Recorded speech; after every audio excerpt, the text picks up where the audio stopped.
edition fan fuel flavor. Be the ultimate fan your team needs. Fuel your fandom. Only at 5hourenergy.com.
HD2 Houston. Insider access. Exclusive content. Sports Radio 610. The Texans play here. An Odyssey sports station.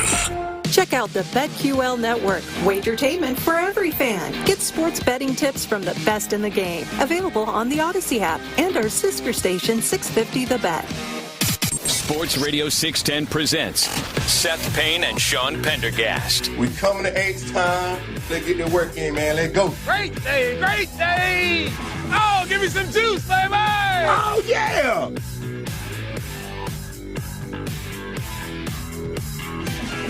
There we go. There we go. Ben, I know everything's pushed back a day, so it feels like a Thursday because they just practiced yesterday. But it is indeed a Football Friday. It is a Football Friday here and around the world, and even though the Texans play on Monday, we shall celebrate the sport of American football today. But they had their Wednesday press conferences and practices yesterday, Sean. They did. This is 3 weeks of me being disoriented by the practice schedule being screwed Don't worry, up. you're back to the old Sunday noon-a-roo starting next week. And the Texans are on track for an afternoon Saturday playoff game. So no, hold up. Our dojo. You're getting ahead of yourself. We get the Saturday noon-a-roo for week 12, 13, bye week 15, and then we got Saturday football and Christmas Day on Wednesday football. Oh, yeah. I forgot about that. I won't be disoriented at all. No, you'll be fine, I'm sure. I've got a much more valid excuse for getting to send the presents out on time for the 43rd straight year of me sending presents out. No, this is valid. You've got a football game on Christmas. But for now, we've got Monday Night Football coming up. We've got football. I'm in a good mood, man. I am so excited just to sit and watch football Saturday and Sunday. Not like last week where you go, I get to sit and watch football and then get in the car and go to the stadium at 3 in the afternoon. And I'm not complaining. I love it. I love doing it. It's fun. But this is the first time because even the weekend 2 weeks ago on Thursday where we had that full weekend, Amy and I went out of town. This is 10:01 a.m., men's tea clinic, workout, and then I am making a series of very poor nutritional decisions over the next 48 hours and sitting on a sofa and watching football. And this has me in a great mood today. I am in a really good mood today. Have they delivered my giant case of Daisy French onion dip yet or not? I think they have. There's been some Daisy floating around here, Yeah, there's now that we're doing, there was that time of year where I'm talking about Daisy French onion dip and Daisy ranch dip. Yeah. And Clint and I, this is where we undo all of our all your good works. Our good diet. Clint's been putting it in too, man. Like Clint, you can tell like Clint's been putting in the work. He's been working out. Yeah, we're both about to get fat as hell. That's okay. Yeah, and I'm here for it. Yeah. This is why I need the extra cushioning to protect me through the Texans playoff run. Yes. Yes, I'm in such a good mood. It's cool outside this morning. Like the air is fresh. I got my DeMeco hoodie on today, man. I'm ready to go. I'm supporting the head coach, DeMeco Ryans of the Houston Texans. Now, this Cowboy game on Monday, I'm very excited for this game. The Cowboys are a very wounded animal right now, but you and I were exchanging texts this morning. There's a video that came across my timeline, And in the spirit of being able to localize almost anything to the Houston Texans in the NFL, I saw this video, and I immediately, my mindset was like, okay, look at the Jets, and I can't believe the Texans lost to this team. Here is Sauce Gardner yesterday after practice. Apparently their interim head coach, Jeff Ulbrich, former defensive coordinator, did some sort of tackling demonstration for the team for a bunch of girls. He had a meeting where he showed, like what they need to emphasize with tackling. Yeah. They've been a poor tackling team. Sauce Gardner, one of the chief offenders. Been a poor tackling team. And Sauce seemed to not take too kindly to the fact that this made it out to the media and that they've been getting tackling demonstrated to them like they're 8th graders. Here's Sauce Gardner yesterday. We know how to tackle. We know how to tackle. We got to make the tackles. That's really it, you know. We've been doing it. We really don't need no presentation. You know, I know where he was coming from when he did it, but us as professional athletes, we got to be able to make tackles, me included for sure. And we can talk about, was it insulting to be demonstrated to whatever. If you're not doing your job well, you reap what you sow. But I'm watching this video, I'm like, I cannot believe the Texans lost to this team, the Jets, on Thursday Night Football a couple weeks ago. And I sent that to you, and your reply back to me was so appropriate.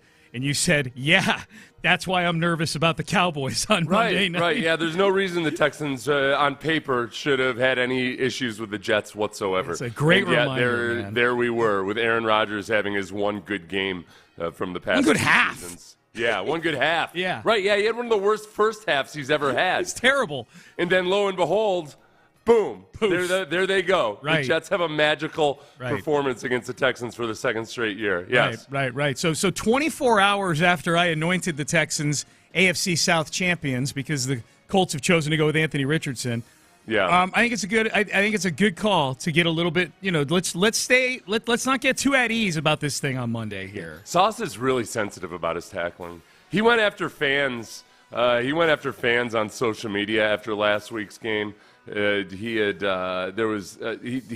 posted it and then deleted it. Yeah, that's what it was. Oh, and it wasn't just fans. He was interacting with fans, but also Rich Cimini, who covers the Jets. He does their beat. Yeah.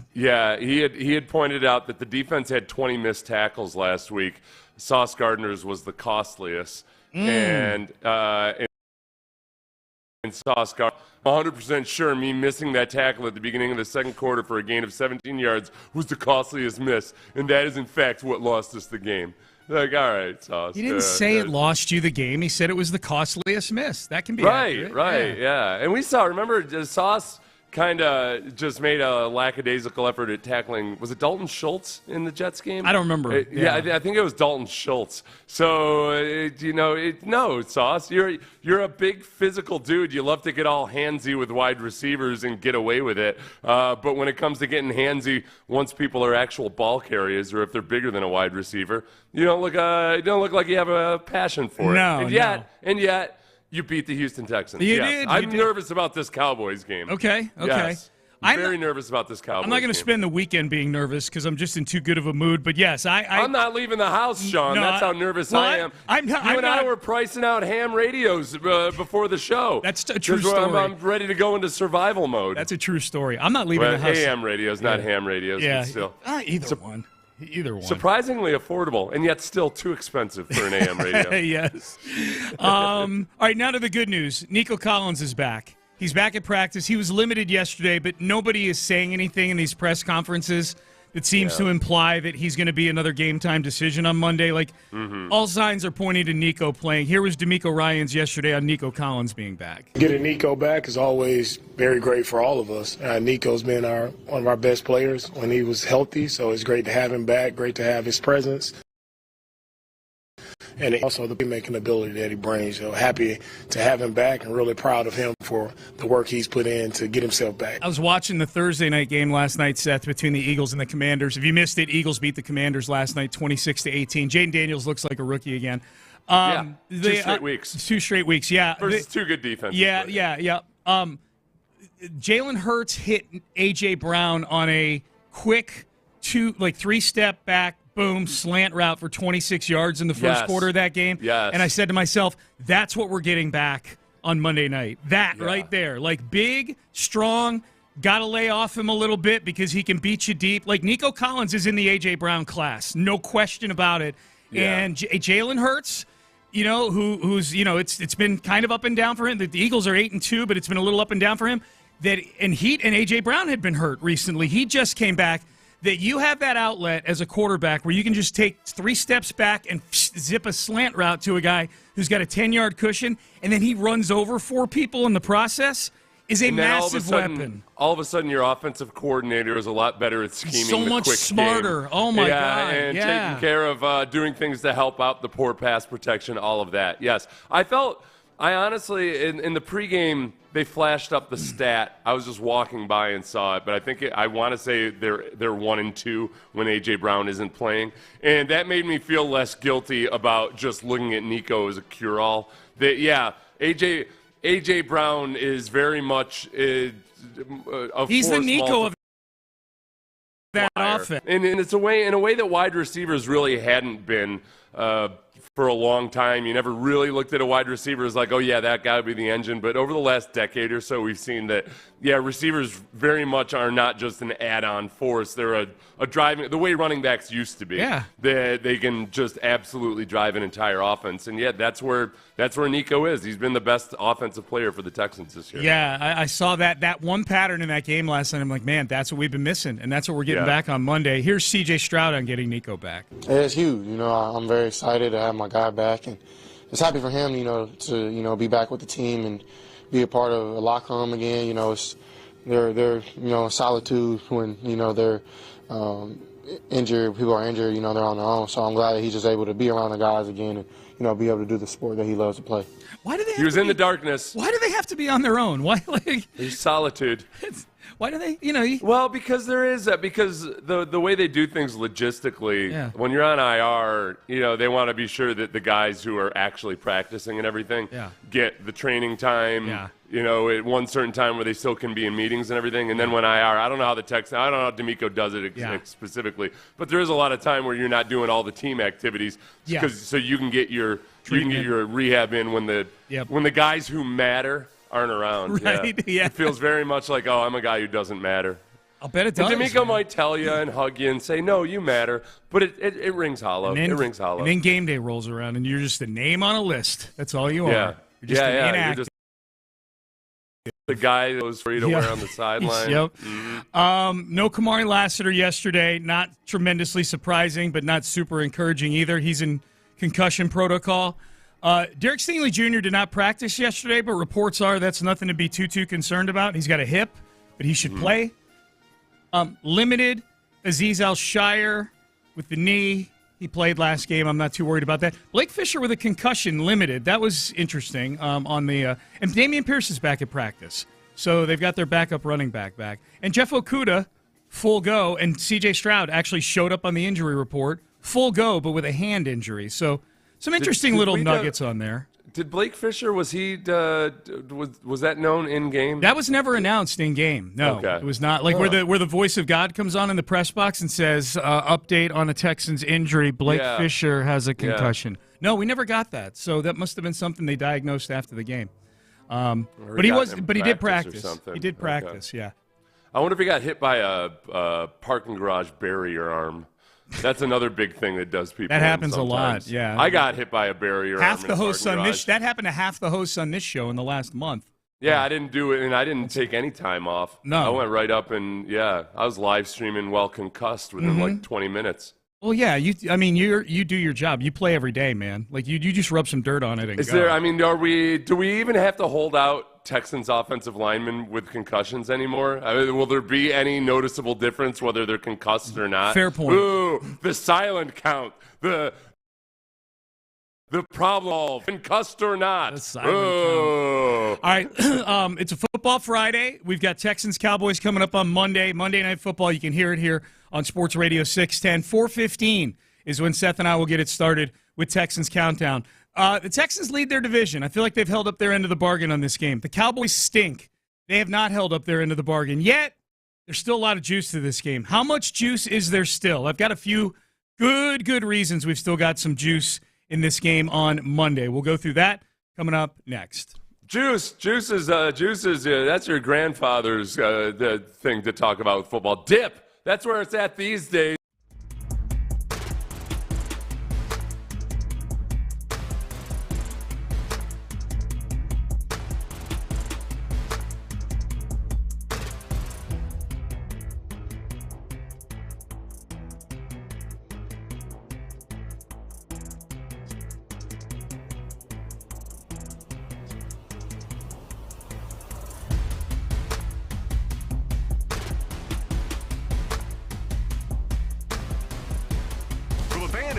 Up the energy with every game. 5 Hour Energy introduces the Stand the Fan limited edition fan fuel flavor. Be the ultimate fan your team needs. Fuel your fandom. Only at 5hourenergy.com.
For the fan who cranks up the energy with every game, 5 Hour Energy introduces this Stand the Fan limited edition fan fuel flavor. Be the ultimate fan your team needs. Fuel your fandom. Only at 5hourenergy.com.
team needs. Fuel your fandom.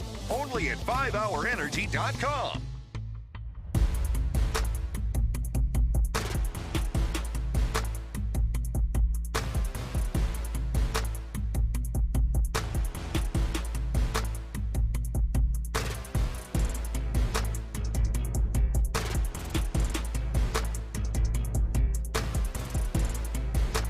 Of Sugarland on the Southwest Freeway, exit Kirkwood and take the first U-turn at West Airport under the giant American flag.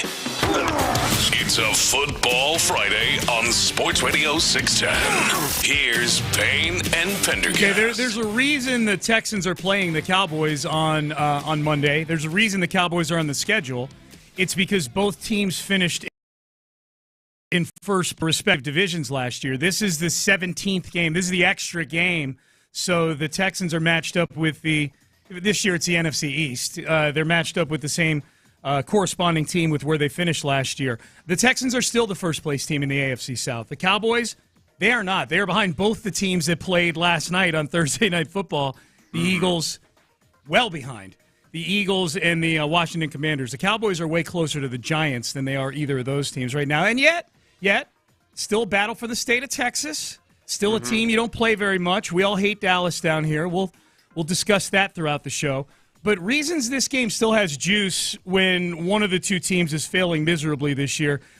Seth, I've got a few here, and the first one is you've got the Micah Parsons, C.J. Stroud dynamic. This is the two of them are very good friends. They share an agent. They basically did a barnstorming tour this offseason globally. They went everywhere together, these two. That's right, yeah. They went to Japan. They sumo wrestled together. Sumo wrestled, yeah. They were all over. Well, not together. And it was more, it was more Micah that was more CJ of a sumo watched, wrestler. shirtless, yeah. But they traveled the Far East together. They did a draft show together. They did multiple podcasts together. Here are Micah Parsons and C.J. Stroud jawing about which team is better, the Texans or the Cowboys. Who would you say is the best team in Texas right now? You know what it is? I mean, I feel like Micah knows who it is. Me and Steph know who it is. I mean, but no, like, everything got to get figured out on the field, Like, I ain't even snap. We the best team. What the hell? There's a time and place, you know what I'm saying, where you gonna figure it out. You gonna see what it's about. And you know what it is? You know what it is? What is it? He faced some pretty good guys, but he ain't never see a killer though. You sit on a couch with one. You ain't never see a killer in his eyes, and gotta throw that ball downfield like he just be talking. Okay, so one of hundreds of arguments those two had on the internet. Never seen a killer. Offseason. I want that. It's funny. As great as Micah Parsons is, I just don't look at him as a killer. He's not like a scary defensive lineman. He's scary in that he can wreck your day with production. Wreck your game, yeah. But he's not like a Greg Lloyd type. Somebody that's just fear for your life, menacing, type. And might actually stalk you down and beat you up after the game. Right. He's not that kind of guy. He's not a meet you in the parking lot guy. Yeah, right. Yeah. So unless you want to trade Pokemon cards or something. Exactly. Yeah. He might meet you there, but it might not be to fight. So the Micah Parsons, C.J. Stroud dynamic is a fun thing to watch in this game. That's number one. Number two, if the Texans embarrass the Cowboys on Monday night, could this be a knockout blow? Could the Texans get a head coach fired this weekend? No. Okay. Only because the Cowboys are so weird in the way that they make any of their decisions and they drag their feet. Well, Jerry Jones specifically. Let me rephrase, because I agree with you. I don't think Jerry would fire Mike McCarthy. Could they turn should Mike McCarthy be fired into the A1 topic on all the national shows? That I feel like everybody else has kind of gotten to the point where with the Cowboys, that doesn't stop them from talking about McCarthy getting fired. Right. Yeah. Probably. I mean, if you get embarrassed at home, but this has been ongoing. They haven't won at home yet. They've been just thoroughly embarrassed. Some of the scores don't tell the whole story. They've had huge deficits going into the fourth quarter in, I think, all of their home games this year. And it's been really, really bad. So I don't know if there's anything that's capable of being a tipping point more so than already has been tipped. Yeah. This seesaw is anchored down by Mike McCarthy's fat hiney already. It's Mike McCarthy is sitting on the seesaw. It's on the ground. Yeah. He should have been fired, and he's eating a triple Happy Meal. No, a triple Happy Meal. Yes. You and I are on the same side of that. I'm just wondering, like the Texans for these last 2 primetime games, we've woken up the next morning and they have been on the wrong side of the storyline. Are the Jets back? Yeah. Are the Lions the best team in football? Right. And now they have a chance to be on the right side of the storylines on Tuesday morning if they just decimate the Cowboys on Monday night. And especially, and there's a much better chance with Nico Collins in the game. Agreed. Yeah. Nico doesn't fix all of the Nico doesn't fix the systemic issues on the offensive line, but he does cover it up really, really well. Yeah. He doesn't get rid of the black mold, but he puts a nice sheen of spackle over it. Yes. Long enough to fool the new home buyers. Yes. I would add to this too that the on 153 The Fan on Tuesday will be a whole lot more fun for Texan fans if the Texans win on Monday night.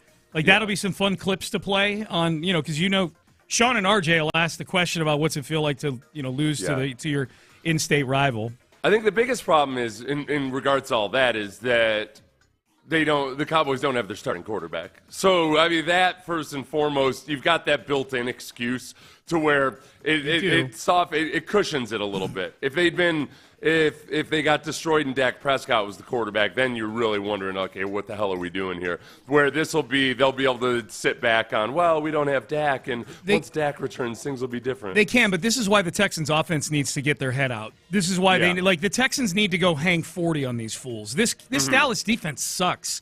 Right. They're in the bottom 5 of everything. Like they're horrendous. They're horrendous. They don't defend the run. Like you can run through these guys. They suck in the red zone. They suck on third down. Like and this isn't me just trying to use the word suck as many times as I can. Like I can go find the stats if you want me to, but they're last in red zone defense. They're 31st in passer rating allowed in the red zone. They're 28th on third down. Like they are so bad. They are so bad. Like this is and with Nico Collins back, Seth, as you just said, this is such a get-well game for the Texans offensively here. Yeah. An extra day to get ready for it and work out your kinks that you've had.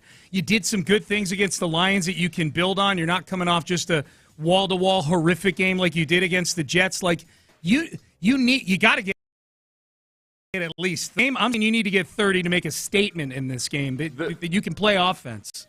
The Cowboys' defense is second worst at stopping the run. They're allowing 152 yards per game. Yeah. They've allowed the most rushing touchdowns at home. They allow an average of 3 rushing touchdowns per game at AT&T Stadium. That's incredible. At home. Oh, my God.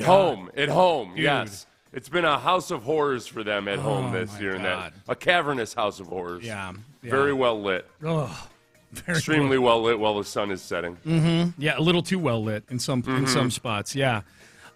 So reasons this game still has juice. Yeah, you got to destroy these guys. Brandon Cooks is on IR. I'm a little disappointed about that.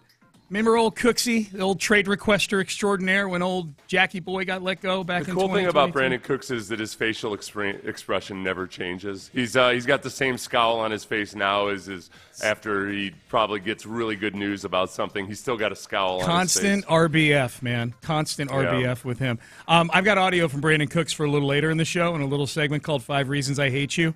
And it's good. It's so glorious, dude. It's when it was right after the season was over in 2022 when he was looking for a trade. And he was talking about he didn't want to be part of a rebuild anymore. Remember that? That's right. He didn't want to be part of a rebuild. No rebuilds. I'm going to go out to somewhere that just screams never rebuilding the Dallas Cowboys. I love this so much. They're on a 30-year rebuild, and yet doing. somehow he doesn't want to be a part of a rebuild. I'll go to the Cowboys instead. Yeah, I don't know. I don't feel like – I mean – like the rebuild. I mean, there's zero excuse for the Texans if they don't go up and just destroy the Cowboys. Yes. With Nico Collins back. They really – and now I'm not saying it can't happen, obviously. I'm just saying as far as excuses, no.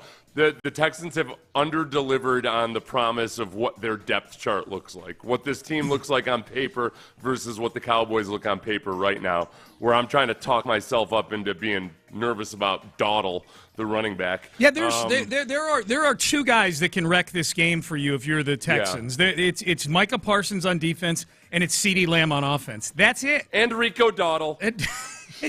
Like, that's not even sound Rico like Dawdle, Sean, he was Oh, no. He's averaging 4.4 yards per carry last They week chose over to go. Zeke Elliott's 3.6 They yards. chose to go into the season with him as their lead back, or I guess Ezekiel Elliott. But yeah.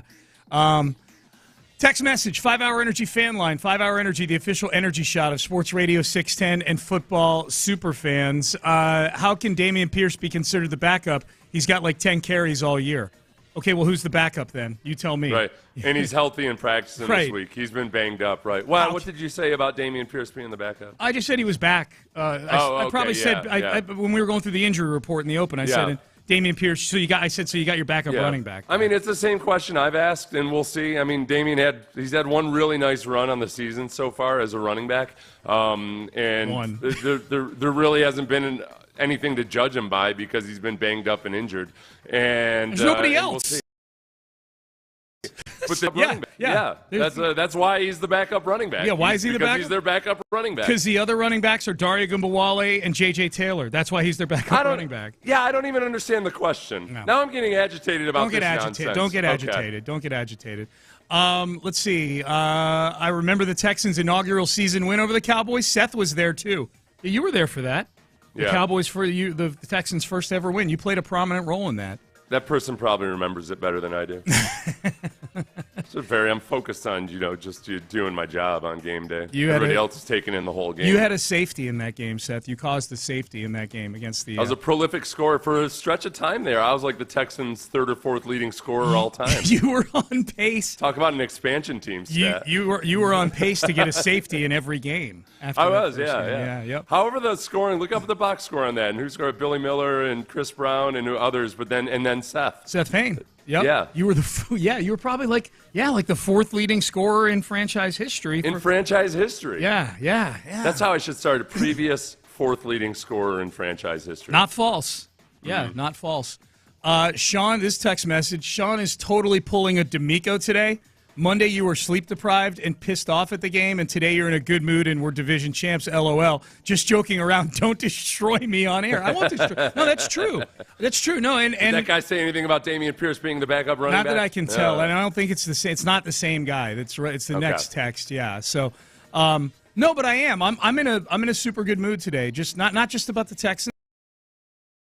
But yeah, like ourselves after these primetime games, we are very sleep deprived when we come in after a primetime game to do the show. So a lot of the same emotions that were happening the night before, the only thing standing in between them is 3 hours of very poor sleep, which only exacerbates the situation. We might be better off if we just stayed up all night instead of getting 3 bad hours of sleep. Yeah, plus I'll make no apologies with sleep or without sleep for being upset after a loss. Nope. That's human nature, baby. Yeah. If you came to this show looking for people, defying human nature, sorry about it. Yep, came to the wrong place. I respect God's creation. That's what I do. Every time I throw a tantrum, I feel like, that's what I'm doing. Yep. I'm respecting the way God made me. That's right. That's right.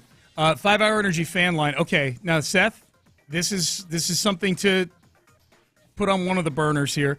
Lose to Dallas, I'm done with the Texans this year. That is the thing. I'm super optimistic about this game. I think the Cowboys feel like a different type of wounded animal than the Jets were a couple of weeks ago. Yeah. The Jets had already fired their coach. They had that interim head coach potential bump still. Aaron Rodgers is not Cooper Rush. Like there was still little of the old Aaron Rodgers in there. Right. Boy, I don't want to look ahead to a Tuesday morning where the Texans are 6-5. Okay, look at CeeDee Lamb. CeeDee Lamb's gone over 100 yards receiving once this year. He's averaging 11 yards per reception. That's the lowest of his career. They haven't been able to really utilize CeeDee Lamb all that well, and that's with Dak Prescott for most of the season. So the Texans have a few glitches on the back end, and they end up letting CeeDee Lamb go off, and the Cowboys, even if they're in the game in the fourth quarter, I feel like that's a bit of a failure of the Texans delivering on what they should be looking like right now. Spread's more than a touchdown on this game. It's 7.5. Like the odds makers think the Texans should win by more than a touchdown. And make no mistakes about it. I'm not cocky about it. The Texans, the professional version of the Texans, still need to show up. Yes. The team that can play 4 complete quarters, the team that can deliver on the potential they have on their offense, they still need. So but we're talking about what should be. and what the line shows and reflects is that the Texans should be a much better team, especially on the road in Dallas, where Dallas has been atrocious this year. Yep. So you don't have any excuses about your offensive line falling to mud whenever they have to go to silent count. It's just, no, they should be a better team than the Cowboys. Dallas has not shown up for a single home game this year. They've not. Yeah. That's not exaggeration or hyperbole or me missing a game here and just applying it to all. They've played 4 games there and they played 4 crappy games there. Be the next crappy game for them, Texans. All right, headlines. We'll get you an injury report for the Texans. Thursday Night Football last night as well. And Rockets back in action tonight, man. Rockets looking forward to this. Another game against the Clippers. We got a little bit of Astros news. Let's get to headlines coming up next. Trajan Wealth will get to you right now. If you're somebody that's doing well in life, you're making good.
Up the energy with every game. 5 Hour Energy introduces the Stand the Fan limited edition fan fuel flavor. Be the ultimate fan your team needs. Fuel your fandom. Only at 5hourenergy.com.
Who cranks up the energy with every game. 5 Hour Energy introduces the Stand the Fan limited edition fan fuel flavor.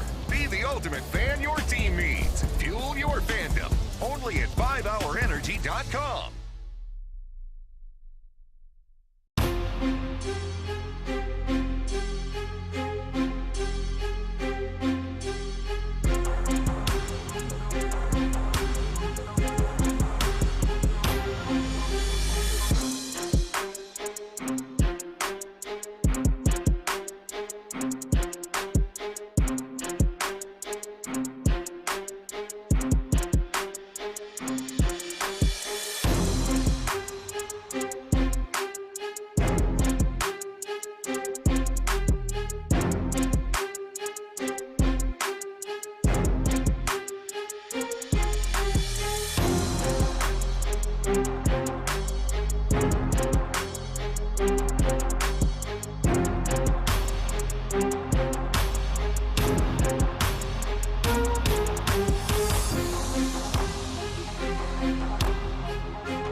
edition fan fuel flavor. Be the ultimate fan your team needs. Fuel your fandom. Only at 5hourenergy.com.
For the fan who cranks up the energy with every game, 5 Hour Energy introduces the Stand the Fan limited edition fan fuel flavor. Be the ultimate fan your team needs. Fuel your fandom. Only at 5 And Pendergast with today's headlines. All right, let's start with headlines. Injury report for the Texans yesterday. Texans back at practice yesterday for the first time this week. Nico Collins back at practice. He was limited, but it seems all signs point to him playing on Monday against the Cowboys. Here was DeMeco Ryans on getting Nico Collins back. Getting Nico back is always very great for all of us. Nico's been one of our best players when he was healthy, so it's great to have him back, great to have his presence and the energy that he brings and also the playmaking ability that he brings. So happy to have him back, the work he's put in to get himself back. He was back. We'll talk about his impact in a second. Guys that were out, can't believe I didn't mention Will Anderson in the open of the show. Will Anderson still out with an ankle. Kamari Lassiter still in the concussion protocol. Derek Stingley Jr. missed practice with a hip injury yesterday, but it doesn't appear to be serious, according to reports. Foley Fatukasi, who was on the injury report throughout the week last week, played well on Sunday, but then left the game with a foot injury and didn't come back.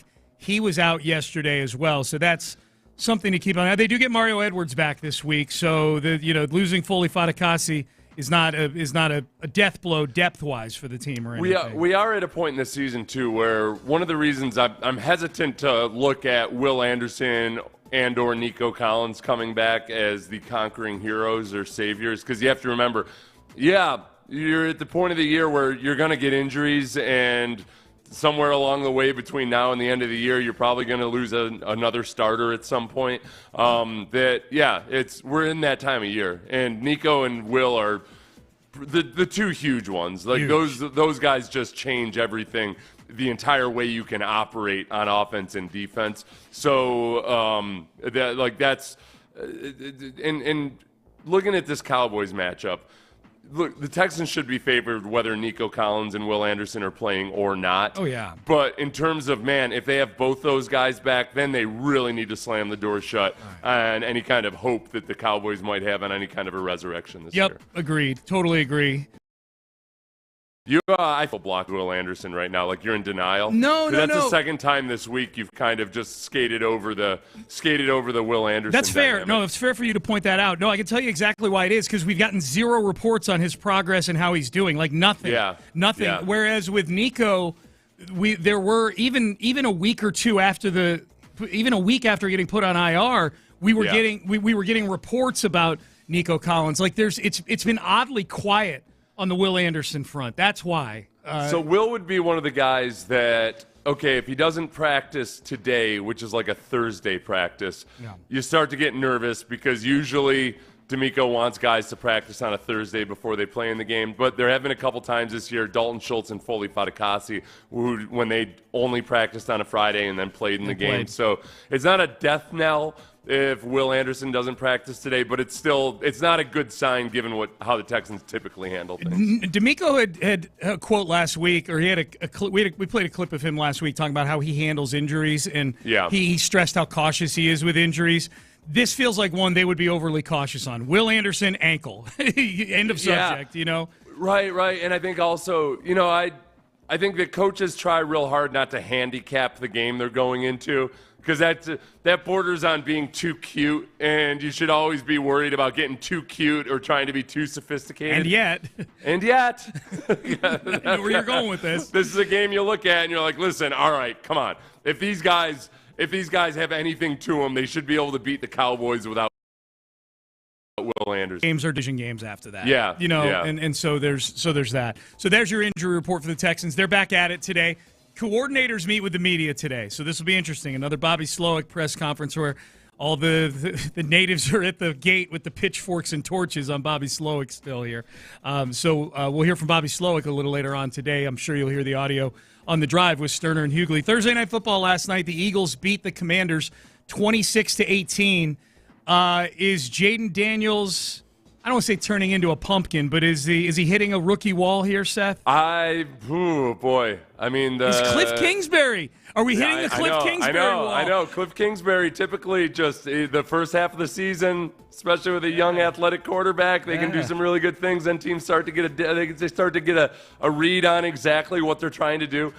Now, this is the thing. It's been two good defenses they've gone against. The Eagles have been really good defensively for the past 6 weeks or so. Yes, they have. They had some glitches early on with this new Vic Fangio defense, but they're really coming into their own. Cooper DeJean playing a lot more has been a big part of that. Quinyon Mitchell, the rookie, the two rookies at corner for them have been great. Yeah, so I'm gonna hold off, but Jaden Daniels hasn't looked like offensive rookie of the year the last 2 weeks, but it's been versus very good defenses. He couldn't get the ball to the wide receivers last night. To your point about the corners, their three leading receivers in the game were Austin Eckler had 8 catches out of the backfield. Zach Ertz had 6 catches. John Bates had 2 catches. Make sure John Bates was a tight end. I'm like, that sounds like a tight end. John Bates, number 87. He is. But after that, it was all a bunch of receivers with 1 catch, and the leader was Terry McLaurin with 1 catch for 10 yards. That's it. Yeah.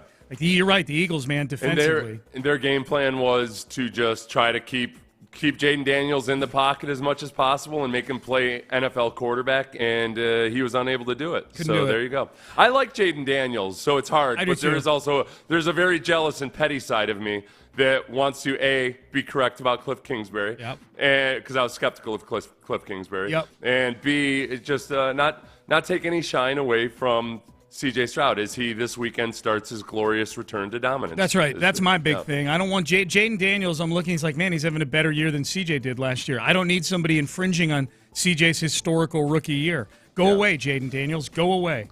I had somebody that demanded that I make an apology for my off-season Saquon Barkley takes after Saquon Barkley went over 1,000 yards last night. Yeah, and what'd you tell him? I make 0 apologies. Yeah. I never will. Unless I actually get something factually wrong, I'll never apologize for an opinion. Or if I go over the limit and kind of insult somebody rather than – I liked Barkley. I liked Derrick Henry over Saquon Barkley. Who's also doing really good this year. Yeah. I will make 0 apologies for that. Nor should you. Never apologize for sports takes. I don't trust that Saquon Barkley is going to stay healthy over the duration of his contract. So far, okay, for the contract. Like this season so far, he looks steady. Doesn't look like he's slowing down. You're right. I'm pretty sure that is a listener that knows that I don't like being told to apologize. Having apologies demanded of me. The people asking for apologies for sports takes are the worst. No, yeah, 100%. Yeah. They're worse than murderers and the worst. And tax cheats. The worst. That's my latest take. They're the worst, yes. Mm-hmm. Clippers and Rockets tonight. They played on Wednesday. The Rockets won. The Rockets should have won by a lot more. They were up by 20 in the third quarter. They kind of let the Clippers backups make it a game again. Let's destroy them again tonight, Rockets. Ruin James Harden's trip back here to Houston. I feel like James Harden back in Houston for multiple days. This feels like a good night for the Rockets tonight. Oh, You yeah, know, kind of like when they would go to L.A. back in the day. This is basically his southwestern version of L.A., you know? You couldn't try. Harden might be rolling in here on 0 sleep in the last 72 hours. Harden, who we know can get fat at the snap of a finger, eating at his own restaurant and then going to all the strip clubs. You know, he's going to be fat and all sexed up and everything. I bet the people of Houston have tried their hardest to help out the Rockets by just if you have not shown James Harden the utmost hospitality while he's been back in town, hey man, then you're not a real Rockets you're fan. not. Yes. You need to be loading him up with as many chicken fingers as possible. Yeah. As many free shots of this or that. Yes.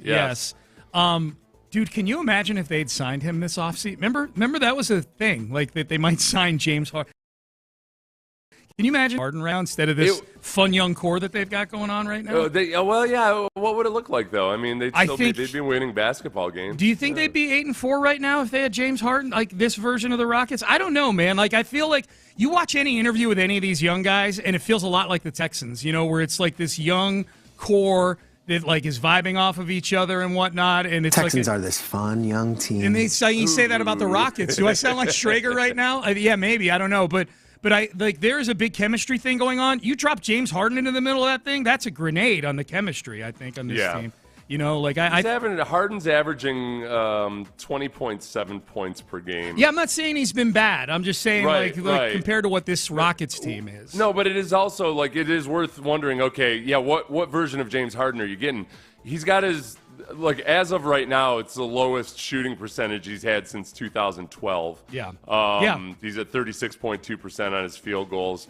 He's 31% on his 3 points. That's the lowest he's had in his entire career. He's averaging 20 points per game, which would be the lowest, except he only averaged 16.6 points per game last year. Right. He's not vintage James Harden. That would be another part of it. It would be depressing. Yeah. It would be depressing because you would not be getting vintage James Harden, Nope. and it would feel like, I think they could have the same record, but it wouldn't feel like, oh yeah, this was worth all that money and everything else for the future. It wouldn't feel like that at all. You feel like you're building a Western Conference contender right now. It would not feel that way if you were 8-4 with James Harden. It would also very much feel like Harden and we know James Harden in the playoffs. Right. Okay, so it's non-peak James Harden and he's still going to suck in the playoffs. That's right. Great. Quick Astros blurb. Yeah, they got 3 guys on the All-MLB second team. Yordan Alvarez at DH, Jose Altuve second base, and Framber Valdez was named to All-MLB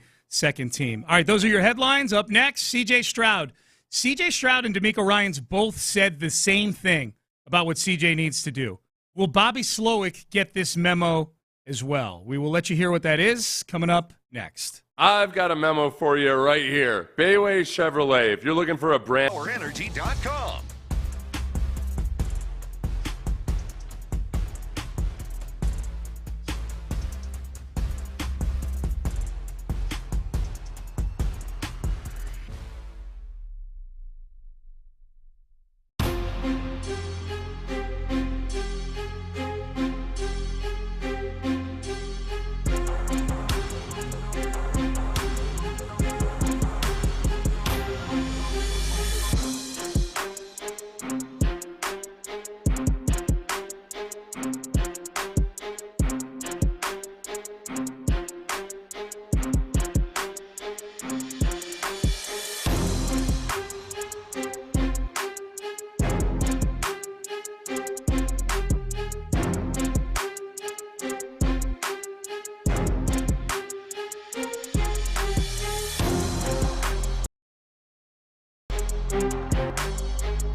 energy with every game. 5 Hour Energy introduces the Stand the Fan limited edition fan fuel flavor. Be the ultimate fan your team needs. Fuel your fandom. Only at 5hourenergy.com.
Be the ultimate fan your team needs. Fuel your fandom. Only at 5hourenergy.com.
For the fan who cranks up the energy with every game, 5 Hour Energy introduces the Stand the Fan limited edition fan fuel flavor. Be the ultimate fan your team needs. Fuel your fandom. Only at 5hourenergy.com.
Sports Radio 610. The Texans play here. An Odyssey sports station.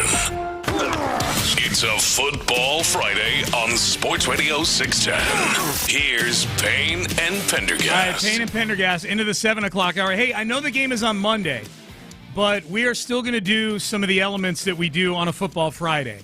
Because why not? We're going to do Circle of Swarm in about 20 minutes or so. Circle of Swarm for Week 11. I'm ready. I know. Okay. You know, I'm always nervous about Circle of Swarm. You're nervous about Circle of anything. Circle of Trust, Circle of Swarm. Yeah. I mean, nervous isn't the right word. It's just like it's something that I've got to do. It's like going to the dentist. Yeah. You know? Yep. It's like I've got to do it, but I'm going to attack it, Yep. Sean. I know. And I'll be a soldier. I know you will. throughout. I know you will. Just like Dr. Wahid will tell you. That's what he your says dentist, whenever yeah. he's Seth Payne's one of your patients. Yeah. Yeah. He's a soldier. He's a soldier. Mm-hmm. He swarms in the dentist chair. Yeah. All right. So let's. So we'll get to that in about 20 minutes or so. C.J. Stroud. Yesterday there was a theme I thought to the press conference. Towards the end of the press conference, DeMeco and C.J. both met with the media yesterday. DeMeco was asked what he wants to see from C.J. Stroud. I thought this was interesting. I like to see CJ just go out and cut it loose, right? A lot has been probably said about the miscues of what CJ has done, but CJ has done a lot of great things for our team throughout this entire year. Full, complete trust in CJ. Let him go out and rip it. Cut it loose, play fast, play fun, man. CJ is why we are where we are right now, right? We're sitting in a really good spot because of him, and he's an exceptional talent. I love working with CJ. I love his mindset, and I'm looking for him to come out and attack this game. There is, I think if you look at it where we talked about this earlier, you get over the period where you're trying to recover from a disappointing loss. All right, they got this to look forward to. They got Nico Collins coming back. All right, then things are going to be good.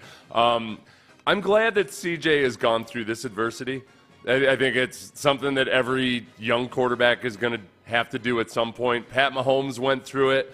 The first year they won their Super Bowl, the Chiefs were not looking very good at all midway through the season. Yep. And you grow through it, and you learn. CJ's going to be a lot better with Nico Collins in the game, but I think in that last game even, you can point to just him getting more comfortable with John Mechie, I think. Yeah. And Casario in his show with Mark and John the other day had said, hey, Mechie's been open. He's had opportunities, and I do think that there's been moments in the last few weeks where CJ just wasn't as comfortable with Mechie or with Xavier Hutchinson as he was with those top three guys. And, 2 weeks ago, there were a couple plays where I thought, man, I don't know if that were, where Xavier Hutchinson or John Mechie were coming open on outs, and I feel like CJ would have pulled the trigger if it were Nico He'd or have if trusted it were Stephon Nico. Diggs, Yep. where he didn't throw it to those guys. Yeah. So we saw John Mechie get steadily more involved. I think that's one of the lessons that CJ maybe has had to learn is that, it's not always going to feel as automatic. I got to remember that those guys are out there for a reason. Mechie was targeted 6 times. He was open way more than that in that game. Yeah. John Mechie was open a lot in that game, if you go back and watch it. And that would be a really fun, unexpected that if Stephon Diggs goes out with a torn ACL, but John Mechie develops into a viable number 3 to Tank and Nico, that would be really, really cool. It'd be really beneficial. I mean, forget about it being a cool story like with John Mechie's, with cancer and everything else. Like, they need that. They need that option. I need it for John Mechie, too. I'd like John Mechie to have enough sustained success that he doesn't have to answer questions about his struggle with cancer the entire time. That's one of those. These guys, I feel bad because they're going to get asked every single interview about cancer, and it gets to a point where yes, it's an awesome story, right, but I've talked about it so many times, I can't give an inspirational story every time I talk about this. Yeah, it's true. So, I'd like to get to the point where John Mechie has just been established himself in his own regard as a good football player to where he only every now and then has to answer the questions about cancer. I agree with you on that. Here was C.J. Stroud yesterday. They actually, CJ appeared right after DeMeco, and the very first question was about DeMeco's final question. DeMeco answering about CJ, and then CJ steps up and they said, hey, your head coach just said you should just let it rip.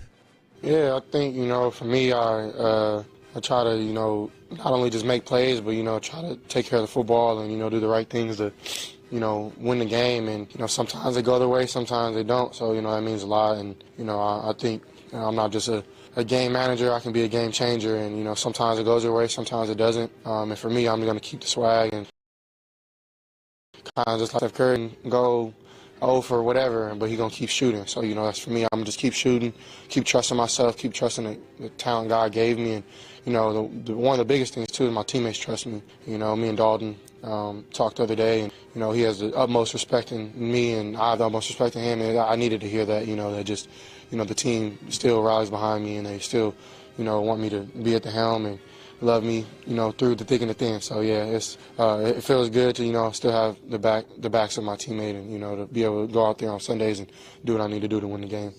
I think the thing about CJ is that he's at the opposite end of the spectrum of Anthony Richardson, where with Anthony Richardson, it sounds a whole lot like they've had to explain to Anthony Richardson, hey, you need to take this thing more seriously. This whole thing about being the franchise quarterback and like being the leader of the team, that when Shane Steichen gets up and says, hey, we're bringing Anthony Richardson back because he's learned how to pay attention to detail better in the weight room and in meetings and taking notes and things like that, that's a rough problem to have, man, because you're kind of hoping they're like, oh, gosh, I hope our quarterback starts taking it seriously. Right. With CJ, I think it's the opposite end of the spectrum where you worry that he's a guy that's always going to press really, really hard. And usually that's a good thing, but there can be times where you start to get down on yourself or you start to just take too much on your shoulders, and learning how to release some of that pressure and some of that with CJ Stroud, which is a good problem to have. Yeah, for sure. Much rather, I would 400,000 times prefer having that problem than hoping that my young quarterback doesn't take himself out of the game when it's 3rd and goal and you're down by 10. Yeah. Or decides to study that week. Right. Right. Decides to take notes in meetings, apparently. Yeah, you're 100% correct on that. Here's one more from CJ. Then I've got a Bobby Slowick related question. This is CJ kind of following up on what he was saying at the end of that cut there, man. He just needs to start taking big swings again. Yeah, honestly, I would say you could say 3 plays, but when you watch the film, it's like 15. And honestly, I would say this. The perspective that I have after a game is just move on. There's no point of harping back, but at the same time, learn from your mistakes. And I was able to do that with, my coaches and my teammates. And I feel like when I play freely and I play with a mindset of it doesn't matter what happens, and that's how, I kind of played in college, was like, and that's what Coach Day used to tell me, swing as hard as you can. And I feel like, maybe I haven't been doing that lately. And I've been kind of like babying throws here, like, trying to just take care of the whole grand scheme of things. And yeah, that's my responsibility, but also swing as hard as I can. And so that's what I plan to do. I don't even know why I even thought like that, but that's my perspective now, is like swing and, knock something out, no matter what it is. And I feel like I have that capability through the talent I have, and I also have put it on film time and time again. So I just got to go back and just be myself more and more and more and more and more and more, and believe in myself and swing as hard as I can. And honestly, a lot of this is going through last year, much further along in his NFL journey, but where Josh Allen was, when they changed coordinators, you could see him kind of consciously making the decision of, back, like, I used to just take this quick hit to Stephon Diggs where maybe I need to extend the play, but then there were other times where he would extend the play and he should have just taken the easy money. And in trying to find that balance as a quarterback, that's getting to that next level, that 301 level processing. It's hard. It's not just, it's not a linear progression of growth for quarterbacks in the NFL. The difficulty gets harder and harder the longer you go and the more your tendencies come out. And I think when you look to that Tank Dell missed opportunity, the interception that CJ Stroud, I mean, a lot of people have been saying, no, CJ's got to read more low to high. He's got to stop trying to take these deep shots. He's got to take what the defense gives him. I think in boot situations like that especially, he's thinking, all right, I got to take the easy money, go low to high. And it made him a little hesitant to just pull the trigger Yes. on that and just let it rip. And that's just finding that balance. And it's hard to work through and it's hard to watch, but that's where he is right now. And I trust he's going to work his way through it. The absence of Nico in the long run could end up being a really good thing because CJ's been exposed to some issues and some obstacles that he hasn't necessarily had to deal with all that as much up until now. I agree with you. When I hear CJ talking about this at a very basic level, I'm thinking swing big. At a very basic level, I'm like, he hasn't had time to do anything to swing big at it. Like, the offensive line is culpable in some of what C.J. Stroud is going through right now, I think. He's had no time to think about swing big, swing small, think, or anything like that. The other thing I think, too, is like, okay, some of this is Bobby Slowick also. Like, I was seeing some stats popping up on my timeline yesterday about the Texans running on passing downs. On second and long and third and long. And how stagnant it's made the offense because they can't do it. They're not good at it. And what's the end result?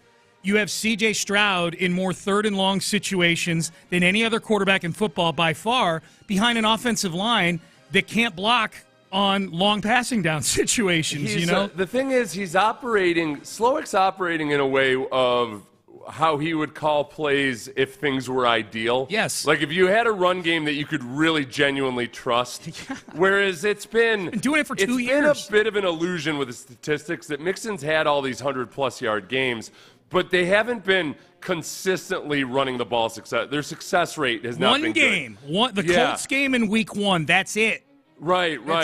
Where it's been some big chunk plays, but it's not one that you can rely on any given down to get you 3, 4, 5 yards. That's right. So Slowick's operating like, had an incomplete pass on first down. Let's get into third and manageable. We'll run the ball. All right, well, more times than not, that means that you just make it 3rd and 10. And that's when Slowick decides to, again, I think that the defense knows is coming. Yeah. And it's not been working out. Even sometimes on 3rd and 10, you might run the ball thinking, maybe we'll get into a 4th and go for it situation. If you're on the other side of the 50, yeah. And it hasn't worked out that way. That's been the frustrating part is that it's almost like Slowick's operating from a game plan of a team, a foundation that doesn't exist right now. It's 100%. It's a great observation. 5-Hour Energy fan line, 5-Hour Energy, the official energy shot of Sports Radio 610 and football superfans. The Texans should have, this is a text, the Texans should have a loyal fan base in Dallas, similar to how the Lions were in Houston. It's funny you bring that up. DeMeco Ryans was asked about that yesterday, and they asked him, what would it mean to you to have loud Texan fans like they did the last time they played up there they played there in 2022.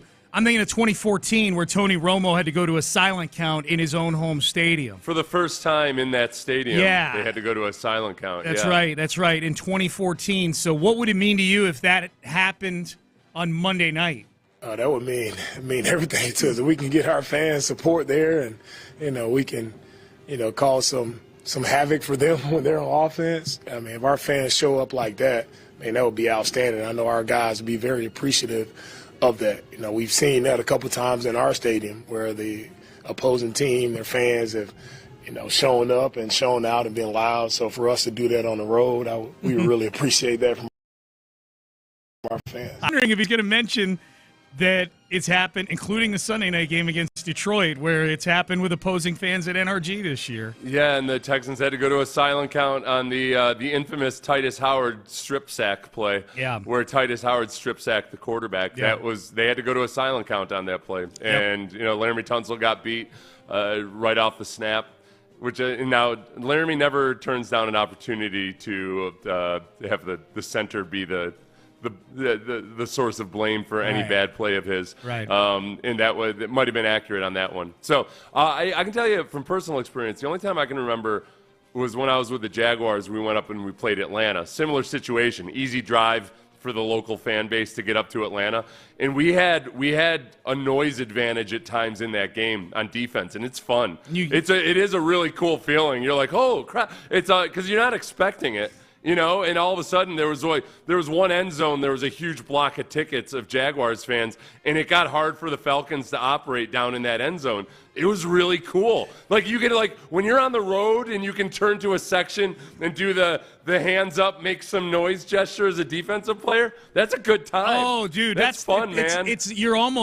You're accomplishing two things with that. You're getting your own fans riled up, and you're almost taunting the Atlanta fans. Yes. You know what I mean? You're almost trolling the home fans in that It's a good little trick, too, as a defensive player, because sometimes you can do that, and if you time it right, the drunken Cowboys fans don't realize that they're being baited. So even if there's no Texans fans, you get so many boos for noise. It gets loud. Because the idiots are like, no, boo, we're not going to make noise for you, boo. Okay, well, then it becomes an issue for the quarterback. That's where we did have some fans on Sunday, some Texan fans, and if you were one of them, I'm talking about you right now, that when the Lion fans were starting to make some noise, you contributed to it by booing the Lion. You're making it worse by booing. It's noise.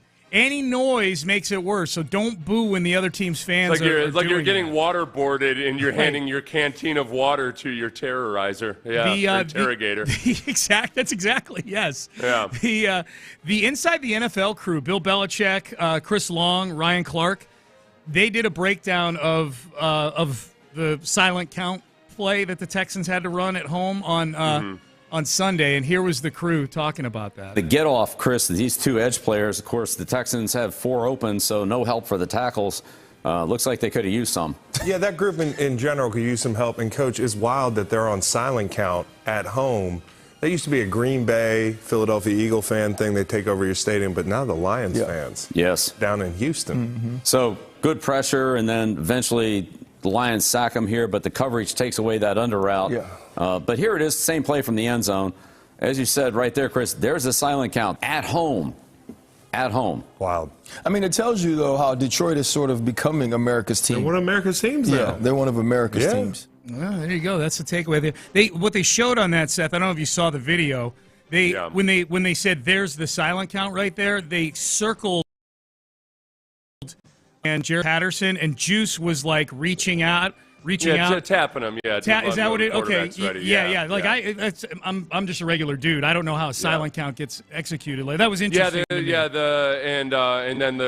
people always get frustrated with the silent count because they, you see the center bob his head, and then the snap comes, and people think like, oh, that's easy to game. Well, you can go on 2, and if you're a smart team, you can go on the second head bob. You're a smart team. The Texans' offensive line is at the position right now where they're nervous to use hard counts. They're nervous to use going on 2 with a silent count, all of that, because you can't trust the offensive line to do it. I mean, it's high school level stuff, and it happens in the NFL. It's like, well, we can't trust to do the simplest of things with this offensive line because they're trying to perform what amounts to calculus in their heads when it comes to picking up games and stunts. Yeah, and also, the other thing the Texans' offensive line can't do right now, dummy calls on the offensive line, because you heard Zadarius Smith after the game say that, hey, just listen to their protection calls, and then we know exactly what's coming, and there you have it. Because usually what will happen is the offensive line will call out their protections, and it's obvious. Okay, if it's slide right, they say rip. If it's slide left, they say Liz, something like that, a word that starts with R or a word that starts with L. The way you get around that is on certain plays, the offensive line knowing what the protection is, but just giving a fake call. Yeah, sure. I don't think you can trust these guys to give fake calls. Oh, my God. Because one of them's going to believe the fake call. The one guy's going to believe the fake call, and it turns his brain to liquid. I think that's where the Texans might be with their offensive line. The Texans are the sucker. You know that line at the beginning of Rounders, the movie, the Matt Damon movie in the late 90s about poker? The very first line in the movie. If you're at a poker table and you can't spot the sucker in the first 30 minutes, you are the sucker. That's them. They're the guy at the poker table going, I sure don't have pocket aces right now, I tells you. Well, sure don't. I got a bad hand. The same thing happens with defenses because, okay, you might call out the blitz based on, same thing, Ringo or, Liz or whatever it might be. in the offensive line, they're going to figure that out. The quarterback's going to figure that out. So you want to give dummy calls. Right. But there's always one guy that you can't trust with a dummy call. Yeah, there's a dummy on every team. Or at least God forbid if beforehand you say, listen, the linebacker might say, listen, I'm going to call Liz. If I say Liz, it means Rip. If I say Rip, it means Liz. There's one guy you can't trust. There's going to be one guy that screws it up. Do you feel like the Texans but only you got to have go one? for it. I feel like the Texans have more than one, too. That's the thing. That's the problem. Yeah. Oh, God. Text message, 5-Hour Energy fan line. Good morning, Seth and Sean. Don't destroy me on air either, please. I have a question. Why are people walking on eggshells with us? I didn't destroy anybody this morning. No. But remember somebody before asked not to be destroyed. Like in the 6 o'clock hour, someone asked, "Don't destroy me on this." Yeah. Okay. Should anybody from the Texans get fired if they lose this game? Great show. God bless.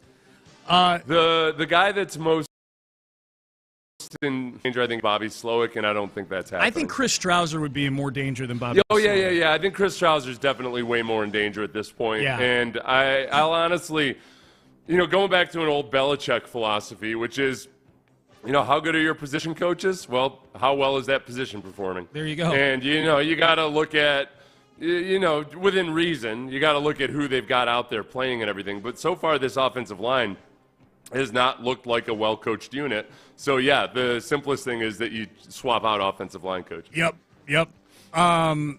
Text message. I read that one already. Well, let's get to the Circle of Swarm. I'll take a look back at the text here in just a minute on the 5-Hour Energy fan line. But it's Friday, and even though they play on Monday, we will do the Payne and Pendergast Circle of Swarm. DeMeco always says swarm. What we're looking for is players, right, who are looking to swarm. The swarm mindset, that whole mentality. Right, we want players to have a special work ethic and a relentless mindset in everything that they do. Who's in? This is a special group of men. Believe it. It's the Payne and Pendergast Texans Circle of Swarm. All right, Circle of Swarm. We do it each and every week. It is a combination of looking back at past performance, along with very recent performance, with a sliver of this is who we need to swarm coming up this weekend, or this Monday against the Cowboys. I'm for the first time, Seth, just real quick, looking back at our Week 10 Circle of Swarm and see how we did here. Last week, our Circle of Swarm was Joe Mixon, Tank Dell. Tank had a tough one, but they both had good games a week before. Daniil Hunter, Nico Autry, Azeez Al-Shire, Derek Stingley Jr., they all swarmed like crazy in that game. So we did good last week. All right, Week 11, Circle of Swarm. Past performance plus looking ahead to the Cowboys. You go first, my friend. I like it when you I'm going to this player is so good that recent performance doesn't factor into this at all. A man who very strategically proved his Texans MVP status by being absent for 5 weeks. Nico Collins. Yeah, I got Nico on my list, too. Yeah. I mean, without Nico Collins, in the Colts game and the Bills game especially, the Bills game in which he only played one quarter of football, you don't win those games probably without Nico Collins. Yeah. And likewise the other ones too, but notably huge strikes by Nico Collins in those games where you didn't necessarily do a whole lot offensively otherwise. I'm going to say Nico Collins. Yep. Numero uno. Nico's a good one for sure. I like that Nico Collins one. I'm going to keep the first one. I'm just going to keep simple. He was back on the field on Sunday night for the Texans. He made a huge difference. He was their leading tackler. He was all over the field. He had a couple of TFLs. He's the leader of the defense. To me, if we give out a swarmy at the end of the year for this team, he's for the most appearances in the Circle of Swarm. The only thing that's hurting him was being absent for a few weeks. Azeez Al-Shire is, to me, an easy choice to put into the Circle of Swarm, and I think you need him this Monday night as well. Yeah, good call. Good call there. Yep. But it's unfortunate when he ends up hooked up on Amon-Ra St. Brown and what have you. Can't blame him for that, though, right? Yeah, exactly. Yeah. Okay, so I will go. This is going to be an interesting one for this guy this week. Mm-hmm. And based on last week's performance, but now how does this guy fare with the return of Nico Collins? John Mechie. Yeah, Mechie's on my list, So John too. That's a Mechie good in the one, Circle of Swarm. Yep. Might be the first time we've had two wide receivers in the Circle of Swarm at the same time. Yeah. This year. We've had multiple offensive. We did multiple offensive players last week, but this might be the first time we've had two guys from the same position group in the Circle of Swarm. And How optimistic are you about Mechie that what he did on Sunday is a harbinger that he's going to be, I'm not going to say more involved because Nico's coming back. Like, Nico's going to soak up a lot of targets, but that Mechie becomes a viable number 3 in this offense. No, especially with some of the things that should open up underneath. I think that's where John Mechie's going to thrive. If Nico's stretching the field, there will be more opportunities for John Mechie. And I don't think he's ever going to, I wouldn't predict that he's going to be a perennial Pro Bowler or anything else like that. But if he can get really good in this scheme and be a complementary piece, then I think he can become that reliable weapon for CJ to look to and feel more comfortable, coming across on the second or third read to John Mechie. That's what I hope for with John Mechie. Yeah, it was, man, that was really nice to see. And his touchdown catch, man, that catch, like going up in between a couple of guys, taking a hit in the end zone, like that was that was totally on that one. My next one. And this is a guy who I'm not feeling great about playing this weekend, but he was really, really good. He was really, really good on Sunday on the stat sheet, but also noticeably the defense had to change when he came out of the game, and it's Kamari Lassiter. Kamari Lassiter, who may have been a victim of the swarm mentality, if you think about it, because it was Jimmy Ward swarming that knocked Lassiter out of the game, I wasn't going to put Lassiter in just because he's currently in the concussion protocol, and I don't like putting somebody in who might not even play on Sunday. Okay. So, and then that kind of puts me in a bind because instead of Lassiter, I was going to choose Stingley. Okay. Who's doing the exact thing you want out of a really good cornerback, which is he's doing it quietly. Yeah. Teams just flat out aren't targeting him, and they're generally not successful when they do target him. Yeah. But now I got to game where you're gonna go next because I really want Danielle Hunter in there, but I can't leave Derek Stingley. Stingley's probably been out of the circle swarm too many times this year, so I'll put Derek Stingley. Stingley, yeah. Sorry about taking up a dead spot with a guy who might not play there. That's my bad. Yeah. You're probably right. You're probably right about that. Kamari Lassiter, you got a nice little bonus week in the circle of swarm. All right, so for the last one here, you know what? I'll go ahead and put Danielle Hunter in for you. How's that? I'll make sure Danielle Hunter gets in there because the pass rush didn't, get like quote unquote get home at all. They didn't sack Jared Goff at all in that game, but the pass rush was a big reason, maybe the biggest reason why he went 15 for 30 in that game. Yeah, I mean the DeMeco Autry's pressure for the interception to Henry To'oTo'o for one, it was very close to just being, it might as well have been a sack. Yeah. The pass rush was fine in that game. That wasn't the issue. Had I not put Lassiter in, who would you put in there? Who would have been the sixth person for you there that actually might play? You know what though? That's a very good point. Yeah. Let me throw a couple names at you and see if you would Jalen Petrie deserve to be in there. Got that tip? Probably would have been Jalen Petrie. Petrie was swarming a lot on Sunday. Yeah. He was very, very swarming. He's not a concussion. Petrie, unlike Lassiter, had the good sense to tank his pre-testing on his concussion protocol. He set the baseline real low. Yeah, rookie move, Lassiter. You tried hard on your baseline baseline testing. That's it, man. That's it. You got to act real dumb when you go into that baseline testing. I wrote down Nico Autry's name on my list here. I wrote down Devin White's name only because I just jotted it down. Devin White.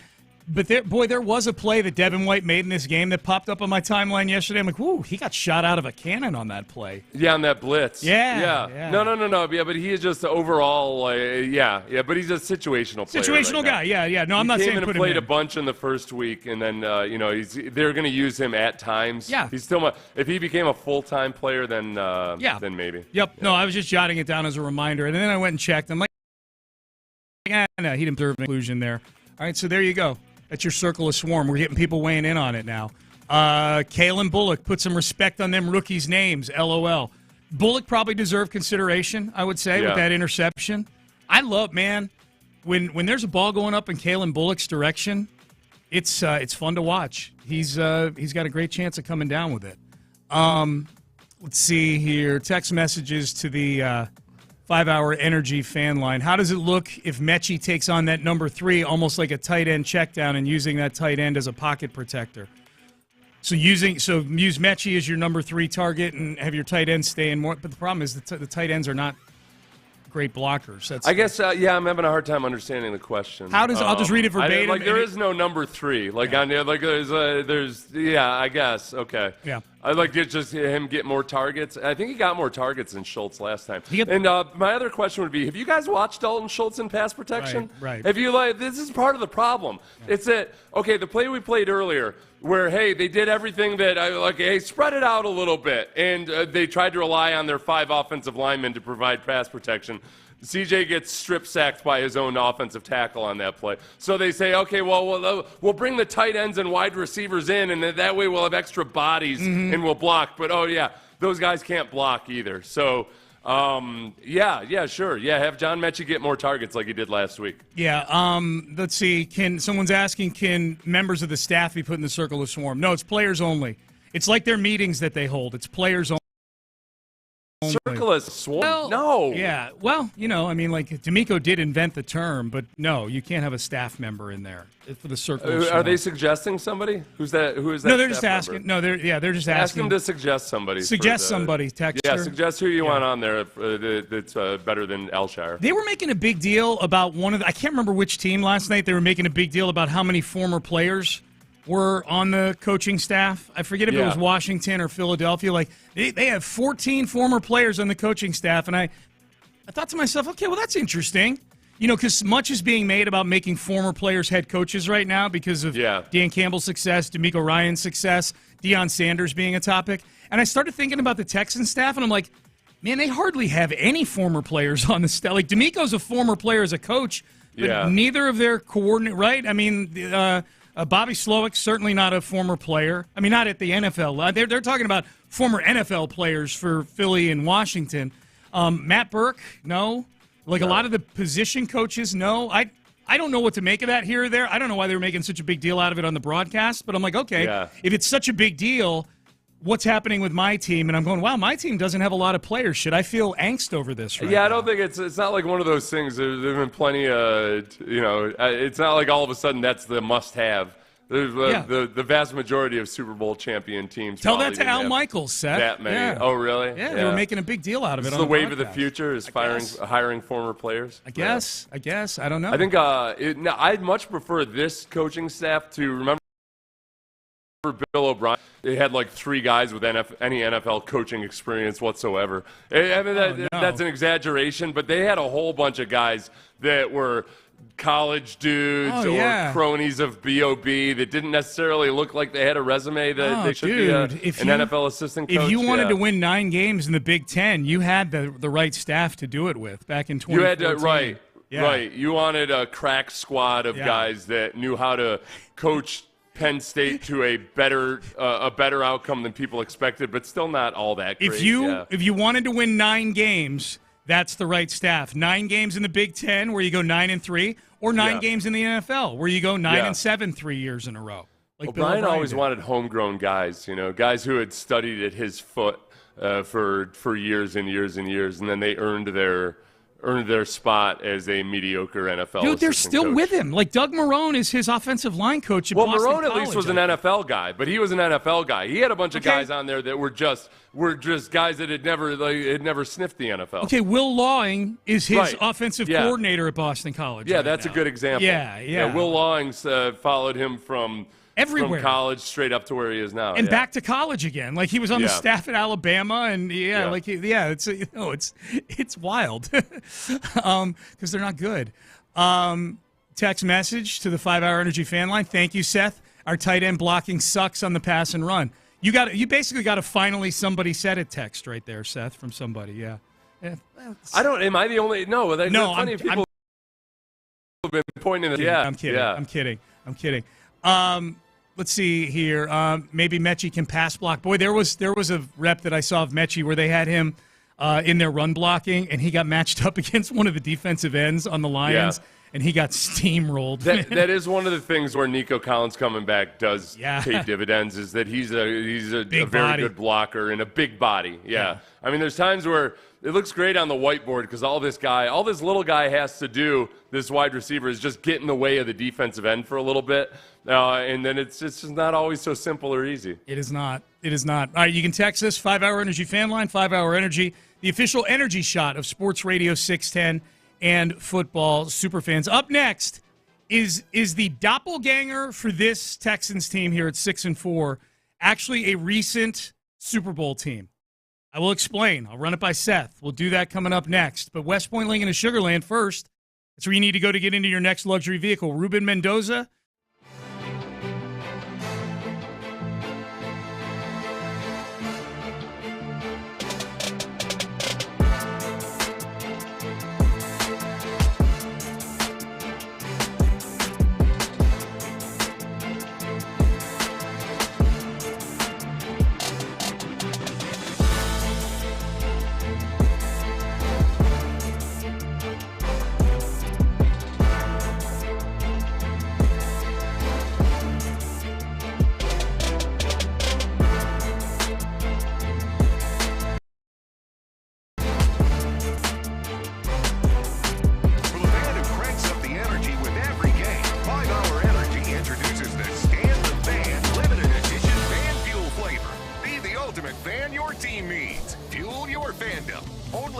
HoureEnergy.com.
Cranks up the energy with every game. 5-Hour Energy introduces the Stand the Fan limited edition fan fuel flavor. Be the ultimate fan your team needs. Fuel your fandom. Only at 5hourenergy.com.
cranks up the energy with every game. 5 Hour Energy introduces the Stand the Fan limited edition fan fuel flavor. Be the ultimate fan your team needs. Fuel your fandom. Only at 5hourenergy.com.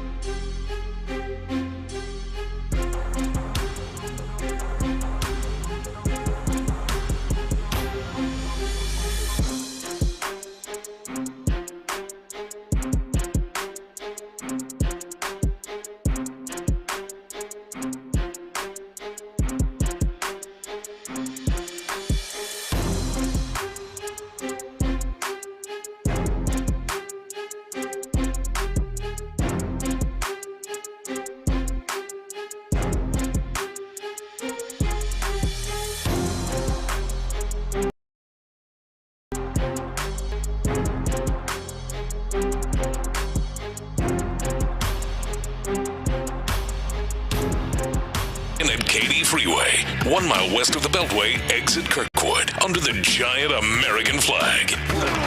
It's a Football Friday on Sports Radio 610. Live from the Twin Peaks studios, here's Payne and Pendergast. I had a conversation with my son James the other day about the Texans and talking about, like, okay, what direction could the season go and whatnot. And he actually planted this seed in my head and got talking about the 2021 Bengals. And the Bengals were a team that, Seth, if you recall, that was Joe Burrow year 2, kind of came out of nowhere. Not came out of nowhere to ascend to be a playoff team necessarily. They much improved over his rookie year, but made a run, ended up making a run to the Super Bowl. And it's interesting because there are a lot of similarities between those two teams. Are the 2021 Bengals the doppelganger for the Texans if the Texans are going to make a deep run here? Both 6-4, 10 games into the 2021 season. Both in year 2 of a rebuild. Now, the rebuild for the Texans was far more successful in year 1 than the Bengals. The Bengals lost Joe Burrow to injury. They were very competitive with Burrow, but they didn't have a great record.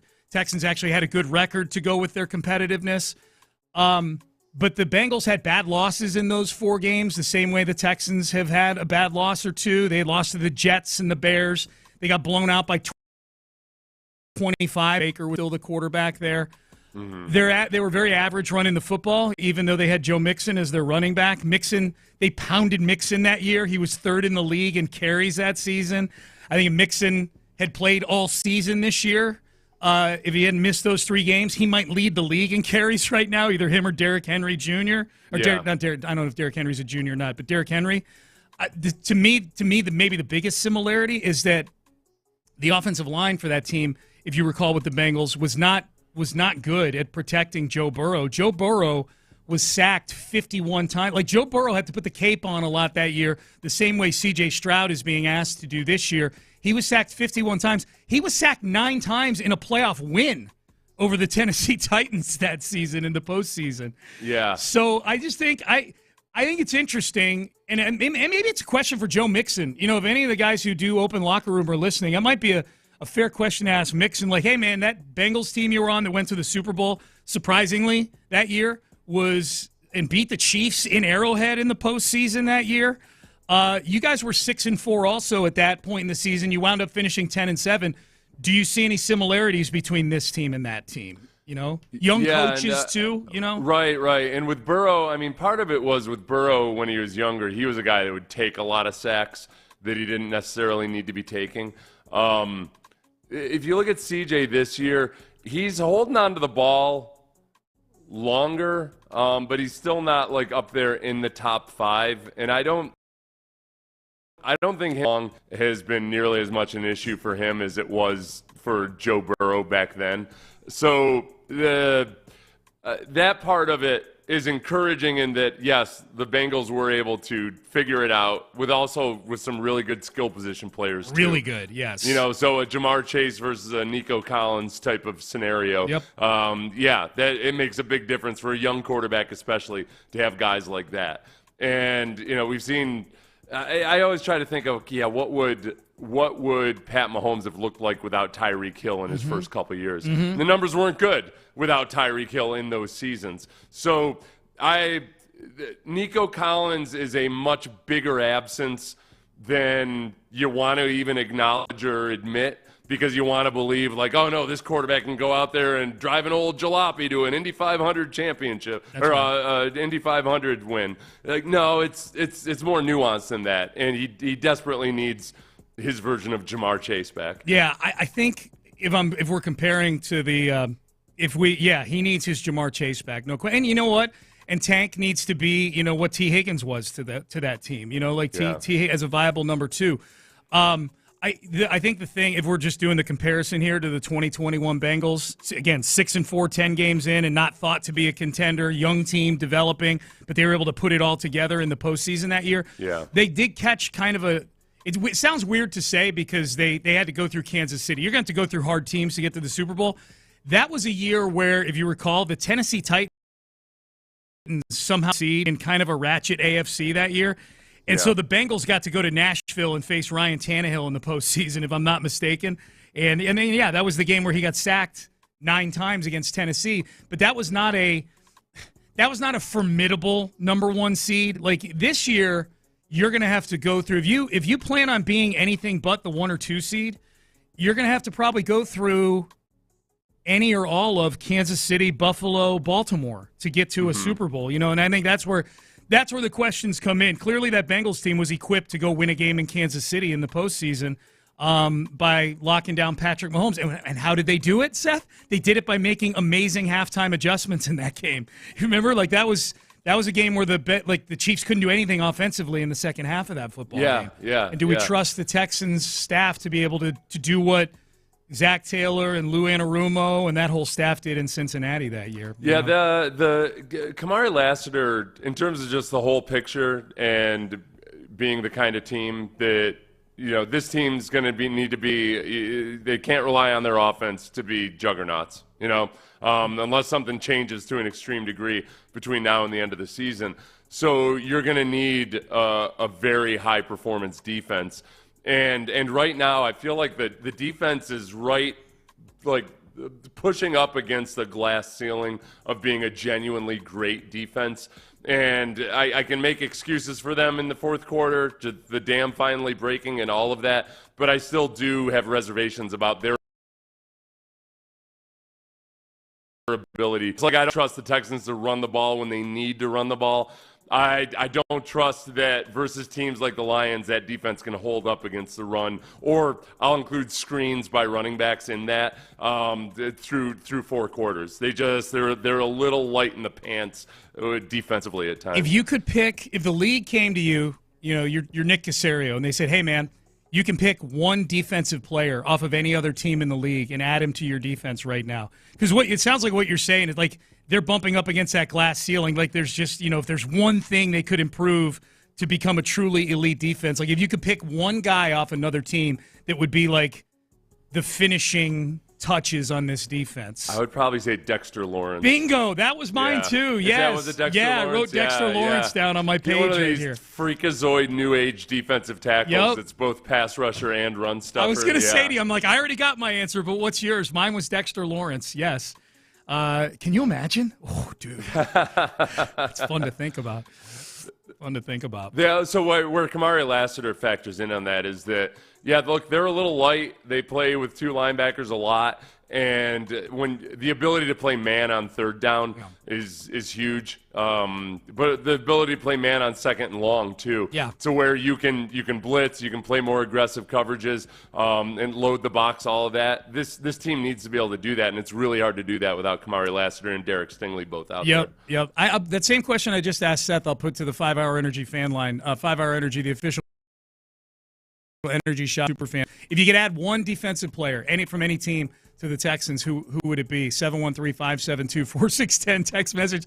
Okay, you got me convinced, Sean. Super Bowl back on. With the Bengals. Look, no, you're in the doldrums right now. This has been an extreme lull. You've lost 3 of 4 games. So over the course of the last month, it's not been fun at the end of Texans games more times than not. But there's you can throw You can almost throw a dart at the wall and find a situation where, okay, yeah, teams dug themselves out of a mid-season lull and became a different team by the end of the year.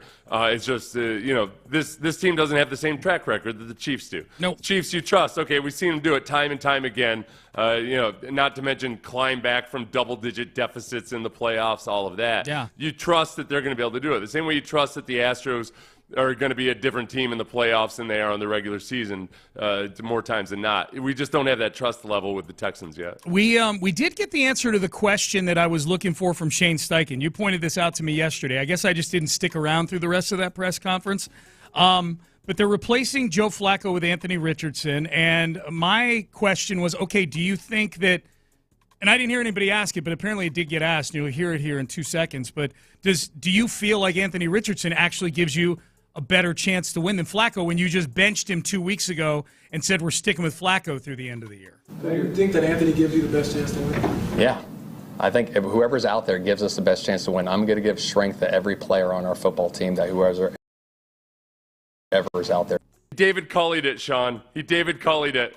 He said when David Culley was asked what made him choose the Texans job or choose to accept the Texans job, Yeah. It said it was one of 32 jobs. Yeah. And he was going to take whoever offered him a job. It's very inspiring. I took this job simply because there's 32 of these in this league. So Shane Steichen, when asked if Anthony Richardson gives them the best chance to win, he said, whoever's on the field gives us the best chance to win. So sure. Yeah. I took Anthony Richardson and put him out there because he is one of 32 starting quarterbacks in the NFL. Yes. I'm the guy who has introduced a new starting quarterback for the second time in 3 weeks, saying this will be the starting quarterback for the rest of the year. Oh, yes. my God. So, what do you expect me to give you? A straight answer on this? He doesn't trust or believe in Anthony Richardson one bit. There's a whole big mess of hand-wringing and clenched buttholes up there in Indianapolis. Oh, yeah, for sure. Patrick Surtain's getting some love on the 5-Hour Energy fan line for the one guy they would take to cap off this defense here for the Texans.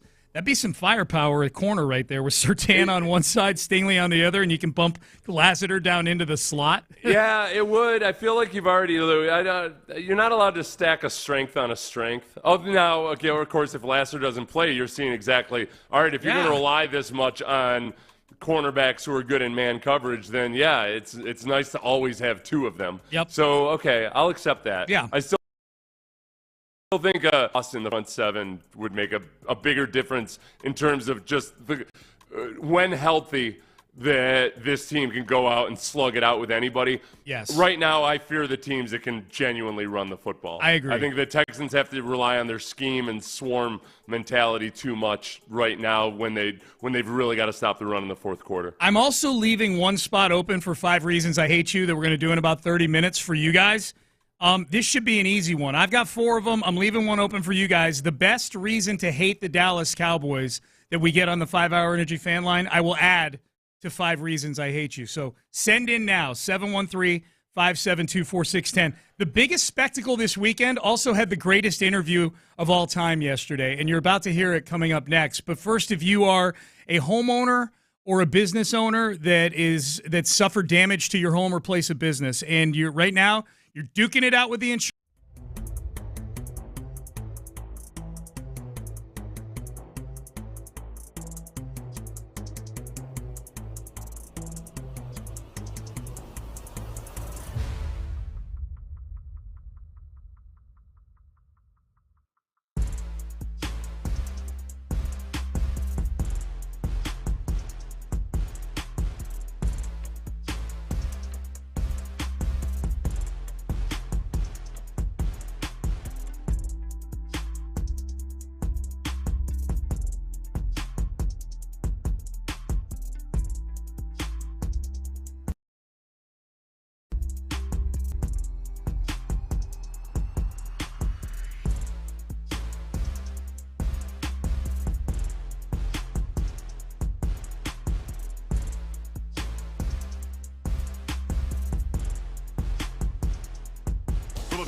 cranks up the energy with every game. 5 Hour Energy introduces the Stand the Fan limited edition fan fuel flavor. Be the ultimate fan your team needs. Fuel your fandom. Only at 5hourenergy.com.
Up the energy with every game. 5 Hour Energy introduces the Stand the Fan limited edition fan fuel flavor.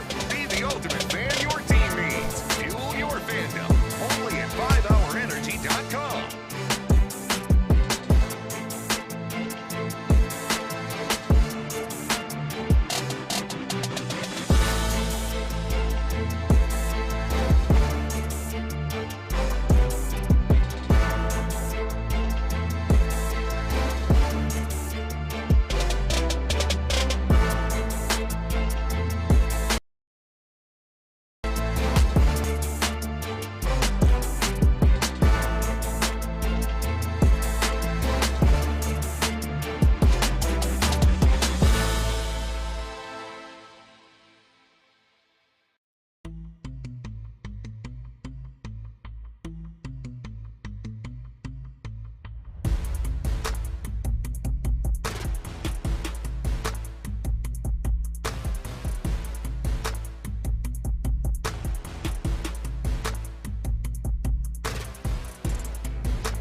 Insider access, exclusive content, Sports Radio 610. The Texans play here, an Odyssey sports station.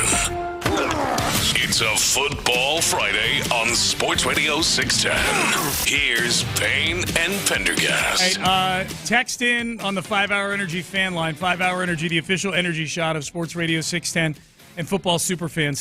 713-572-4610. We're looking for one more 5 reasons I hate you. One more reason for the next segment to hate Dallas. There's plenty out there, but I wanted to give you guys a voice. Thus far, most of them have to do with the fan base, so maybe maybe the one reason will be an amalgam of Dallas fan texts. We'll see, but you've got 20 minutes or so to text in, so send in your reasons why you hate the Dallas Cowboys very much. The biggest spectacle of this weekend, I think, of what's going to be a pretty fun sports weekend. I'm very excited to just sit around and watch sports this weekend. Yeah. The biggest spectacle will be tonight, ironically, at AT&T Stadium in Dallas, in Arlington. It will be the fight that will be carried on Netflix between Mike Tyson and Jake Paul. Yes. 8 rounds. 8 rounds, 2-minute, 8 2-minute rounds. 8 2-minute rounds, Yeah. wearing heavy gloves. Yep. Which I know some people don't know. That makes it safer, at least for knockouts. Okay.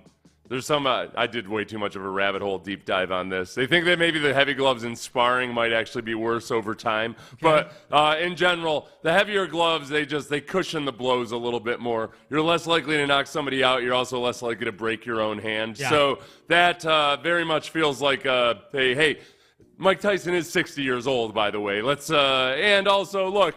Jake Paul's bringing a lot of money to the sport. We don't want him to get brained by one in the early rounds especially. I think they'd probably worry that, like, man, if it goes into the 8th round, then Jake Paul's probably got the advantage. But if Tyson just connects on one punch in one of the early rounds, then, yeah, we need to keep Jake Paul alive as long as possible. It's fascinating. The betting on this, the public is all over Mike Tyson, and this feels like a sentimental pick more than anything. Yeah. You know, ironically, Mike Tyson, the guy who went to prison, bit a guy's ear off on pay-per-view, is now everybody's darling. The Hangover He's movies the lovable probably old helped. man. Well, because he's very He is. He's expressed deep regret for the way he used to be. No question. And still is in a lot of ways. Yes. He still feels conflicted about his, at times, murderous impulses. Indeed. So he's the public darling right now. 90%, as of yesterday, 90% of the tickets are on Tyson, but the big money bets, the smart money, the sharp money, the uber rich money is coming in on Jake Paul. DraftKings has taken 2 $500,000 bets. There's another outlet. I saw a headline this morning that took $1 million bet on Jake Paul. I saw Dave Portnoy of Barstool, who himself is a very wealthy individual. He's the founder of Barstool Sports. He was basically saying, how is Jake Paul only minus 200? He should be minus 10,000. The last time we saw Mike Tyson, he was not good at all, and he was 20 years younger. Now he's 60. Yeah. I've been guilty of. Initially I thought for sure, like, of course Tyson's like, he's a legitimate boxer. Yeah. Jake Paul's fought MMA guys in boxing, which is not the same. Not the same. And yet, the 60-year-old thing. You know what I did, Sean? Just to look it up to be sure, because people were really hammering like, hey, he is 60, and in my mind, they're like, no, he's Iron Mike. Yeah. The record. So for, people run the mile in less than 4 minutes all the time these days. Mm-hmm. What do you think the record is for the fastest mile run by somebody who's 60 years old? Ooh, this is a good one. Okay, so we're on point. He's 56 as sort of a benchmark. Yeah. The record mile for someone 60 or older, I'm going to say, is 4 minutes and 52 seconds. Yeah, wow. 4 minutes, 49 seconds. Okay, wow. All right. But that's a big drop-off, man. Oh, from doing under 4 minutes? Hell yeah. I kind of thought, now maybe some of the truly world-class elites, if they kept training and ran a mile. That's the record holder, okay? That's the record holder. Right, but also, I don't know how many of those guys are, plus it's not like the mile is the conventional event anymore, but it's not like, okay, how many Olympic champions are still training hard and trying to run and break a record in the mile at the age of 60? Yes. So that's where I feel like there's no precedent for this other than and looking at George Foreman, who was in his late 40s when he was making his comeback. Mm-hmm. You're in uncharted territory for, okay, you take one of the best in the world at the age of 58, and how much does it affect their endurance versus a guy who's not a genuine real contender? Yeah. It feels impossible to handicap, and yet all the sharps out there seem to be pretty down on the age factor on this one. Are you going to bet on this? You've started to dip your toe in the gambling. No. I'm in way too. The very fact that I thought for sure Tyson would be favored in this means that I'm way too far out over my skis already. Yeah. There's no amount of I can't be trusted with making a sound decision on this. Oh my God! So we've had all the different boxes to check on this thing that go with a spectacle, because we've had a lot of social media back and forth. The fight got postponed. We had a slap from Tyson to Jake Paul at the weigh-in yesterday. Did you see that? No, I didn't see it. Slapped him. Just slapped him across the face at the weigh-in. For me. This will be decided in the 3 minutes leading up to the fight, and whatever Tyson's mindset is, because I feel, given that, and we're going to hear philosophical Mike Tyson, we're going to hear very existential, really nihilistic Mike Tyson here coming up in a moment. But it all hinges on whether Tyson feels like, all right, I'm going to feel this out, and I'm going to kind of maybe be a gentleman about this, and I'll just be a technician for 8 rounds, versus does he go out there with seeing red and just want to destroy him in the first round? Yeah. And that's what I'm going to do. If Killer Mike Tyson goes out there in the first round, then I feel really good about it. With each ensuing round, I'm going to get more and more nervous. Okay, yes. I'm with you on that. Okay, so let's get to what you were talking about here. Mike Tyson, they've been doing a lot of press over the last few days for this thing, a lot of last-minute promotion. By the way, you can see the fight on Netflix, so it's not a pay-per-view where you got to pay $59.99. It's a Netflix fight, so if you have a Netflix membership, you're able to watch the fight tonight. I can't wait to watch it just to see what this thing looks like. Mike Tyson did an interview with a 13-year-old reporter named Jazzy. Her name is Jazzy, and she is Jazzy. Pleasant-looking young lady. She's got her glasses on. She's playing professional sports reporter, and she's got a chance to interview Mike Tyson. And here's how it went. In your return to the ring for this fight, you are setting a monumental opportunity for kids my age to see the legend Mike Tyson in the ring for the first time. So after such a successful career, what type of legacy would you like to leave behind when it's all said and done? Well, I don't know. I don't believe in the word legacy. I just think that's another word for ego. Legacy doesn't mean nothing. That's just some word everybody grabbed onto. Someone said that word and everyone grabbed on the word, so now it's used every 5 seconds. It means absolutely nothing to me. I'm just passing through. I'm going to die, and it's going to be over. Who cares about legacy after that? What a big ego. So I'm going to die. I want people to think that I'm this, I'm great. No, we're nothing. We're just dead. We're dust. We're absolutely nothing. Our legacy is nothing. Well, thank you so much for sharing that. That is something that I have not heard before, someone say that as an answer. Can you really imagine somebody say, I want my legacy to be this way when you're dead?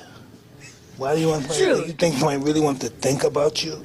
What's the audacity? I think, I want people to think about me when I'm gone. Who the cares about me when I'm gone? That's an F-bomb. My kids, maybe, or grandkids. Okay. Tyson's going to win in one. This thing's going to last 33 seconds. I'm afraid he might bring a gun to the ring or something. Dude, at first, it started a little bit, he was being a little philosophical about it. When he dropped the F-bomb on the 13-year-old reporter, that's and you got to, everybody listen to that. You got to picture this. For one, she's 13. Yeah. 2, it's like a stand-up interview in front of some backdrop. It wasn't like a sit-down, like, let's have a long conversation about this. I thought she did very, very well. I thought she did very well. And, like, getting an answer she did not anticipate at all, being genuinely kind of taken aback by the frankness of the response. And she didn't know quite exactly where to pivot off of that. I think she did as well as better than maybe 75% of adult reporters would have done on that. 100%. I don't know if all these big broadcasting schools like Syracuse go scout and start to scout kids on their YouTube channels when they're young, making sure we're getting the best of the best to our school. You can do that easier nowadays because kids have their. I would get 13-year-old Jazzy on my radar right now if I were a broadcasting school. I thought she's got great energy too, man. She was really good. I thought she did a really good job. Did she say somebody asked her to ask that question, or was that what she came up with? I don't know. You know what? Let's play it off the top again and see. Yeah, play just the question. Yeah. In your return to the ring for this fight, you are setting a monumental opportunity for kids my age to see the legend Mike Tyson in the ring for the first time. So after such a successful career, what type of legacy would you like to leave behind when it's all said and done? That's her question, I would say, as far as the question itself goes, I feel a little bit of I myself kind of chafe at legacy. Whenever even adult reporters ask a legacy question, I'm kind of all right, maybe you get something good here. But it's a fair enough question. It's a very fair question. I'm guessing. Here's what I'm guessing happened. I'm guessing Jazzy found out the day before, or maybe she's known for a few days she's going to get to interview Mike Tyson. Yeah. And so she's at the kitchen table with her parents the night before, what are some good questions I can ask Mike Tyson? And to be fair, I'm guessing her parents aren't in broadcasting, so they're thinking of. They're more inclined to probably think of the more basic questions ask him about his legacy, Well, it's tough, though, too. Think about little young Jazzy there asking this question who, I mean, she sounds like she had done her research, probably. Yeah. And, a lot of stuff's going to come up with Mike Tyson where I kind of feel like maybe just don't have the 13-year-old interview. Maybe don't have the 13-year-old. If she wanted to really, there's a lot of ugliness in his past. There is. I don't know. I don't know about the whole dynamic there. You know what else she did a good job of was how when you're interviewing somebody that you've never interviewed before, making them feel important or good coming into the interview. Jim Rome does a really good job of that. When he brings on somebody, builds them up and whatnot. She's talking about the legend Mike Tyson. Kids, my era is going to get to see the legend Mike Tyson. Right. She did a good job with that too, I thought. And Tyson basically just gave her the rundown on how meaningless this existence. Really, you got your little microphone there, and that's nice and all, but I mean we're all dust eventually. Okay, what's it even matter? Let's grade them. I'm giving Jazzy I'm giving her a solid A. For You got to take her age into account. Absolutely. I thought she did a great job with it. Great job. What grade do you give Mike Tyson as an interview subject there? He gave an interesting answer. Yeah, and he was very blunt and honest. He's like an uncle that's going to tell you the truth about the way he sees life, and it's good for kids to understand that. Yep. At what age do you start exposing him to the whole? I'm giving him an A too. Different. I mean, she might go. Maybe she's from a very she might be from a very religious family or what have you, and she's genuinely never heard anything like that at all. Yeah. And it was going to open her eyes to so. I would say for Tyson, A on the answer. A on the answer. Whether you agree or disagree with him, I agree. It was a very, very honest answer. No, I got to give him a B. He shouldn't have dropped the F word on the 13-year-old interviewer. You drop him a whole letter grade for that. I drop him a letter grade. Yes. Okay. That's a basic. Don't be swearing around young kids. That's no matter what your tolerance or appetite is. I don't know. When you're around other people's children, try not to drop F-bombs. I feel like Tyson gonna Tyson. You know what I mean? it is A-. I'll subtract him a partial letter grade. I give him an A for the existentialism and a B for the profanity. Yeah, A+ for the that's as existential as it gets right there. We all dust with nothing. Let's see. There's a lot of people texting in 5-Hour Energy fan line saying that they think this thing is rigged tonight. I don't think this is rigged. There's way too much. Okay, naive Sean. There's way too much gambling action for this thing to be rigged. Well, how could they possibly rig something that people are gambling on? Well, it's one of the sanctioned fight. The whole thing is, the more mainstream gambling becomes, the harder it is to rig things. There is too much money involved, and the safeguards and everything for watching it are. So yeah, for all that, if you're somebody who believes it's rigged, you're going to believe it's rigged. We're not going to convince you otherwise. Correct. I don't see a reason to rig it necessarily. No. I think sometimes people interpret this as rigging it, like with Mayweather versus Conor McGregor. Conor McGregor. I think the boxer or the better one makes the business decision of, all right, we're going to put on a good show, and I'm going to keep this guy around for, and Mayweather's not like a knockout artist to begin with. Yep. But we're going to put on a good show. Yeah. That's what I wonder about with Tyson. Like, how confident is he in his ability to where he feels like he could actually just put on a good show for 8 rounds?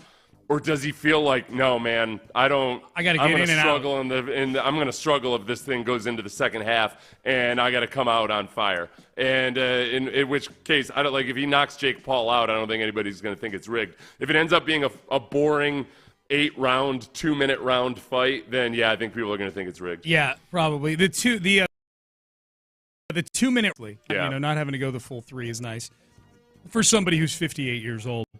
Boxing is so hard. Dude, it's so exhausting. You're tired 10 seconds in. in. It's so hard, man. It's really hard. I've done like charity, like back in my youth, we did charity. We used to do charity boxing events in college, and those would be 1-minute rounds. And oh my god, yeah. That's how tired you are at the end of a few 1-minute rounds. How did you do? Were you okay at it?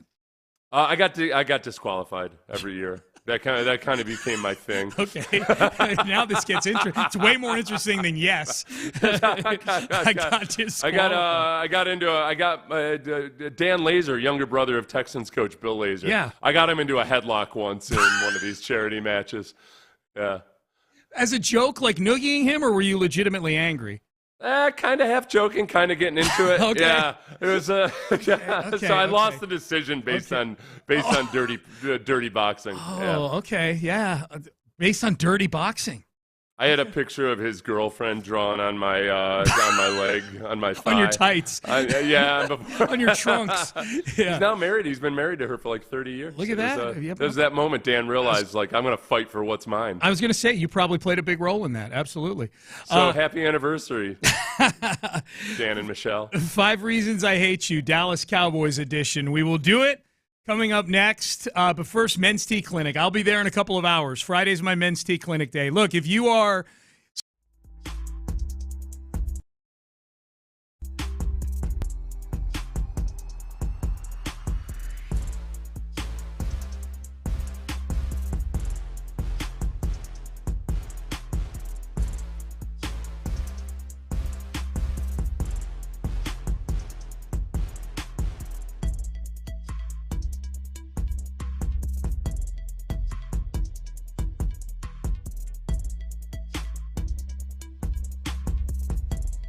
For the fan who cranks up the energy with every game, 5 Hour Energy introduces the Stand the Fan limited edition fan fuel flavor. Be the ultimate fan your team needs. Fuel your fandom. Only at 5hourenergy.com.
ultimate fan your team needs. Fuel your fandom. Only at 5hourenergy.com.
Exit Kirkwood and take the first U-turn at West Airport under the giant American flag. It's a Football Friday on Sports Radio 610. Here's Payne and Pendergast. All right, Payne and Pendergast, let's do it. We do it every Friday before a game. We know the game's Monday night, but we're doing a lot of our Friday stuff today because I feel like some people are used to hearing it, man. 5 Reasons I Hate You. Dallas edition. Should be an easy one, and it was. A lot of reasons get left. Almost too. There's sometimes more to bounce off of Mike Tyson's existential philosophizing early on. You get that having too many choices can sometimes be the hardest thing in the world to handle and deal with. Like, I've got all this choice. What do I do? You pick 5 and you roll with it. That's what you do, Seth. And you bring death, mayhem, and destruction to Arlington on Monday. That's Amen what you do. to that, my brother, for sure. All right, so let's get going. And I tried to keep these as relevant to the present as possible because there's decades and decades and decades of baggage between these two cities, Dallas and our fair city here, Houston. So let's start with Micah Parsons. This is the low-hanging fruit. Micah Parsons has awful, awful, awful sports takes, terrible sports takes. We played one before earlier in the show when he was debating with CJ on which team is the better in the state of Texas. This was one where the question was mind you, this is a draft show in April of this year. So the question that Adam Lefkoe had asked them was about the best divisions in football in 2023. Keep in mind the season is over already, all right? So we've got data now that the Giants stunk and the Commanders stunk. They're both picking in the top 6. Yeah. Here was Micah Parsons' twisted argument as to why the NFC East was the best. On paper, last year, we were argued the best division in football. No, sir. Everyone was a playoff team. AFC North was the best division in football. Washington was argued that Washington. I meant the Giants. Giants either. What are you talking about? What do you mean? They lost to the Eagles. That's 2 years ago. Yeah, but I'm saying going into it. Fam, you don't know what you're talking about. Going into last year, the no NFC one North in was the argued. planet except for Micah Parsons thought the NFC East was better than the AFC North. You can't argue that. I can, bro, unless you're delusional. Going into last year, we have better teams than y'all right now. Going into last year, you thought Washington was going to be good. There's not a weak team in the AFC North. What are you talking about? Baltimore, Cincinnati, Cleveland. On paper, Washington was supposed to be a really great team. Washington is not better than any one of those 4 teams. I guarantee it. That's why Daniel Jones got the contract. They went to a playoff game. And then they added Darren Waller. The Ravens, the Browns. Then they added Darren Waller. Going into that season, they had the Giants. We were ranked 3rd or 4th best team in the NFC. You guys always are. We were ranked 3rd going into preseason. You guys, that's not the conversation. You're trying to single it out for y'all. Okay, good enough. My head hurts, Ben. Micah just doesn't listen. Micah, listen, well, he moved the goalposts 3 times. He turned it into what were expectations before the season? Yeah. In arguing about what actually happened, he was arguing about what expectations were before the season. And then he turned it into just the Cowboys themselves individually. I tell you what, Seth, and this plays into the reason to hate Micah Parsons. I think we can all agree, CJ's had some more issues this year than he had last year, just in terms of playing quarterback. A lot of them imposed by the ecosystem that he's in. The offensive line catches a lot of blame. I'm going to blame CJ spending too much time with Micah Parsons and listening, trying to argue with somebody who has the most boneheaded sports takes as being a reason why maybe CJ this year as he was across all of last season. Do you think the dumbness was catching? I think it might have been. Somehow his mental processing was polluted by Micah Parsons? I think if he didn't hang out with Micah Parsons last offseason, he hits tank for that touchdown on Sunday against Detroit. That's true. You lay down with fleas, you rise up with fleas. Thank you. Yeah. Thank you. Good night. And he's got the stench of Micah Parsons' bad sports takes all over him. That's it. All right, that's number 5. Number 4, Brandon Cooks is a Dallas Cowboy. Now, granted, he's on IR, but remember when Brandon Cooks, after the season was over in 2022, said that he didn't want to be part of a rebuild? I do. I mean, you said get my mind right. I mean, for me, my mind's not there. Rebuild, like I said, that window of where your gifts are at its peak only lasts for so long. So for me, I'm not looking at it as far as, being a part of a rebuild. However that looks, that's where I trust my camp and my representation to be able to get a map from here and, to there to see what that looks like, to be a part of something that's a trusted plan. But I'm not going into this offseason thinking I want to be a part of another rebuild like that. How'd that work out for you, Cookie? Huh? So we jumped up and to replace Amari Cooper up there in Dallas. Yeah. And they're in a little bit of a – they're not even in the rebuild is the sad thing. No, they're stuck. Yeah, they're stuck. They just paid 2 guys, league-leading contracts to be part of something that's great already. Yeah. And Brandon Cooks is on IR. And is he on IR? He's on IR. Unavailable? He's on IR. Yep. Yeah. He's on IR. Yeah.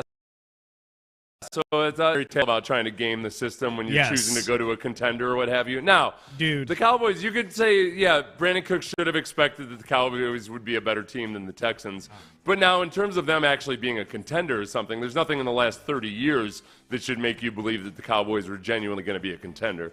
No. God, no. No. We'll need a bolt of lightning, and I'll need to see that before I believe that ever happens again. So that's number 4. Brandon Cooks is a Dallas Cowboy. I do not like Brandon Cooks. Number 3. The scowl of his face, just his permanent scowl, his belief that there's no way the Texans could ever recover. I'm guessing this was his belief. You let go of the smartest guy in the building, Jack Easterby. How could you ever turn it around without Jack Easterby, the Pied Piper, leading us all to whatever the hell this is? Right. Ironically, it's a miracle. They did it. Yeah. They did it without Jack Easterby. It's a miracle, Seth. They did it without the miracle worker. Number 3. And there's a text on here I asked you guys for input, and I'll do your input at number 1 for 5 reasons I hate you for this. But we had a text saying, hey, Jerry threatened to fire those radio guys. Actually, ironically, my reason number 3 is going to be those very radio guys, Sean and RJ, who I like both of them. They obviously are very successful up there. But remember that time they came on with us, Seth? I think during the preseason in 2022? Yeah. And the Cowboys were playing the Texans in the preseason that year. And we did the thing. Gavin Spittle loves to do this, the old PD here, where he gets the two cities, sister stations arguing with each other. Yeah, and this was like feeding. Like the Cowboys were a good team, the Texans were a laughing stock. And so, what are we talk trash to the Cowboys? And remember, we were just having a delightful conversation. And at some point, I said, yeah. So they asked about Davis Mills, and I said, well, we actually had Davis Mills on the show yesterday or whatever. And they started scoffing at us. They're like, ooh, good get. Nice get. And I'm like, well, who? Okay, thanks. We have a crappy team. This is our fault. We have a crappy team. Yeah. Who's laughing now? Whose team is crappy now, boys? And they do get Jerry Jones on their show. They probably get Cooper Rush, though, whenever they want him. Maybe. Whenever they want him. They might get Trey Lance. I don't know. Yeah, they might get him. And so their show is the one that gets Jerry Jones, so good on them. They get a lot of notoriety from that. I'm guessing they didn't themselves cold call Jerry Jones and say, will you come on our show? I'm guessing it's an arranged thing with the station. But that still sticks in my craw, like that whole, like, ooh, nice job booking Davis Mills. I'm like, all right, bro, who are we supposed to book from the Texans? Like, were we not supposed to book people? We weren't I wasn't bragging about it. I wasn't like in a... Sounds like this is all coming back around to Jack Easterby for you. A little bit. A little bit. And Bill O'Brien. It's the whole morass that was that 2-year period. That was part of it, for sure. Yeah. Number 2. They don't do that anymore. Like they used to do that a lot, and I think I was too good at it. I think I landed too many punches when we would try to do the little back and forth jabbing. I don't know how to play nice. Yeah, I'll go ahead and I'll do research on your family and your ex-wife and everything, and I'll bring it out there. The heavy gloves are off. Yeah. Yeah. Number 2. This coaching staff is full of nepo babies. Brian Schottenheimer, who's never been a good OC, is the OC for this team. Chase Hazlitt, son of John Fossil, the son of the late Jim Fossil, is the special teams coordinator. It's basically a nepo baby nursery up there in Arlington. Jerry and his young son Steven want to be sure that they know that, just when the young whippersnapper Steven, who's got to be, like 79 by now? Once the young whippersnapper takes over, everything will be just fine. Yeah, well, then, Steven, if you go to their website, which I did yesterday for this segment, and look at the front office, Jerry, obviously the owner and the GM, but Steven runs the business side. He's the chief operating officer. He's like Jerry's right-hand guy. Charlotte his daughter is in a C-level position, and his other son is the chief marketing officer. So it's a big family business up there, man. Irsay's daughter has some role in Indianapolis where she's on the sideline. I don't know, giving information to the coach or something. There's a lot of pictures of her standing next to the head coach. So I don't know. I'll do research at that into the break. We'll get a bonus reasons to hate Indianapolis coming up next. But the Irsay Brain Trust, don't worry, everybody up in Indy. Yeah. The Irsay Brain Trust is secure. Okay, he's got his children involved. The last one, where I put it to you, the fans, or you, the Texan fans, to give us a reason to hate. Most of it is about the Dallas Cowboy fans, and there's a lot of stuff in here about chachas and guys driving cars that are worth more than the apartment that they're in. You know, their car payment is higher than their rent. A lot of talk about different bodies and things like that. I'll read a couple of them here that are not in that category. 4671. If you're a Cowboy fan, it probably means you're a fan of the Yankees, the Lakers, and Al-Qaeda. Yeah. That's probably 100%. Yep. I don't trust, especially if you're from outside of Dallas, but if you're a Cowboys fan, I don't trust that you're a good American. Correct. I feel like you're just willing to jump on, Communist Party is in charge? Hell yeah. Yeah. I'll go pink for you. Yeah. They want whoever's currently leading. Bingo. 7854, Houston-born Cowboy fans. People born here, but they were raised and are still Cowboy fans, and yet they claim they root for the Astros because they're from Houston. I'm getting a lot of that, Seth, with people saying people that are combo Cowboy Astro fans. I did pick a lane, bro. I talked to Sam Warren from the Chronicle about this yesterday. He wrote an article that I think is in today's paper about that first 2002 victory over the Cowboys. Oh, yeah, we got to pull that up, man. So, as a player and as somebody who was new to Houston at the time, I didn't quite necessarily really grasp it. It was afterwards and just in the last 20 years. The one big dynamic that I didn't understand was all of the poor Houstonians who have to work alongside Cowboys fans and have to listen to their nonsense every year about how they're, this is the year they recapture their glory. This is the year they actually advance beyond the divisional round in the playoffs. This is the year because, hey, look at the Super Bowl rings. Look at all the things we did back when my grandfather was still a young. And they just get sick and tired of hearing about it. How much it matters just for the water cooler discussions on Tuesday morning. Yep. All right, Payne and Pendergast with you. Good job, guys. Hey, on that, yeah. That is a weird thing, by the way, too, because I started watching Simpsons again recently just because it's been such a long time. Yeah. And I realize now, boy, you want to talk about feeling old. So they were doing like a flashback to Abe Simpson when he was a younger man in A Private Eye. Yeah. Except, with the Simpsons, because everybody stays the same age all the time, you get these, sometimes you'll see Homer as a young teenager and it's in like the 1960s, and then other times you'll see, so now Abe Simpson is a young private detective in the 1990s. Oh, no way. And I'm like, oh, my God. Oh, that's weird. That's totally weird. This old man is like, not young, but like an adult, like a middle-aged, That's a strange, stark age reminder right there, man. Yeah, For sure. yeah. I actually have an age question I want to ask you a little later in the show, but we'll get to that. We're up against it here. Up next, thank you guys, by the way, for weighing in on the text page and helping out. That's 5 reasons I hate you, Cowboy style. Great job, people. Hey, let's stick with the game here. The two guys you can't let beat you. These are the two guys for the Cowboys that can wreck the game and make Tuesday morning miserable for all of us. DeMeco talked about both of them. You'll hear from the head coach coming up next. Prize picks. And I can promise you this weekend, you guys know I have a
Up the energy with every game. 5 Hour Energy introduces the Scan the Fan limited edition fan fuel flavor. Be the ultimate fan your team needs. Fuel your fandom.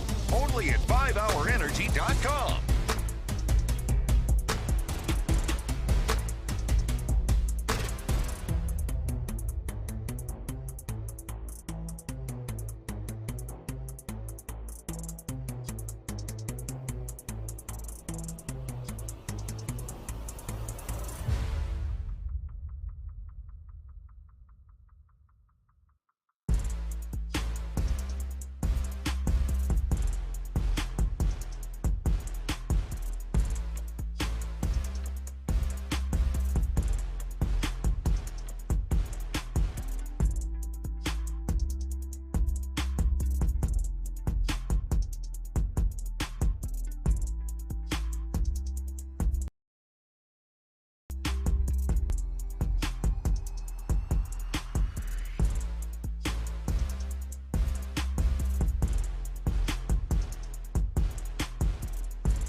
For the fan who cranks up the energy with every game, 5 Hour Energy introduces the Stand the Fan limited edition fan fuel flavor. Be the ultimate fan your team needs. Fuel your fandom. Only at 5hourenergy.com.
It's a Football Friday on Sports Radio 610. Live from the Twin Peaks studios, here's Payne and Pendergast. I feel a little weird. This is the first Monday night game. This is where I'm kind of feeling this, Seth. Like, this is the first time we've kind of been breaking down an upcoming Texans game in a long time to where, like, oh, yeah, there's a whole nother day to break this thing down on Monday. For you and I, at least. Because we're going to be on, we'll be on. By the way, Monday we will be on 6 a.m. to 10 a.m. We're normally on 6 to 8, and it's Mark Vandermeer and John Harris on from 8 to 10.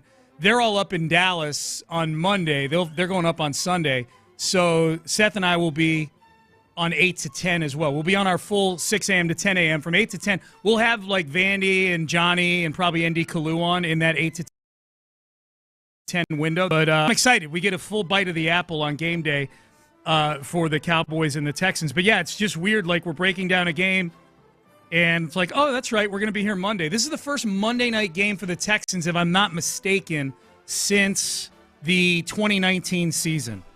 I think it might be since that season opener in 2019 where they played the Saints. And Deshaun Watson led that 2-play, 13-second drive to take the lead in that game. And then Aaron Colvin happened. And then Will Lutz kicks a 58-yard field goal. And yada, yada, yada, game over. So it's been 5 years since we've had a Monday night game. That was it's a shame, too. And that was a good Monday night game that really good. The Texans were on the wrong end of. Aaron Colvin would be benched and then off the team? He was cut shortly thereafter. Yes, he was gone shortly after that. That brings back such bad memories of Bill O'Brien, like, changing every. O'Brien had a long history of realizing in week 1 or week 2, oh, you know what? Everything we banked our offseason on actually isn't what we thought it was. Work, yeah. So now we're gonna go in a different. Hey, Deshaun Watson, it took all of one half for him to realize that, like, oh, yeah, we're going to take it slow with Deshaun Watson, and not give him any first-team reps during training camp or anything. But turns out he actually is our starting quarterback. Twice it was the starting quarterback his first 4 seasons here, benched after 1 week. Brian Hoyer in 2015. He got yanked for Ryan Mallett in week 1. Yeah. As far as this game goes on Monday, there are 2 people, if you're a Texan fan, 2 Cowboys at least. There are some Texans that could potentially ruin the game as well. We hope they don't do that. But as far as Cowboys go, Micah Parsons, CeeDee Lamb, these are the 2 guys that can make life tough on Monday night and subsequently Tuesday morning. Here's DeMeco Ryans on Micah Parsons. Going against Dallas's defense, Micah is an exceptional player. Right? He plays with a relentless motor. He moves all over the place. He, lines on the edge and the A-gap. He's all over the place, and he's all over the field. He's an impact player for them. So we have to have, high awareness for where he is at all times and, try to do a great job of stopping him. What I worry about with Micah Parsons isn't even his individual stats as much as what DeMeco is referring to there is that they'll move him all over the place, and because of that, you got to be keenly aware of where Micah Parsons is, and it might affect how you're going to set your pass protections. And that's where you've got a second-year player in Jarrett Patterson making the protection calls. The teams are doing a really good job of scheming up their blitzes based on what they expect the protection calls to be, and they're just baiting the Texans at this point. They're saying, hey, we're going to give you a look. We know what your center is going to call, and then we're going to blitz from the opposite direction. Have fun with that, okay? And it hasn't gone all that well. No. And Micah Parsons makes it difficult to operate because of all that. And then you have Micah Parsons himself. I don't worry about offensive tackles. I worry about when he's slanting down inside on games and stunts and blitzes, to when he gets matched up on guards and at a full head of steam. That's what I get nervous about. So, yeah, Micah Parsons is, no matter what his stat line is at the end of the game, he'll have affected the Texans just by virtue of them having to pay attention. It's one more thing that they have to pay attention to in a year in which the offensive line looks like it has limited attention spans. Yes, very poor attention spans, no doubt. And where they'll have to be on a silent count. No matter how few Cowboys fans actually show up to the game, they're going to have to be on a silent count at points in this game. Why? Because the Texan fans will be so loud, or because that's how it goes on the road? Because they're on the road. Yeah. Just because even if I got you. Even if it's a paltry Cowboy. Even if it's 30,000 fans, it's still like those are the ones. That's all. The myth about the packed crowd is that it makes that much of a difference. Like the 40,000 people who are in a stadium in a bad year tend to be the kind of people that do make a lot of noise on third downs. That's a really good correlation right there. You're right. Those are diehards. Yeah. It's like the last 20,000 people in the building tend not to be the kinds that are up on their feet the whole game. That's a really interesting point. I never thought of that. Steph Stradley first pointed that out to me. Yeah. Steph Stradley, who was a connoisseur of poorly attended football games, right. Having been a Texans fan for over 2 decades, had noticed this at one point. Yeah. The old 80-20 principle there. Yep. CeeDee Lamb is if you're a Texan fan. Here's DeMeco Ryans on the Cowboys wide receiver. Yeah, CeeDee, man, he's so explosive. Starting with just him in the slot, like his ability to just run after catch is he's an exceptional player, right? He can align everywhere on the field. Like, he aligns outside, he can take the shot outside, the go balls, but he also gets inside. They move him around a lot. The coaching staff does a really nice job of just putting him in a lot of different spots where you have to have great eyes for where he is at all times, because he is their top playmaker, and he's proven even when eyes are on him, he can still make plays. So it's a big task for us, stopping CeeDee, but it's going to take everybody. It's not going to be about one person stopping him. It's going to take everybody on the defense. Okay, so a lot of people reading into that quote yesterday, Seth, like, all right, I guess Stingley's not going to follow CeeDee Lamb around. That last part, it's going to take a lot of people to. Right, and truth be told, look, if you're a good defense, a mediocre defense, or a bad defense in the league, they've done a good job of limiting CeeDee Lamb this year. Yeah. He's had one game with over 100 yards versus the 49ers 3 weeks ago. Mm-hmm. Last week he had 21 yards versus the Eagles. Week before that he had 47 yards against the Falcons. He's been limited. He's got the lowest yards per catch in his career. But don't be that team. Just like it is, hey, the Jets have some good wide receivers. Hey, hadn't really done much for most of the season. And then, lo and behold, there's Garrett Wilson and Devontae Adams breaking your back. So, that team that lets CeeDee Lamb go off and have a vintage CeeDee Lamb day. That's interesting because, a lot of these wide receiver contracts got doled out this offseason. I think the Vikings are perfectly happy with Justin Jefferson. I think the Bengals didn't pay Jamar Chase yet, I don't think. But the CeeDee Lamb contract has not worked out great. I don't think a lot of that's because of CeeDee. Brandon Ayuk hasn't worked out great. The Ayuk is the big one. That's why I was going to get to that. Ayuk is the big. That wasn't working out even before he got. Like, he was not good before he got hurt. Like, that was someone who was clearly impacted by not having a training camp. Brandon Ayuk. But it's interesting because that's the new big ticket market to go alongside the quarterback, and the quarterback market is working out abysmally right now for teams that are spending big there. But then you look at the Eagles, and we talked about this earlier. The Eagles are 1-2 when they don't have AJ Brown. Correct. It's just a whole different deal. Nico. The 2 games they lost were without A.J. Brown. Yeah. And Nico is that guy. Yep. He's the straw that stirs the drink in a lot of ways. Text message, 5-Hour Energy fan line. A lot of people texting in on this Cowboy-Astro combo fan that got brought up during 5 Reasons I Hate You. Combo Astro Cowboys fan, probably an age group thing. The ones that grew up with no NFL team in Houston. Okay, there was only like a 6-year window with no NFL team in Houston. Like it's not like it was 20 years. Feels like a very specific. Yeah, but if somebody right if somebody was say 13 years old when the Oilers left, and then you become a Cowboys fan. We'll get an age group pass where if you were somewhere hovering around puberty age when the Oilers left, 95 through the Texans getting here, we'll call it. Then you're allowed to have that allegiance. You escape ridicule. That's your benefit. That's your immunity. You've got amnesty. Amnesty. That's but only in that age group. Right. Cowboy fans at my job have been surprisingly quiet this year. Someone texts in. I'm not surprised. Not surprised. This is the year, though. No, I think this is the first year. Really, I really sense the large scale disillusionment, jumping off. Cowboys fans had been just delusional by nature, the word that CJ used in the offseason. They were living off of the glory of several decades ago and acting like they were that same team. This is the first year where I feel like en masse Cowboys fans have said, "Oh, wait a second. Yeah. Oh, we haven't been genuinely good in a long time. Right. Oh my gosh. Yeah, I didn't even realize it. Yeah. Oh my wow. God. I'm ugly. Holy cow, I'm ugly. Yeah.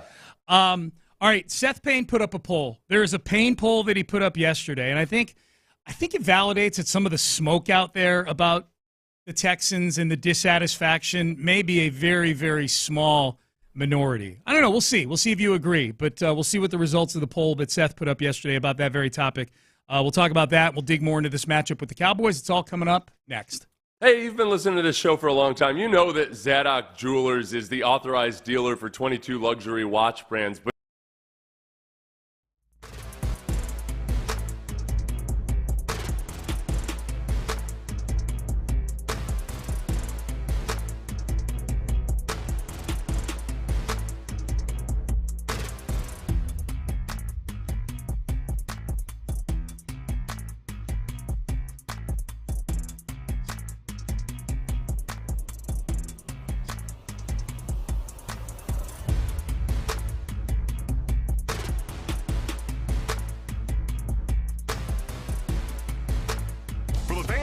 up the energy with every game. 5-Hour Energy introduces the Stand the Fan limited edition fan fuel flavor. Be the ultimate fan your team needs. Fuel your fandom. Only at 5hourenergy.com.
For the fan who cranks up the energy with every game, 5 Hour Energy introduces the Stand the Fan limited edition fan fuel flavor. Be the ultimate fan your team needs. Fuel your fandom. Only at 5hourenergy.com.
Houston. Insider access, exclusive content. Sports Radio 610. The Texans play here. An Odyssey sports station. It's a Football Friday on Sports Radio 610. Here's Payne and Pendergast. Seth, I'm curious. You and I have not talked about this poll that you put up yesterday yet. We've texted, may have texted a little, but you put up this poll yesterday and you said this. I'm still 100% on board with DeMeco Ryans, but I'd like to get a rough gauge of where the fan base is as a whole. What is your confidence level in DeMeco Ryans as a head coach right now? And the three choices are: my belief is unwavering, he needs more time, he's on thin ice. Those are the three choices. And I asked this because you never know on social media, you start seeing all these kind of, I started seeing more tweets and posts about questioning DeMeco Ryans. And then you get a few that are really aggressively just saying, like, DeMeco's no good. And then all of a sudden it becomes a talking point. People are arguing about whether people are abandoning DeMeco too soon and why and all of this. And I thought, well, wait a second, though. Like, what's the actual, like, how many people actually are out on DeMeco at this point? Is this a case I'm glad you put this up. Is this a case of people that are arguing over an opinion that 1.3% of the public has right now? Yeah, because those tweets, the rusty hinge gets the most of the attention. Yeah. And so you see these tweets quote tweeted and everything. So yeah, I asked that question, and I'll admit I primed the pump a little bit by saying I'm still 100% on board with DeMeco. I'm glad you did that, though, because as somebody who puts up a lot of polls, and we're going to get to the results here. I didn't mean to interrupt you, but we're going to get to the results here. But I'm glad you did that, because sometimes people think because you put up a poll that you hold a certain opinion.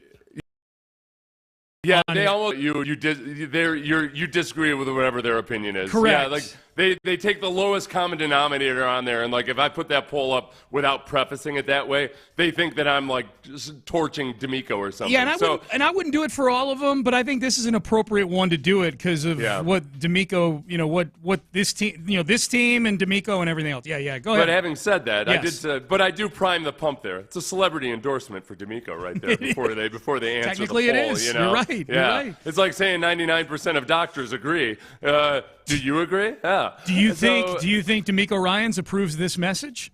Yeah, right. But long story short, and this is very unscientific, right? And yet, okay, my belief is unwavering, and he needs more time.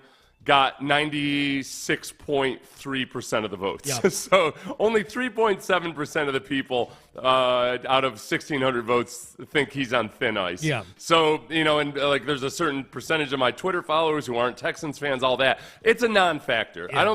I don't think there is any sentiment within the fan base that DeMeco's not the guy. Now, I think there's plenty that think, okay, well, but he's got to fire his buddy, and that's going to be a true test or what have you.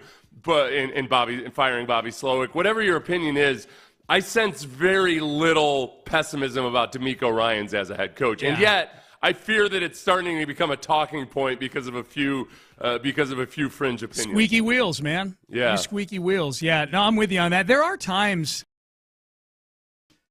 like anybody that's like the opinions you're talking about, I do feel are a very, very small percentage of the fan base. I do think there's a very big chunk of the fan base that is anxious right now, especially. Mm-hmm. And my contention all along has been the record is what the record is. I'm happy they're 6-4. That's great. They play into way too many close games? Sure they do. Is this something that keeps me up at night? No. What keeps me up at night is C.J. Stroud and the amount of punishment that he is taking, the effect that it's having on him. Those are all the things. Those are the things that have to get fixed. But none of these things are driving me to where I'm out as a Texan fan. Like that's where when I see that reaction, and again, I feel this is a very small percentage of the fan base, but where I see people who call themselves Texan fans and then they say they're out at 6-4 and leading the division because they've got some things to fix. I'm like, man, I feel bad if that's like how you fan. I'm not telling you how to fan. I just feel bad for you if some glitches with the team, albeit important glitches, are what drive you out on a team that clearly has had a rapid rebuild here in 2 years. Like there's days where I feel like we've forgotten how to handle winning football here as a fan base. You know, that there's going to be adversity along the way. Yeah. But I'm a little guilty of it myself. I'm not pointing fingers. No, and I don't think go back to New England in the years where they were merely attending but not winning Super Bowls. There was a long stretch of time, including through the fourth, fifth, and sixth, where various Patriots fans insisted that Bill Belichick had to go. No, that's it. Yeah, he's done. It's past his prime. All of that. It's just natural. It's natural that the adversity comes up and you start to worry about it. DeMeco hasn't had the time to overcome this issue yet, and you don't know how it's going to come out and what it's going to look like.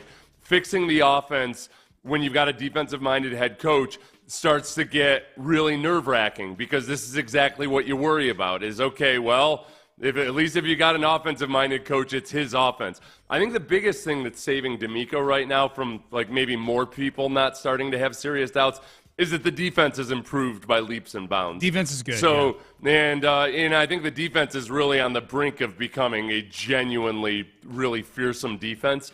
So that part of it, if you're going to hire a defensive-minded head coach, at the very least, have a good defense. And he's delivered on that. Now it's just a matter of, all right, did you hire the right offensive coordinator? If it turns out that he's not, what are you doing to replace him? Yep. And that's where people have trepidation about DeMeco right now. It's a big Bobby Slowick game, man. You get Nico Collins back, and I think that Nico Collins coming back probably takes anybody who is a complete anti-Slowick right now is probably going to take Nico Collins coming back. And if the offense looks functional again, they're going to be like, okay, well, yeah, that was with Nico. But I can tell you right now, if the offense still is stuck in mud against this defense, then it gets really bad for Buck back. And I know people are going to say, well, Stephon Diggs tore his ACL. Okay, that's all well and good. But you get Nico back, and this is largely the offense that you were above average with, or around average to above average with last year, with Joe Mixon at running back instead of Devin Singletary for the most part. You look at the Bengals game last year with no Nico, but you had Tank Dell and Noah Brown. That's right. It was not the issue that it's been without Nico this year. That's right. And so I think this might be for Bobby Slowick. This Monday night game might be an only downside game. If they're capable again. Then I think the people who are really, really anti-Bobby Slowick right now are going to be like, all right, well, let's see you do it again and again and again and again. Well, and I guess, do they come – if with the return of Nico they become a top offense, let's just say they become a top offense over the remainder of the season, then it's kind of like arguing about whether Tua Tagovailoa is as good as his stats are but everything's operating well. Do you really matter? Does it really matter? Do we care if Tua could run other systems or not? Does it really matter if the offense is performing well? I think that's where I'd probably end up on the season with all of that. And yet, if they can't establish a genuinely good rushing attack, or at least just competent pass protection, if it's that, man, Nico comes back and the pass protection is still awful, but Nico is masking a lot of it, I think you still got to make really hard decisions about where Bobby's looking. And all of this is going to depend on how they finish up in the playoffs. For sure. If the offense is awesome, but then it stalls out in the wild card round and you lose that game, it's going to be really, really tough to justify keeping Bobby Slowick. If there's one number at the end of the year that you're going to ask me how I feel about Bobby Slowick, because you're right, this could become a good offense again. We're in DVOA, they're 9th, and then scoring, they're whatever, and this and this and that and whatever. The number the number I'm looking at the end of the year is how many times has C.J. Stroud been sacked? How many times has he been hit? Is he getting pounded? The percentage still? of time he's under pressure. Yes, yeah. That tells an even more complete picture. Just him being under pressure 50% of the time, having more third and longs than anybody else in the league. All those things. Yeah, and then where I know some people, I understand that there's criticism of C.J. Stroud in contributing to that situation, and I agree and get that. I understand that. But there is also the way that Bobby Slowick is operating when on second and long and third and long, they continue to try to use this haphazard rushing attack to get into third and manageable, and it blows up in their face, and it's third and long. Yes. And that's not CJ's fault. Nope. Not to mention the fact that when they call their screens that are so maddeningly predictable at this point, the defense is just standing there waiting for the screen receiver to catch the ball so they can pummel him with bags of soap. Yeah. That's all on Bobby Slowick. Yep. Text message, 5-Hour Energy fan line. 5-Hour Energy, the official energy shot at Sports Radio 610 and Football Superfans. Texter says, what? DeMeco is sim head coach taking over a terrible team. How could anybody be out on him at this point? I would say exactly. Not many people are. Yeah, they really not. aren't. Yeah, but there's like a narrative being built out there that all of a sudden it's DeMeco versus the world, and it's just. It's not. I wanted to be sure that it's a few people. There's always going to be a few. Yeah. Of anything. Yep. You got a nice response to that too, man. You're approaching 2,000 votes. You still got 2 hours to weigh in on Seth's poll if you would like to. At Seth C. Payne. On the X. Hop up on that poll. Get up on Seth's poll and vote. Be the 1,662nd person to climb on Seth's poll here and vote. Yes. Payne and Pendergast with you.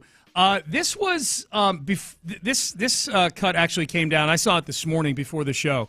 And this cut, believe it or not, actually makes me concerned about, me and Seth both, about the game on Monday. It doesn't involve the Cowboys at all, nor does it involve the Texans, and yet it scares me for this game. Here's Sauce Gardner, cornerback for the Jets, talking about some sort of tackling demonstration or presentation that their head coach, Jeff Ulbrich, did in a practice. He was asked about it, and Sauce gets a little chippy about it. We know how to tackle. We know how to tackle. We got to make the tackles. That's really it, you know. We've been doing it. Simple. We really don't need no presentation. You know, I know where he was coming from when he did it, but us as professional athletes, we got to be able to make tackles, me included for sure. Okay, so clearly Sauce insult need to present something that's so basic to his job, right? Right. Yeah. We don't need that. Right. Like, that's basically ideas. Like, we don't need to improve. Like, Right. Come on, Sauce Gardner. What the hell are you talking Paint about? some degree of dysfunction, I would suppose. I think even more dysfunction may be painted by the 31-6 thrashing the Jets took to the Cardinals this past weekend. But all lead back to the same feeling, which is, how the hell did the Texans lose to this team? How the hell did the Texans lose to the team that's doing tackling PowerPoints in team meetings in Week 11 of the season? And subsequently, it makes you think like, oh, yeah, they're capable of losing to anybody, including the Dallas Cowboys. I think with Sauce Gardner, the biggest thing there is, I think that within the Jets locker room, I could see the defense feeling like, man, we were still a good defense when Robert Saleh was the head coach. And if anything, the way I read that is, look, Ulbrich can have presentations and what have you, but we were fine until Robert Saleh got fired. Right. And Robert Saleh got fired because he didn't manage a situation that he was not responsible for, the quarterback and offensive coordinator situation. Well, and they fired the one guy who was doing anything good on this team, who was our defensive coordinator, Robert Saleh. Yeah. And that's that's probably where he's feeling. He shouldn't have handled it the way he did. Sauce Gardner, I saw firsthand versus the Texans, does need some work on his tackling technique. But other than that, it's more of the dysfunction that the Jets are, and the Texans lost to that team. The Texans lost to that team, and that team is actually probably a better team right now than the Dallas. Yeah. And so or maybe the Cowboys are a little bit better. Either way, they're in the same tier. Can't take them lightly, man. Not on the road. Texans not a good road team this year. You know, that'll be the interesting thing to me. Texans not a good road The team. the three big games they've had, Seth, in terms of defensive completion percentage, the Buffalo game, the Indianapolis game, this past Sunday against Detroit, where they were doing things where announcers are like, wow, these teams are not completing many passes at all. All at home, you know. So we'll see, you know, can they do the same thing to Cooper Rush and the Cowboys on the road? Well, and the Cowboys have been atrocious at home too. The Cowboys are like the 2023 Astros. They can't do anything at home. That's true. And it's getting to be a bit of a sore spot for them. So yes, I would love to, instead of like you were with the Jets, where you're like some kind of glimmer of hope that everything will be all right. The Jets had Aaron Rodgers as their quarterback. Yeah. The Cowboys have Cooper Rush, starting for a team that's been really, really bad at home. These games haven't even been close by the fourth quarter. The final scores don't always tell the whole story. If you're a shot in the arm for this Cowboys team, then you've shown me nothing. You've shown me nothing. I will. It's not like one of those situations where, well, no matter how much the Texans win by, I won't read into it because it's just the Cowboys. No, I'll read into it because this is something the Texans haven't shown they're capable of doing, is just really just pound the crap out of a lesser team and really show dominance. I don't think they were even versus the Patriots, even though it was a lopsided score. I want to see them be physically dominant versus the Dallas Cowboys. That game was close at halftime, and that second half lead was built on short fields and a Dameon Pierce long touchdown. Yeah, you know, like that was not a. You're right. That didn't play like a 20-point win. That Patriots the Joe Mixon run, too, was a big, long – but it wasn't like they were consistently hammering them with the run. They broke a couple of big Two nice big runs. ones, and they averaged literally 2 yards a carry on all their other carries that day. No, you're absolutely right. All right, the biggest spectacle of the weekend, what I think will be the biggest spectacle, has given us maybe the greatest interview of all time. If you want to hear it, Stay tuned. We've got it for you coming up next. But first, Seth has an injury report for you. The injury report brought to you by Mokaram Injury Lawyers. You know what? One that we didn't highlight early on from the injury report yesterday, which could make a big difference, is Okudah. Back in practice, full participant. And that's important because Kamari Lassiter is in the concussion protocol. Will Anderson did not practice. Nobody knows exactly what's going on with him or where he is in his recovery.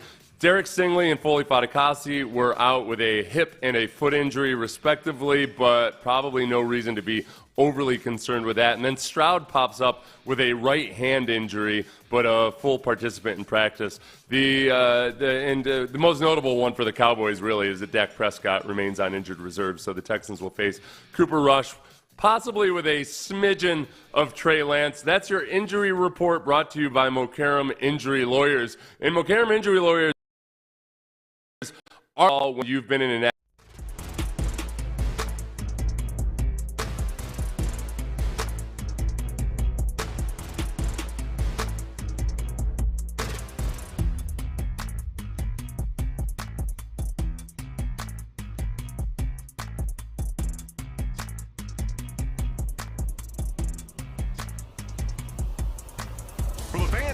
up the energy with every game. 5 Hour Energy introduces the Stand the Fan limited edition fan fuel flavor. Be the ultimate fan your team needs. Fuel your fandom. Only at 5hourenergy.com.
Who cranks up the energy with every game. 5 Hour Energy introduces the Stand the Fan limited edition fan fuel flavor. Be the ultimate fan your team needs. Fuel your fandom. Only at 5hourenergy.com.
SportsRadio.com.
Driven by West Point Lincoln of Sugarland on the Southwest Freeway, exit Kirkwood and take the first U-turn at West Airport under the giant American flag. It's a Football Friday on Sports Radio 610. Here's Payne and Pendergast. It's a really good sports weekend, man. It's a really, really good sports weekend coming up. It's not just the NFL on Sunday. There's good college games. We got the spectacle tonight of Jake Paul and Mike Tyson, and I don't know how many people are into that or going to be watching it. I'll be into it just purely hoping for something that goes viral. I'm not here to watch Sugar Ray Leonard in the Olympics back in 1976 or something like that. You know, somebody earlier asked I'm not here for the sweet science, Seth. Okay? I'll tell you one thing, Sean. Somebody earlier asked how much we were being paid to promote this fight because we were talking about it. Yeah. So it's been foisted upon us as Sean and I have both realized as the week has gone on. Like, oh man, yeah, people are really into this, and then you start paying attention. You're like, okay, I'm into this, and now I can't wait. I went the full ride of like I didn't even want to know who. This has been a 5-year ordeal of me like really not even wanting to know or understand who Jake Paul, the Paul and his brothers brother are. Yeah. So I'm like, all right, I guess I'll learn who Jake Paul is. And, okay, oh, boy, all right, well, Tyson does, boy, he does look good. Oh, but he's 58. Yeah. But I don't know. But he slapped Jake Paul. And now I'm here for it. Right. Next thing you know, all the things you said you weren't going to do, you've subconsciously done. It all worked. It all worked. It all worked. That Tyson slapped Jake Paul yesterday, and even when I read about it, I was like, all right, whatever. It was just like a little slap or something, right? And I'm like, no, he gave him a good slap. Got him good, he gave man. him a good slap. He potatoed him, man. Like he got it. He got it in there. He was he hit him pretty tight for sure. Snug, as they say. So biggest spectacle of the weekend. We'll talk about the gambling angles on this in just a little bit, where the money's coming in. Our thoughts on it, but what's making the most rounds right now is an interview that Mike Tyson did with a 13-year-old female reporter named Jazzy. Yeah. And this is where I feel like she is appropriately named, man. She has a personality and a charisma that is emblematic of the name Jazzy, I feel. She did a very good job with this. So I don't know how this interview came about. I don't know how if she wants to be able to interview Mike Tyson, but laying out the visual on this is the two of them. They're not sitting at a desk or anything. This is a stand-up interview in front of a background, and they've each got handheld microphones, and it's only a minute or so long. But Mike Tyson gave one of the greatest answers in the history of legacy questions. Kid reporters and questions about legacy. Here we go. In your return to the ring for this fight, you are setting a monumental opportunity for kids my age to see the legend Mike Tyson in the ring for the first time. So after such a successful career, what type of legacy would you like to leave behind when it's all said and done? Well, I don't know. I don't believe in the word legacy. I just think that's another word for ego. Legacy doesn't mean nothing. That's just some word everybody grabbed onto. Someone said that word and everyone grabbed on the word, so now it's used every 5 seconds. It means absolutely nothing to me. I'm just passing through. I'm going to die, and it's going to be over. Who cares about legacy after that? What a big ego. So I'm going to die. I want people to think that I'm this, I'm great. No, we're nothing. We're just dead. We're dust. We're absolutely nothing. Our legacy is nothing.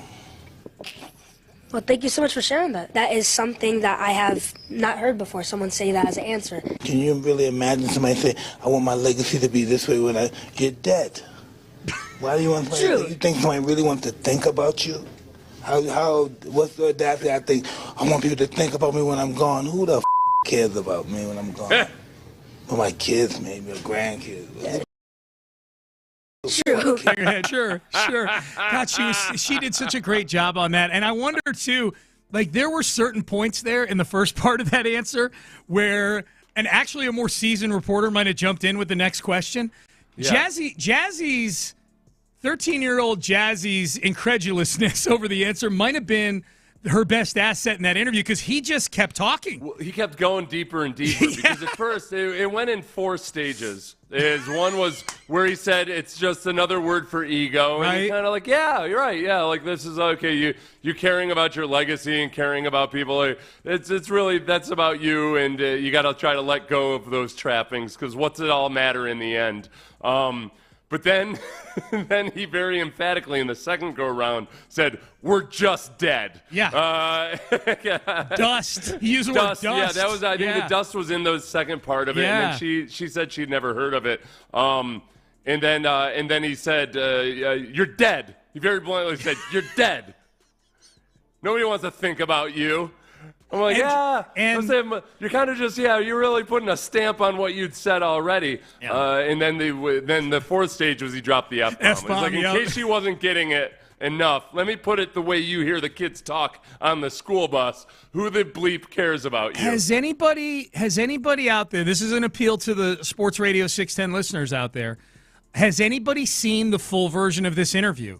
Or was this interview, did she just get one question with Mike Tyson? Because I want to watch the rest of this interview. I was doing an interview with Mike Tyson. That answer would have knocked them for a loop, and they would have been a basket case for the rest of the interview. She handled that exceptionally well, I thought. She really did. No, and I almost get the sense that because it was a stand-up interview, and it's not quite the format for sitting down and having a Joe Rogan-style conversation about it. Yep. I feel like if they were both sitting in chairs and it was like a 45-minute long interview, I think she would have sat and asked questions and asked them to explain further, and maybe it would have opened up her eyes to a way of thinking that she hadn't about life that she hadn't considered before. I think she would have been just fine with it. But it was everything about it, from it starting off being a kid interview, where he's talking about the meaninglessness of life and existence, and also dropping an F-bomb. It just wasn't quite conducive to a long-form discussion about I would love to know, I wonder how coached up she was. Like, hey, lead into your question with it. Because I thought she did a great job of kind of buttering him up going into the question. Like, of all the people you feel like you need to butter up going into a question, Mike Tyson is probably pretty high on that list of the evidence of that answer would seem to indicate he's very high on that list of people.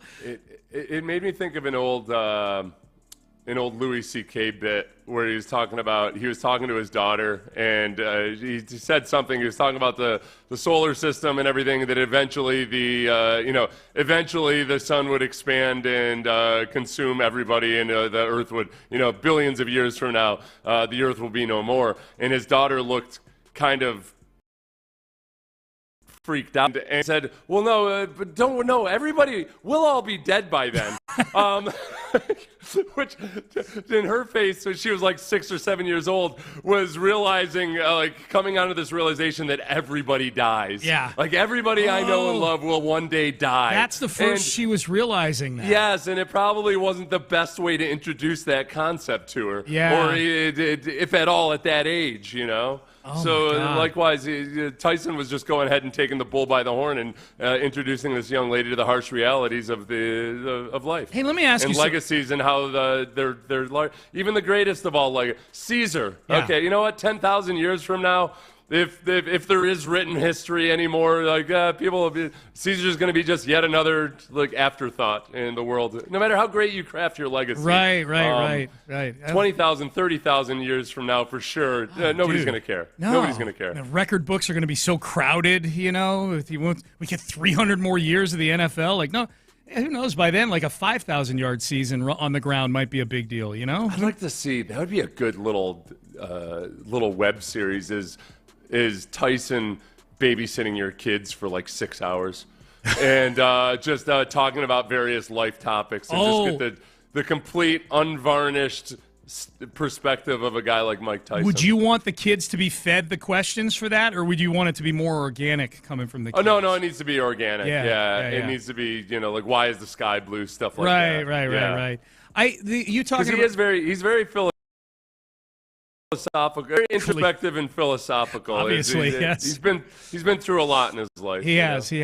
Hey, let me, as long as you're bringing up age here, the other day, I get my my emails from People Magazine every day. I get like 5 emails a day from People Magazine, because I'm trying to stay in tune with the pop culture out there. Mm-hmm. And the headline for one of them was Quincy Jones. Quincy Jones just passed away last week, famous musician and writer and all these things, producer, Quincy Jones' cause of death revealed at Quincy Jones' cause of death at age 91 revealed. So their goal is to get me to click on that, obviously. And I'm like, do I, like... He's 91. At age 91, do I care what the cause of... The cause of death is he's old. I don't really want to hear about it if it was that a nurse poisoned him. If it's something other than people dying in their 90s. And there would be an allusion to that in the headline if indeed that were the case. If it were that salacious, we would know about it already. What was the cause of death? I didn't click on it. I'm not going to give him the satisfaction. No, he's old. What's the cause of it? Pneumonia or his cause of death is age 91 or something. No. Some kind of an infection or whatever it was. That's my point. It didn't interest me. I don't care. But what is the age? For example, I'd go into the 80s anymore. Like the other end of it, and I'm thinking, what was the last celebrity death where I was really intrigued by the cause of death? And it was probably somebody like Matthew Perry, who we knew had addiction issues at one time. It was a very mysterious death. He never is, whatever. That I'm clicking on. Things like that I'm clicking on. But 91, what are we doing? I don't care. I mean, I care. R.I.P. to Quincy Jones, but I don't care how he died. It was pancreatic cancer. Okay. Does that change anything for you? Well, it makes me feel a little bad for being insensitive right now. But, it was probably quick, I'll tell you what. Yeah. Quincy Jones, he had 2 nearly fatal brain aneurysms in 1974. Wow. So he was probably taken in so many death pools through the years, It's been 50 years since he had 2 aneurysms. You never would have expected him to make it to the age of 92, I would guess. He crushed That's good the for over. him. Man. 1974, that's 50 years ago, so he's 41 at the time. You probably set the over-under back in the 70s for him at 49 and a half. He killed the over in that, man. He got to 91. He ran up the score. They had to put a metal plate in his head in 1974, which ensured that he would never play trumpet again. Wow. Is that a joke? Or is that okay, I guess. Dude, there's so many things we need to fact check now, I know. That sounds like a fact check situation. It's just left right there in this article, of course. Once you've got the metal plate in your head, you can never play the trumpet again. Everybody knows that. So I wasn't even going to write it down. I just figured you would assume. All right, a final segment coming up. This is the weekend I've been looking forward to for a long, long time. 48 straight hours of couch time. Let's go through the journey. Let's stack the weekend for you guys. No Texans football, but there is a lot of stuff that we got to get our takes out on here as we'll talk to the In the Loop guys. The top of the hour. But before we get to that, I can tell you, one thing I could definitely see in my weekend, maybe even today, Taquerias Arandas.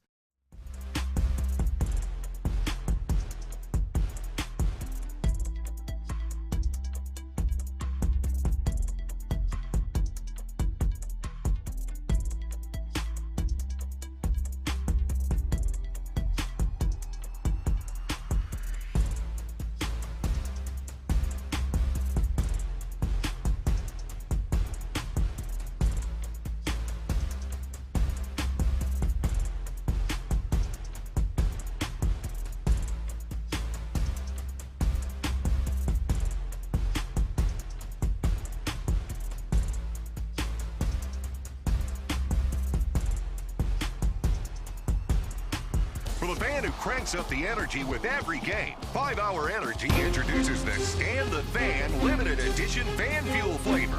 Be the ultimate fan your team needs. Fuel your fandom. Only at 5hourenergy.com.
cranks up the energy with every game. 5 Hour Energy introduces the Stand the Fan limited edition fan fuel flavor.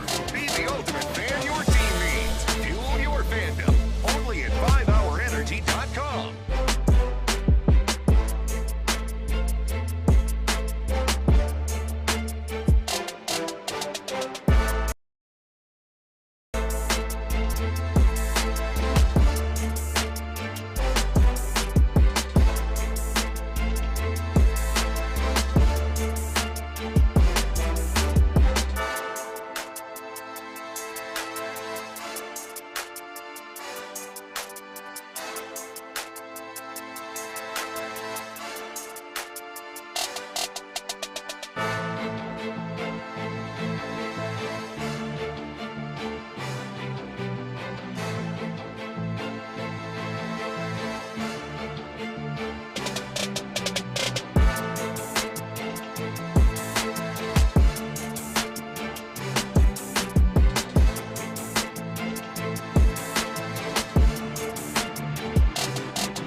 Up the energy with every game. 5 Hour Energy introduces the Stand the Fan limited edition fan fuel flavor. Be the ultimate fan your team needs. Fuel your fandom. Only at 5hourenergy.com.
It's a Football Friday on Sports Radio 610. Live from the Twin Peaks studios, here's Payne and Pendergast. Dude, I'm looking at the weekend, and I'm like, we get all this, and then the Texans on Monday? This is badass. And I get to watch all this.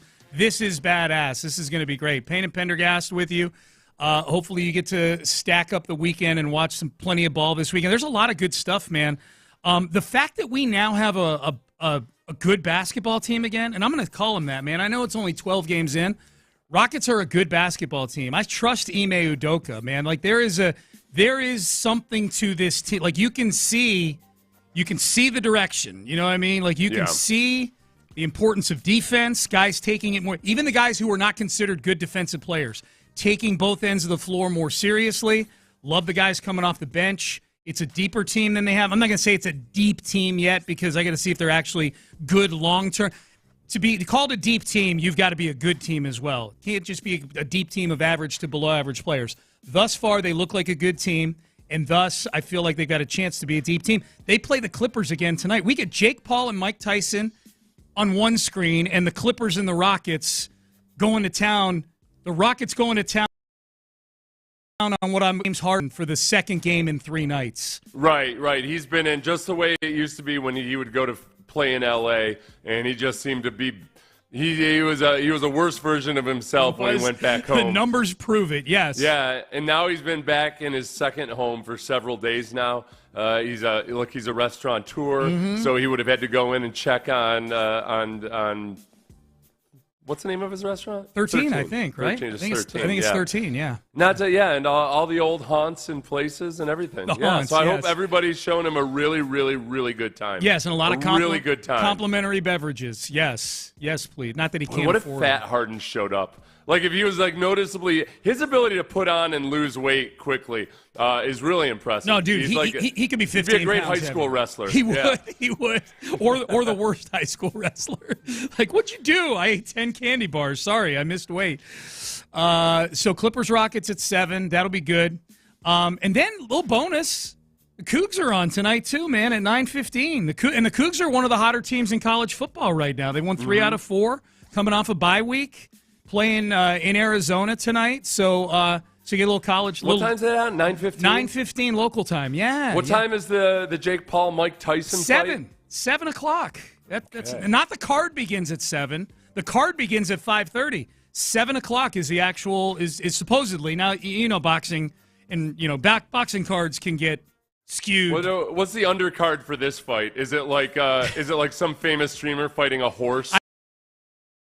I don't know. Or something. It's like Andy Kaufman's grandson is wrestling a woman, or whatever. Screech's brother from Saved by the Bell. Yeah. The sitcom stars from the 80s square off. Right. Okay. Right. Like a cat fight between Joyce DeWitt and Mary Lou Henner from Taxi. Before we get down to the real business, nitty-gritty, 58-year-old former world champions that's right, fighting Seth. Streamers who fight MMA fighters. You know how it goes, yeah. So that's just tonight. Then tomorrow, I won't go through all these tomorrow, man, but it is a pretty stacked day of college football. You get UT and Arkansas early at 11 a.m., the Fighting Clint Stoerners going against the Longhorns. I'm very excited to watch Coach Prime at 11 a.m. go against the Utah Utes, who got robbed last week against BYU, so we get a little Colorado action early on. That's always fun. Who do you want if Deion, not to take it off of this weekend's matchups, That's but okay. if Deion were to go to the NFL, where would you want to see him go? Cowboys. Yeah, Okay. Cowboys. Yeah, it's the old Occam's razor, Seth, right? Like the obvious answer kind of thing. No, but where do you want to see him go? I want to see him go to the Cowboys. Oh, okay. Yeah. That's for me. Yeah, that's where do you want to see him go? You would apply Occam's razor, or like if you were trying to decide where he's going to go. Yeah, I was getting which cute. we might say Cowboys, yeah. Yeah, I was getting cute. I want to see him go to the Titans, for the intra-division rivalry and smack talk and everything else. That would be great. He only goes there if Shador is promised to be drafted as the quarterback there. He's been leaning into his country roots real hard, Deion has. Yeah, for he says "dern" all the time. He's really trying to lean into I'm just a guy from the country. Yeah. And I feel like Tennessee could be a good match for him. I got a nice little root against going here at 2:30. We got Boston College At SMU, we get to watch Bill O'Brien try to be a spoiler. SMU, if they went out, is going to make the college football playoff. Yeah. I'm into the 12. I'm into the 12 team. We'll see how it all actually goes and plays out. But I get excited about just teams like SMU. Yeah. You know, it's not a like, hey, you need 29 twists of fate for SMU to get into the playoffs. That's right. It's way more clear cut now. Winning, they're in, and they're in the ACC. I think there's still a lot of people that don't realize SMU is in the ACC. Yeah. So they're with one of the Power 4 conferences. With the ACC. I'm kind of in. That's the most awkward. It's weirder for me, the ACC being one of the remaining power conferences as it is that, like, trying to figure out, wait a second, this is a Big Ten matchup between USC and Penn State. Right. The ACC's relevance feels even weirder. Well, in like when you see like Stanford against SMU. And you're like, that's an ACC matchup right there. Like the Cal-Stanford game is an ACC Atlantic Coast Conference matchup this year. The ACC to me feels almost like it's in the same level in my brain as the Big East. Yeah. Which isn't fair, given that obviously some really good teams have come out of the ACC, obviously. But as a whole, I just wanted it to die and go away. Yeah, and it did not. It expanded and became a homeless shelter for Stanford, Cal, and SMU. LSU, Florida.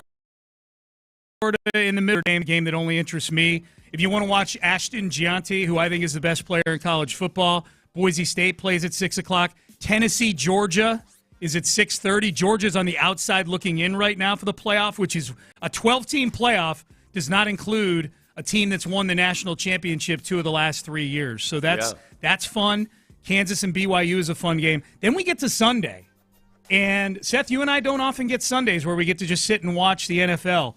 But we get, in the early window, Baltimore and Pittsburgh, and in the late window, we get Kansas City and Buffalo.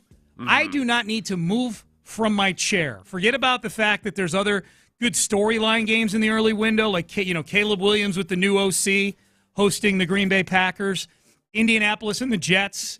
If we're rooting for maybe a little more distance between, if we're rooting for the Texans to clinch the division before the bye week, mathematically possible, by the way, then we need the Jets to beat the Colts. But, man, that you and I get to watch Baltimore and Pittsburgh in the noon window and Kansas City and Buffalo. These are 2 of the best rivalries in the AFC, and we get them in back-to-back games because we don't have to work till Monday. It's beautiful. Yeah. The thing that's interesting about this is, look, obviously the Chiefs have been the team that the Bills have not been able to knock off in the playoffs. That's right. And yet Josh Allen has played well against the Chiefs. He's got 16 touchdown passes, 3 interceptions, a QBR of 74, which is well above average. Like, he's played well against the Chiefs. It's a combination of kickers, like various other things, but it doesn't feel like it's as much an obstacle for Josh Allen as it is for the Bills in general, and yet that is the way the story will be written throughout history, as Mike Tyson will tell you. Long after we're dust, but it still very much matters. The legacy of Josh Allen will be that he could not beat the Chiefs. We're dust. And the most painful one of all those, the 13-second game. Remember that when they left 13 seconds on the clock for Patrick Mahomes back in the 21 playoffs, and that was boy. So that'll be a whole lot of fun, man. We get and as the final dessert, we get Rockets and Bulls on Sunday night. It's I was thinking about this the other morning, Seth. It's pretty cool now that the Rockets are good, or at least appear to be good. The Astros, and you and Brandy are like this. You watch every Astros game that you can. Yeah. The Rockets are good again, so they're worth watching every night again, in my opinion. I love watching Rocket games when they're good.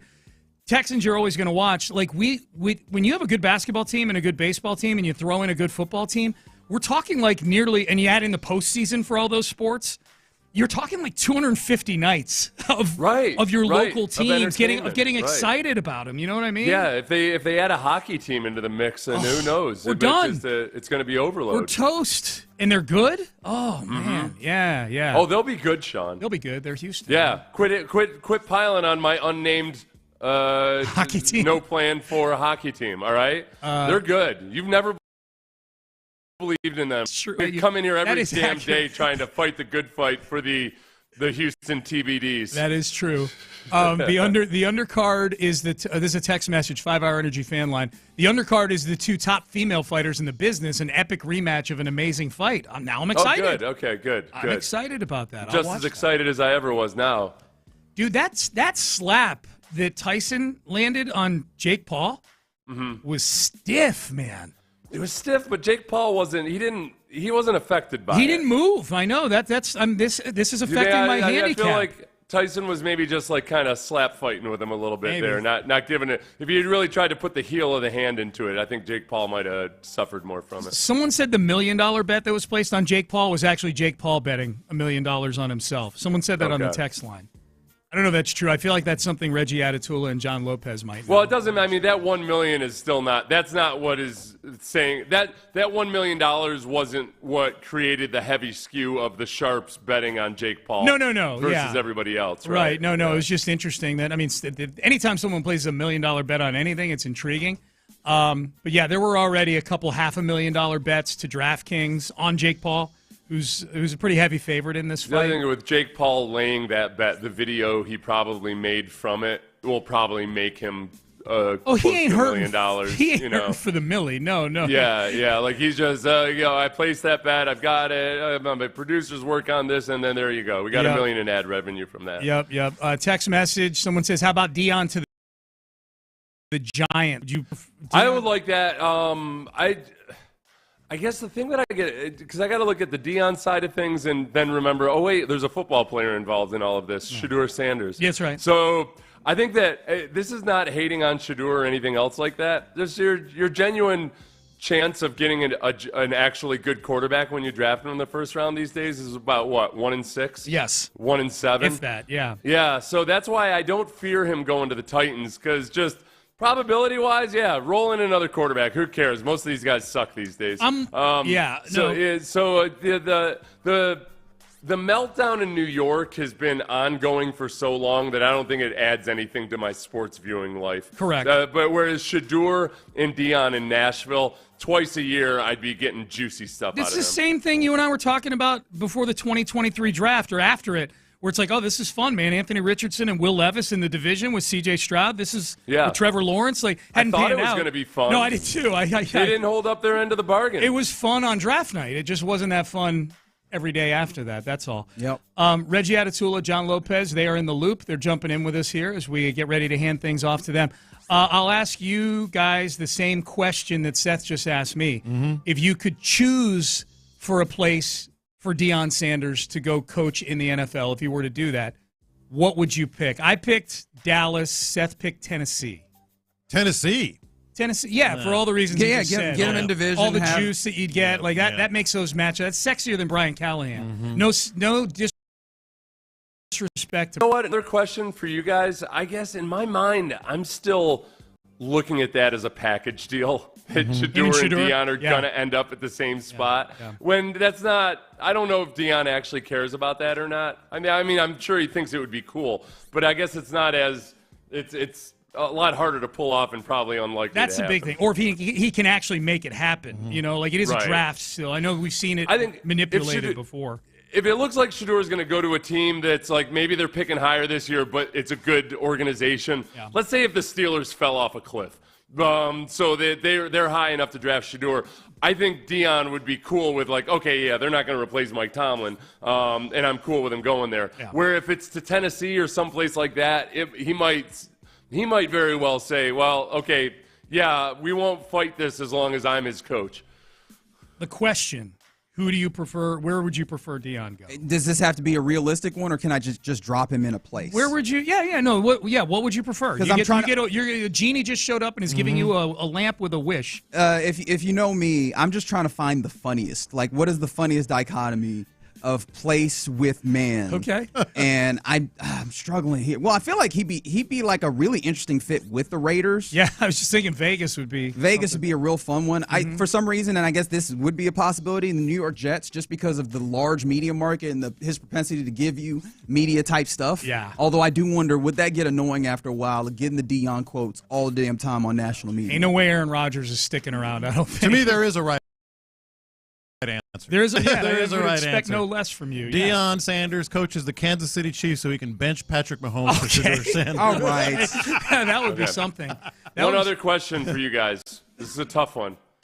All right, I'm assuming both of you guys have heard Mike Tyson's interview with the Kid Reporter. Oh, yeah. That's right. You will hear it again. Okay, what is the appropriate age to have a conversation about that with somebody else's child? Where, Tyson basically was like putting his personal feeling and belief that, like, when you're dead and nothing matters and it's all nonsense and you shouldn't worry about what, at what age do you feel comfortable talking to somebody else's child at that level to where you feel like, okay, I'm not overstepping boundaries? And you're saying, like, they have to be under 18, like not an adult. I would say. Yeah, I would say high school journalism, 15, 16. Okay. Yeah. Like having that. That's where I feel like it's almost, because that's like a topic you'd get into in high school classes or philosophy or whatever, and just you could have that conversation where you feel like, okay, these kids have some critical thinking skills and they can start to make decisions on their own. Except in the modern era, it's never too early to learn about nihilism. You know what I mean? I feel like that's something that we need to just go ahead and... Okay, what's the appropriate age where you're allowed to drop F-bombs in front of kids? Well, dropping your nihilism on them. Yeah, the comment in the parlay. That poor kid was just like, yes, sir. I thought she did a great job. She handled it very well. She was fantastic. Yeah. You go, Jazzy. Jazzy did a great job, man. All right, Seth, antibodies to you, my friend. Oh, yeah. Antibodies to you, not that it matters, because it is true. I do agree with Tyson. I just disagree about what only the about antibodies it. don't work. There's nothing Tyson said that I thought was a lie. It's just, there's a time and a place. There is. Yeah. Like, when do you have the Santa Claus discussion? I'm not going to be the one. Right. I'm What you're talking about? There's a discussion. What are you talking about? How awesome he is? Yeah, that's right. Exactly. Yeah. All right, we're done. We are out of time. Seth, I'll see you Monday morning, 6 a.m. Everybody enjoy this great weekend of football. It's going to be awesome. You're listening to KILT and KILT HD2, an Odyssey station. Reggie Atatula, John Lopez, Figgy, Byron Matthews. Hey! I deked everybody on that one.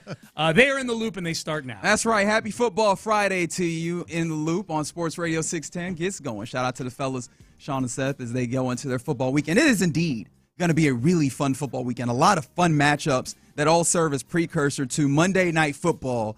Texans at AT&T Stadium versus the Dallas Cowboys. And Lopez, first of all, I'm very excited for that. There's very few things that give me a little bit of anxiety in that, but I feel like I find the places for the anxiety. However, you find it. We always appreciate a level of insight in this, but I don't think that this is a get-right game.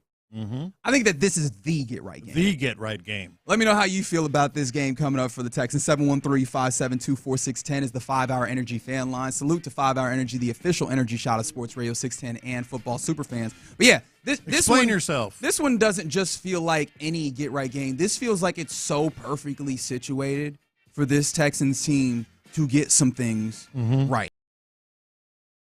A lot of this because of the ways that the Dallas Cowboys and their issues line up with the things that the Texans have been trying to get back together, right? Shout out to Greenhead on the YouTube saying that the Texans should absolutely beat the brakes off of the Cowboys. And here are some of the reasons why.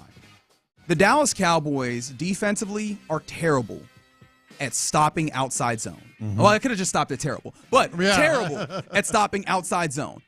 When it comes to runs outside of the tackles, they are literally tied for the worst in EPA per play in that metric. Yes. They are just very, very bad. DFL. Worst. And that's including, I know Micah Parsons is one of the big names to consider. Yeah. Micah Parsons is he came out of Penn State as a linebacker, an off-ball linebacker at that. And it was the move to edge with, just a lot of pass moves and everything. But he is a smaller body as an edge rusher or as a, edge player. Yeah. And that's been one of those things that teams have been able to get at him about is running to his side. So even the Micah Parsons name is not great. Plus, you get on the outsides, and those dudes don't like tackling. Yeah. Like those cornerbacks and they everything. have tackling issues. They sure do. And it's like, okay, an outside zone team that has not been as effective with the outside zone. You had one of the few instances, in fact, the single instance where Joe Mixon wasn't able to put up 100 yards and a tutty in this previous game.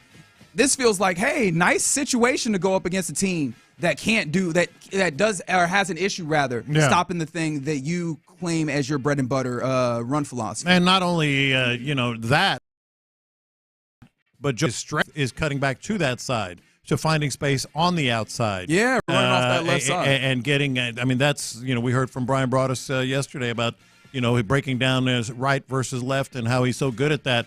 But that's just like one element of why I agree with you, by the way. It should be the get-right game. But that's just one reason. All right. They have so many others. Yeah, here comes another one. Let me throw this at you. How about play action? Mm-hmm. This is something that Bobby Slowick, at least we saw an uptick in his play calling with play action in this past game versus the Lions. And you imagine that is more of a shift in philosophy, especially with the offensive line, knowing that there's a level of protection issues. Booting CJ out, giving him opportunity. I mean, not necessarily the intent is to shorten the field, but it does. Yeah, gives him opportunity to throw the football. Well, if you're utilizing play action in a similar way that you did against the Lions, that'll be solid because Dallas struggles defensively against play action specifically. We talked to you might mention Broaddus. We talked to him. The discipline isn't necessarily there in a big way, and that's evidence in the EPA per play where they are bottom 10 against play action. So hey. Another thing that you're looking at as a help, a opportunity to get a little bit better when it comes to passing the football, utilizing play action. They haven't been good at dealing with that. Yeah. Another instance where it's not just an opportunity to get right, it feels like the opportunity to get right. Absolutely, and with the play action and another receiver in the arsenal, and those first two things tie in together so well. A lot of people will say,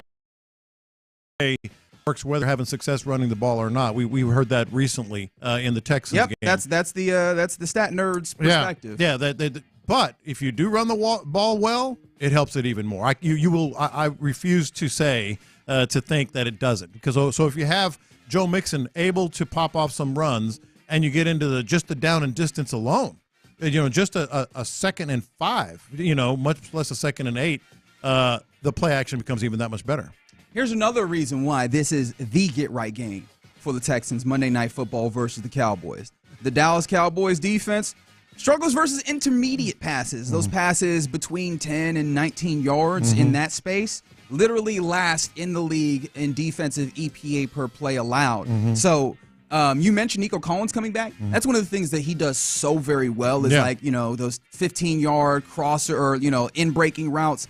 And one of the things that, you're looking forward to him being there for, he's going to have that opportunity. Remember the role that Stephon Diggs occupied early in the season where he kind of just found spaces in that defense and, was able to find the space as a veteran receiver. It feels like maybe Tank Dell exists in that space. And if it's not Tank, it's Mechie, but I imagine it's Tank, right? Get in those intermediate spaces and be able to throw the football there. They're really bad at stopping that, and they also play a lot of single high, which I imagine will give you some more opportunities to throw over the middle of the field. This feels like a place where you can get the pass game going as well, getting into those soft spaces in the middle of the field. Well, they're gonna play. They do play a lot of single high safety, but the book on the tech, is to play quarters and to keep them in front of you. Well, that helps that too. Yeah, that helps that as well. So they might try to mix it up, but that helps that intermediate that much more either. Yeah, and on top of all of this, another reason statistically why this is the get-right game for your Texans. Dallas struggles on first down passes. And this I feel like goes to a different level because I think all the things that I've listed before feel like things that you're already kind of doing. Yeah. This is something that you would need to get better about doing, and I wonder if this team is ready to do that. But the Cowboys defense is 31st, literally second to last in EPA per play on passes on first down. Well, and because they can't pin their ears back. They've had so many injuries, but the one place on that Dallas Cowboys defense where they can make a little bit of hay is rushing the passer, specifically because of Micah Parsons. Some of the other guys like Osa Digizua, one of their defensive tackles, knifes up the field pretty well. But they're missing a lot of the edge rushers that they anticipated, a lot of the strength that they anticipated. Their former first-round pick, Mozzie Smith, the defensive tackle, hasn't been good. So it's just Micah Parsons getting up and rushing the passer, but on downs where it's not a guaranteed throwing down, like where a 3rd and long or what have you, first down, that's not a guaranteed throwing down. You could do anything. And if Bobby Slowick gets into the place where he's willing to get over running the football so much on first down, this is an opportunity for you to eat. Yeah, but here's the thing. Bobby Slowick's going to have to get over that. Yeah. And we're going to dig into this a little bit more later, but, throwing the ball first. Mixon too. Yeah. You know, even if it's a short pass, it's a 6-yard pass, then you're second and 2, and all of a sudden you have maybe Joe Mixon and he could pop one off. But the first down defense against the pass, I was actually looking at that myself separately from the EPA. That's where the Texans have got to get going. Yeah, they've got to. Absolutely. And so I think that you see a picture of a Dallas Cowboys defense that lines up their issues, the places where they struggle, line up so well with either the things that you want to do or the things that it feels like you should be doing offensively. Yeah. This feels like the perfect opportunity to get the offense humming to lead into the stretch of the next 3 games where you've got this weak Cowboys team, you've got a Titans team, you've got a Jaguars team in division where I think that you can start building yourself some level of confidence, man. That's it, because, DeMeco Ryans and pretty much every NFL coach will tell you, it's week to week. If you have a bad game, you, quote, flush it. If you have a good game, it doesn't matter because you got to play the next week.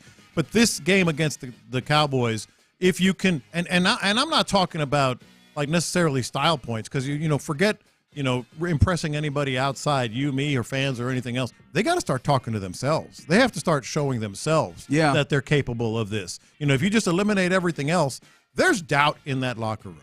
If you've listened to any of the comments this week from head coach to coordinators to everything else, well, the coordinator's talking today, but you've heard things that would indicate they've got issues, not issues. They got questions themselves, and they have to prove things to themselves. So this Cowboys game.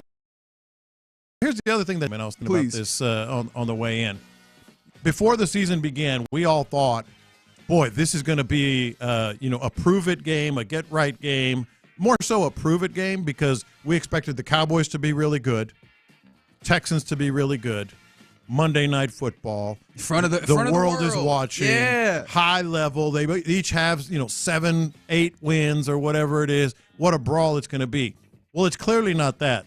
But in a weird way, it's still that. It's still that for the Texans because they have to prove that team that you've been looking at is not us. That's why they have to prove it to themselves. Yeah, and this is not just a place where I think I've already said I need you to beat the brakes off of this. Yeah. Like I need you to find a little Dan Campbell in you. Yeah. Right. Go ahead and stomp on them. Right. Go ahead and dance on their graves. Like I think do all of the things. Give yourself the opportunity to get the most reps.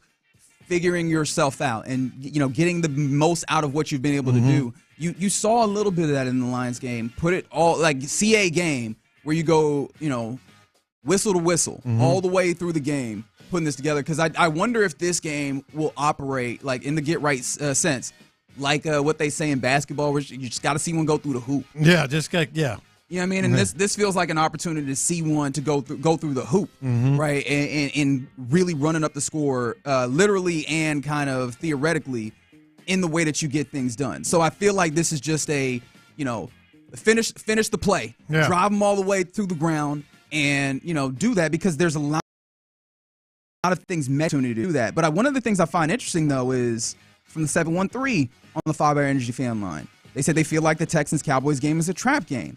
Is this another 713 that says feel like the Texans are going to find a way to screw this up? Like that's one of the things also that I think the get right game is going to be good for is everybody on looking because it feels like there's a level of doubt. And you mentioned in the locker room, there's a level of doubt on the outside that this gets done, and that they're able to execute to the point that it feels like they have the talent to be able to do. Well.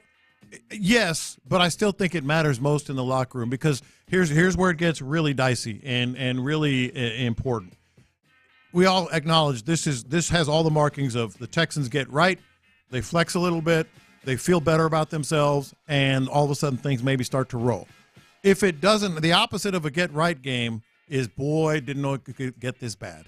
Boy, I didn't know it could get this bad because if they don't get right in this one, then all these doubts, all this quote outside noise that we're going to hear about from DeMeco Ryans later, is not just outside noise. It's not. It's going to be inside. It's smoke where there's fire. No, it's going to be inside. It's going to be them. Like we saw Dak Prescott famously this year turn to a teammate and say, "Man, we suck." And that's going to be that happens in locker rooms. So not only is it all the markings of a get right game, an important one to get right, you better. Yeah, and it makes it a must that has to be the outcome, doesn't it? Yeah. Yeah, because, all right, I understand. I have very much come from the Texans team comes out and shows out, at least to some degree. Mm-hmm. First of all, what is the degree of showing out that's not sufficient, right? Because we look at all of these things that point to the fact that the Cowboys should not be able to be on the same field as you. Yeah. What is the game flow that ultimately comes up and you're like, yeah, no, not good enough? Mm-hmm. And two, what are the percent chances that you get to a place where you're not happy with the result of this game? I mean, based on what we've seen, what are the percent chances? That's a good question. I would say that all of a sudden, we're in the third quarter, late in the third quarter, going, oh Lord, I would say 30%, 40%. Ooh, that feels high. It does, doesn't it? That feels high. Like I probably was going to go to 20%, which even then I felt like, ooh, that feels a little skeptical. But it's because we haven't seen it put all the way together. Mm-hmm. I think maybe you talk about first half in this Lions game, and that's in part because you got a lot of turnovers. What other games can you maybe point to? Well, we've mentioned Jacksonville game. They've only beaten one team by double digits all year. Yeah, they've that's only right. beaten one team. That was the Patriots here. So maybe 40's high, maybe 30, and that says a lot by itself. The fact that we're saying that, and the other part of it is, if you get out to an early lead and control like you did against Detroit, for God's sakes, play the second half. Like that we're going to be. Even if they have a half like they did against the Lions, we'll be more confident because it's the Cowboys and they stink. But if you let it hang around or you don't show that impressive, effort, then we won't be in a good place. I refuse to believe that you mean this on the YouTube, LXNA. 80%? 80%. I refuse to believe that you believe that, especially with Nico Collins returning, right? Mm-hmm. And I think one of the things about this, and we mentioned this a little bit but didn't flesh it out, is I think that also slots guys back in the responsibilities that fit their and suit their abilities, right? Mm-hmm. Tank Dell can go back to doing Tank Dell things instead of trying to, be a facsimile of what you were getting from Nico Collins or Steph Diggs or whatever. Mm-hmm. John Mechie, who has done a great job getting open. Nick Casario mentioned that on Texans All Access. Done a great job getting open. How much more open do you end up when you have a player like Nico Collins that's top 10, just to avoid all argument in the league, and that I think he has all of the makings of a player that defenses have to game plan for. Mm-hmm. And when their eyes and attention are over there, how much more open can you get over here? Like I think underneath all of those things exist. Yeah. I just have a hard time believing that you think that it's an 80% chance that it goes bad. I think 30 says a lot. Yeah, because I legitimately feel that there's probably a 3 in 10 chance that this doesn't happen. Even though, as you just laid out, this should be like I will say this term: a paint by numbers win. Boom, you go here, you go here, you go here, ball game. I literally threw up some of the numbers that I feel like you can paint by. Yeah. But yes, I mean, we still have another day to break this down. Mm-hmm. We will be on, obviously, on a Monday leading into Monday Night Football. But this still just feels like this feels like not just any get-right game as we talk about it. This feels like the perfect one set up for this Texans team to get themselves back in yourself, where you can go into games believing not just that you can do it, but that you will do it. Yeah. This feels like one that can get you in that space. All right, you're in the loop right here on Sports Radio 610, just getting going on a Football Friday. Coming up next, are we going to have to start having uncomfortable conversations about C.J. Stroud? This national media member seems to believe that. We'll discuss it next. All right. The band who cranks up the energy with every game. 5 Hour Energy introduces the Stand the Fan limited edition fan fuel flavor. Be the ultimate fan your team needs. Fuel your fandom. Only at 5hourenergy.com.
introduces the Stand the Fan limited edition fan fuel flavor.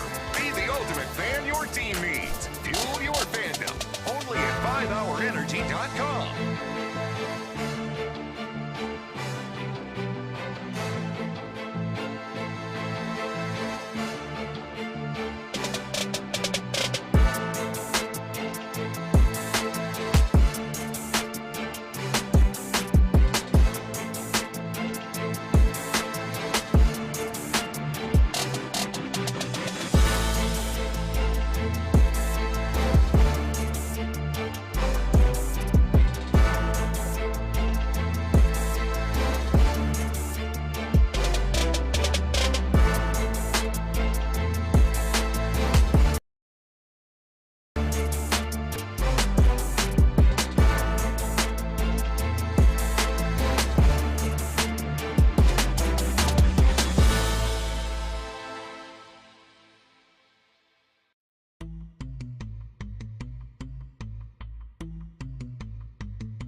Cranks up the energy with every game. 5 Hour Energy introduces the Stand the Fan limited edition fan fuel flavor. Be the ultimate fan your team needs. Fuel your fandom. Only at 5hourenergy.com.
For the fan who cranks up the energy with every game, 5 Hour Energy introduces the Stand the Fan limited edition fan fuel flavor. Be the ultimate fan your team needs. Fuel your fandom. Only at 5hourenergy.com.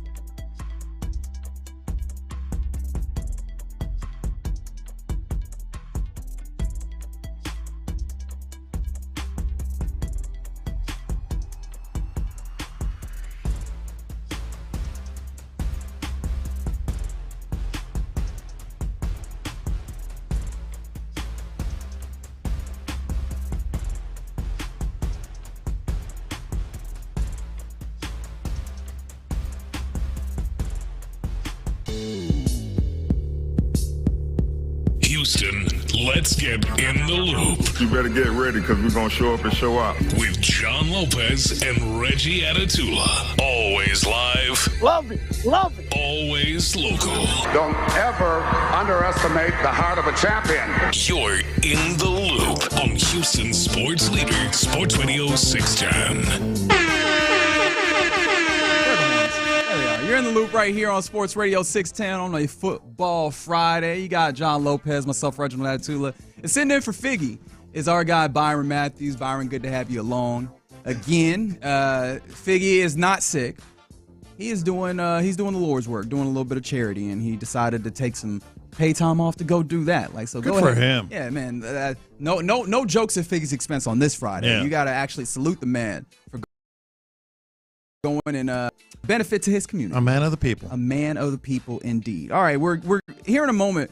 We're gonna ask if James Jones is right about C.J. Stroud. But before we get there, we were just talking about how this game in Dallas on Monday night is not just a get-right game, the get-right game. And it feels like some doubt still exists within the fan base. On the YouTube, somebody was like, they feel like no matter how bad the Cowboys are, they always become superhuman versus the Texans. And so they're wondering the idea that you mysteriously see a great Cowboys team. This is a series that's 4-2. Yeah, it's in not favor true. of the Cowboys, and it really feels and good like games. Yeah, it feels like it's going to be in that place where it'll be real close. It'll be 4-3 on Monday night. Not to jinx it, but I don't think I have that kind of power. Yeah. And then also someone said, when I watch the Texas play, it's like we shoot our bullets too quick, and that feels like in some ways offensive. Maybe offensive last indictment. week. But I don't know that is going to be an issue in this game. We'll dive more into it over the course of the show and obviously Monday. But yeah, I'm kind of surprised at the level of kind of just doubt that exists, especially in this game. Man, we've been in this. Houston Texans fans have been through it, man. Yeah, they've been through it. Yeah, man. But you've been through it. But like there's been kind of a lifting of a fog with this team. Like obviously that begins with C.J. Stroud. DeMeco Ryan's coming through. It's just kind of a new day in the organization as a whole. But with that being the case, like, a young, talented quarterback, especially one that had the season that he did in his rookie year, the question has come up, second-year slump. And we knew that was going to be a question. But it seems like people are getting to the place where they're like, hey, you need to have that uncomfortable conversation about C.J. Stroud. And one of the people who's leading that charge is James Jones of FS1. He's on the show The Facility, which I think is a funny name, but who am I to judge? This was James Jones talking about C.J. Stroud. And last but not least, C.J. Stroud. Listen, man, the man just threw 5 interceptions, and your team still found a way to lose. You have lost 3 out of your last 4 games, all right? This is what we call a sophomore slump. He said it. My dude Shady always say it. You're looking a little funny in the light. Yeah. We need you to ball out. We need to see that C.J. Stroud from last year. Because if not, Archo, we're going to start to have some uncomfortable That's like the conversation. I mean, is he wrong? I want to say yes. Like, I want to just say yes. Like, C.J. Stroud, and it's from that national 30,000-foot view that I think you look at it and you go, oh, man, the production isn't incredible, right? His completion percentage generally has gone down a little bit. The touchdown to interception ratio is really the big thing. Yeah. Because 12 touchdowns and 6 interceptions compared to, the fantastic mark that he had last year. But it feels like when you get ground level, when you actually see it, yes, there's been different production with CJ. I don't know how you would get around saying that. But when you start investigating why, there's not as much that I think you bring to CJ's doorstep and go, hey, this is about you. Right. Listen, I'm going to go out on my shield on this. I keep telling myself this. It's not CJ Stroud. He is not the issue. He is fantastic. He can carry a team and has carried this team. Hell, listen to DeMeco yesterday talking about like raving about C.J. Stroud. But here's the one little qualifier that might lead to that uncomfortable conversation. as much as it's not him, I have all the confidence. He's great. He's accurate. He's a leader. He's respected. He can carry this team. You can't lose him. And I'm dead serious on that. We sort of broached the topic about 3 weeks ago when I said, boy, that whole David Carr syndrome thing, that's my one worry. Well, it hasn't gotten better. Marginally better against the Lions for a while, but still sort of having to run for his life, having to, to make plays that were really not part of the script or part of the play itself. And so it's not C.J. Stroud. At the same time, though, Reggie, you kind of start thinking about, are we going to lose this dude if it keeps happening, if he keeps getting – and I mean lose him just like for this season, like mentally, like getting, the shell shock as we've talked about. Yeah, and I does it count as a sophomore slump if it's just like if it's other – are we just going to just what's happening? Because there is some things that he has to hold, and I think both DeMeco Ryans and C.J. Stroud and their availabilities yesterday seemed to speak somewhat to those things. We've talked about it, how it seems like he's shouldering more responsibility and that might be slowing him down, or he's kind of really thinking about it feels like he's really thinking about the different levels of things that he needs to do and putting more of the onus on himself. And you're seeing him miss some throws that you just feel like they're that he wouldn't have last year, or you see him maybe taking a tick too long to get a pass off. Obviously, the big one that happened recently was the one that he was throwing to Tank Dell wide open that ultimately lofted and then picked off by Carlton Davis. This was DeMeco Ryans yesterday when asked just like what he wants to see from C.J. Stroud doing better in this game this week. I like to see C.J. just go out and cut it loose, right? A lot has been probably said about the miscues of what C.J. has done. But C.J. has done a lot of great things for our team throughout this entire year. Full, complete trust in C.J.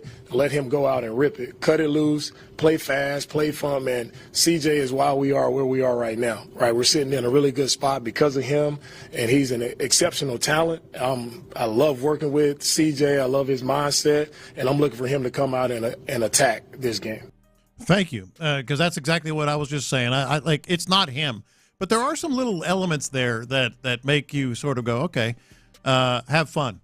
How many times have we heard DeMeco say that? At least a couple, maybe three, where he wants him to just have fun. CJ has said he wants to have fun. In fact, he did. And so is that cutting it loose?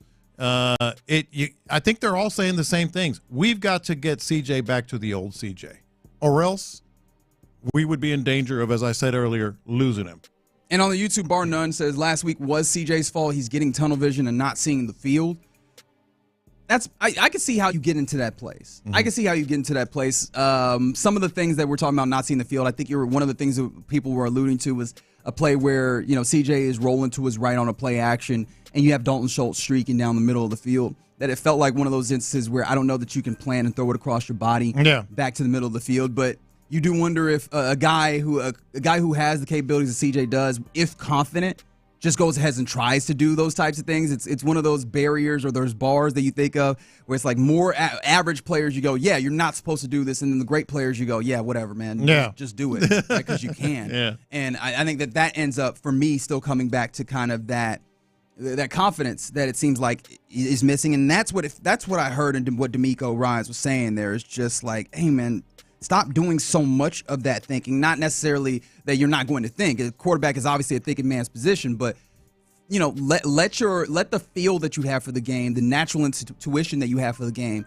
take over again. Because when you do that, he's a fantastic ball player. Yes, and maybe that's ultimately what it is. If you are still in this place where you are in your head or what have you, whatever you would like to call it. Maybe that's where you start calling it a slump, right? Where you're taking yourself away from that great play. I think for me, the way that I view it is just like he's in the ability to do that, and it seems like the rhetoric is such that CJ is saying it, DeMeco is saying it, and it's clearly an emphasis against a team in the Dallas Cowboys that has a lot of openings and weaknesses for you to attack in what you're trying to do. Yeah, it feels like we might not be talking about, but I guess with all that being said. If it doesn't come back around, I guess there is an uncomfortable conversation. I want you all to hear this, though. See if you can pick up the part of this CJ comment that I went, whoa, because there's a little piece of this of what you're about to hear that had me thinking about this. You can't lose CJ? See if you can pick up what it is.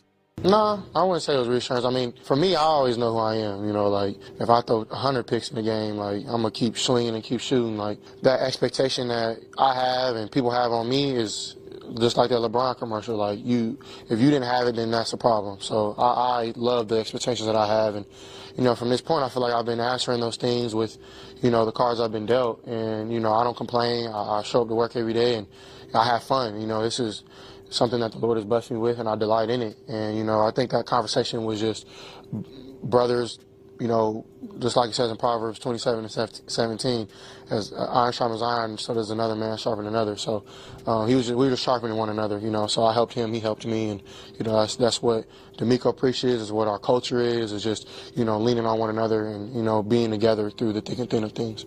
The cards I've been dealt. That, to me, like, he was talking about a conversation he had with Dalton, how he's going to try to sling it. But in the midst of it, he says, I feel like I'm confident, I'm paraphrasing, but, you know, something along those lines with the cards I've been dealt. And when he said that, I went, that's him talking about all the things that have been working against him. Sure. Namely the offensive line, namely pressure, namely collapsing in the pocket when normally he wouldn't have, sure. Namely, you know, going off script. And that's why, you know, when you couple that with what James Jones said, what DeMeco said, what we've seen and said, with the quarterback himself saying, I'm going to be confident with the cards I've been dealt, I'm like, you can't lose this guy, man. You can't lose him. We'll see what it ultimately looks like, right? I don't seem to get in that place. And somebody texted in and was like, you know, still, right, the idea of, you know, the possibility that this goes woeful, right? Because I feel like that's what it would have to be to still have a level of doubt in this team against the Cowboys team that is reeling. Hell, they got people up there in Dallas that are on to draft season already, right? Like, they are in that place. You know, like, and yeah, you know what that feels like, and that's where they are. And it just feels like, I understand last year you had some losses that happen against poor teams. It just feels like it would be tough with all of the talent and all the abilities that you have, that even if you have some of the similar issues that you had, that you're woeful enough to make it look that bad against the Cowboys. But hey, if they manage to do that, then yes, you have some of these uncomfortable conversations. But it just feels like that's outside of the realm of possibility in my mind. Maybe I should open up my mind in that way, but I don't want to. When you're on Sports Radio 610, coming up next, it's time for our question of the day, where it seems like, you know, the Texans might need to go up there with some cleaning supplies, some wet wipes, some, you know, I don't know what because AT&T Stadium got some bad reviews, which made me think, what's the worst thing that you've seen at a restaurant? We'll talk about that next. The Drive is live on a football.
Who cranks up the energy with every game. 5 Hour Energy introduces the Stand the Fan limited edition fan fuel flavor. Be the ultimate fan your team needs. Fuel your fandom. Only at 5hourenergy.com.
fan who cranks up the energy with every game. 5 Hour Energy introduces the Stand the Fan limited edition fan fuel flavor. Be the ultimate fan your team needs. Fuel your fandom. Only at 5hourenergy.com.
Up the energy with every game. 5 Hour Energy introduces the Stand the Fan limited edition fan fuel flavor. Be the ultimate fan your team needs. Fuel your fandom. Only at 5hourenergy.com.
/deals. It's a Football Friday on Sports Radio 610. Live from the Twin Peaks studios, here's In the Loop with John Lopez and Reggie Atatula. Yeah, you're in the loop right here on Sports Radio 610. Let's go to our question of the day. What's the worst thing that you've seen in a restaurant? And I promise that we're not just asking this. There is a sports relation to this, as the Texans are headed up to Arlington this week, or really from the Monday night game against the Dallas Cowboys. And AT&T Stadium is the home of the Dallas Cowboys there in Arlington. It's right across from a Walmart. In fact, it's the Walmart that I got thrown out of for the playing hide and seek. Oh, yeah? It is that Walmart. That Walmart is specifically. And apparently, when the Texans go up there, when they load up the truck and take all the equipment, we might need to send them with some cans of Raid. Man. That seems like that's a possibility. Again, get involved. 5 Hour Energy fan line, 713-572-4610 to let us know what's the worst thing that you saw in a restaurant. But there was a... Is it worse than this? Maybe. Maybe it is. And if it is, Godspeed. Because the Fort Worth Star-Telegram, one of the papers up there, did a did a piece about the city of Arlington health inspectors visiting a few restaurants, and one of those facilities that earned a 70, which apparently indicates like extremely poor inspection. Which, can we stop and say, why is 70 extremely poor? Hey, man. Like, did we? Yeah. How does that work with the grade? Yeah. Although, like, I guess I wouldn't want to eat in a C institution. That is fair. But as we continue, one of the places that failed or maybe did not get good inspection gradings was a location inside AT&T Stadium that was titled V217. They need to give the name first of all. Southwest Alcohol. I don't know what that is. That's like, I guess, the place where it is in the stadium. No, I want to know what restaurant. Yeah, name names. Yeah, you got it. When a restaurant has, quote, and this is the health inspector saying it, extremely poor. Yeah, we got people going up. We're sending people up to go watch the game. We want to know which one of these kiosks is out here possibly spreading dysentery or whatever. I don't know what it is. But I know you have this, but let me just read it real quick. Yeah, please. Critical violations, including cross-contamination, unsanitary food contact surfaces, lack of adequate hand-washing facilities, and inadequate hand-washing, improper storage of chemicals, single-use food service gloves utilized inappropriately, which means they were using the same gloves to go from here to here to here to here. And all those things are like, all right, you're just running a bad restaurant. And live roaches. That's the one. That's the one that does it for folks. Yeah, exactly. 2A1. Somebody, recipes to Marvin Zindler, because there's slime and ice machine at AT&T Stadium. Yes, there is. And so, it seems like this is a bad situation. And what's funny, this happened on October 13th, the same day that the Lions played up there. And apparently this is not the first time that happened. In 2011 on Monday Night Football, there was a live cockroach that was seen darting across the field. So, man, this is... Hey, if you're heading up to AT&T Stadium, pack a lunch. Eat with care. Tailgate. Right? At least there's one place that has not been doing it right. But that got us thinking, what's the worst thing that you have seen in a restaurant like this particular place that is, I guess, not named explicitly at AT&T Stadium? This one immediately came to mind for me a few years ago. So you know how, like at diners, it was a diner, like a Waffle House kind of thing. It wasn't Waffle House, but it's like that. Waffle House would never. Never. Where they put those little pieces of paper where, the waitress or waiter gets your order, sticks that paper in front of the line chef, and he reads them as he's going. And they're, you know how they're like on a wheel or they're just straight across. So the dude, and I was sitting at the counter, and the dude was really sweaty. Like the line cook was really sweaty, which, okay, I mean, whatever, not exactly ideal. But every time he would look at one of those little pieces of paper on the little wheel that was in front of him, you know how when you cross your hands, your fingertips gonna go to your armpits? Like you fold your arms, they go like this if you're looking at YouTube. Yeah, his fingers are in his armpits. So every time he would look up, he would cross his arms and his fingers would go in his sweaty armpits, and then he would start cooking. And then he would go to the next one, cross his arms with his fingers in his armpits, and start cooking. And I told my wife, I said, are you looking at out? Yeah. I said, well, we got to at least tip the waitress because she was real nice. So I said, we'll have 2 waters, please. And we just tipped her and took. But he would his fingertips were in his armpits, and then he'd start cooking. Gross. Apologies to anybody maybe having an early lunch. I just thought about that. Sorry about that. Jami, I hope I said that right, on the YouTube said years ago in El Paso, their manager was dealing with a difficult guest, took the beer that the guest ordered, took a sip, spit it back in, and then took it to the guest. That's one of those things that you see in movies, that's and grimy. You're like, that's grimy. Right there. That's nasty, bro. Yeah. But it's one of those things that I'm always like, yo, don't talk back, or they'll do that to your food. And I'm like, do people really do that? And apparently the answer is actually yes. Yes, they do. This does happen. Yeah. So maybe talk nice to them folks. That made me think of the movie Waiting. Mm-hmm. Oh, it's not cinematic excellence by any means. But yeah, you see the nastiness that happens in the kitchen, and I will never that's one of the reasons I'm always on my best behavior. I'm on team no send it back unless it's absolutely necessary. Mm-hmm. I just don't want anybody to think by any stretch of the imagination that I am out here. How about you? On them? I'm trying to think because I've worked in restaurants, and so some of the stuff I've just I've forgotten. Mm-hmm. But the one thing that I never will forget is just the big old seeing the big old hair. One that you just kind of roll out there. I can't remember what the food was. That's the problem is everything else from the situation was faded because I got tunnel vision on why is that hair in there? Why is it so damn? You must be taking no precaution. Y'all probably put that in there, right? Because I don't know how you accidentally get a hair that long. And, I mean, I'm trying. And to they're always long. How long is this that I'm gesturing 10, 11 inches. I don't know if it was 7 inches. Something like that. And it's just like how do you end up with a hair that long? I can't even remember what it was, but yes, that one got me. On the text line from the 409, dudes were celebrating Cinco de Mayo. They had plenty. And when they got outside, one of them puked massive amounts of Mexican food and beer in front of the glass doors. No one could get in or out. A brave man from the kitchen pushed the glass doors, and the puke went outside to clean it up. Waitress almost lost it herself. So you're trapped. Yeah, man. There's vomit on the door. What you gonna do? Step in the vomit? There's vomit at the door. Gross. Oh my gosh. Somebody said Waiting was filmed in New Orleans, and I went to New Orleans and I ate at a restaurant in New Orleans, and I don't think this actually happened, because sometimes I wonder if I'm like mixing from media that I've seen, but I know Hannibal Buress has a bit about going to New Orleans and eating there, and like the waiter was talking about, or he had seen a rat in the restroom, and the waiter was like, hey man, we bottle water, it's rats everywhere, there's not much you can do about it, it's old buildings. He was like, yeah, I guess that's the case. But yeah, man, the idea that there's just like rats running around anywhere near there in New Orleans, that made me think of it again. Yeah, which, by the way, the Astrodome has an estimated 20,000 rats and cats living inside of it, but we don't have a concession stand there. We don't go to. I mean, we could maybe talk to Conservancy. Maybe they want to turn it into a big old restaurant. I don't think the Conservancy is talking to me right now. Oh, okay. Fair enough. No, 281 bread to a Jack in the Box. The manager was cooking a burger. She was going from grill to prep station and dropped the burger patty on the floor, picked it up and put it on the grill, flipped it over and put it on the bun. The grill killed the germs, is what she said. I guarantee you that happens a lot. I prefer not to think about these. Yeah, that's the thing. Is just I just gotta imagine that I just can't think about it, right? Yeah. You know what I hate at restaurants, and this happens a lot, and maybe it's sanitary, but like the same wet rag cleaning all the tables.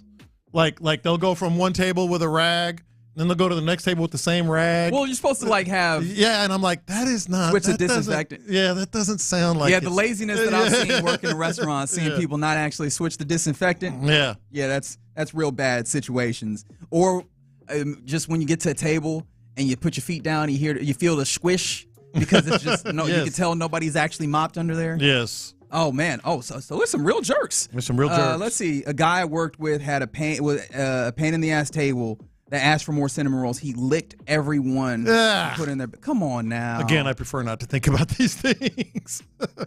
So yeah, for one, eat with caution anywhere that you are, but specifically if you are traveling to see the Texans face the Cowboys at AT&T Stadium. I need to know what it is. I do. You know what? This is where you put on your journalism helmet. Capital J journalism. Get on the phone. Talk what to some is people. VN27? Yeah, whatever. Go find out. Yeah. Go find out and see what was happening there.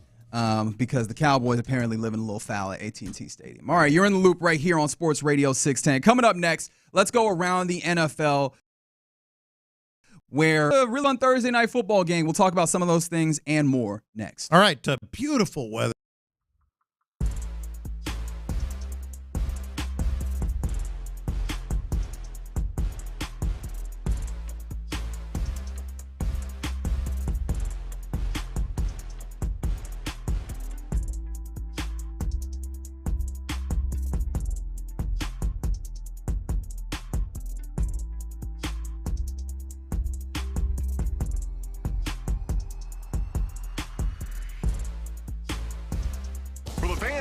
Up the energy with every game. 5 Hour Energy introduces the Stand the Fan limited edition fan fuel flavor. Be the ultimate fan your team needs. Fuel your fandom. Only at 5hourenergy.com.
cranks up the energy with every game. 5 Hour Energy introduces the Stand the Fan limited edition fan fuel flavor. Be the ultimate fan your team needs. Fuel your fandom. Only at 5hourenergy.com.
Up the energy with every game. 5 Hour Energy introduces the Stand the Fan limited edition fan fuel flavor. Be the ultimate fan your team needs. Fuel your fandom.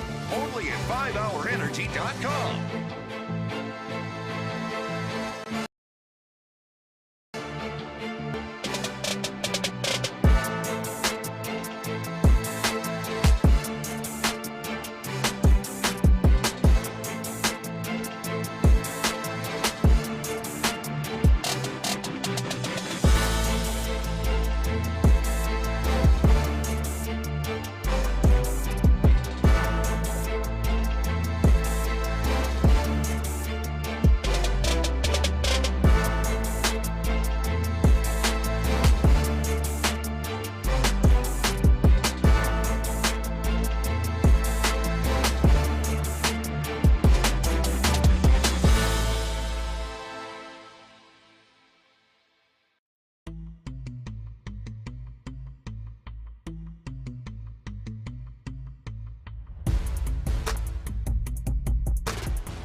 Insider access, exclusive content. Sports Radio 610. The Texans play here. An Odyssey sports station.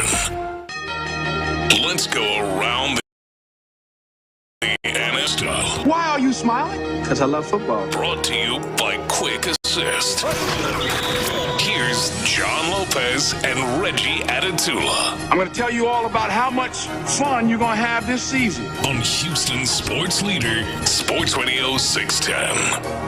Yeah, you're in the loop right here on Sports Radio 610. We just did our question today, and what I have learned from that it's gross. Is that, yeah, if you are eating at a restaurant, apparently there's a lot more shenanigans happening than you realize. But apparently the real people that should be in danger are not necessarily the people that are paying customers. It's the coworkers. Yeah. I did not realize how many folks did some level of licking or spitting on food with the coworkers that they had. I was like, oh, okay.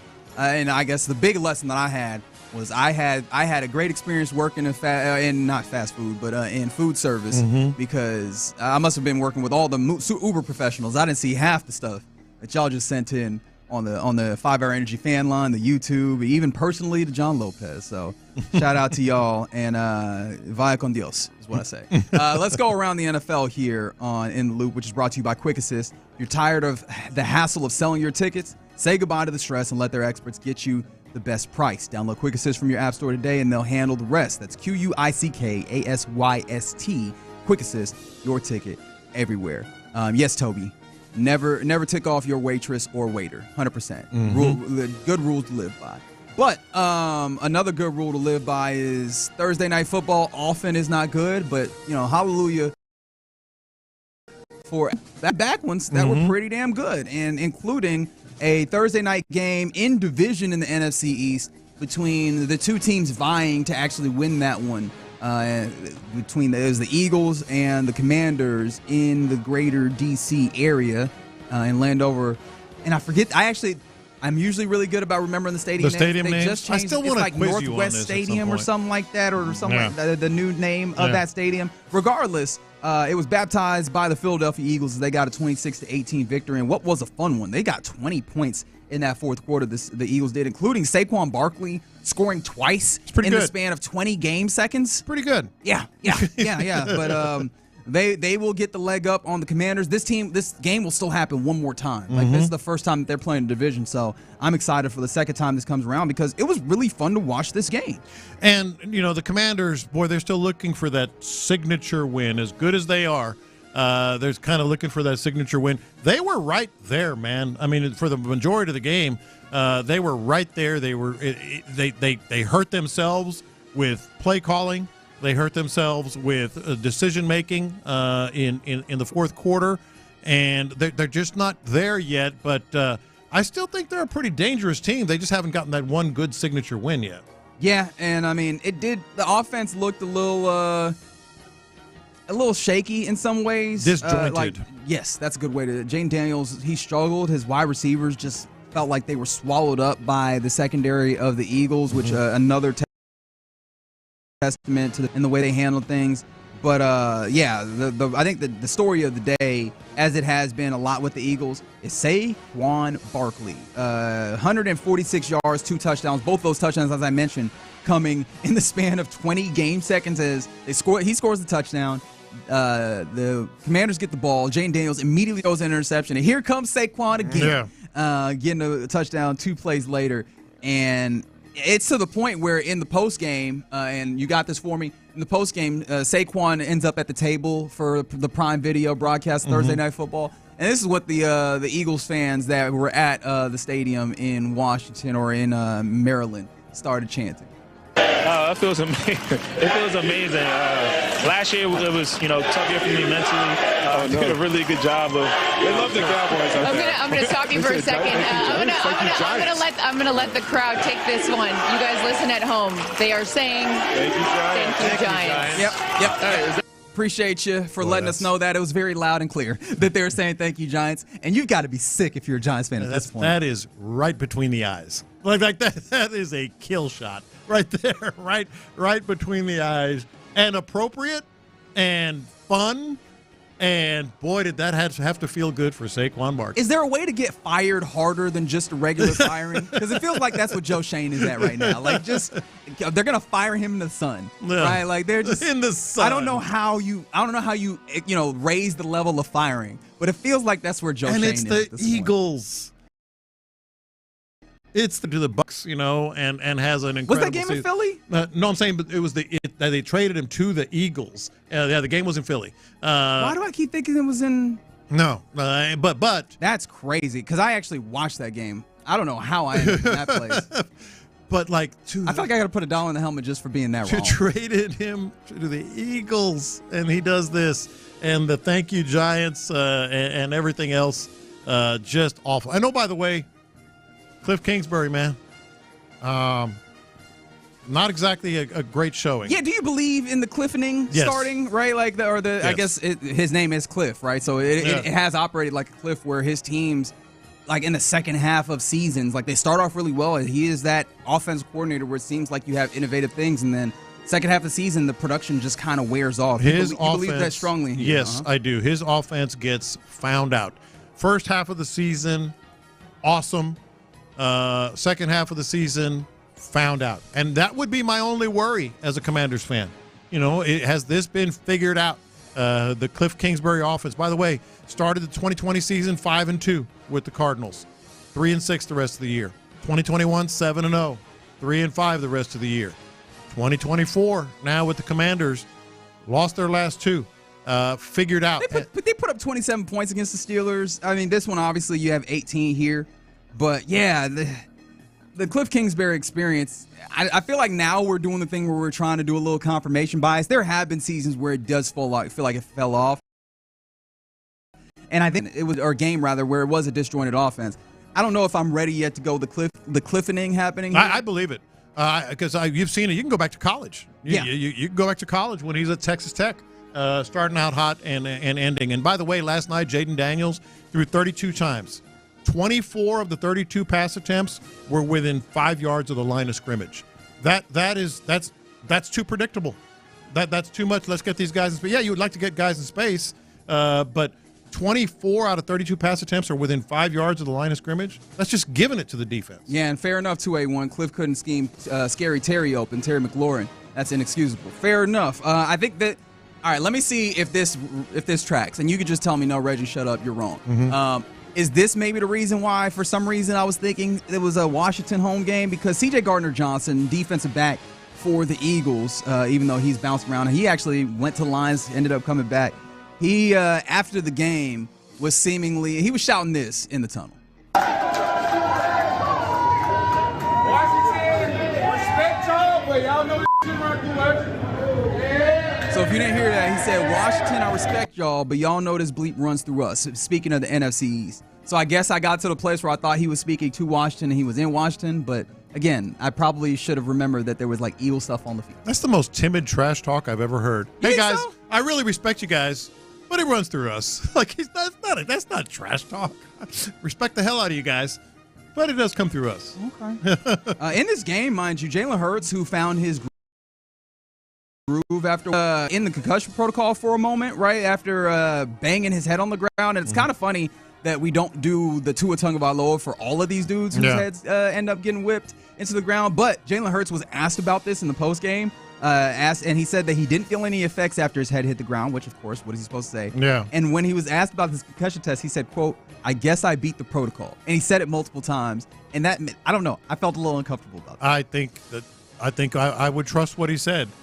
Selective protocol, it seems to be kind of a thing. Yeah. So, a fun game on Thursday night, and I think that I need to put it on my schedule. Oh, watch when that one comes back around, because both those teams matched up really well in a fun football game. Some other things around the NFL. For the first time ever, CBS's NFL Today studio show, their pregame, and I guess they do halftime and postgame as well. They're going on the road in the regular season. They'll be in Buffalo, which I'm sure they're super excited about, for the 9-0 Chiefs versus the 8-2 Bills this week, and it's only the fifth time since the merger that two teams with 8 or more wins will meet this late in the season, or by week 11 rather. Yeah. And does this matter at all to you? Like when these broadcasts are on location, I was wondering. I was like, do I even really care if they're on location, the pregame or what have you? Does that matter to you at all? College football.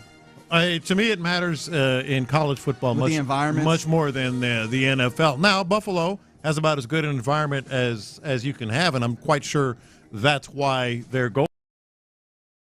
They want to see craziness and go out there and maybe J.J. Watt jumps on a table or something, and J.J. Watt, you think he jumped through a table? Yeah, he would. Okay. Absolutely. 100%. So I think they're trying to just capture that, because College Game Day has changed the game, so to speak, for everybody, because they're so good at it. Yeah. I think that's all this is. They're just trying to capture some of that environment. All right. Well, we'll see how that ultimately. I feel like I don't end up watching these anymore, like the pre-game shows anymore. As a rule, I watch 90% of the college and 10% of the of the NFL. So enjoy that. Enjoy that if you are interested in the NFL Today CBS pregame show. They'll be out on location for what should be one of the many really good football games this weekend, particularly in the NFL. This is a news item, or maybe an item that happened that's kind of been, I did not I saw it happen, and I didn't realize the full extent of it, and circling back around to it, it's kind of amazing. So this is about Tyrel Dodson, who's a linebacker who is now with the Miami Dolphins. But he was previously with the Seattle Seahawks. He was waived on Wednesday, even though he's the team's leading tackler. So he said, quote, "We're still trying to figure that out when it comes to, like, you know, being claimed off waivers and whatever." He said, "Emotionally, I'm still going through the ups and downs of it. I'm pissed off. I'm very pissed off. I'm going to probably stay pissed off until my career ends. Years down the road, I'm pissed off." That's the word. Is yes, he we mad? know. Is he yes, mad? we know. You said that word quite a bit. I felt uncomfortable saying that word on the air this many times. Yeah. Because he said that to the South Florida Sentinel. So, but it was weird because he is the leading tackler, and it's not like this is Mike McDonald, the new head coach in Seattle. This feels like a power struggle of sorts with him and the general manager there, because this is basically they had a couple of linebackers there, one of them being this Tyrel Dodson, and this is a guy who, like I said, he's played a lot for them. He was one of their better linebackers. Maybe just the linebacker play wasn't up to his liking, because he straight up cut that man, waived that man after the trade deadline. Didn't even try and trade him, like waited, cut him straight up, almost as, in my estimation, indication that, these linebackers are not good enough for what I'm trying to do as a defensive coach. This has all the markings of a player who didn't like and expressed his opinion about the type of defense or how he was being used.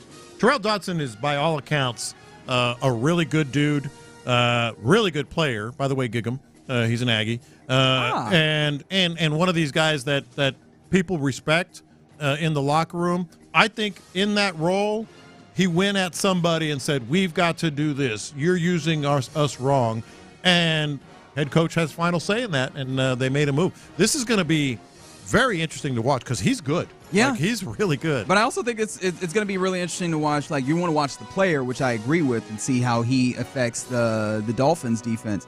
I want to watch that space with the coach and in Seattle, and see just like what that relationship continues to be, because it felt like there was a nice amount of to the head coach up there previously with Pete Carroll. And I wonder how that relationship continues to move forward. Does it become at all contentious, or is it just going to be a shaping of that team in his imagination and the way that he likes it? We'll see how that goes. Another thing around the NFL, Roger Goodell. Oh, I just said his name. I know what you're gonna say. I just said his name. But in addition to, the more international games, he wants to save 16 international games a year. That's the goal for him.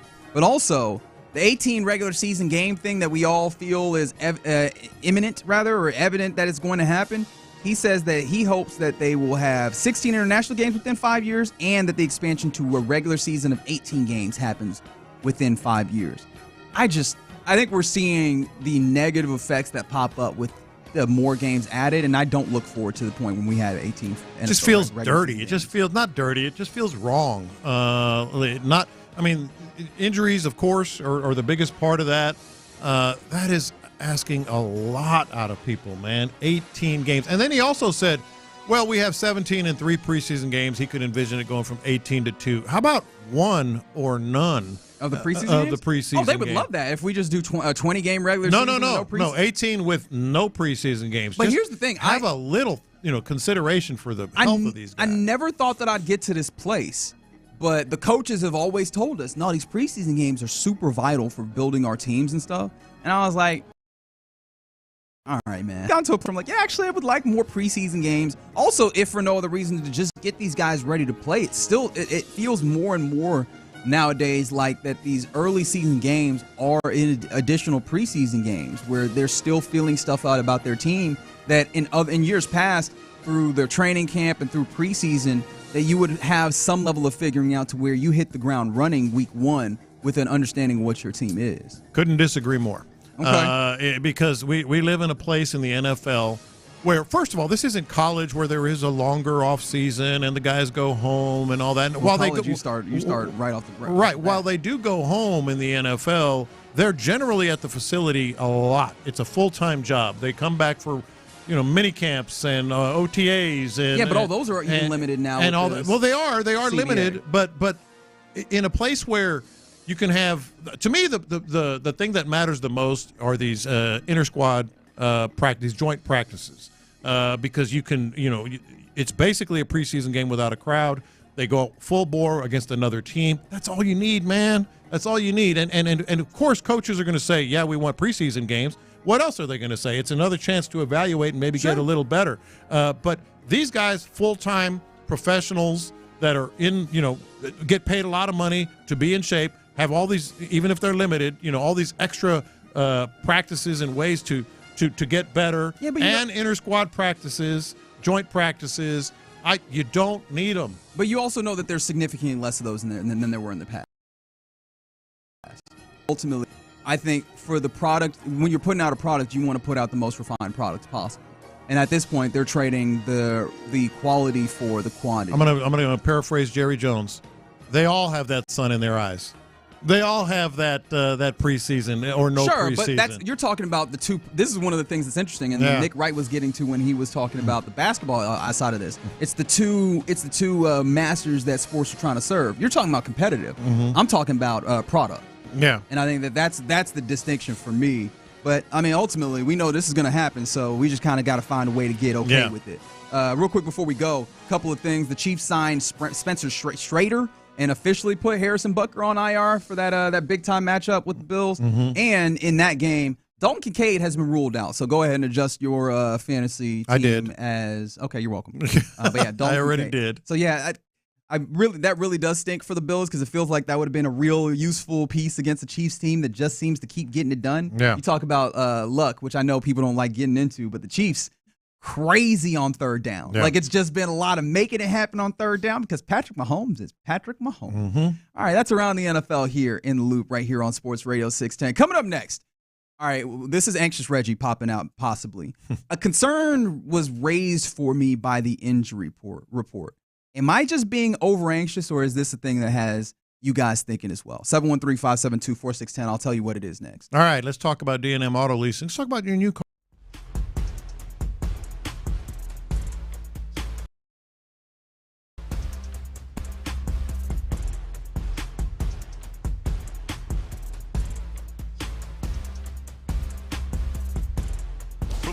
Cranks up the energy with every game. 5 Hour Energy introduces the Stand the Fan limited edition fan fuel flavor.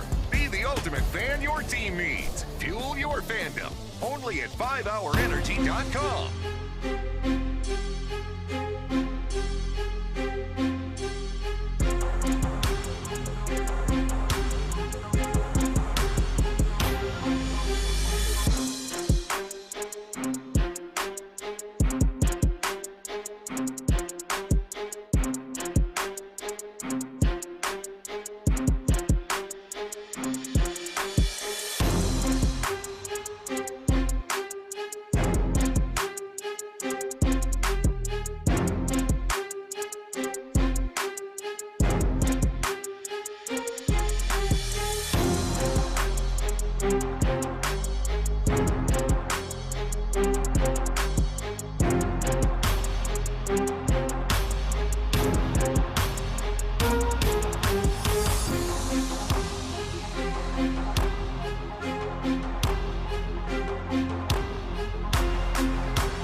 Up the energy with every game. 5 Hour Energy introduces the Stand the Fan limited edition fan fuel flavor. Be the ultimate fan your team needs. Fuel your fandom. Only at 5hourenergy.com.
cranks up the energy with every game. 5 Hour Energy introduces the Stand the Fan limited edition fan fuel flavor. Be the ultimate fan your team needs. Fuel your fandom. Only at 5hourenergy.com.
It's a Football Friday on Sports Radio 610.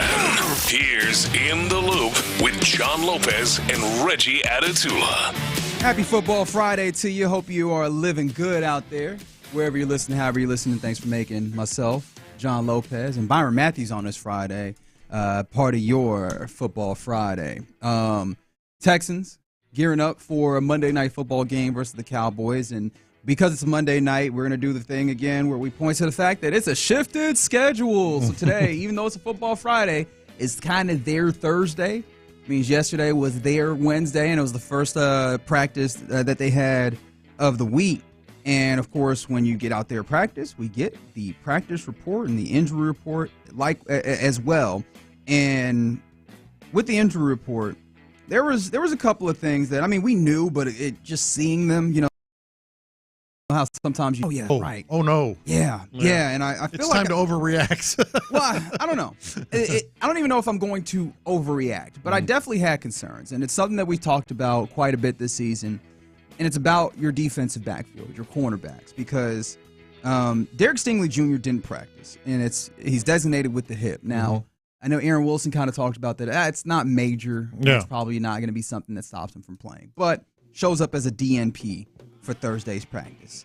And then remember that Kamari Lassiter left the game against the Lions with a concussion. He did not practice. And the likelihood is, just spitballing here, that when you're in a concussion protocol, you're probably not playing that next week unless you're Jalen Hertz and he pops right back out there. Or that one time that Josh Allen might have been concussed and he just kept playing, right? I guess quarterbacks have a different concussion protocol. Yes. I don't know. Yes. But when it comes to everybody else, which Kamari Lassiter would fit into, you might not be there. And so, yeah, those are your two cornerbacks that you really trust. The top two cornerbacks, very good cornerbacks, huge parts of this really, really good defense for the Texans. Mm-hmm. And all of that comes up against a team that has CeeDee Lamb, who has very quickly become one of the best wide receivers in the league. In fact, if you could help me out here, Byron, this is head coach DeMeco Ryans yesterday talking about the challenge that CeeDee Lamb poses. Yeah, CD, man, he's so explosive. Starting with just him in the slot, like his ability to just run after catch is just, he's an exceptional player, right? He can align everywhere on the field. Like, he aligns outside, he can take the shot outside, to go side, move him around a lot. The coaching staff does a really nice job of just putting him in a lot of different spots where you have to have great eyes for where he is at all times, because he is their top playmaker, and he's proven even when eyes are on him, he can still make plays. So it's a big task for us stopping CD, but it's going to take everybody. It's not going to be about one person stopping him. It's going to take everybody on the defense. So this is a concern. There aren't a lot of concerns when you're facing the Cowboys team that is struggling and is such a bad place right now. But the one place where you've been vulnerable, now not so much against the Lions, but keep in mind the Lions are an entirely different type of offense in terms of how they approach you. Jalen Petrie had maybe his best game as a Texan but that's as an attacking guy that, against an offense that puts the extra tackles in and all that. Cowboys don't do that as much, and the Cowboys rely on CeeDee Lamb, and they're gonna try to. They have to. That's the best player on their offense. Yeah, right now. and they're Maybe gonna the best player. They're going to try to stretch you out, spread you out, all that good stuff. Jeff Okuda's coming back from an injury too. He is. Now he was limited in practice, but still coming back from an injury. But also Jeff Okuda, I don't know. Where are they going to use him? Not even where he's going to use him. I don't know what to expect from him. Exactly. Like we just haven't seen him play football, and plus he's coming back from an injury. What does that football look like? Even if you knew what to, or if you had an idea of what you expected. From him. Yeah. So that's happening, and then you got Petrie in a different sort of space. Defensively when he did so well. And he has been exposed in some of these backs out of the backfield, tight ends, covering people in the middle of the field. And on top of that, Lassiter's not going to play.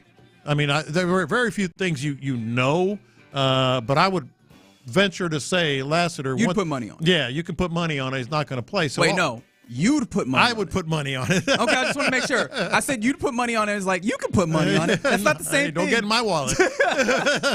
But so there's three key elements right there that are going to be looked at completely different. Yeah, and you heard DeMeco Ryans there talking about, and rightfully so, that they also move him around. CeeDee Lamb early on was a slot guy, and he absolutely operates out of the slot in addition to kind of operating as an X or whatever, or Z or what have you.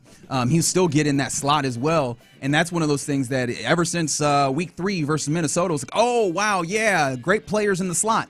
Could be an issue, but also now you're calling Kadar Holman into action if Kamari Lassiter indeed does not play, and that was the guy that they turned to when Kamari went out. Like, what is that going to look like? So that's a place where I was like, oh, I'm feeling a little concerned. But am I being over anxious? Because in addition to CeeDee Lamb being that guy, I also know at quarterback, it seems very evident that they're going to Cooper Rush. And what I know about Cooper Rush is that he executes what they ask of him well. Like, he goes and he just runs the offense. Probably the consummate, meaning of game manager. Yeah. I often said this. It looks like the football hails a taxi and gets in it and then drives over to the receiver. Like, it just doesn't go with pace. Yeah. And so I'm wondering are my concerns about this cornerbacks against CeeDee Lamb and the potential problems that he can cause, is that overstated just because I don't know how well they'll be able to throw the football, especially Cooper Rush, as he's not a super mobile dude against the pass rush in the Texans that will heat him up. Yeah, no, that's the one saving grace. I said it's a concern because it is, because just warm bodies are not there. You don't have the guys that you would normally rely on, but that's the saving grace. Cooper Rush is just not. He was just awful. Like just awful. Yeah. And got heated up, as you talked about. Yeah, he's a don't mess it up guy, right? And if you have things around him, he will not mess it up, right? The high floor, low ceiling, I guess is a way that you could say it. That's what you're dealing with there. But that's an inexperienced offensive line. I don't know that they know what they're doing left tackle wise, which, hey, that bodes well for whoever's rushing off the right. It might be Daniil Hunter off that right, which, time to add some sacks to the total, Daniil. But, yeah, you look at just the basic idea of CeeDee Lamb versus maybe not your second-best corner. And, we'll see how practice goes and how the reports continue throughout the weekend. But, your guy, Stingley, who has just been quietly chugging along, doing what he's supposed to be doing, which is handling business and not having teams throw his way. Like, it does make me wonder if you have continued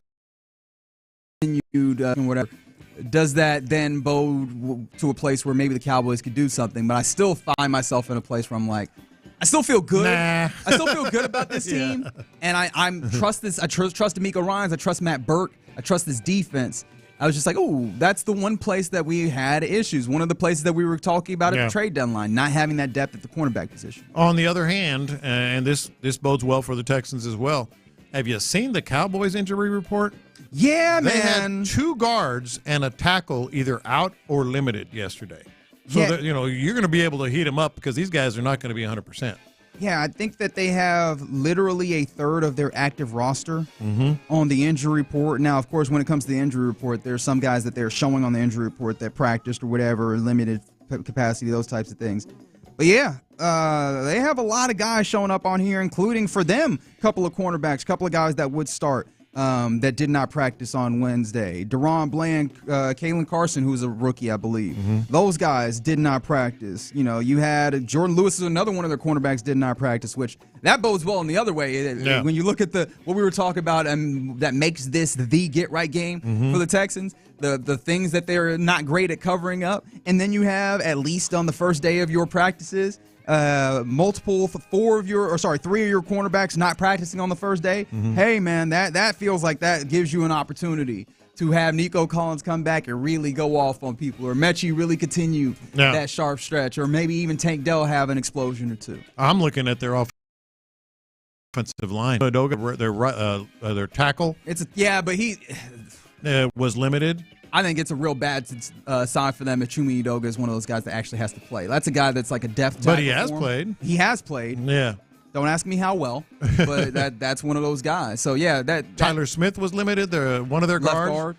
Zach Martin did not practice. And I do wonder if that's a vet day. Could have been. He's up there in age. But, man, there's so many things that feel like the Texans should be chomping at the bit at the opportunity to go out there and face the Cowboys. But I just saw the report, the injury report, and I was like, ooh, both the cornerbacks are on here. Yeah. Both of the guys that you anticipate being those lockdown guys are on there. And I know DeMeco Ryans, and maybe that's part of why in that he's in talking about CeeDee Lamb, he said, well, this is going to be an everybody on the defense thing and trying to slow down and stop it should CeeDee Lamb. And maybe that points to the idea that Derek Stingley. I think their tight end was out yesterday, too. Who, Jake Ferguson? I think Ferguson was out yesterday as well, or limited. He was one of those. So that kind of speaks. Didn't practice, but he had an illness, which I don't know what to do with those. I mean, who knows how long that lasts? Yeah, that's one of those things that probably will clear up by the weekend. But yeah, he also didn't practice. So we'll see what it looks like. But today will be another day that gives us some insight. In fact, today is the day to really look at the injury report and the practice report. Because don't look at Friday. Friday, so Saturday. Saturday, I mean, yeah. Yeah. You did the slide schedule as well, but I feel like we have to talk in layman's terms.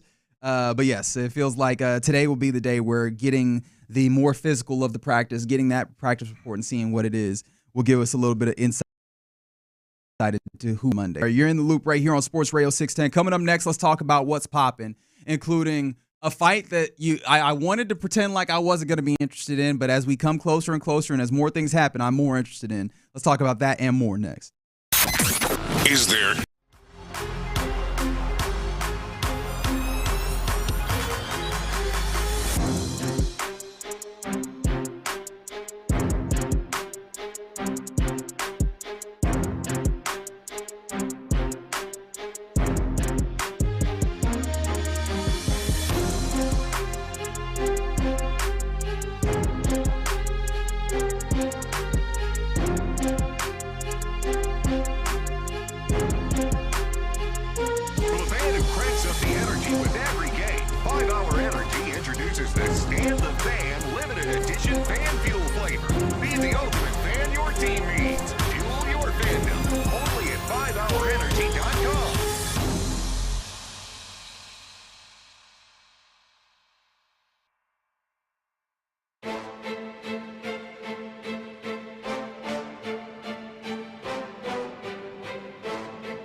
limited edition fan fuel flavor. Be the ultimate fan your team needs. Fuel your fandom. Only at 5hourenergy.com.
Biggest stories in sports and entertainment. Sports Radio 610 style. In the Loop presents What's Poppin'. All right, let's get into what's poppin' on this Friday here in H-Town on In the Loop. You got you sitting for Figgy Fig, who took the day off to go check out Kids Meals. You know, go and see what's happening at the Kids Meals spot. I don't know what other things he took into account, but shout out to the man going and taking care of the people. Doing a little bit of charity work on this day. Also, one of the things that's happening tonight, Rockets will face off again against the Clippers. Clearly, they beat the Clippers on Wednesday, and they'll have the little baseball series that the NBA has taken to try and tamp down on travel in some way. So they'll get the Clippers again tonight. I believe we got some. Let me check with Spo one more time because I had it in my head and I was like, oh man, we done talked about some other things since. But yes, there's Fred VanVleet. Seems like he will get a chance to play in this one again. But Steven Adams is listed as questionable, and Jock Landale as well as Fred VanVleet are off the injury report. Yeah. So yeah, those guys will play. But yeah, it looks like Steven Adams, who they're managing that knee as best as possible. After, he was coming back off of that injury that sidelined him in Memphis and ultimately while his early tenure in Houston when they traded for him while he was injured. But the other thing that'll be happening during the course of that is the card that is headlined by Mike Tyson and Jake Paul. And they are really selling this fight, aren't they? Boy, they are. Like, it felt like they weren't until they were. Yeah, they absolutely seem to really be selling this. And you know what? It works. It works. It's working on me. We were talking, I was hanging out with my kids and my wife. Went to Rodeo Goat, have a nice hamburger and all this other stuff, and just sitting there. We're talking about the freaking Mike Tyson fight in the year of our Lord 2024. Yes, correct. I'm like, and I kind of stopped myself. I'm like, yeah, I'm in. Yeah, I'm all in. It's the spectacle, man. Yeah. It's the question of, oh man, does Mike Tyson still have it? Can that dude that people seem to not like in Jake Paul get knocked out, or will he continue to get away with it? Right, the spectacle of it will draw people in, and I am no better than anybody else. We talked about how on Tuesday they had the press conference for this, and Mike seemed pretty kind of I don't know. He was low key. He was low key is a way to say it. And then they went for the weigh-in yesterday, and it was like, okay, so they're going to turn up a little bit as Jake Paul seemingly stepped on Mike Tyson's foot, and Mike Tyson did not take he didn't take kindly to that. He slapped him, man. He slapped him, which is a huge insult. And we were talking to Byron before the show. Was that scripted? I don't know necessarily it was scripted, like, whatever WWE scripted, but I think they came out of that last press conference and said, what are we doing? We got to get people hyped up. We got to do something crazy. And I think it just kind of happened. They found the moment and they took advantage. Maybe. Yeah. One of the things I wonder if it's just like Mike Tyson is a man of principle at this point. And that felt like one of those instances where he snapped, which kind of sold the fight more for me in that, hey, man, the idea of Mike Tyson where he talks about he'll bring the devil into the ring with him, and the idea of his mom should be afraid if she was in the ring with him. The idea that form, and he goes back into Iron Mike mode. That's all I'm asking for, right? If you're going to do it, I would probably prefer for the 58-year-old dude to not box, like just if I'm trying to be kind to his personal health. But he wants to do it. If you're going to do it, hey, man, flip my Iron Mike back out here for him a second. Like, I didn't get a chance to really watch that live and in person. If you just give me a little taste of that in 2024, I'd appreciate it. I mean, that's what I'm counting on. I think that's what most people are counting on. That little flashback, that little sense of what Iron Mike used to be. I mean, that's what's selling the fight. I mean, Jake Paul's huge, but Mike Tyson is selling the fight. Yeah, for sure. I think there's a little bit of the Jake Paul in the school of Mayweather of like, hey, I'm booking these fights in such a way where you are not necessarily going to see me fight. You're going to see if somebody can beat me up. Yeah. And I feel like that's some of the sell there. I do wonder, does this also exist in the sell, or is this just a funny thing that Mike Tyson has done? As Mike Tyson was interviewed by a TikTok account entitled I Am Jazzy's World TV. So Jazzy is a 14-year-old that does some interviews, and she's pretty good at this. I might add. But this was how Mike Tyson talked to a 14-year-old reporter for her social media. In your return to the ring for this fight, you are setting a monumental opportunity for kids my age to see the legend Mike Tyson in the ring for the first time. So after such a successful career, what type of legacy would you like to leave behind when it's all said and done? Well, I don't know. I don't believe in the word legacy. I just think that's another word for ego. Legacy doesn't mean nothing. That's just someone said that word and everyone grabbed on the word, so now it's used every 5 seconds. It means absolutely nothing to me. I'm just passing through. I'm going to die, and it's going to be over. Who cares about legacy after that? What a big ego. So I'm going to die. I want people to think that I'm this, I'm great. No, we're nothing. We're just dead. We're dust. We're absolutely nothing. Our legacy is nothing. Well, thank you so much for sharing that. That is something that I have not heard before, someone say that as an answer. Can you really imagine somebody say, I want my legacy to be this way when you're dead? Why do you want somebody, you think somebody really wants to think about you? What's the audacity? I think, I want people to think about me when I'm gone. Who the cares about me when I'm gone? Well, my kids, maybe, or grandkids. Yeah, true. Cares? There is not a single part of this that isn't awesome. Like that isn't, it's all awesome. Like, this is a 14-year-old girl. We're dead. We're dust. Like, yeah. You'd be like, Dad, I don't want you to die. Sorry, we're going to be dust. Yeah. Like, look, a little bit of nihilism, right? Like, hey, man, I think that it could be interesting bringing different ideas and perspectives into play. Just the way that he did it, he laid it on thick. Right, it wasn't just that he was like, yeah, man, I feel like legacy is just ego, and we get a little too caught up in that. I think he's right in that regard, mind you, as well. Like, especially in the sports talk, man. It doesn't matter. We're some of the big offenders here, where we're always talking about legacy even before somebody. I got tears in my eyes right now, and I've heard it 7 times. Right, we talk about legacy. Appreciate that. He took that all the way, and then he's dropping F-bombs to this little 14-year-old girl. But you know what that reminds me of? Like, I think I exist in this space as well.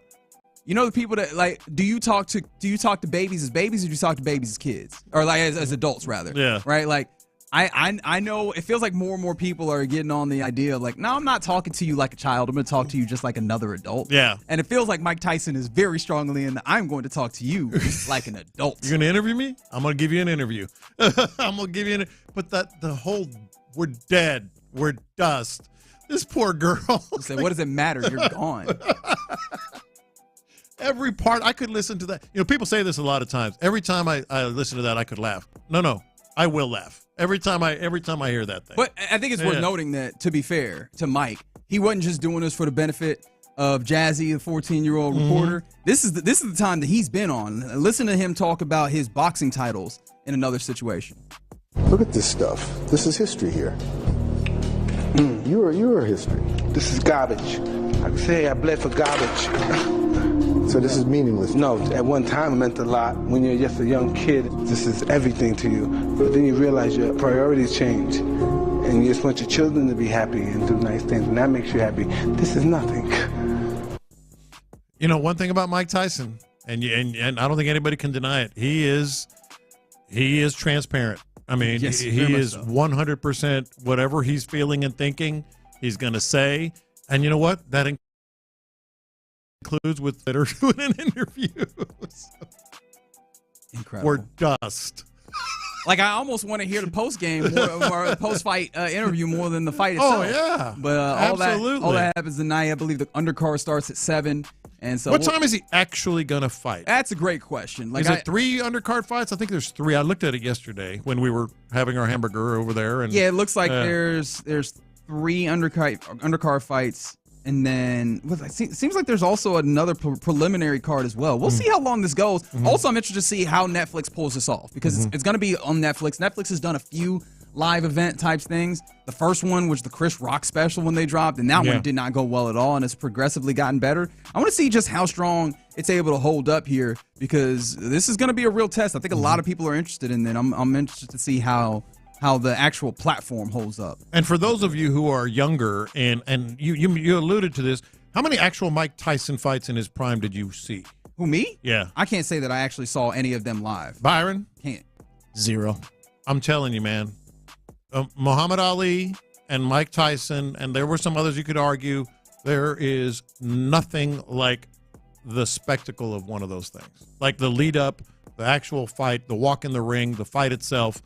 There is nothing like it on the planet. And I think that alone, just kind of capturing that, is going to be worth watching. Yeah, I'll have to listen to the people that have been there, like boxing insiders and such, and just boxing fans, and see like how this compares to that. Interesting. I will be watching. I am not too big for that. Now, if you're a fight fan, this ain't the only thing that's available for you. The spectacle. There's real fights happening. John Jones, Stipe Miocic have a heavyweight UFC bout on Saturday on ESPN Plus. I'm not big UFC guy. That one's just a little bit far for me. I still remember like one of those fights where you just have like the octagon covered in blood, and I'm just a little squeamish for that. But if I understand correctly, obviously John Bones Jones, right? Like one of those high level fighters in the game, and then Stipe Miocic, a name that is well known as well. But this one feels like it's like 4 years late, like 4 years to come to pass in some ways, almost feeling like the Mayweather Pacquiao in some ways. So I hope this delivers for the UFC fight fans that get into this one, because I remember the feelings that I had once Mayweather Pacquiao eventually came back around, which I fell for it. Yeah. I was like, man, this is happening so late that it's almost not worth the fact that y'all are doing it. No, but I'm not going to say I'm going to be all plugged in on that. I'm going to kind of pay attention peripherally, but that's about it. But I think you're absolutely right. Maybe could have happened earlier. One more thing before we go. Lindsey Vonn apparently is coming out of retirement. She is the skier, winter sports contender. I believe she's 40. One of the more famous, if not the most famous. Absolutely. Downhill skiers, Absolutely. giant slalom and Super G skier. 40 years old, coming out of retirement. And my big question is why? She hasn't competed since 2019. Her body is a wreck. Like, I mean, that's always the question when you hear folks come back to the thing, man. It's wild. Since 2016, she's torn ligaments in her knee, fractured her tibia, which no thank you, suffered 2 ACL tears, an MCL tear, a meniscus injury, a broken wrist, and several broken fingers. Why? I don't. You love the game, man. These people, these athletes built different, I guess, man. They just love this thing so much, but it feels like she's in a place where you got. I mean, if you need money, she can make all the money. Yeah, she can make money. Yeah, she's a darling, with marketers. I don't understand. Maybe it's just competition. Love of the game. Yeah. More power to you. Shout out to Lindsey Vaughn making the return back. There you go. That's what's popping here in the loop on Sports Radio 610. I personally am going to the Rockets game. I'm going to be so excited, although I feel like I'm now going to have to figure out how to put this Netflix. I might just have it on the laptop, but also like I should probably be paying Well, the reason I attention was to the asking, game. you might catch it after the game. Yeah, it might be like an 11 o'clock kind of where you actually get the fight started, as sometimes happens in boxing. We'll see. We'll see how it plays out. I'll play it by ear. But right now, coming up next, when it comes to finding answers for this offense, could the offensive solution just be CJ going full send? We'll discuss that next. The Drive is live on a Football Friday. Join Clint and Ron back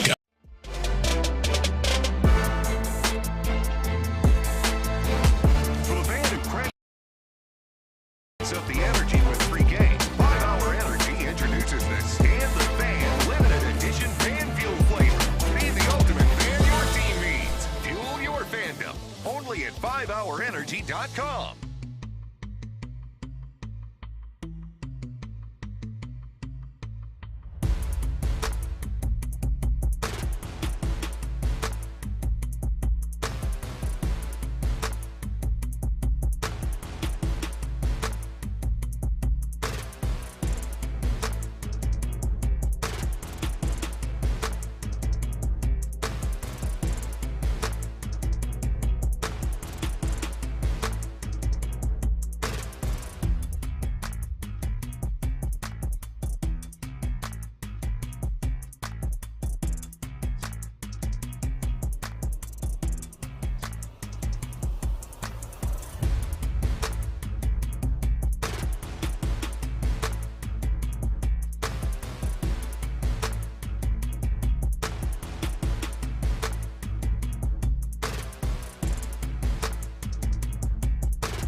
Up the energy with every game. 5 Hour Energy introduces the Stand the Fan limited edition fan fuel flavor. Be the ultimate fan your team needs. Fuel your fandom. Only at 5hourenergy.com.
cranks up the energy with every game. 5 Hour Energy introduces the Stand the Fan limited edition fan fuel flavor. Be the ultimate fan your team needs. Fuel your fandom. Only at 5hourenergy.com.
Up the energy with every game. 5 Hour Energy introduces the Stand the Fan limited edition fan fuel flavor.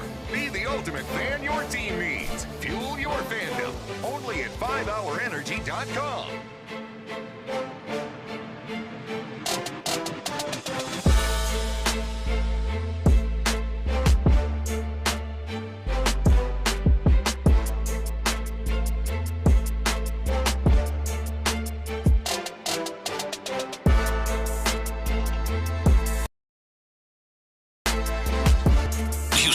Insider access, exclusive content. Sports Radio 610. The Texans play here. An Odyssey sports station.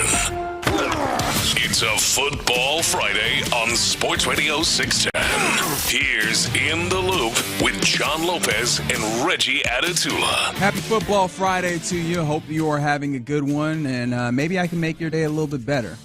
The first little nuggets of news trickling out of NRG Stadium or the general grounds there as the team practiced to get ready for Monday Night Football is Nico Collins is practicing once again today, which would today's Friday. It would typically be a Thursday practice, the most physical of all the practices, and that feels like a really good indication that Nico Collins is back. Yeah, he's going to be back. I think we can feel good about that one.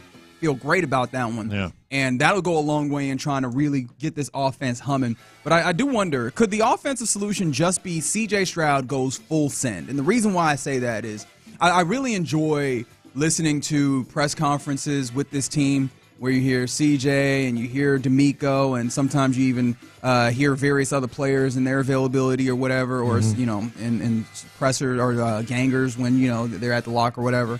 And you hear a phrase that pops up time and time again or a thought process, and you're like, oh, that was clearly a point of emphasis that was made by the coaching staff or what have you. And it feels like the one that I heard this week was about CJ just letting it fly. DeMeco Ryans, we played it earlier, where he said that CJ cut it loose. And then CJ Stroud, this is a couple of cuts here.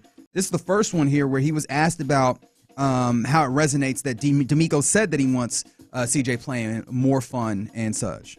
Yeah, I think, for me, I try to, not only just make plays, but, try to take care of the football and, do the right things to, win the game. And, sometimes they go their way, sometimes they don't. So, that means a lot. And, I think I'm not just a game manager. I can be a game changer. And, sometimes it goes their way, sometimes it doesn't. And for me, I'm going to keep the swag. And kind of just like what I told y'all last year, like Steph Curry can go for whatever, but he's going to keep shooting. So, that's for me. I'm going to just keep shooting, keep trusting myself, keep trusting the talent God gave me. And, one of the biggest things, too, is my teammates trust me. Me and Dalton talked the other day, and, he has the utmost respect in me, and I have the utmost respect in him. And I needed to hear that, that just, the team still rallies behind me, and they still, want me to be at the helm and love me, through the thick and the thin. So, yeah, it feels good to, still have the backs of my teammate and, to be able to go out there on Sundays and do what I need to do to win the game. You're right. This is a point of emphasis when you combine that with what DeMeco said. And then I can give you one more thing that felt like it solidified it for me, which is this guy 8 here. He was asked what needed to be different in the Lions game for CJ, and he also gave his thoughts on moving forward, which is really the important part. Yeah, honestly, I would say you can say 3 plays, but when you watch the film, it's like 15. And honestly,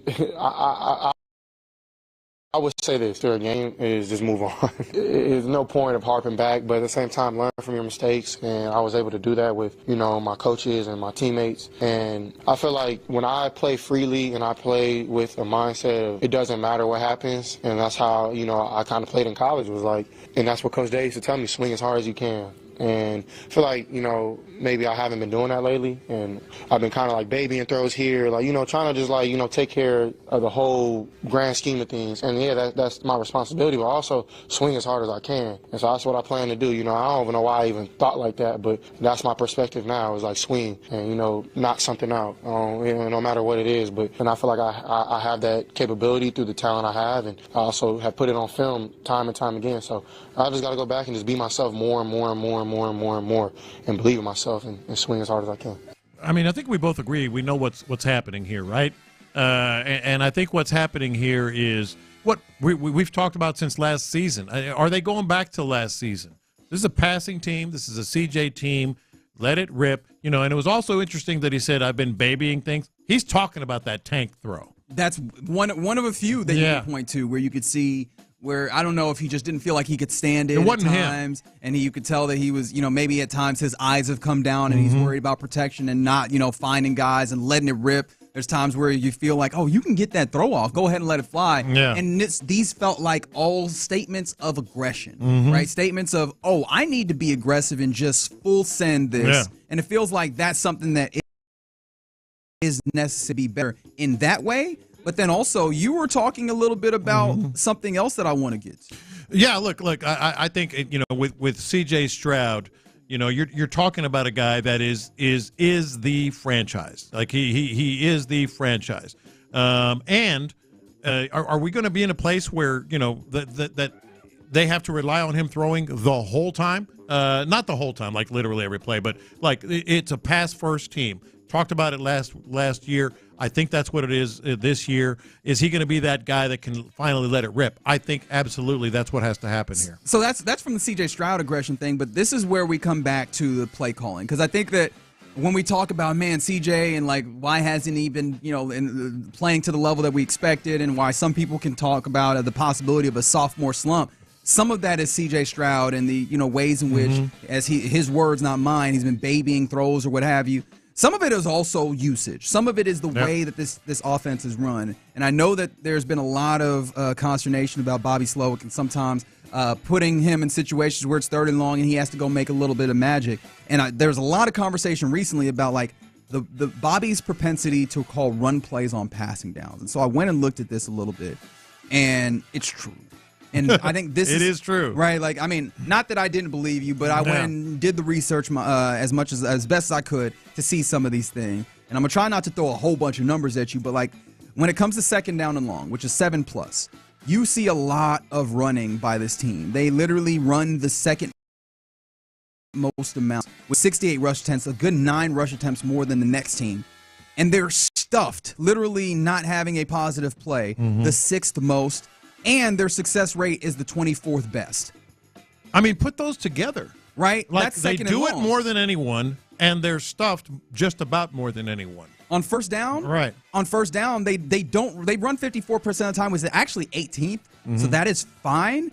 But their success rate running on 1st down, 32nd. Yeah. Literally the worst. They're stuffed the worst, literally the most amount of any team when they run on first down. Like they're not putting CJ in a good position to succeed. And a lot of times it feels like it's run, pass, and then the pass is third and long. And especially of late, you haven't had Nico Collins to at least help you in the bailout of some of those things. Yeah. And I understand why CJ Stroud has been in this place where he has not been effective.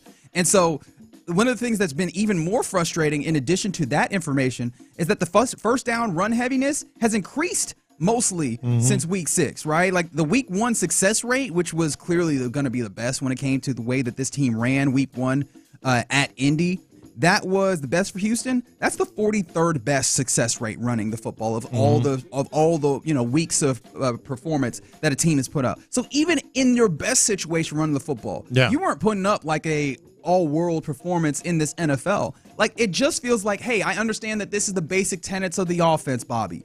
But it feels like you're getting to a point where, hey, maybe just lean into let CJ Stroud go full send, throw on more of these first downs to get your, especially when you're in second and long. I understand maybe a second and short you run the football. A second and long, give him an opportunity to pick up yards through the air because especially now you have Nico Collins, one of the best wide receivers in the league. John Mechie is showing and proving that he can get open, give him some eyes. And CJ Stroud is in a place where he feels like, hey, man, I need to get more aggressive. I think the aggression needs to also filter into the play calling. I think it absolutely does. And that includes the influence on the play calling from DeMeco Ryans and others, perhaps, because you have Joe Mixon, and part of you is thinking, well, Joe Mixon has been really, really good for the most part, but you don't want to sacrifice what your best weapon is. Your best weapon is C.J. Stroud. What do they say in basketball? In crunch time, you don't call plays, you call players. This is crunch time.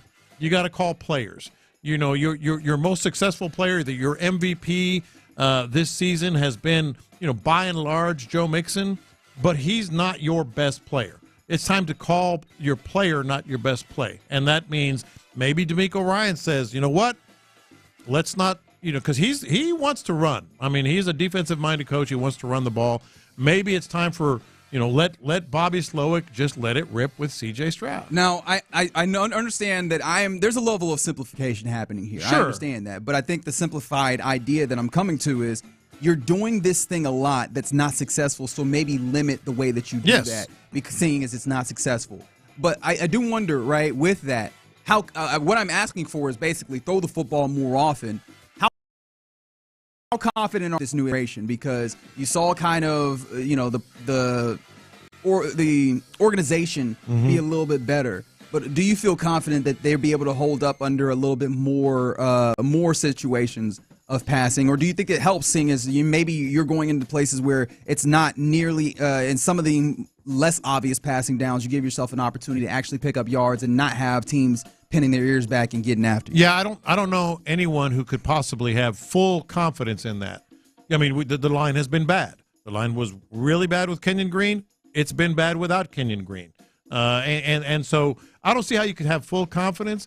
But man, I mean, this is the guy that's you're gonna go as far as CJ carries you. And CJ actually, gave us a real hint there, about I haven't been myself. I was babying this or that. Well, that's not because of C.J. Stroud. That's because of what the line has done to C.J. Stroud. So, no, you can't have full confidence, but against a Dallas team that has struggled, against a team that maybe you can have some success because their DBs are bad and injured, like you just got to make it happen and maybe build off of that. Yeah, and I mean, I feel like this is not just about the Dallas game. I think the Dallas game gives you an opportunity to work on some of these things, especially against a less good opponent right now, seeing as where the Cowboys exist. But I do think that this needs to be kind of a potential philosophy change. Exactly. In the way that this team goes about offense for the rest of the season, right? You can talk about executing better, but at some point, you just have not been able to do it, particularly in the ways that you've done it. And we're talking about obvious passes, saying you throw the ball in some of these other situations, which I think you should consider. Yeah. But at least in obvious passing downs, I understand that, look, man, obvious passing downs, you're going to put the line under some level of pressure. But I think that this is where quick passing and some, depending, as you mentioned, like calling the numbers of your best players, this is where Nico Collins being back should be incredibly helpful. Yeah. This is where Mechie's, step up should be helpful. Getting the ball to them quickly, having them understand. I think this is one of the things that Nico Collins brings. Understand that, hey, man, show the quarterback your eyes early in some of those instances where, he might have some trouble. And then so he can get the ball out quickly, get the guys into space, and then maybe even alleviate more pressure to where you can run the football more effectively. Well, look, we said it last year. That last year this was a team that really couldn't run the ball, very little, and had to rely and become a pass-first team. If you've listened to the show for any amount of time, I was saying it in week 4. Guys, this is a pass-first team. It needs to recognize that and do that. Well, here we are with a team that's coming off a game where they couldn't really run the ball behind this offensive line. Against a team that very much made it their effort to stop the run. But, well, okay, that's what you're going to see, a lot of. Guess what? 2023 is 2024. This is a pass-first team. And, the offensive line doesn't give you a lot of comfort, but you got to use that. On the text line from the 832, WTF is going on with Dalton Schultz and his piss-poor season. I think some of this is also like you have a lot of these instances where you're trying to run the football and you're in there and blocking. But Dalton Schultz being a pass-catching tight end, as whatever you want to say about that on the back end, you can. Yeah. That also is affected by C.J. Stroud's seemingly slightly down season and the ways in which I think the passing downs have kind of shaken out for this team. It feels like there's so many things that you can do to get yourself back on track, but it feels like you've slacked off in those ways. You've pulled back the efficiency of what should be or what really does look like is your best opportunity offensively, which is the passing game. Well, look, maybe that was part of the conversation that they had. He alluded to it twice, C.J. Stroud. He sat down and spoke or whatever. He spoke with Dalton Schultz. He's got all the confidence in me. I have all the confidence in him. Maybe that was part of it. A little mini-team meeting? Yeah, specific to Dalton Schultz. I'm messing around. Yeah, no, specific. I feel like I'm another players only. How many does that make now? No. Yeah, I'm going to put everything in the context of players only at this point. Please be prepared. I think that might have been it, that they need to get Dalton Schultz more involved. Here's the other thing. Might we see, because maybe they're recognizing this and they're going to, quote, let it rip, DeMeco talking about it, CJ talking about it, might we see a different, more Dare Agumbawale, not necessarily at the, for pass protection? For pass protection. And maybe, more, whenever you do go in a situation with Joe Mixon, more blocking of Joe Mixon, not necessarily he's going to run the ball as much because, go, like you said, full send with C.J. Stroud. The only thing I wonder about Dare is, are you getting to a place where you're going to continue telegraphing as you have in these You have anyway. Situations? And he has run the ball a little bit. He has. But when you're talking about running the football, the dude who's been making these things happen is Joe Mixon. It's because of the explosives that seemingly only he can do with your running back core, with all due respect to Dare and the way that he's helped. Yeah. I think if I have an opportunity to have Joe Mixon on the field, I would like to do that. And maybe that's another part of this is that you've been running a little heavy on Joe Mixon, right? Yeah. This last game, what was it, 25, 26 attempts? As well. In addition, I think I would like to see Joe Mixon get the ball maybe a little bit less than that, but also see him get the ball, with some catches, right, out of the backfield. And I think that also can give you an opportunity where you're getting the ball to Joe Mixon, but now you're still passing the football, still forcing defenses to account in certain ways, and getting the ball into another one of your playmakers when you talk about calling their number. So look, Bobby Slowick has been a huge topic of discussion, but it feels like we're getting to a point where this thing is crystallized, man. Yeah. And what needs to be done. And I think this is where I think this will be the real indictment is, are you able to see the clear trends that are there and make the adjustments that make this team right, right, and make the offense move forward? Because if you're not progressing, then are we talking about just like what we saw on Thursday Night Football, the cliffing, right, that happens, that Cliff Kingsbury cliff that happens with offenses? Then are you talking about something similar with Bobby Slowick? And at that point, then you have real conversations to have about and that speaks to this game today already. But if you can't do it against the Cowboys, then oh boy. Well, and we'll see, because rightfully put by the 505 on the 5-Hour Energy fan line, Cowboys are horrendous against the run, particularly outside the tackles, which the outside zone is there. And so you might get away with running the football this week, but I think that this week also presents an opportunity for you. Yeah, you can still run the football, but at least let's do it in a way that's smarter, even with just the numbers. And get C.J. Stroud going. As pro football, as PFF guy, right, Bobby Slowick. let's lean into what the numbers are telling us. Yeah. You're in the loop right here on Sports Radio 610. Appreciate you hanging out with us. Coming up next, we'll get into our lunchtime confessions. We'll do it next. Texans safety Jalen Petrie.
For the fan who cranks up the energy with every game, 5 Hour Energy introduces the Stand the Fan limited edition fan fuel flavor. Be the ultimate fan your team needs. Fuel your fandom.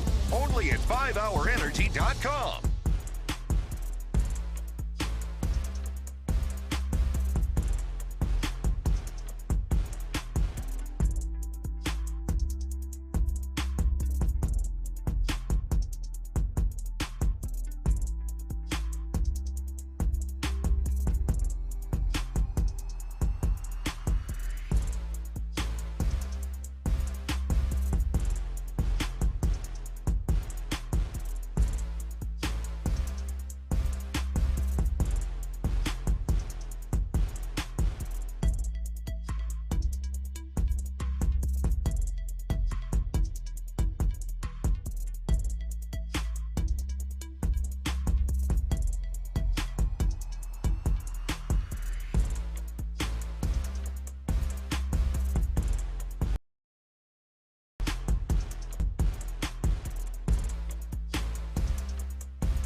For the fan who cranks up the energy with every game, 5 Hour Energy introduces the Stand the Fan limited edition fan fuel flavor. Be the ultimate fan your team needs. Fuel your fandom. Only at 5hourenergy.com.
cranks up the energy with every game. 5-Hour Energy introduces the Stand the Fan limited edition fan fuel flavor.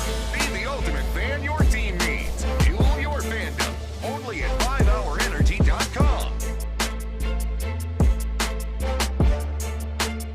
Sports leader. Sports Radio 610. Sometimes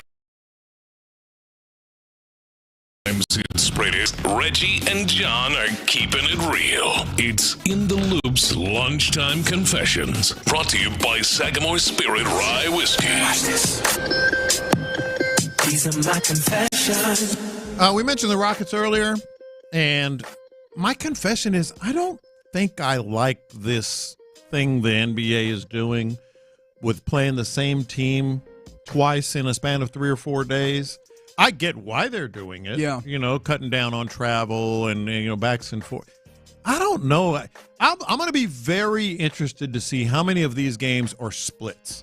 The Rockets already have had one with the Spurs. Mm-hmm. That was a split. Yeah. Spurs win the first one. You make your adjustments. You're in the town for a while. Rockets win the second one. Well, Rockets going to be doing the same thing with the Clippers tonight. You're going to be going to the game.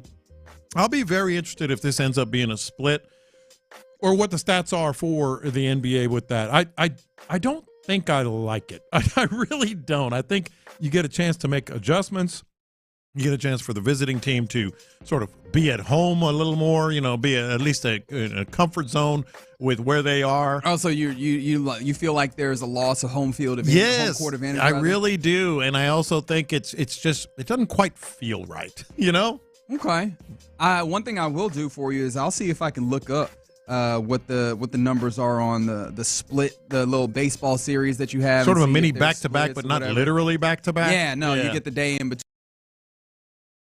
Yeah. I get some of what you're talking about, but I kind of do like the idea of getting a feel for what a team can do with another look. Mm-hmm. Because in the regular season, teams aren't advanced scouting necessarily. I mean, they are in some ways, but not as thoroughly. It's not nearly like the playoffs. Yeah. And so you get little moments of, okay, how much do these teams really stack up as opposed to where they happen to be situationally in the schedule? I would fully expect Harden to be much better. And for them to sort of make the adjustments, with what the Rockets were doing, he kind of ate up the Rockets early on, but then Amen Thompson came in and Tari Eason, and worked him. But there's going to be a point counterpoint. I don't think I like it. I as much as I get it because you're trying to look for the health and cut back on this this load management stuff. I don't think I like it. By the way, fun fact: Tari Eason and Amen Thompson. With the game that they had, 18-10 and 18-11, first pair of teammates in franchise history with 10-plus points and 10-plus rebounds while coming off the bench. That is pretty impressive. And twins. I said it yesterday. That doesn't happen very often. To have two guys come off the bench with double-doubles. Terror twins. Yeah. It's fun. Yeah. I like it. Watch this. These are my confessions. Thursday night football for me was one of the fun reminders. Also, I'll try and defend myself again. I don't know why I'm doing this so much. I should just take the L. I guess this was also a reason why, for some reason, I was thinking this was a Washington home game at the Lincoln Financial Field. But there was a image or a shot of the owner's box for the Washington Commanders. Bob Myers was in there. Bob Myers, the Warriors or former Warriors general manager, he's a consultant for the Commanders. And so he was shown in the owner's box. And that's why Thursday night football for me was a reminder of the ultimate hustle, consulting. I have a respect for the folks that do the consulting because shout out to y'all. You are preaching to the choir. But what a hustle, If I could be a consultant, one of those six-figure consultants. Man. How do I get into that gig, man? Speaking of grifting.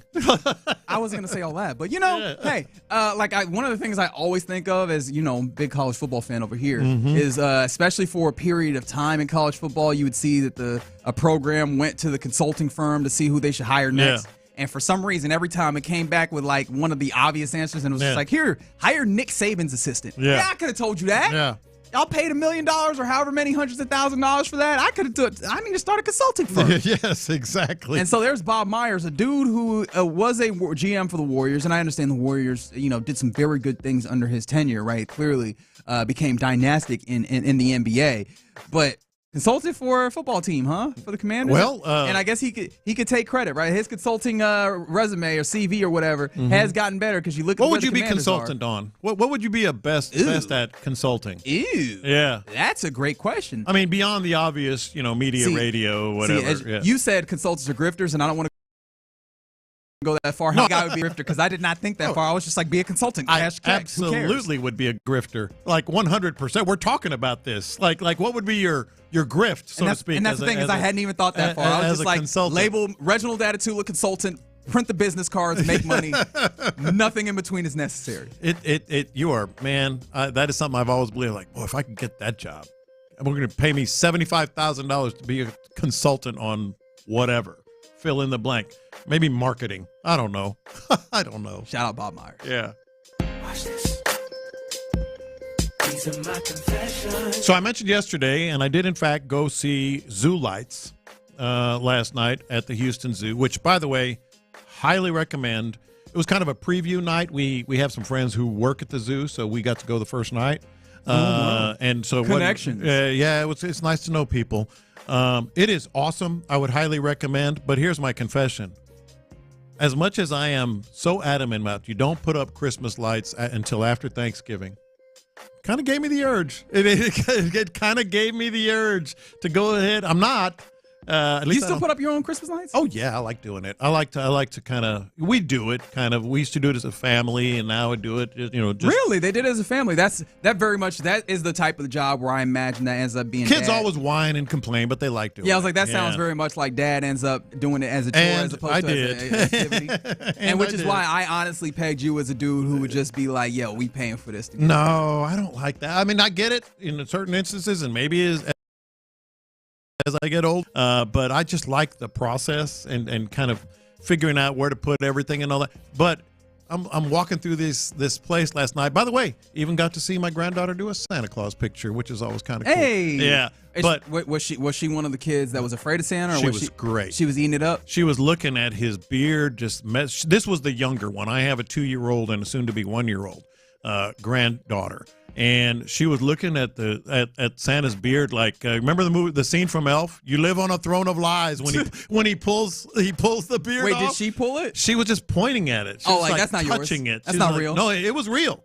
Oh, it was a real beard? It was a really good Santa Claus, and it was real. But she's like pointing it, and I'm like, all right, maybe I should put these lights up a little sooner. I don't know. Okay. Watch this. These are my confessions. Where'd my confession go? I know there was something else. Oh, this is it. Thursday Night Football also, another confession here.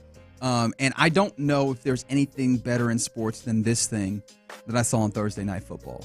Is when a team just decides they are going to run the damn ball down your throat and then proceeds to do it. The Eagles, this is per Benjamin Solak of ESPN. He said the Eagles had 150 rushing yards before contact per Next Gen Stats, which is the third most in a game this season. There have been 222 games this season in which a team had less than 150 total rushing yards. They had more than that before contact. They were just out here running it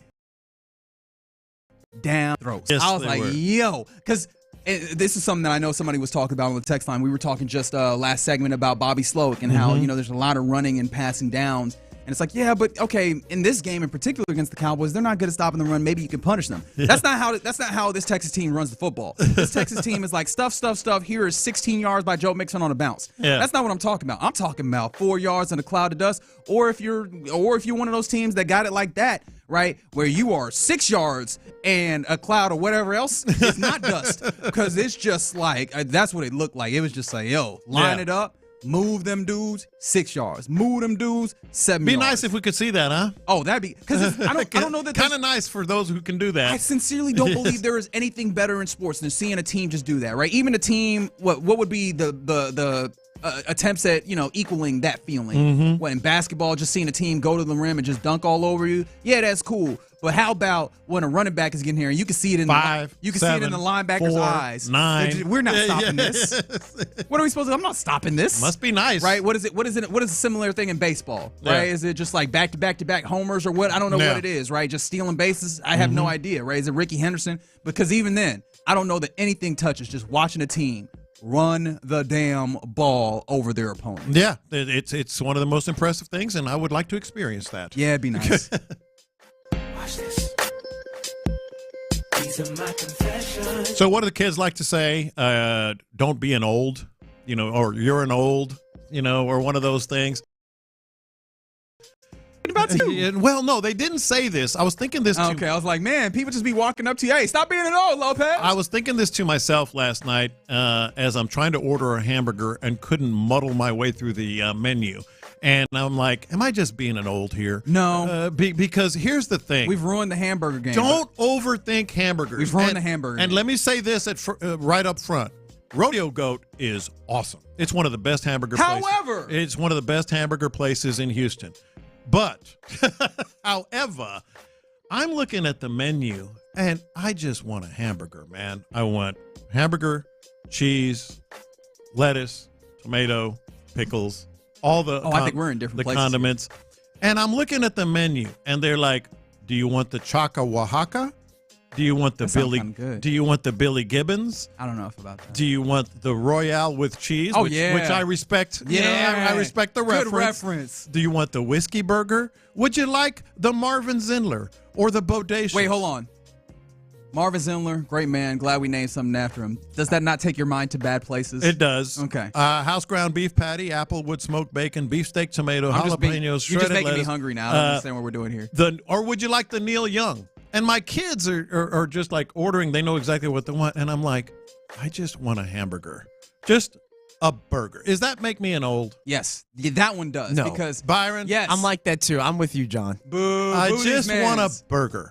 And Rodeo Goat, it's not a reflection of them because I think it's a reflection of like they're catering to a market that people. This is a scale burger, though. It's a great burger. It's not about them. It's like, would you like the Well, take your Keister McDonald's then. the Chaca Oaxaca? You at the wrong place. What's on the damn Chaca Oaxaca? You got the menu in front of you. It's a beef and chorizo patty. That sounds delicious. With queso fresco, a fried egg, avocado spread, pico de gallo, Tabasco mayo, and on a brioche bun. I'm sure it's delicious. That is true culinary art. Look at that. The fried egg is what it is. Wait, you don't like the fried egg on the burger? Have you tried it before? No. Oh, you got to, brother. Yeah. I don't want it's yolk on my okay. burger or anything. I'm not Egg. crazy about it, but it's okay. Y'all don't know ball, man. What is happening right now? So I thought we were gonna complain about the same thing. Y'all complaining about the wrong thing. And again, I'm sure delicious. It's not a reflection of Rodeo Goat. It's a great place. But you know what I ended up getting? The Nanny Goat. And you know why I got the Nanny Goat? I had to go through every burger, and that was the closest one to just a burger. I just want a cheeseburger. See, I thought we were going to complain about the same thing. Here I am hating. What were you going to complain? I was going to complain about all these upscale restaurants with the burgers, which is nice, right? You get the different burger, and then the fries are separate and all the time. And I'm like, hey, man, I'm at a burger place. Yeah. Give me the whole thing, right? You know I want fries with this. Mm-hmm. The burger should come with fries. The burger can't be separate, $15, and the fries really an extra should. $7. It Like, how really does that should. work? Yeah, it really should. I'm mad at you now, though. 'Cause I thought we were supposed to have a good time complaining about not getting fries along with the burger. And you out here talking about the culinary excellence. Last one, I got to give you what's on the Neil Young. I'm a big Neil Young fan. I saw Neil Young on the menu. I'm like, okay. Homemade vegan patty, hydroponic sprouts. What the hell is a hydroponic sprout? Beefsteak tomato, avocado, and green goddess dressing. I just want a hamburger. I just want a burger. I'm a simple man with simple needs. Yeah, shout out to the people that know ball. King Young on the YouTube. Fried egg and avocado, separate fries. And then shout out also to the guy T-Mill. You hear him on the drive later. He said, quote, "I'll take the Zindler burger, slime from the ice machine on the side." That's absolutely how you have to order that one. Did you try just asking for a cheeseburger? Well, I didn't want to go too far in. Like, oh, wow. So you didn't just ask, but you was out. Never mind. I'm not dealing with you it's no the more. menu. I'm like, I just want a cheeseburger. All right. You're in the loop right here on Sports Radio 610. I don't think that I've ever been like so disappointed in one of your confessions. And you've had some wild ones. Yeah. But there you go. Your lunchtime confessions brought to you by Sagamore Spirit Rye Whiskey. Appreciate you hanging out with us in the loop. Coming up next, we're still gearing up for some football this weekend. Even though the big time football with the Texans is on Monday, we'll still have more opportunities to talk about that. Let's get you ready for the college football weekend with John Lopez's college football headline. We'll do that next. All right, you're going to like the headline, I promise. Football season, you know it. You know you already are. Grilling, tailgating, maybe at your house, maybe at the tailgate, and you need to get to Texas Star Grill Shop. Holidays, they're not coming anymore. They're here. It's time to go ahead and get that stuff. Smoker, pit, grill, whatever, a pizza oven, all of it at Texas Star Grill Shop. By the way, you know what else is at Texas Star Grill Shop? Us. In the Loop is going to be there on Tuesday, the day after the game. We'll be broadcasting there from 10 to 2. It's a fantastic place. We're at the one.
Cranks up the energy with every game. 5 Hour Energy introduces the Stand the Fan limited edition fan fuel flavor.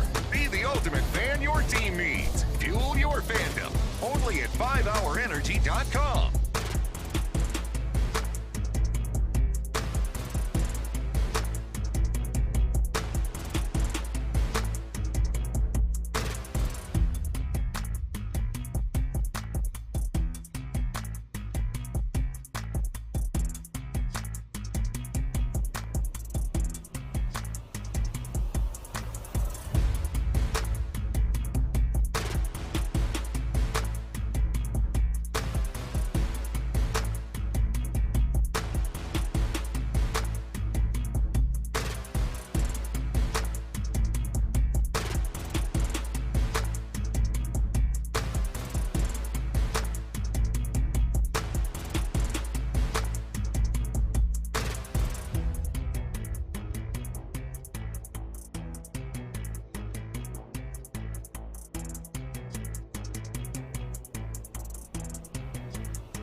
cranks up the energy with every game. 5 Hour Energy introduces the Stand the Fan limited edition fan fuel flavor.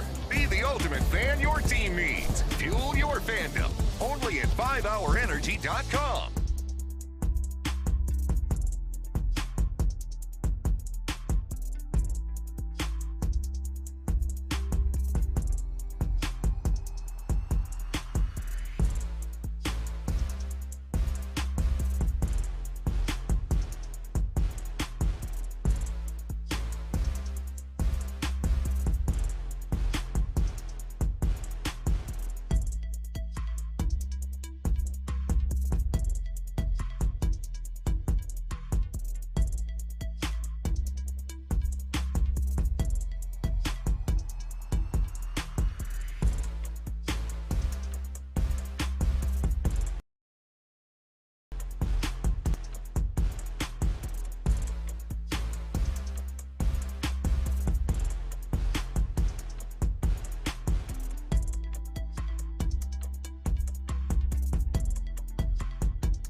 Radio 610. Live from the Twin Peaks studios. Here's In the Loop with John Lopez and Reggie Atatula. Yeah, happy Football Friday to you. You're in the loop right here on Sports Radio 610. It's John Lopez, myself, Reginald Atatula, Byron Matthews sitting in for Figgy. Fig took the day off to do a little bit of charity work. I always knew Fig was a good guy. He's a giver. Just more evidence of such things, except when he's not. Yeah, for the most part. Aren't we all? That's right. That's right. And in the giving spirit, Lopez, after seeing Zoo Lights, just felt like he wanted to give to you fine folks. So on this Friday, he delivers to you a college football headline for your college football weekend. Yeah, man. Well, you know what the headline is today? Staying alive.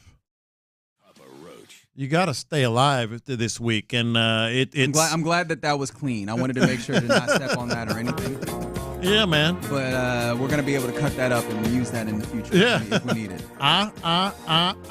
Staying alive. Okay. Big staying alive weekend in college football. We start, of course, in Between the Hedges. Between the Hedges, the game of the week without question. They're going to be fighting like crazy in there, man, because both Tennessee and Georgia. Tennessee, I think they're 6th in the college football playoff recent rankings. If they lose, they might not fall out of the playoff, but man, they are. That's an SEC team that probably deserved to get a little higher ranking. They were one of my picks. Have been surprising, but Georgia, they were ranked number 1 going into the season. They have lost twice, and they lose another one, they're gone. I mean, that's going to be a huge development for Georgia, but they are at home. Yeah, this Georgia team is, as you mentioned, it just feels weird that they're not in that place. But I think weirder yet for me is this Tennessee team that we've gotten used to over the last few years with Josh Heupel being one of those up and down offenses, spread it out and just chuck it up there, especially with the likes of Joe Milton and Hendon Hooker just letting it fly. Nico Iamaleava, close, not quite there, but you got the idea. We know who he is. Early on, it looked like he might be able to do that. Like you got one game in, you're like, ooh, him against Chattanooga looks fun. And then we've noticed that he's not quite that, and the offense just really isn't the explosive part. The thing that's fascinating me about Tennessee is just they have a big boy defense, which is not something that I typically think about at Tennessee. So this one might be one of those grinded out games that you would not expect of a Tennessee game versus Georgia. Well, I'm glad you said that because what I was going to say is Tennessee, remarkably, they have to run the ball, and they've got a really good running back. They've got Dylan Sampson. He has to have a big game. And Georgia got exposed on the offensive line by a really good Ole Miss defensive front. Well, guess what Tennessee has? A really good defensive front. Absolutely. So that is going to be the game to watch, and one of them is going to have to be staying alive. Yeah, Georgia, not a great offense. Like, it's one of those things that it's one of the things in college football that happens a lot is that we sometimes don't distinguish individual years of teams from one another, and they just kind of become that brand and what we expected them. Georgia's offense, not all that solid. Yeah. In fact, like, analytically, they are right next to Georgia Southern offensively. If you think about it with adjusted EPA. So that's what we're talking about offensively from Georgia with a solid defense. This might be tough for them against Tennessee. Yeah.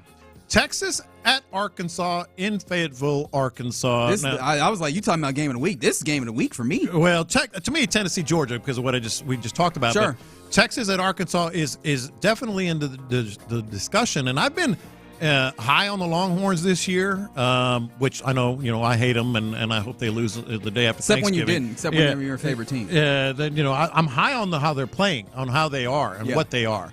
I think this might be a little bit of a weird things happen in Texas, Arkansas, and especially in Fayetteville. Weird things happen. I wouldn't necessarily pick Arkansas to upset them, but it all depends on which quarterback shows up, which Taylon Green, not different quarterbacks, which Taylon Green shows up for the Hogs, because he's been really bad against good defenses in Ole Miss and A&M, but really good against Tennessee, which we just talked about. Yeah, and Texas is another one of those really good defenses that they'll face off against. In some ways, I think more about the other side of this, about making sure offensively that Quinn Ewers is doing, not the, errant kind of guy that he can be sometimes when he's hitting on the money. Make a draw of all plays. I think that'll go well. Yeah. And then everybody will be all right. Everything will be all right with the world, because if there's one thing about this, like, attempted renewed rivalry, is that this one feels a lot like if you ever watch Mad Men, that moment where Don Draper and was it Pete meet in the elevator. I'm trying to place it because I was a big fan. And Pete was like, I feel so bad for you or whatever, and Don is like, I don't think about you at all. Like, that is how this relationship is, right? Where Arkansas just wants this rivalry so damn bad, and Texas is like, what are y'all doing? Like, but weird things happen in this game. About this rivalry. Weird things happen in this game. But yeah, it would be interesting if Arkansas went and got something done in this one. All right, Utah at Colorado, man. Don't look now. We know Colorado is a surprise. We've talked about it. Good team. Their offensive line has been pretty good the last few games, and the offensive line has been their biggest issue since Deion got there. Correct. Like it for years now. But they've kind of come along and given Shedeur Sanders enough time to get things done. They've looked really good. But Utah's coming off a pretty dang good big loss. They said they should have won to BYU. On the but paper, they played pretty well. They felt like they won. Yeah, shout out to Daryl Moore. Yeah, exactly. So Colorado, man, staying alive if they can get this thing done at home. Yeah, that'll be interesting. Utah defensively is going to give them hell.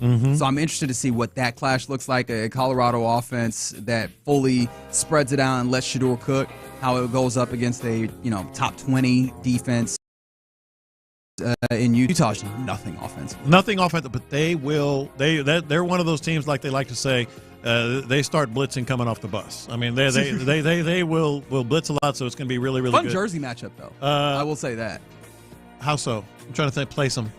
Well, I mean, it depends on what Utah is wearing, but I know, thinking back to that game when the Utah rivalry where you have Utah versus BYU and you had that beautiful blue versus that red. Yeah. Now you take that red and you place it against the black and gold of Colorado. I think that's a fun one. Yeah. And that'll make the eye test more appealing even on a game that could get a little ugly.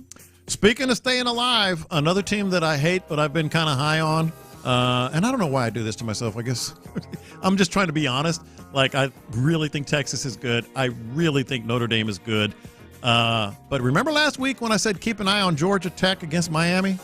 You did say that. Keep an eye on Virginia against Notre Dame. I'm not saying they're going to upset Notre Dame, but they're coming off a big win off of against Pitt, Virginia, and they have a quarterback, kind of like the game they lost at home. By the way, this is the Notre Dame's last home game of the year, unless they host a playoff game. That run, dual threat, a true dual threat quarterback that can maybe give you some issues. And maybe this is the hatred I have for Notre Dame coming through. But Notre Dame always, when you least expect it, just lays an egg. They just lay an egg. It does feel like that's the case. I'm going to be completely honest with you. I have not watched nearly enough Notre Dame football. My mind's eye did not come to like some thoughts about Notre Dame. It was just like, 404 error, nothing here. So I might have to tap into this football game if for no other reason. I think they're really good. To get a feel for Still what hate Notre Dame's them, doing. but I think they're really good. And then one more, just because they're still hanging on by a thread. Staying alive. They're staying alive. So many SEC teams that still have a legitimate chance to get to the playoff. To the championship game. Missouri is one of those. Missouri still has a shot, but guess where they're going? South Carolina might be one of the hottest teams in the country right now. They've won, I think, 3 in a row. They beat A&M at home convincingly. Battle of the Columbias. How about that? Yeah. Yeah. Battle of the Columbias, Missouri and South Carolina. And if they don't get it done at South Carolina, well, then they're done. They will not be staying alive. Yeah, South Carolina plays with a lot of purpose, which is a lot of credit to what Shane Beamer does there. It feels like Missouri offensively is just get the ball to Luther Burden, and even that does not feel like it has been as effective as it can be this year. I'm all in on South Carolina on this one. It feels like they've put together a little bit more belief and a little bit better of a system of what they're doing. There you go. Your staying alive weekend. I'm not doing the whole thing. In college football, the headline that you're looking at, courtesy of John Lopez in the Loop. All right, coming up next, we head into our final hour of this Football Friday, where we have to ask this question. Are we really doing this with DeMeco? Like, what seems to be the scuttlebutt or like the conversation, faith in DeMeco? Are we really doing this? We'll talk about it next. Is there any extra pressure?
Up the energy with every game. 5 Hour Energy introduces the Stand the Fan limited edition fan fuel flavor. Be the ultimate fan your team needs. Fuel your fandom. Only at 5hourenergy.com.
cranks up the energy with every game. 5 Hour Energy introduces the Stand the Fan limited edition fan fuel flavor. Be the ultimate fan your team needs. Fuel your fandom. Only at 5hourenergy.com.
KILT FM HD2 Houston. Insider access, exclusive content. Sports Radio 610. The Texans play here. An Odyssey sports station.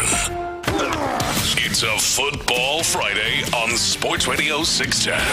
Here's In the Loop with John Lopez and Reggie Atatula. Yeah, you're in the loop right here on Sports Radio 610 on a Football Friday. John Lopez, Reginald Atatula, Byron Matthews in for Figgy Fig, who is doing a little bit of charity work on this Friday. Well, I guess Byron doesn't.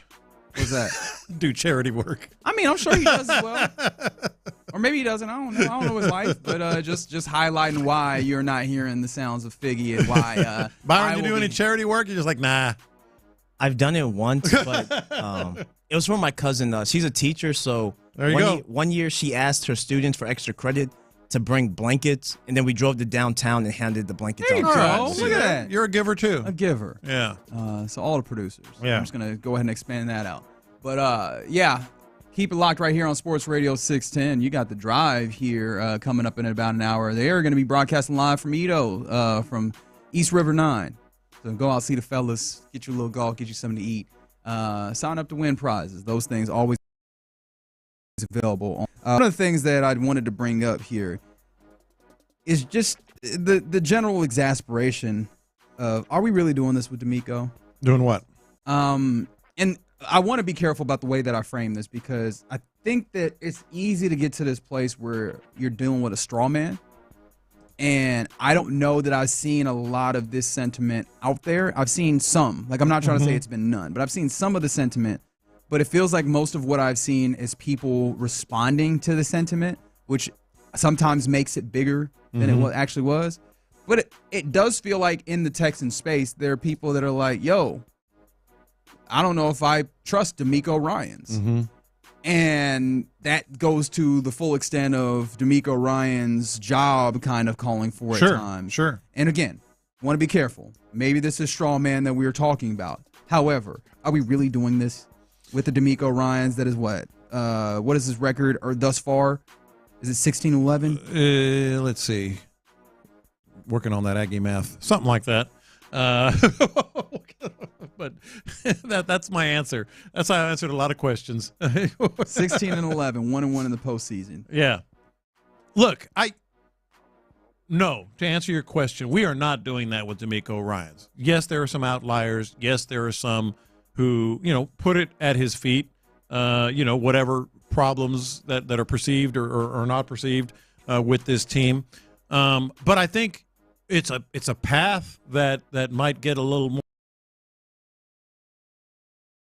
more traffic work out because it does ultimately fall on his feet. But me and I think the majority of Texans fans, we're not doing that, right?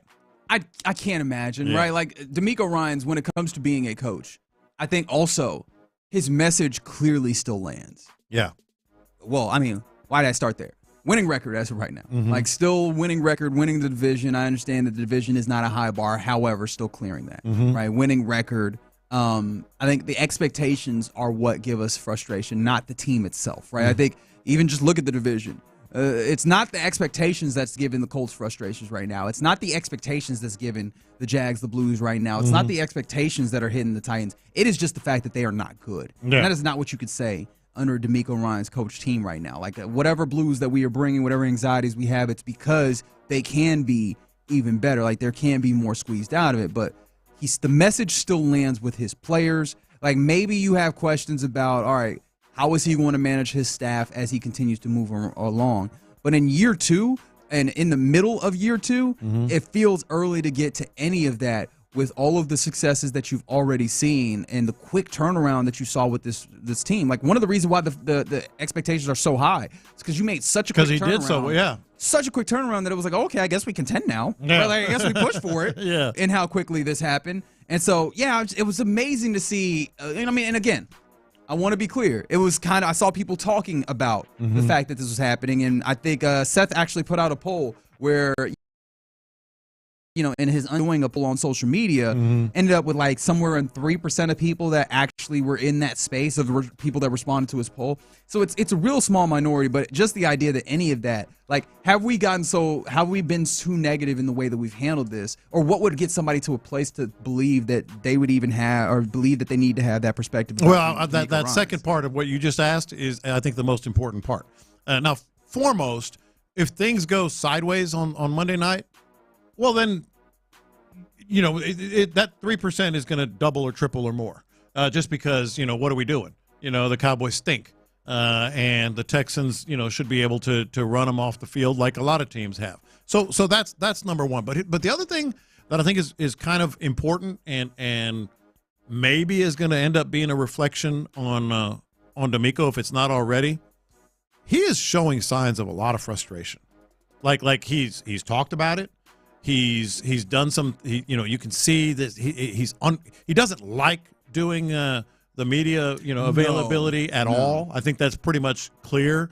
He's a hell of a guy, and we all know that. And he's really nice, and he's one of the most likable people you'll know. But in addition to that, he's respected by his players, though. And he's respected by his players.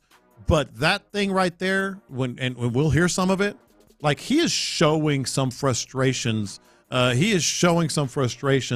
I think he's not doing himself a lot of favors, Yeah, I think that, and 8-3-2, right? It's ridiculous if we won the Lions game, the talk would be so different. And some of it on the 5-Hour Energy fan line, 713, DeMeco just seems so soft. It seems to be so soft, and that just, I don't necessarily agree with that. He is not soft. Like, even just DeMeco as player, but I think also this might point back to what you're talking about is the word that I keep using, or the phrase, is bedside manner. I don't even know if that's actually right, but just the way that he kind of handles these things is not as deft of a touch, at least for those of us on the outside. Like, absolutely. And I don't think that he views it as his reason to, as like one of the main responsibilities that he has is to make us feel better about what he's doing. But that can maybe manifest itself in those ways, and there's maybe some frustration that you can hear in this cut. This is cut 10 from DeMeco Ryans yesterday on the idea of how you block out the outside noise regarding decision making and such. When it comes to the outside noise on decision making and play calling, all those things, that's the NFL, right? We'll always get that. I don't listen to it. I don't have time to spend on everybody's opinion on how we're running our team and what we're calling and what we're doing, right? As a NFL coach, you make decisions and you stick by the decisions that you make. Everybody, of course, being an NFL head coach, probably one of the only jobs where everybody critiques you on Monday, right? That's the only job. And besides the NFL head coach and the president, you probably get critiqued on every decision that you make because everybody else has all the answers right after the fact, but nobody has the answers in the heat of the battle. We all hit rewind as many times, we can slow it down as much as we want to, but that's why I'm here to make the decisions, and that's how it'll be. See, that last part is where, like I said, he's not doing himself a lot of favors because basically he's not wrong though. No, we all get he is wrong in this regard. That to me, he's telling us that he's never really worked in the real world without telling us. And I hate that when people do that, but I'm doing it without telling us he's ever really worked in the real world. We all get criticized. We are all Monday morning quarterbacked. I mean, every one of us, you, me, Byron, anyone listening to us, we all get that. The problem is we're not in that limelight like that. And we also, by the way, which maybe this is part of the reason that the public and can and does criticize and second guess as much as they do. We also don't have 6-year, $46 million contracts. So, you sign up for that. And I think he's just showing a little bit of frustration, maybe a lot of bit of frustration, and he's not really. It doesn't resonate with me. We were all second guessed. You're second guessed. I'm second guessed. People who are listening to us are second guessed. It's just not public, which I get that nobody wants it to be public. But I think that's the key distinction is that it is public and that everybody feels like they have some level of expertise on this, right? Like I think that absolutely is the point of this and what makes it different. And ultimately, what he's saying there is, well, I don't have the benefit of being able to look over this same thing a ton of times as you do on the back end of it. Now, when it comes to like making the adjustments over time, sure, like that is the job, and I think he acknowledges the job. But that general frustration, or I don't know if that's, but just he's frustrated. You can tell that general tone that he tends to bring to it. I think can possibly rub a few people the wrong way, but when it comes to the job that he's done thus far at this point, I don't know how you get to a point where you're like, hey, fire him, because also the next question is who do you bring in that's better? And I think you've seen a line of hirings with this Texans team, and not to say that they would be wrong again, but just like it's not the easiest thing in the world, and I think there needs to be an appreciation for DeMeco Ryans. Well, there is, and he's great for this team, don't get me wrong, and I think he's the answer for this team long term. While that is true, I think it's also true that these frustrations that he's showing, Reggie, these frustrations are kind of like aimed at the, quote, outside noise, which I hate that term anyway because there's inside noise. I can guarantee you they're not saying, hey, everything's cool, guys. I guarantee you they're jumping on players. They're jumping on, they're making tough decisions. They're second-guessing things that they did. So the whole outside noise thing is kind of a misnomer. But I think the more that this happens, then the more that people are going to be just frustrated also with his answers and with how this team is performing. Yeah, and I think that's the real frustration that, with the team, in addition to, like, in part because of the expectation, but also is, and I think I bought in the idea of, okay, winning and incremental growth. And it feels like there's places where growth is necessary and you're not necessarily seeing that incremental growth, and that frustration manifests itself in different ways. But let's not go too far trying to exactly who would put you in a place to have those expectations. I think that's we've seen the other side. Yeah. We have seen the other side a lot, and DeMeco is appreciated, but you can be appreciated. It's like you love your kids. Fair critique. You love your kids, but you second guess your kids, a lot of times as well. Maybe third guess. And third and fourth and fifth sometimes. So that's all I'm saying is like when he said the outside noise and only the president and NFL coaches, I got to admit, I kind of eye rolled. I'm like, hey, you ever been in some of our meetings, whether it's a listener at a sales meeting or whatever, or all this. No, everybody's second guessed. You're in a position that is very public and is part of the job. And I think the whole outside noise thing is a misnomer. There is inside noise in that building.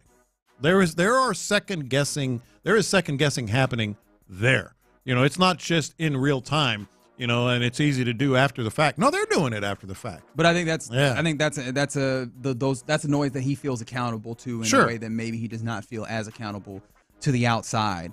And maybe that's ultimately why this also still comes down, is that we can all be a little self-important and want that accountability to us as well. But as of right now, the job as it's been done is by and large a thumbs up one for DeMeco Ryan. So let's not do that. All right, you're in the loop right here on Sports Radio 610. Appreciate you hanging out with us. Coming up next, this is the time where we typically turn it over to Figgy for the mixtape. Figgy got the day off, so I will do my best. Don't come for me, please don't. But folks wanting to keep it around, what are some things that you should get rid of that you just won't let go? Plus, imagine renting a car and getting charged $10,000. We'll detail those things next. All right, let's get you guys out to Matagorda Bay, and that is Driftwood Shores at Wolf Point.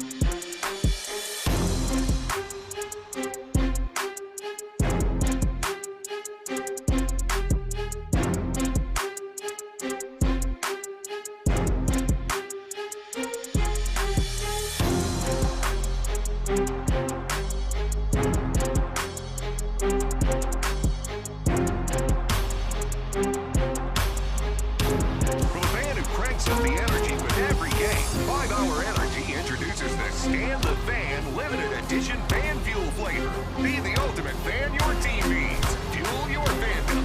Only at 5hourenergy.com.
cranks up the energy with every game. 5 Hour Energy introduces the Stand the Fan limited edition fan fuel flavor. Be the ultimate fan your team needs. Fuel your fandom. Only at 5hourenergy.com.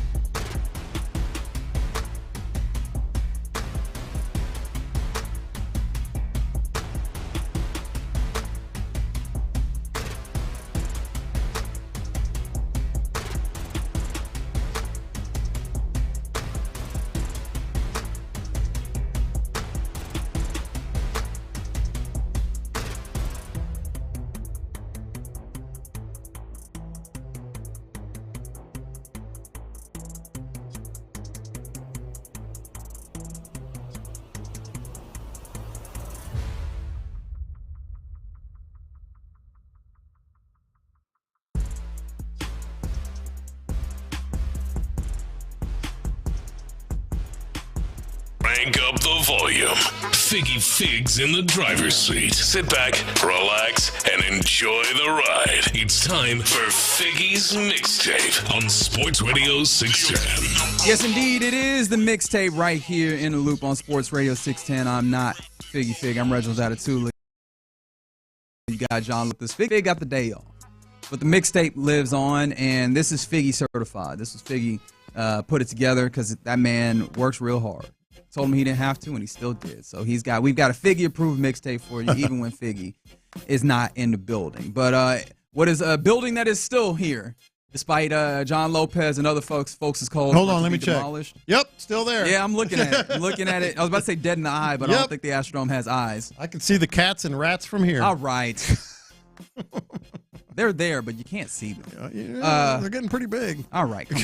But yeah, in honor of the Astrodome still being up, and people looking to restore it, what are some things that, you just can't get rid of? You're just in case stuff that you feel inspired to maybe fix one day, or it's in a drawer. Just the things that you hang on to. Let us know on the 5 Hour Energy fan line, 713-572-4610. But Figgy put together a list for you on some of those things. And number one, broken electronics, or even just like old electronics, phones, tablets, remotes, iPods that you know damn well you're not gonna charge up, and you're not gonna open up your iTunes to load up or anyway. They don't work, or you just haven't used it in forever, and maybe reparable, but just one day, someday in the future. Never, ever, ever. I'm one of those guys that I'll throw away stuff. You're that guy? No, there are certain things that I'm very emotionally attached to, and it's in a special place that I keep that stuff. But like this kind of crap, and I said crap deliberately. When are you ever going to use that tablet or that remote? Oh, so you were never the guy that you got a new phone, and the old one you just kind of hold on to for a little bit? No, gone. Oh, wow, okay. Yeah. Fine, you're better than us. Right, do you keep stuff? And I'm not passing judgment. Just so that's the way I am. I'm like, I'm never going to use this again. I've become better about that, and yes, I've taken to what Fernando on the YouTube suggests: sell your old tech to places that recycle the materials in there. Because I've done that a couple times. Right, we have gotten to a point where those are precious metals and materials and such that if possible can be reused in various other things. So that's definitely a good way to go about it. But yeah, don't just leave it in a drawer thinking that although I will say, in the past, I did find myself very happy that I kept like a phone or whatever. When the new one gets lost or broken or something, you could just track back to the old one real quick. Sorry. That is not going to happen from time to time, but that's just a highly unlikely thing. Yeah. I imagine maybe not for us, but significant others or whatever, a single earring or some broken jewelry. I do have a broken chain right now that I need to throw away, to be completely honest. But that one earring that lost a maid or whatever, or socks, maybe you just lost the other sock to it or whatever. So this doesn't apply to me, but occasionally, my wife will say, maybe I'll find this match, at a store or at an antique sale or something like that. I'm like, seriously, let's try to put pen to paper here. What are the odds you're going to find that? What are the odds you're going to find that exact, whatever? But that's just protecting your sanity, because I can imagine the feelings that come over you when you get rid of the one and then you find and then other. I had it. All I had to do was wait. I had it. How about this? Clothes with small holes or missing buttons? This is where I just, I just wear clothes until they are tatters. Because I've told everybody about my 4 levels of fishing shirts, from dress fishing shirt to kind of really dirty fishing shirt to car rag. So this is one where, if it can fit me, I'm going to probably wear it. All right. Someone from the 979 said, I still have the first computer I bought in 1983 just to remember what I had. Why? Yeah. Okay. What are you doing? Okay. Some other things that come up, appliances that, on the fritz. So this is one I very much understand and I've had to do a little bit better about recently. Random cords or chargers. Now this is one that makes more we sense, got him. right? See, Byron, he thought he was just going to be better than all of us. No, all day. I never said that. There it is. But see, those are some where you how many times you're always losing chargers, right? You're always losing cords and stuff like that. Now that's just more practical to me, just having the extra. Okay, so we found that. And shout out to Cam for hitting the one that I always have an issue with, right? Can't get rid of boxes. They said for some reason can't get rid of boxes. Like I have my own iPhone boxes going all the way back to the 5C. Yeah, just the box that you're like, maybe at some point I might use this. Moving boxes. That moving boxes makes more sense. Put them in the attic for the next time or whatever someone needs them. Just like, but iPhone boxes? Some people keep the TV box. Why? You might need to put it back in there. You might need to at some point put it back. I feel like this is just like a guy thing also, at the risk of generalizing being stereotypical. Guys just love to keep the box, man. You never know when you have to put the thing back in there. It's going to be useful. There's going to be one time where you need that perfect size box, and you will have it. Shout out to the 832 said, I still have hundreds of CDs, DVDs, and Blu-rays that I haven't used in forever. Keep those.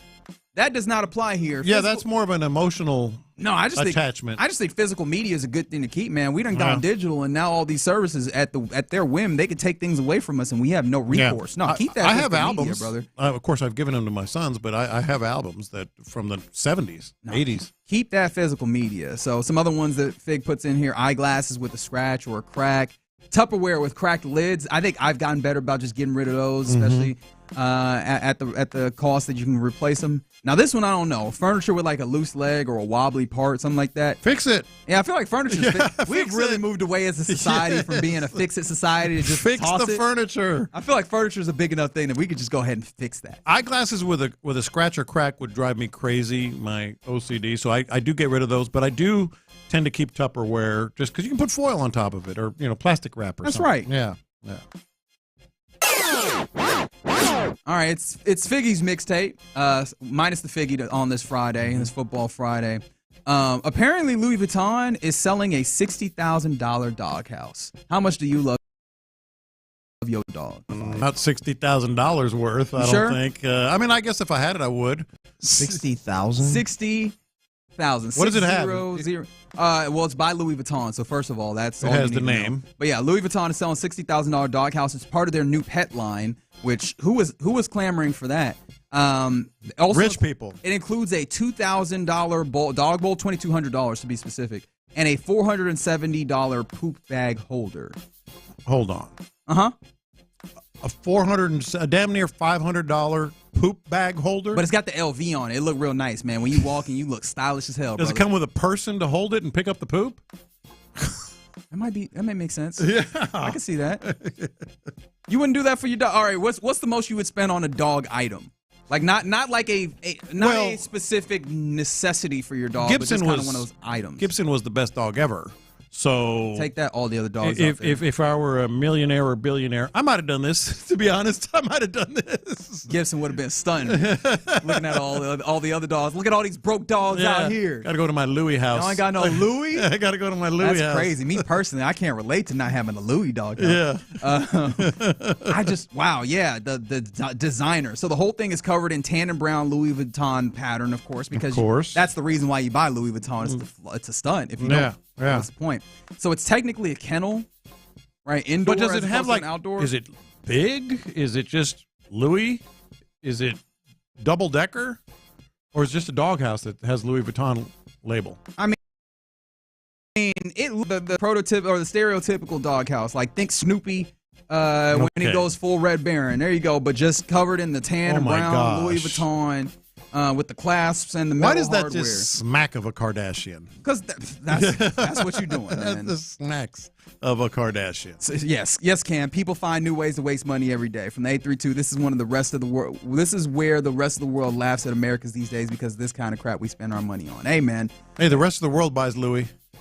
Well, yeah, some of them, and some of them are just like that's not necessary for the dog. But yes, it comes with gold tone hardware, as I'm telling you, and a removable door. Plus, there's a hidden hatch on the bottom for easy cleaning. Oh, well, if there's a hidden hatch, then it's worth every penny.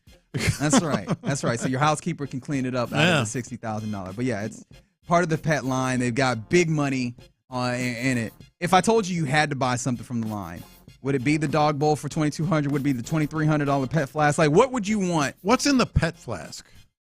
Is it just like a regular flask for water? Yeah, but for your pet. And Louis Vuitton on it. Oh, it has a little paw print on it. There you go. I might be leaning flask. That's pretty cool. Is there anything in your life that you deem worthy of luxury, like that kind of like luxury iconography? Oh, all my fishing gear. Oh, okay. I mean, my fishing gear is like way too expensive. Rods, reels, lures. I mean, it's stupid. And I lie to my wife about how much it costs every day.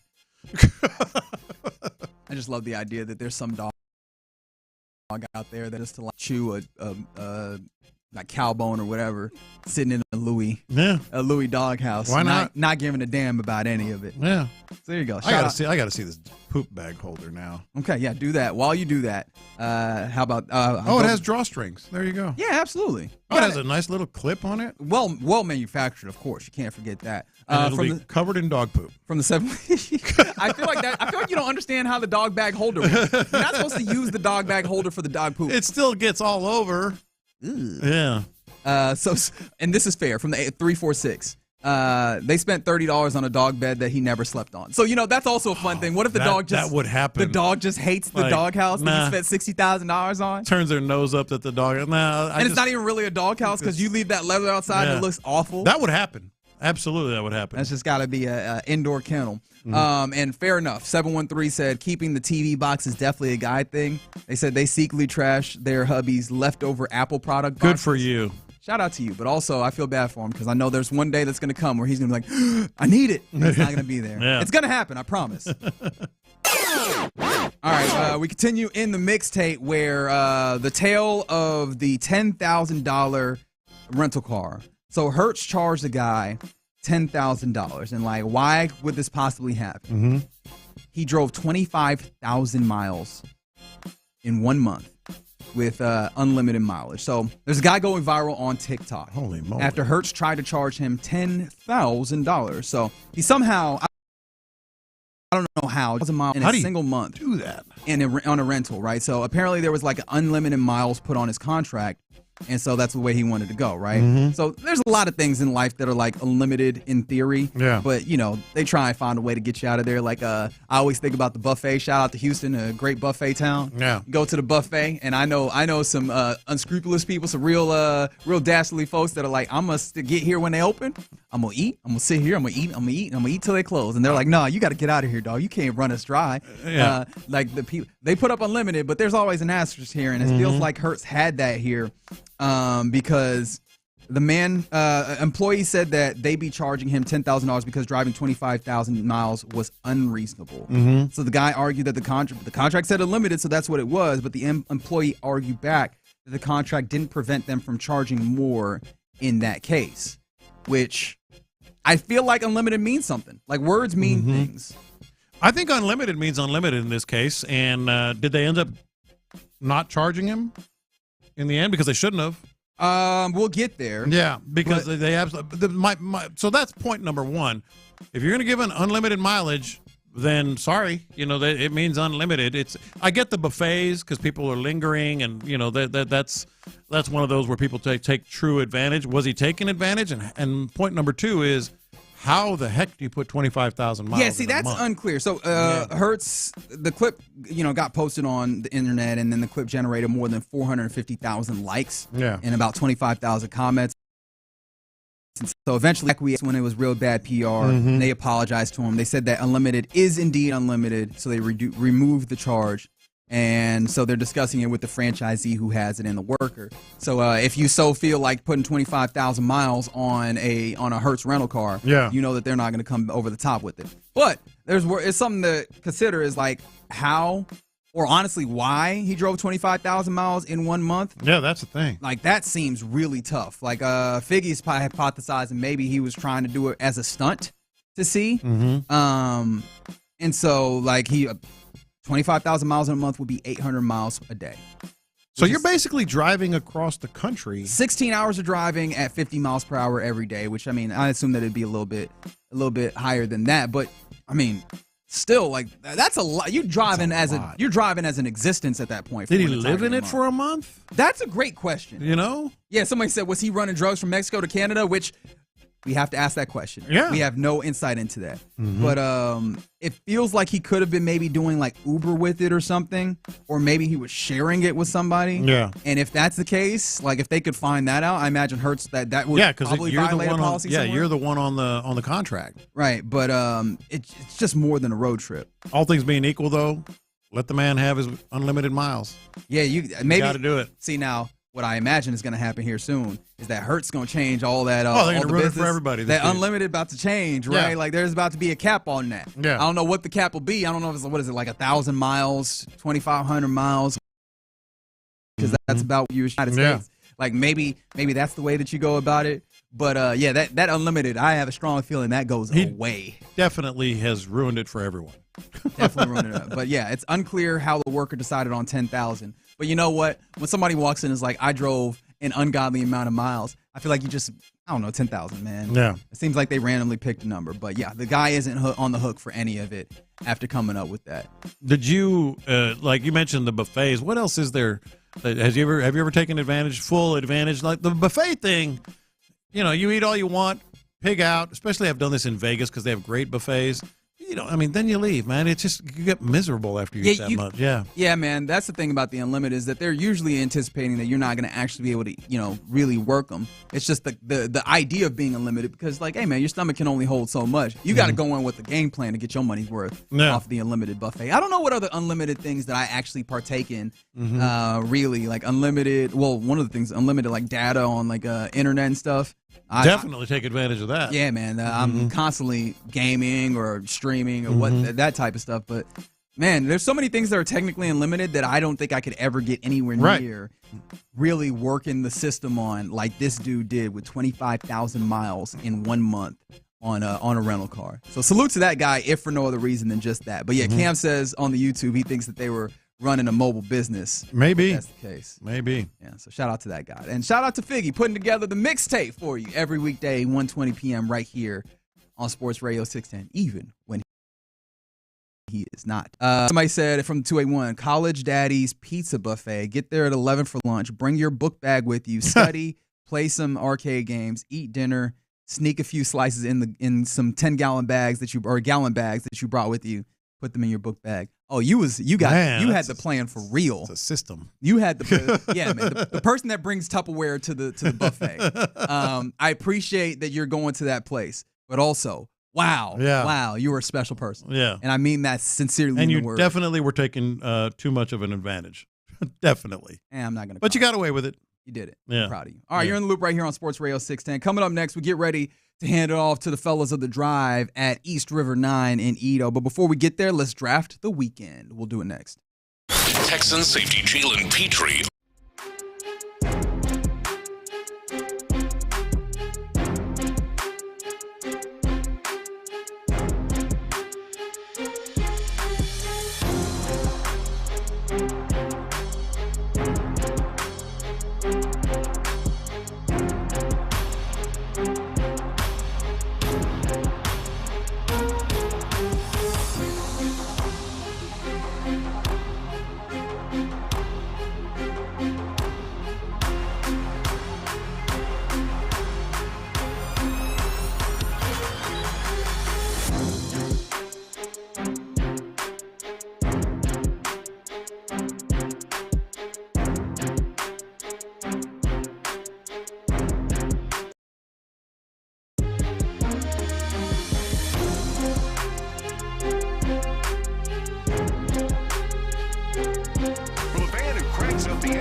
5hourenergy.com.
Up the energy with every game. 5 Hour Energy introduces the Stand the Fan limited edition fan fuel flavor. Be the ultimate fan your team needs. Fuel your fandom.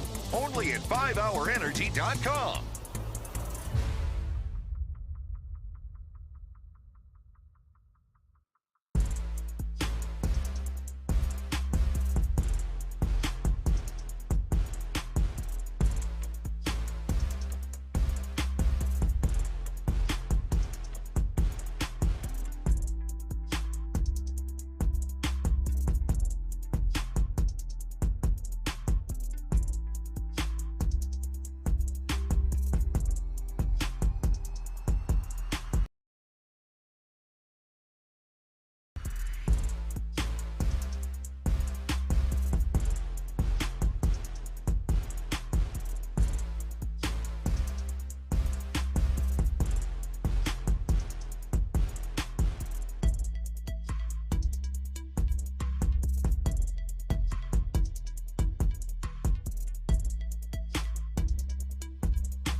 New language today. That's Babbel.com. Babbel.com.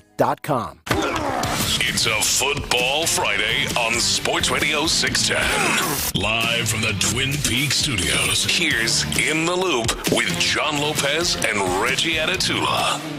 Yeah, you're in the loop right here on Sports Radio 610. Appreciate you hanging out with us on a Football Friday. Coming up here just shortly, we're going to be talking to our fellas of the Drive, Clint and Ron, who are out at East River 9 in Edo.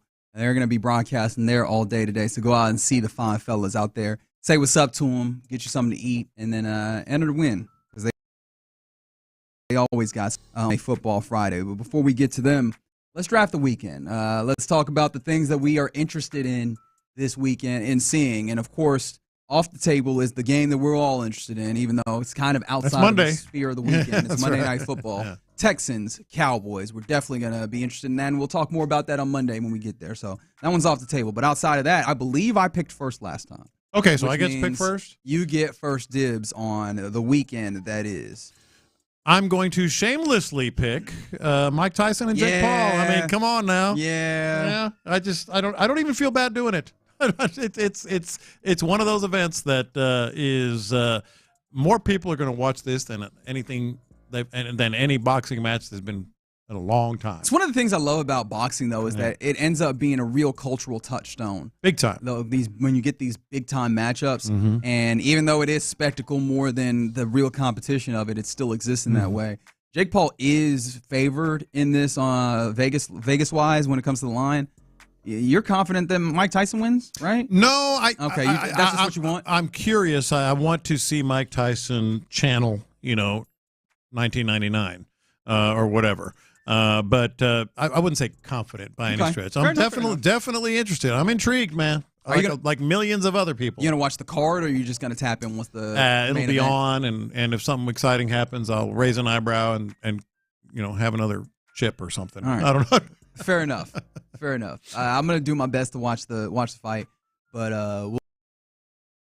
we'll see how that. Hey, with my first pick, I will select a matchup of guys that have or teams rather that have run up against each other quite a bit, and this ends up being yet another chapter in it. Give me Chiefs, Bills. A lot of people descending upon Buffalo for this one. They're not going to have Dalton Kincaid in this. They're seeing if they can get some of their wide receivers back. The Buffalo Bills do. Are the Bills able to kind of, with the personnel that they have, take away Travis Kelce from the Chiefs? Like, I think that this obviously with the big time records represents a good matchup, but I think also on the field they match up really nicely. I want to see if the Kansas City Chiefs can keep getting away with it. I mean, it's flat out one of the most entertaining games year in, year out that we see. And there's a history, right? Like there's a narrative string that goes with it as well. So it has all the makings. You almost had them of one of the games of the year. Almost had them. I'm all in on Chiefs Bills. Huge NFL docket this Sunday. Kind of torn here, man. I think I'm still going to go with Tennessee at Georgia. On Saturday night, ABC, huge game, as we were talking about earlier, sort of a staying alive kind of game. I hesitated, but I'm going to stick with Tennessee, Georgia. I love me some Saturday college football. Yeah, I appreciate you letting me have. Picking second today has been fantastic. It really is a great slate of games. I know we were talking to our guy Sean about it. He's probably posted right now on the couch, and he won't get up.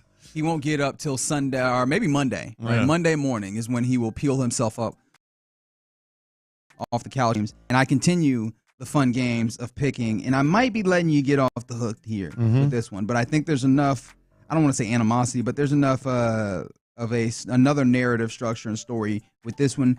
Give me Ravens Steelers. Man, I want to see what the Steelers actually have. That defense is clearly really good, matching up against the Ravens team offensively. They're cooking with grease, man. Like they're throwing the football better than they have at any time in Lamar Jackson's tenure. Plus, hey, you remember that guy Derrick Henry, right? Like all those things make it really difficult. But on the other side, that defense has been woeful. In fact, Zach Orr even has gone as far as kind of lamenting where it's been and trying to get together. Yeah. And you really need to get it together on that secondary, because big plays have been something that they allow. And that seems to be the entire identity that the Steelers have come with. Just chuck it up their dog with Russell Wilson. So I want to see that. What a slate, man. What a slate. And I'll go ahead and go with the night game, the nightcap. Bengals at Chargers. Yeah, I should have known I wasn't going to get all of those. Yeah, Bengals at Chargers. Joe Burrow is playing his butt off. Yes. He is really just having an amazing season. Well, amazing run here in the middle part of the season. That's going to be fun to watch with Jim Harbaugh. He'll have T. Higgins back. And he's got Higgins back. Yeah, and Jim Harbaugh, like they've been doing some fun things. Shout out to Jesse Minter, defensive coordinator there, just quietly getting that thing done with the Chargers defense. So yeah, that one should be really fun. I think that you made a good selection there. I'm gonna go here, and I'm not doing a bit, I promise. Give me Rockets, Clippers. That game, I probably should pick it. NBA Cup game number 1. Oh, I meant to mention that earlier. This is the Cup. Yeah, you're gonna get the special court and everything. Yeah. But yeah, it'll be fun to see what, for me, after the last time you played the Clippers all of 2 days ago, Tari Eason and Ahmed Thompson, it's a great story, went crazy, right? Double-doubles for both of them, 18 and 10 for Eason, 18 and 11 for Ahmed Thompson. Can they replicate that? And is that defense still going to play at in that same harrowing pace and in that same way where they completely stifle a lot of things that the Clippers are doing? Because that's the thing that's been fascinating me with this Rockets team right now. The defense is incredible. Top 3, I think, last I checked. Of course, it's early on in the season. That kind of fluctuates a little bit. But definitely a top 10 defense, top 5-ish defense. And it feels like, especially with those guys, the Terror Twins as they're calling them, like it feels like this team absolutely has the capability of being that kind of high-level defense this year, which is super exciting, especially when you look around the West. They're currently in 5th, and another one gives them an even more opportunity to play up there in that spot where you definitely have a playoff spot locked in. The defense, the rebounding, and then the Terror Twins, absolutely the story. All right, I'm going to go with Texas at Arkansas. Texas at Arkansas. I said it when we were talking college football. Weird things tend to happen in Fayetteville. I don't know if it's going to happen this year, but weird things tend to happen in Fayetteville. I think it might be a little more entertaining than some would think.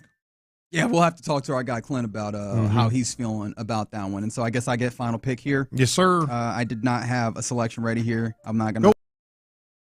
Go with the Ohio 5 basketball game tonight. Oh, I forgot about that. Yes, actually, I am going to go with that one. Yeah. I don't know how I'm going to watch it because it's a 9 o'clock game. All the screens are going to be taken up.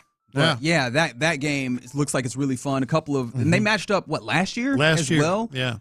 Where A&M won that game, so it'll be fun to see. That was in Columbus. This one's in College Station. And I'm trying to be better about actually watching college basketball at this point in the season. Yeah. We'll see if I can actually get that done. Yeah, I've been picking my spots with college basketball. I've seen 2 Kansas games for some unknown reasons, but they've had 2 good games.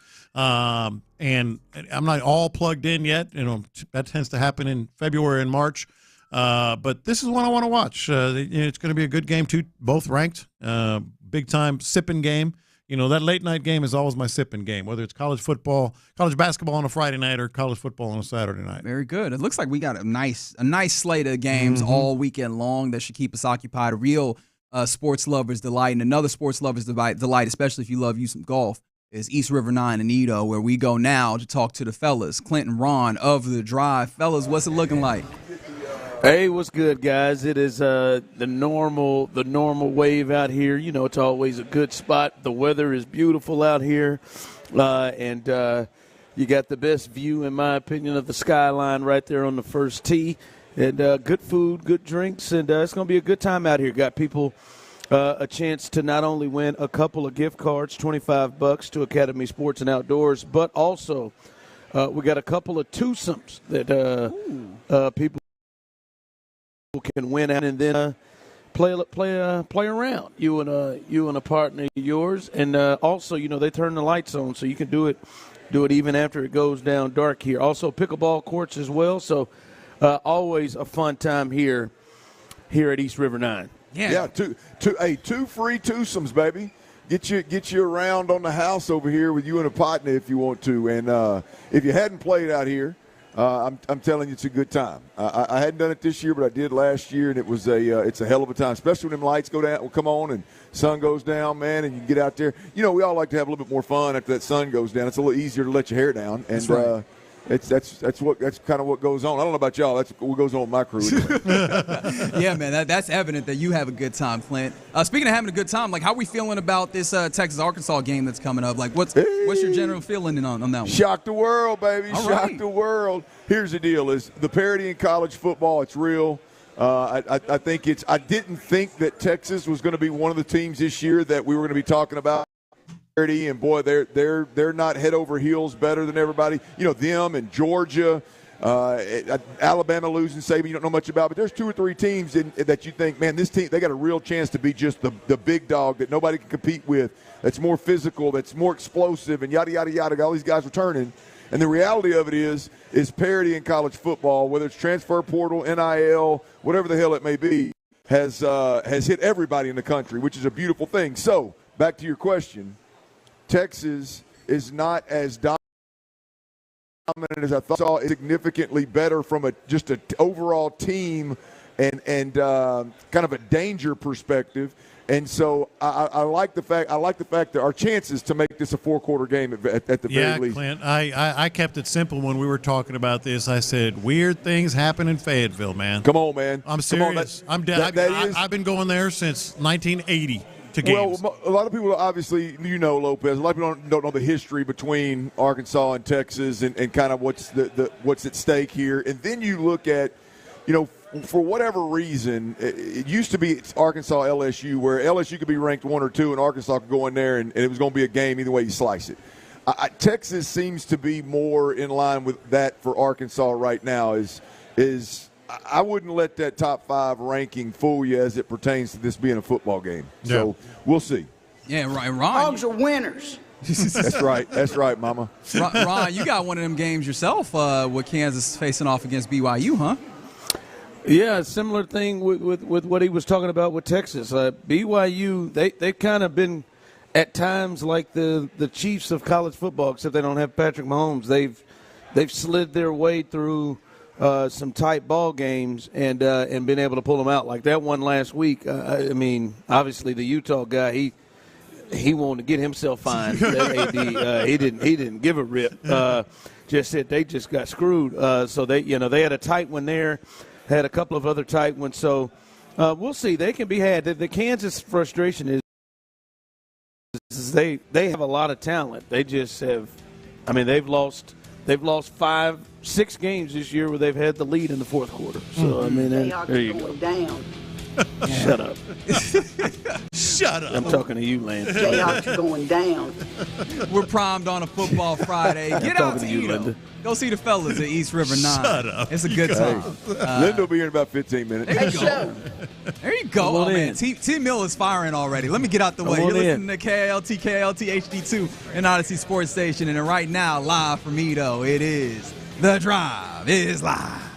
Yeah, I'm just playing, Linda. Man, I was just having fun, man. Calm down, just chill out. I know how you get. Like, just we're playing. I'm just having jokes, Linda. just jokes, man. Go ahead and just enjoy your day, man. Go get your. I'm gonna come over there and whoop that ass. Yeah, man. Get your Coors Light. Go get your nails done or something. Wash your mouth out with a little bit of Coors Light.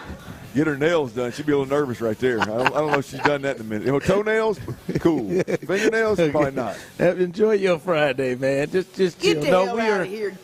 We are here live here Football Friday here at East River 9. So come on out, and we'll be here till 6 o'clock, as we said. You got a chance to win 2 twosomes. You can get a round of golf with you and a partner, a buddy, a friend of yours. Here you can win that. All you got to do is put your name in our raffle box, and you give yourself a chance to win. You got to be live and in color to do it. Box is right here on our table in front. Also, your chance to win 2 $25 gift cards to Academy Sports and Outdoor. And as Clint will let you know, that's not all that you can get with Academy Sports. No, right when you walk in the door here at East River 9, in between the 2 big doors, there's a pop-up, and it is the Academy Sports and Outdoors Ultimate Football Tailgate Package. And what that is, there's a QR code there. Scan that QR code. You can register. And what that is you have the chance. You're registering to have a chance to win 2 tickets to in our suite to the Baltimore Ravens-Texans game, which is on Christmas Day. In our suite, the second biggest suite in the place, got a great crew. There's always food. There's always drinks. It's grade A experience right there, as well as a $1,000 gift card to Academy Sports and Outdoors, so you can take your tailgate to the next level. Now you can spend that $1,000 on whatever the hell you want to, but for the sake of the theme here, we're going to put it on tailgating and Academy Sports and Outdoors.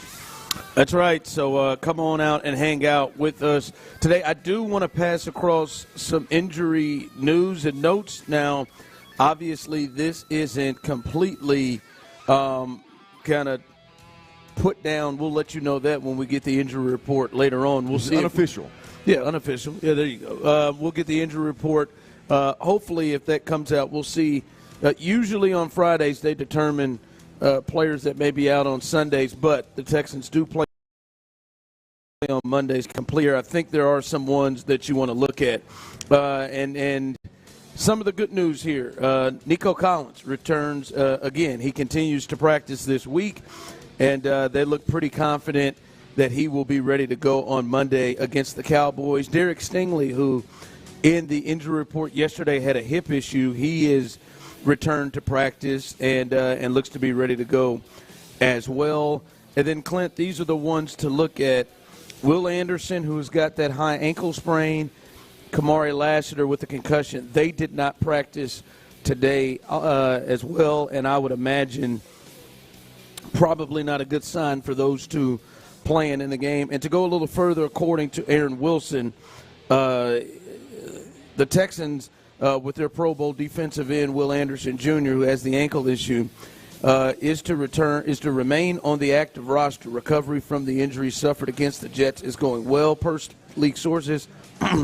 The hope is to get him back out there in the next few weeks. Excuse me. Priority is the stretch run for December. So that is the latest there with those two guys. Well, it looks like I'm going to have to throw the towel in on my ankle sprains not being that big of a deal because, boy, it seems like every time the Texans sprain an ankle, they miss a month. Don't forget to bring a towel. Yeah, I mean, I guess. Well, they got the high ankle sprains. sprains. I wasn't lying. I mean, damn. I really felt that way. But this is the damnedest thing. I mean, you sprain an ankle and miss a month plus. But if getting him right, is on here and giving him a chance to completely recover and be active in the three most important games left on his schedule, which is once against Jacksonville and twice against Tennessee, then so be it. I can get down with that approach. Yeah, so like when you read that report, the thought is he's potentially definitely going to be out this week and maybe some other games as well. And it is, as you say, man, it is a loss. This guy has been your best defensive player this year, and it does change the game. Now, luckily for you, if you were able to do what you did against the Detroit Lions, you feel pretty good about trying to go to battle against the Cowboys, who all of a sudden stink, the Jags, the Titans. There's that 3-game stretch, but you feel pretty good about that. Well, this is where the DeMeco Autry sign comes in huge. You know what I mean? Like I speak for myself. I personally spent so much time with the DeMeco Autry because they try to say that he's an inside help, and he's just not unless it's third down and obvious passing situation. Not saying he can't play there, but he's better suited to come off the end. And so right now, when you set Will Anderson, which you'd never want to do, but when you do, to have DeMeco Autry as well as Danielle Hunter to start the game at the end, you've got again, I don't know that there's, in terms of where your tandem of starting defensive ends ranks in the league, I don't know that you drop a whole hell. Pretty capable of doing a big-time job, a jam-up job, and pretty capable of changing the game, as we saw DeMeco Autry do that, I think twice last week. So good to have DeMeco Autry in the building, and I think the defense, I don't think they're going to miss Will Anderson when he's gone as much as one would think, because how deep they are at that defensive end position. Because you got Jerry Hughes, you can pop in there Barnett. now. You got Derek Barnett, you can pop in there now. The defensive ends on this team are the least of your worries, even with Will Anderson out. And with the thought of Autry, who you thought may be a tweener, you get what's my man's name back this week? Mario Edwards Jr. You get him back coming off a suspension, so you're still pretty good. Another body in the rotation that's played well. Yeah, that's absolutely played well. So they should be all right across the defensive line, but it's still Will Anderson Jr. the way he has played, and his 7.5 sacks that he's already had. I mean, I saw a board, Clint. He was top 5 mid-season as Defensive Player of the Year award candidate. I don't. Now I think he's a long ways away from number 1, but I don't think that that's a stretch. The reality of it is he's on the verge, and again, you got to do it for multiple weeks throughout a season, and probably for more than one season. But he's on the verge of being in the conversation with the T.J. Watts, the Aiden Hutchinsons, the Michael Parsons, and listen to those around him. He's just scratching the surface of what he's capable of doing, and so there's no denying at this point, at least not for me. There's no denying that Will Anderson is on the verge of being that caliber player. But just where he's at right now, where this football team is at right now, that's one of the deeper position groups, and so I think him being out, I think this team is going to be able to weather that storm okay. Yeah. So that's the latest there. Kamari Lassiter, Will Anderson Jr., we see the injury report come out those are two names we're going to be really looking at. But Nico Collins, Derek Stingley back on the practice field look like they're primed and ready to go for the game coming up on Monday night. All right, as we get closer to this game, yesterday, the week is kind of pushed back because the game is on Monday. But it's been interesting. There's been a bit of a trend of what we've been hearing from many of the people. We heard from CJ yesterday. We heard from DeMeco yesterday. Bobby Slowick has been speaking today. And there's kind of been of a trend. And DeMeco kind of started it off yesterday when he spoke. And he spoke about getting, maybe seeing something off of last week's game, especially the second half, for CJ against the Lions and what he wants to see coming up Monday night. I like to see CJ just go out and cut it loose, right? A lot has been probably said about the miscues of what CJ has done. But CJ has done a lot this entire year. Full, complete trust in CJ. Let him go out and rip it. Cut it loose, play fast, play fun, man. CJ is why we are where we are right now, right? We're sitting in a really good spot because of him, and he's an exceptional talent. I love working with CJ. I love his mindset, and I'm looking for him to come out and attack this game. All right, that's him talking about CJ. Bobby Slowick today had comments about CJ and kind of, pumping CJ up and in a similar vein of what DeMeco was saying. CJ said had a pep talk with Dalton Schultz. It seems like that has been a big thing this week and how they are approaching things about CJ, like really kind of giving – that push of positivity towards CJ and the hope of and building him up. It seems like we're hearing that a lot from people in the organization. Yeah, I'll be honest with you. This is the first. Like my mind when I was listening to all this audio from CJ yesterday and DeMeco today, or yesterday as well. But listening to it all, I'm on the verge of being a little worried. I guess I just hadn't looked at it through the lens of this is a young quarterback that hadn't dealt with a whole lot of adversity in his football world anyway. And we've gone from multiple players only team meetings to at least two of those to with Dalton Schultz of all people to.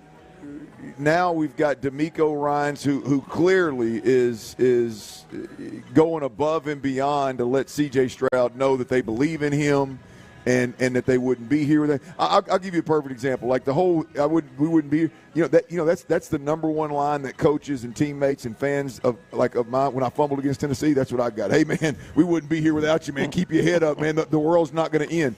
Like you start hearing stuff like that, and I don't know. I'm kind of leaning towards a way of, man. I almost feel like he's been down on himself or something. Last week, we had a conversation, Ron, and I remember saying, like, it seems like they're like DeMeco and all the everything's fixable and everything's going to be okay. It seems like they're protecting somebody. It seems like it's all in an effort to protect somebody. They're we all obviously fixable. know that wasn't Kenyon Green, and it was, and now here all of a sudden after last week's loss, the 2 interceptions, which is it's just football, man. I know our job is to surgically pick it apart, but at the end of the day, it's well clearly. We're not certain. We're not sure, but clearly, when you hear that, it was more that maybe there's some concern to look for them of like, hey man, we got to make sure this kid has utmost confidence. Oh no, look, I'd bet a healthy $1,000 right now that in that building there is a not just effort, but I think it's being verbalized that. CJ, we believe in you. We trust in you. You need to let it go. You just need to let it go. Just go and play. Quit thinking so much. What you're doing is right. Like there is an orchestrated effort. Oh, we're hearing it. You're hearing it from him. But you start connecting all these dots of the meetings and the pep talks and the comments through the media. Now these coaches are clearly talking directly to CJ Stroud. and I don't want to make more of it than it really is, but I'll be honest with you, I'm shocked. Coming from a guy that nitpicks it and is very critical of what this offense has done, I'm surprised that this is kind of where they're at. Like, I didn't think we were anywhere near, like, needing to speak to C.J. Stroud through the media about how much we believe in him. Yeah, and like it's tough for me to get there. I've been critical. Like, last week was rough. He threw a couple of picks, but he still, like you feel the need. Do you think there's a need to remind C.J. Stroud that he's the reason why we're here?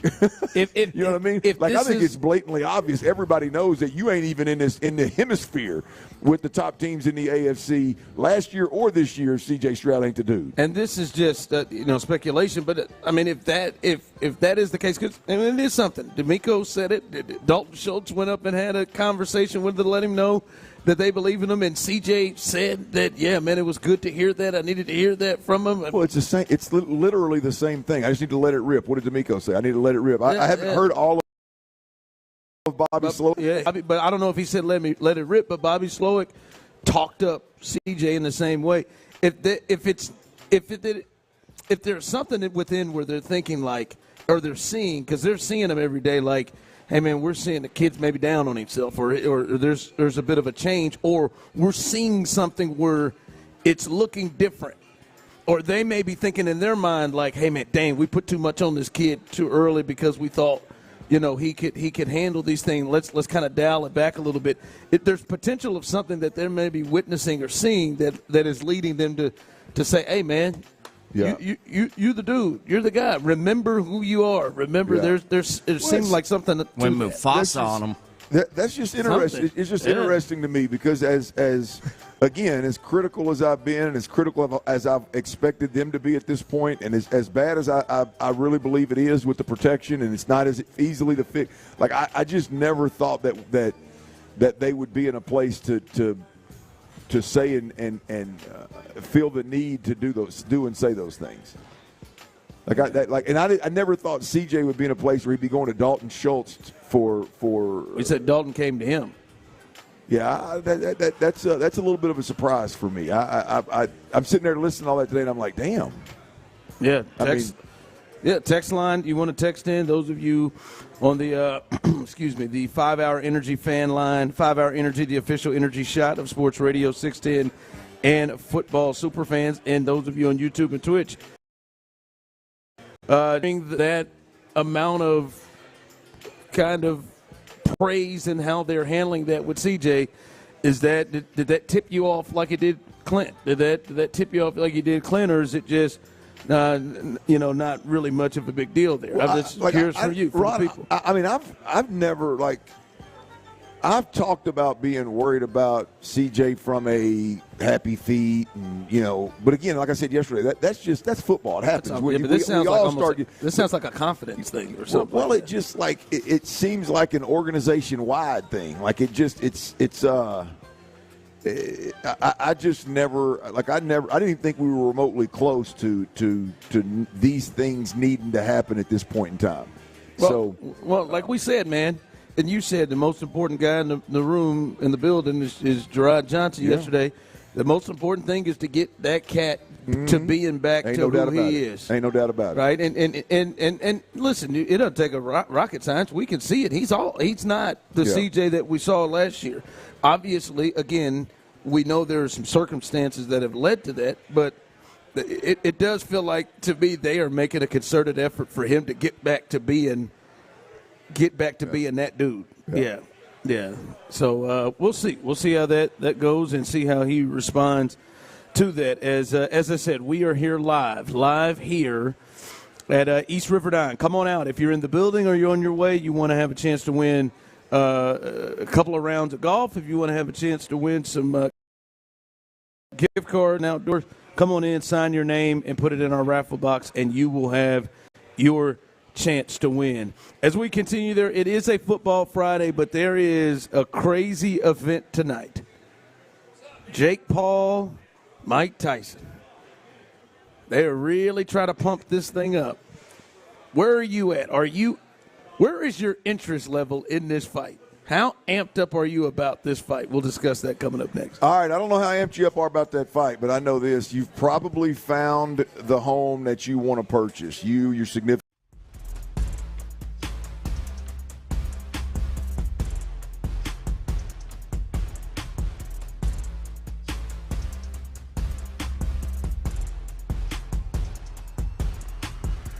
For the fan who cranks up the energy with every game, 5 Hour Energy introduces the Stand the Fan limited edition fan fuel flavor. Be the ultimate fan your team needs. Fuel your fandom. Only at 5hourenergy.com.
Up the energy with every game. 5 Hour Energy introduces the Stand the Fan limited edition fan fuel flavor. Be the ultimate fan your team needs. Fuel your fandom. Only at 5hourenergy.com.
Cranks up the energy with every game. 5 Hour Energy introduces the Stand the Fan limited edition fan fuel flavor.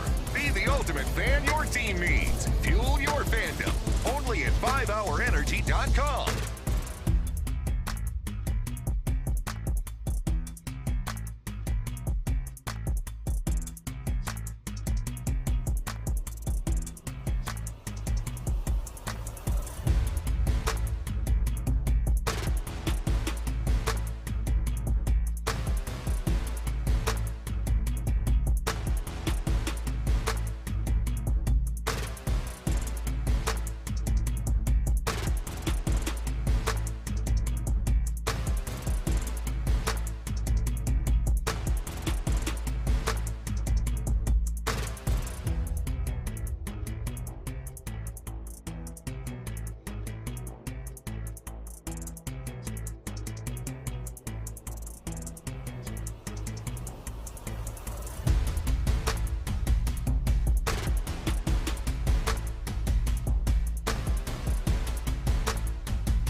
For the fan who cranks up the energy with every game, 5 Hour Energy introduces the Stand the Fan limited edition fan fuel flavor. Be the ultimate fan your team needs. Fuel your fandom. Only at 5hourenergy.com.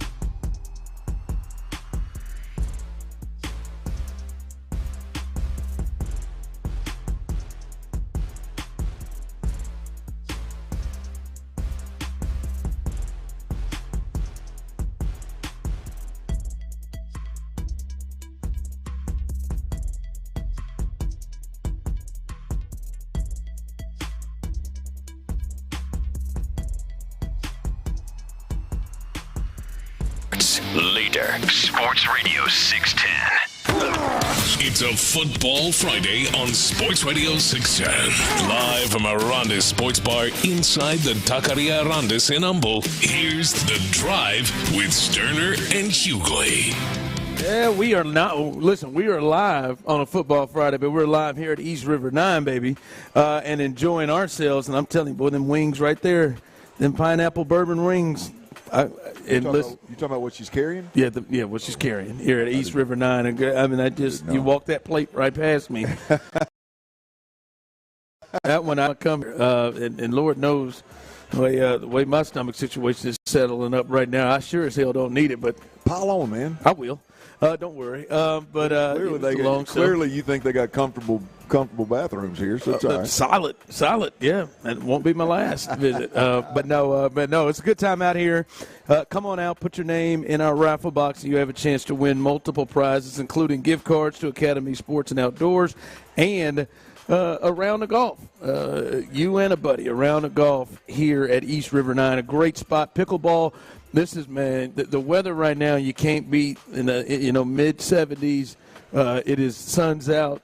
Beautiful time out here. I see a guy over there. I think that's a Coors Light I see out there on that first tee over there. Probably is. We can see it right there. He just put it down. So, yeah, it's a good time to be had out here. Good-looking fella out there drinking them bullets. Yeah. Wouldn't expect anything less. Yep, I know you wouldn't. But come on out here and enjoy yourself with us on this Football Friday.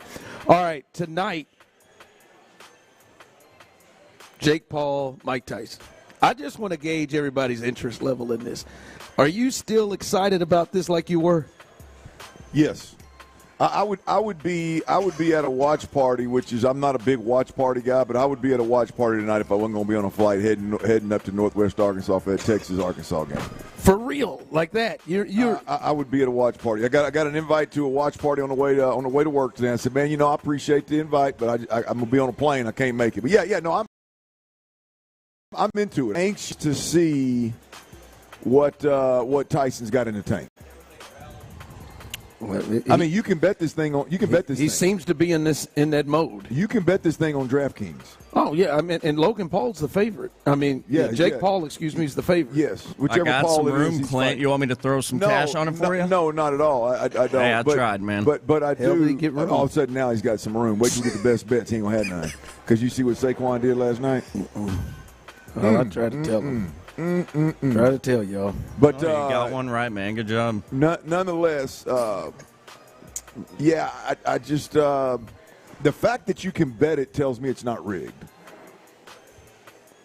Oh, you have some concern. I mean, it's boxing, so yeah, there's some concerns about it being rigged. Yeah, no, I hear that. Yeah, it's. That would be awfully, like, if DraftKings knew that it was fixed.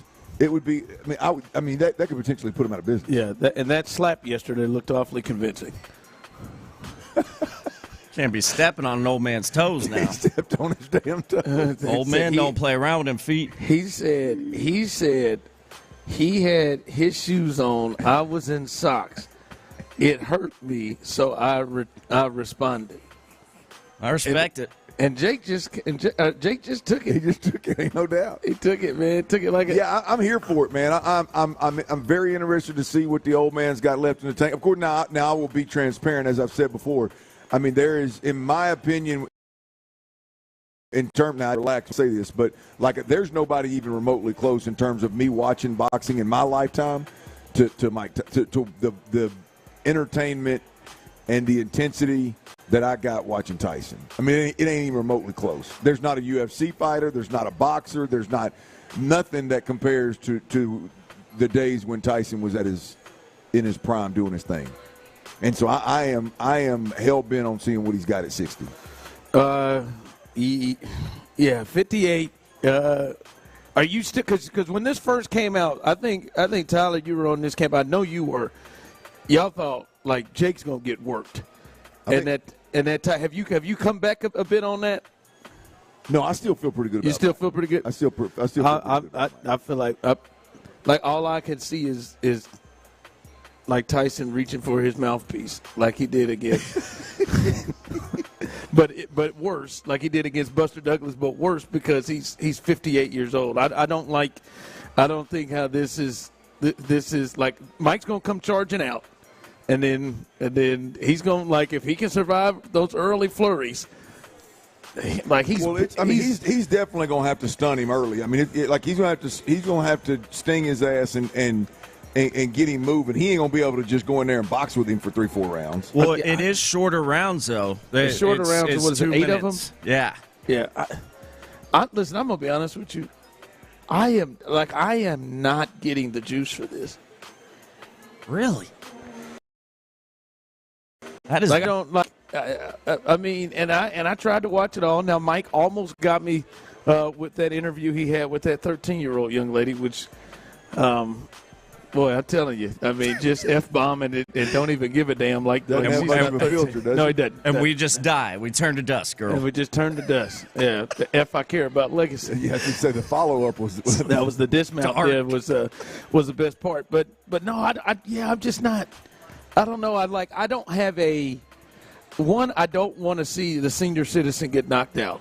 That one's a hard one for me to see, even though it is Mike. And I don't have like a hate watch quality for Jake Paul. Like, I mean, I don't like, I know there are some people who really want to see him get knocked out. I don't have that. Yeah, I just don't follow him. I know who he is, but I don't follow him that much to have like a hate quality. I don't know. And it's free. It's on Netflix. I mean, I'm gonna watch it. I mean, I got a little FOMO in me, so I ain't gonna miss out. But I'm gonna watch it. But I'm just like, I am not super amped to see this. I'll tell you what, I would not if I didn't already have Netflix. So if I was one of the very few individuals that doesn't have a Netflix account in some manner, I would not buy it. I'm not that excited about it. But given the fact that I could get home and flip my TV on, I would. Hell, I could buy that old $8 internet in a flight and watch it on a flight. You probably could. Yeah.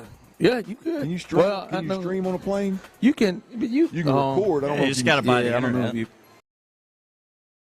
Yeah, like it's supposed to start at 8. What time do you think they actually going? You gonna fight it? I was gonna say, what time's your flight? They might be. Flight doesn't go till 9. But to say it might have started by the time they're. Yeah, it might start by the time you got through. Yeah, I don't. And it's not even a deal of like someone texted in and said you want to see real boxing. No, it's not even that because like I was amped about Mayweather and Conor. Like I was into that. Like, I was really into that fight. Watched that, did all. This one just, the more and more that it's come closer to it, I'm like, yeah. It ain't really doing nothing for me. Somebody said Jake's still going to get worked. We'll see. That's the other thing. When I see them up to each other, you can see how much bigger Jake is, how much taller he is, how much younger he is. Supposedly he's in the best shape of his life. Well, of course. Yeah, I mean, I don't know. We'll see. I just hope. I hope my man. I hope everybody. I hope Mike don't get. Can you believe you say this about Mike 25 years ago? But I hope Mike don't get himself hurt out there. 58 years old. I hope he don't. I've fallen and I can't get up. You got Mike Tyler. Who you got tonight? Man, I wanted so bad to be Mike, and I think he could win with just one stunner of a jab or a hook or something. But I think Jake Paul's going to win it. I will say I did listen to Roy Jones, and I think Roy Jones Jr. may be the last person Mike had like an exhibition fight, like in there. And Roy, it's nuts. Roy said, much like Mike. Yeah, he was on with Steven Jackson and him. Steven Jackson said, "Man, I ain't gonna lie to you. I was concerned for you. Roy said, I was concerned for me too. Like, you never hear Roy say nothing like that, man. Yeah. You know, Roy's a guy who broke his hand in a fight and just kept fighting with the other one. Like, and he said, because we went in there and they said to us, hey, y'all don't hurt each other out there. And he said, I'm sitting there thinking, like, I don't think he knows another way. Like, he said, so I told myself I had to get crazy in here because I know he gonna get crazy. Absolutely. He said, I got that first body punch. He said, he still hit hard, man. Now Mike was 52 at that time, so we'll see what he is like 6 years later. But I mean, I'll watch it. I'm just not super fired up about this. All right. Coming up as we continue live right here, the Texans got a big one against the Cowboys coming up, and there is one thing in this game that maybe we want to see DeMeco do with his defense. We'll talk about that coming up next. All right, Academy Sports and Outdoors, y'all. If you live around these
up the energy with every game. 5 Hour Energy introduces the Stand the Fan limited edition fan fuel flavor.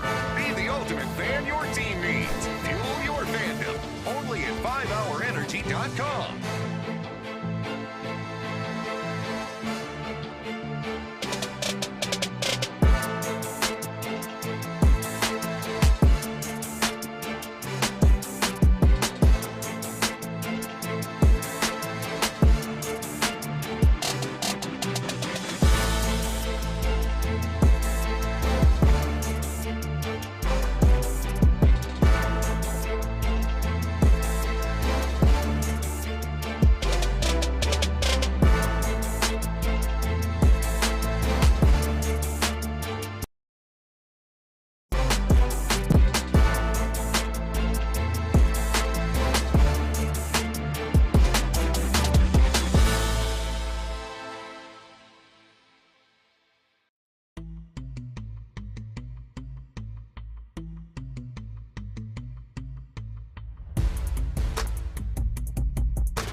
Cranks up the energy with every game. 5 Hour Energy introduces the Stand the Fan limited edition fan fuel flavor.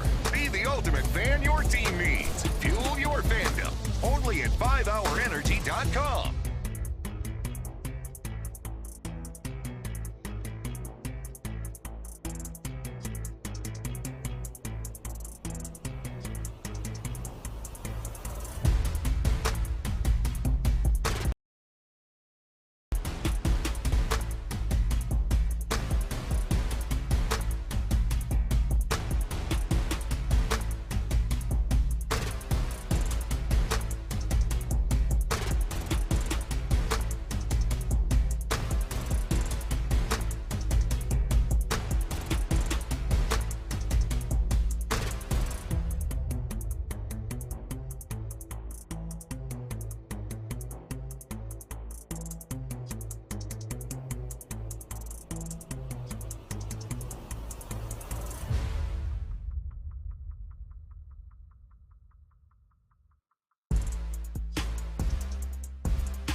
For the fan who cranks up the energy with every game, 5 Hour Energy introduces the Stand the Fan Limited Edition Fan Fuel. Downey and now a sniff solo. Nice. With Downey Unstoppable, you just toss, wash, wow, for all-day freshness. It's a Football Friday on Sports Radio 610. Live from East River 9, here's The Drive with Stoerner and Hughley. From the Bears 40, Williams in the gun, back to pass, fires left sideline, and intercepted. Stingley's got it. The Texans with the takeaway. Derek Stingley Jr., he's at it again.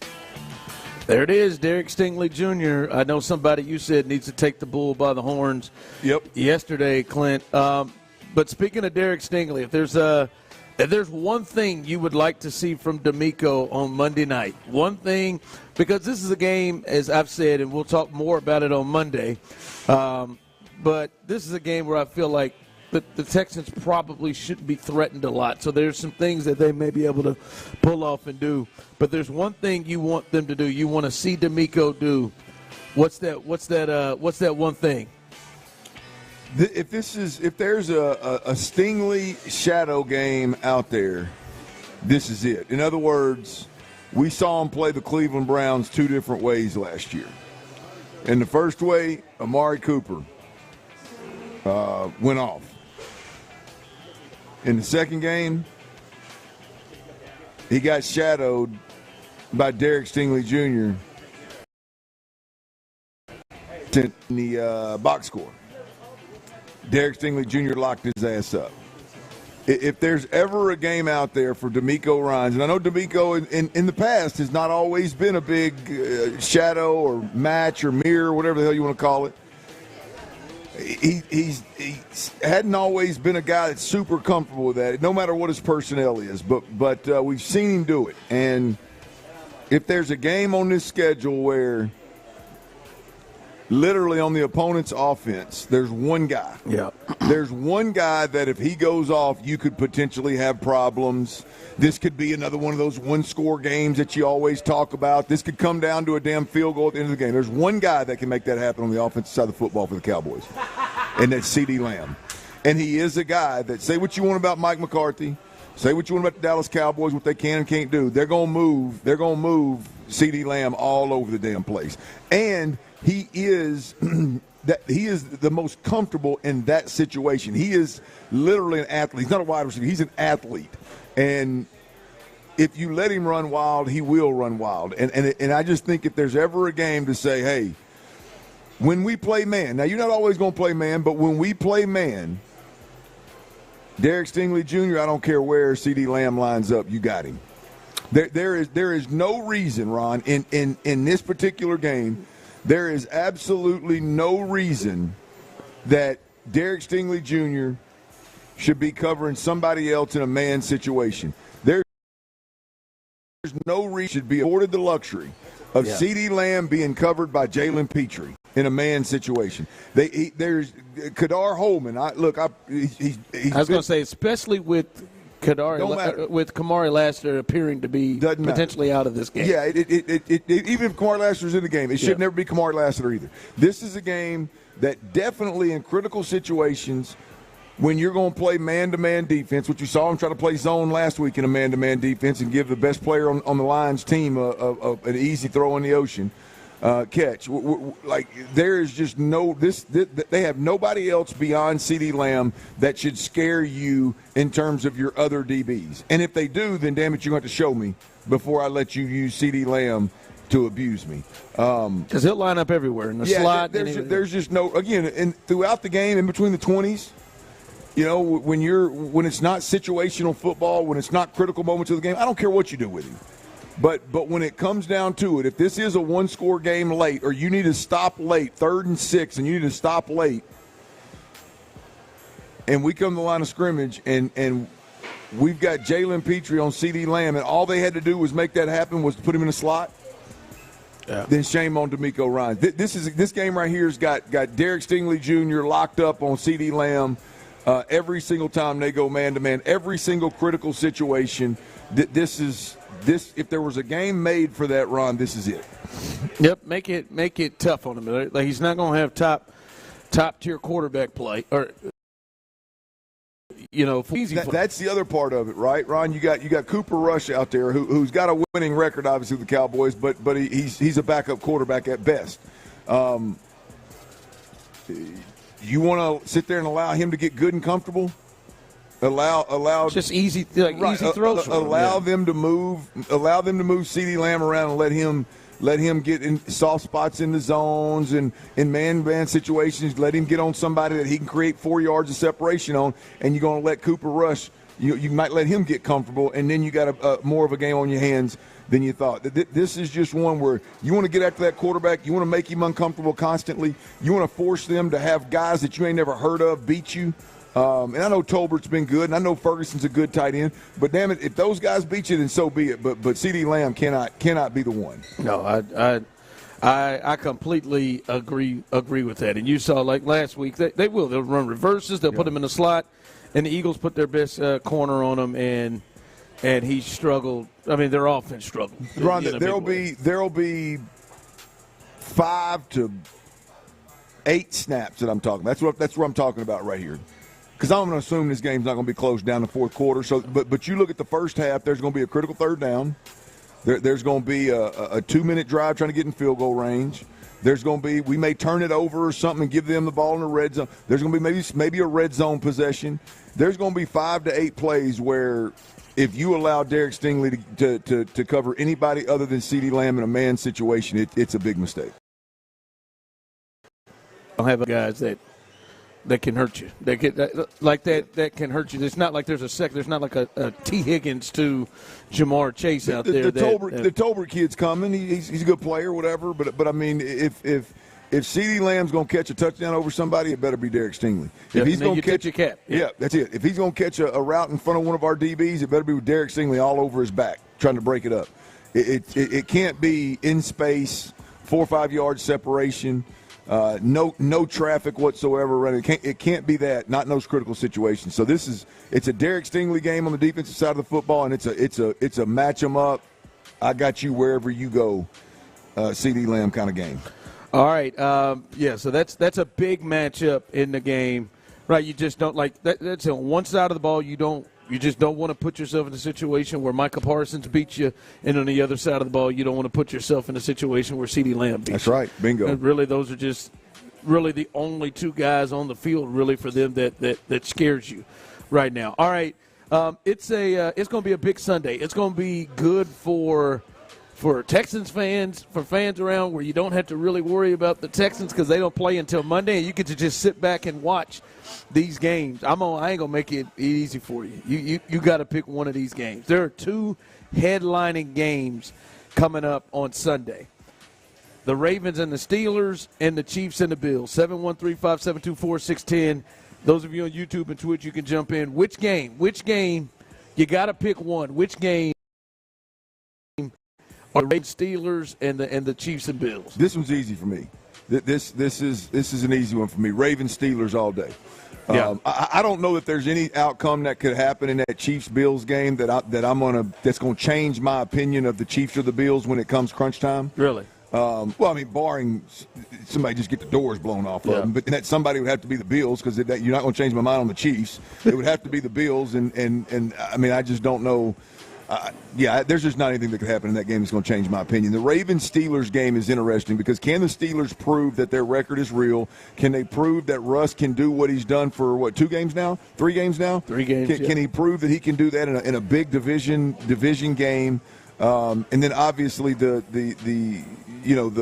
game actually matters. The outcome of the game actually matters within the division. So the Ravens-Steelers for me, man, this is about Russell Wilson, and can he – you talk about the quarterbacks that are in these with these 4 teams in these 2 games you put on here, Lamar Jackson, Pat Mahomes, Josh Allen. I think this is the best rivalry in football anyway. Like the Ravens-Steelers, to me, I think over the last, Tomlin and Harbaugh, that's been the best rivalry to me.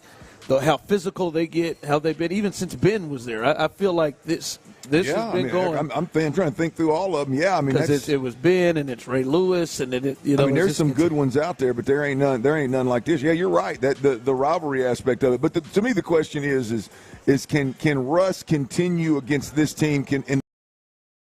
And this big continue to slide his ass up into the conversation of one of the better quarterbacks, top quarterbacks in the AFC. And the season says yes. The Baltimore Ravens defense in their secondary is not anywhere near, and Kyle Hamilton is, if he does play, isn't 100% healthy as well. And like I know George Pickens and crew saw what Jamar Chase and them were able to do to that secondary of the Ravens, so they'll be going. I hear you on the Bills and the Chiefs.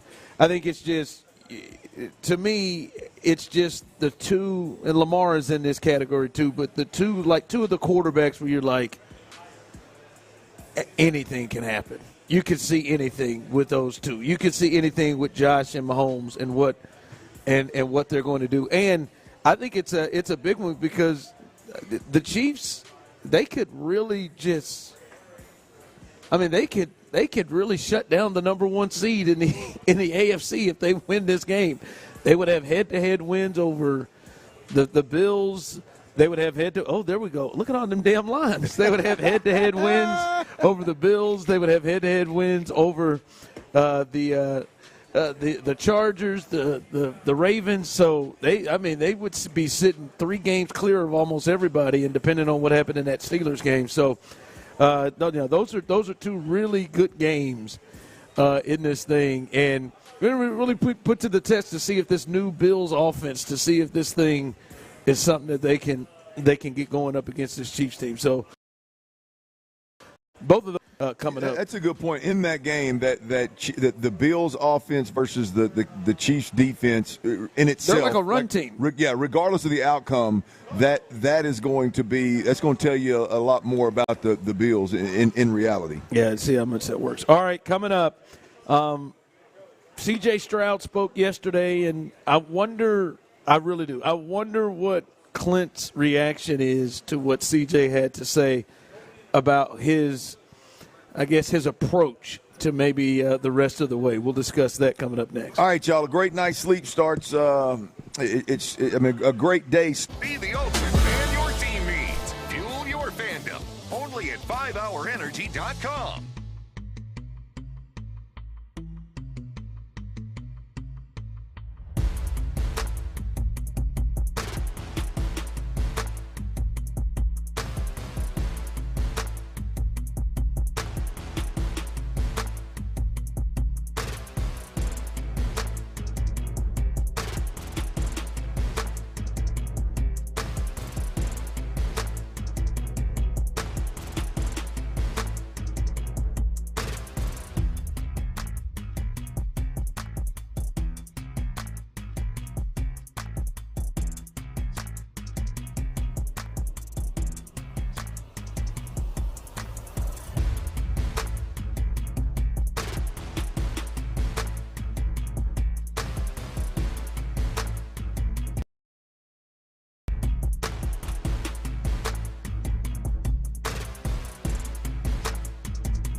Cranks up the energy with every game. 5 Hour Energy introduces the Stand the Fan limited edition fan fuel flavor. Be the ultimate fan your team needs. Fuel your fandom. Only at 5hourenergy.com.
fan who cranks up the energy with every game. 5 Hour Energy introduces the Stand the Fan limited edition fan fuel flavor.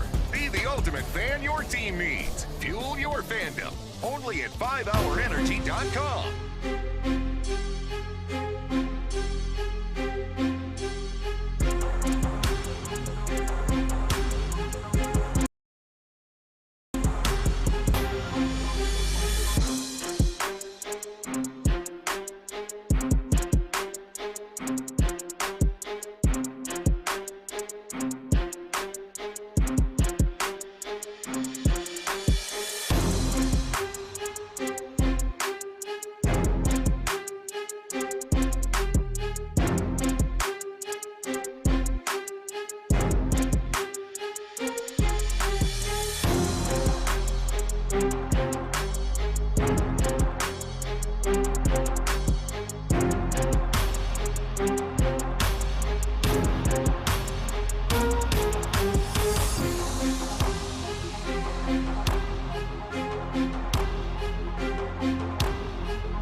Up the energy with every game. 5 Hour Energy introduces the Stand the Fan limited edition fan fuel flavor. Be the ultimate fan your team needs. Fuel your fandom.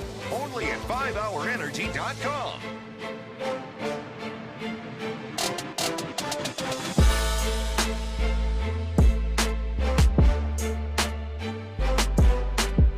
Houston, insider access, exclusive content, Sports Radio 610. The Texans play here, an Odyssey sports station. Oh, it's 3 o'clock. It's a Football Friday on Sports Radio 610. Live from East River 9, here's The Drive with Stoerner and Hughley. Good time to be had out here on a Football Friday. Our guy always comes and takes care of us, doesn't he? He said he ain't got to answer nobody. Yeah, he said he gonna get me right, ain't he? Yeah. He said he gonna get me right. All right, no man, it's a good time out here. Welcome out, a little Football Friday, East River 9. That's where we are today. Come on out, have a good time with us. Listen, great food, great drinks. The bartenders are a little crazy, but they have a good time out here. The staff is great as well, and the sights are wonderful here. The best, for my money, the best skyline view here in Houston is as soon as you walk in the doors, and they just got plenty of stuff to do. And man, it can roll all night long out here at East River 9. So come on out, have a good time, and hang out with us. And you win some prizes. Come out and put your name in our raffle box. We are going to start hooking somebody up here in the 3 o'clock hour. In this hour, somebody will win either some gift cards to Academy Sports and Outdoors, or your chance to get a round of golf for you and a partner of yours. We've got a couple of sets of those that we're hooking people up with here at East River 9. So come on out and enjoy yourself and have a good time. All right, Clint, when I heard this, Clint, it made me think of you, because I know your thought process. And this is, to me, I just wish I have an understanding of what CJ is talking about here and what exactly he means. But this is CJ kind of talking about his approach and how he's been thinking about things. I think this kind of goes to what we talked about earlier. I think he is thinking a lot. But this is CJ talking about his potential approach moving forward. Yeah, honestly, I would say you can say 3 plays, but when you watch the film, it's like 15. And honestly, I would say this. The perspective that I have after a game is just move on. There's no point of harping back, but at the same time, learn from your mistakes. And I was able to do that with, my coaches and my teammates. And I feel like when I play freely and I play with a mindset of it doesn't matter what happens, and that's how, I kind of played in college, was like, and that's what Coach Day used to tell me, swing as hard as you can. And I feel like, maybe I haven't been doing that lately, and I've been kind of like baby and throw, tear of the whole grand scheme of things. And yeah, that's my responsibility, but also swing as hard as I can. And so that's what I plan to do. I don't even know why I even thought like that, but that's my perspective now, is like swing and, knock something out, no matter what it is. And I feel like I have that capability through the talent I have, and I also have put it on film time and time again. So I just got to go back and just be myself more and more and more and more and more and more, and believe in myself and swing as hard as I can. Swing as hard as I can. When I heard that and how he described it, it felt like it could go either way. But I know from you, listening to you and the conversations we've had over the last 2 weeks, really. Yeah. Hey, you got it. Like you got to be smart here and not just keep trying to go for the big and go for the big and go for the big.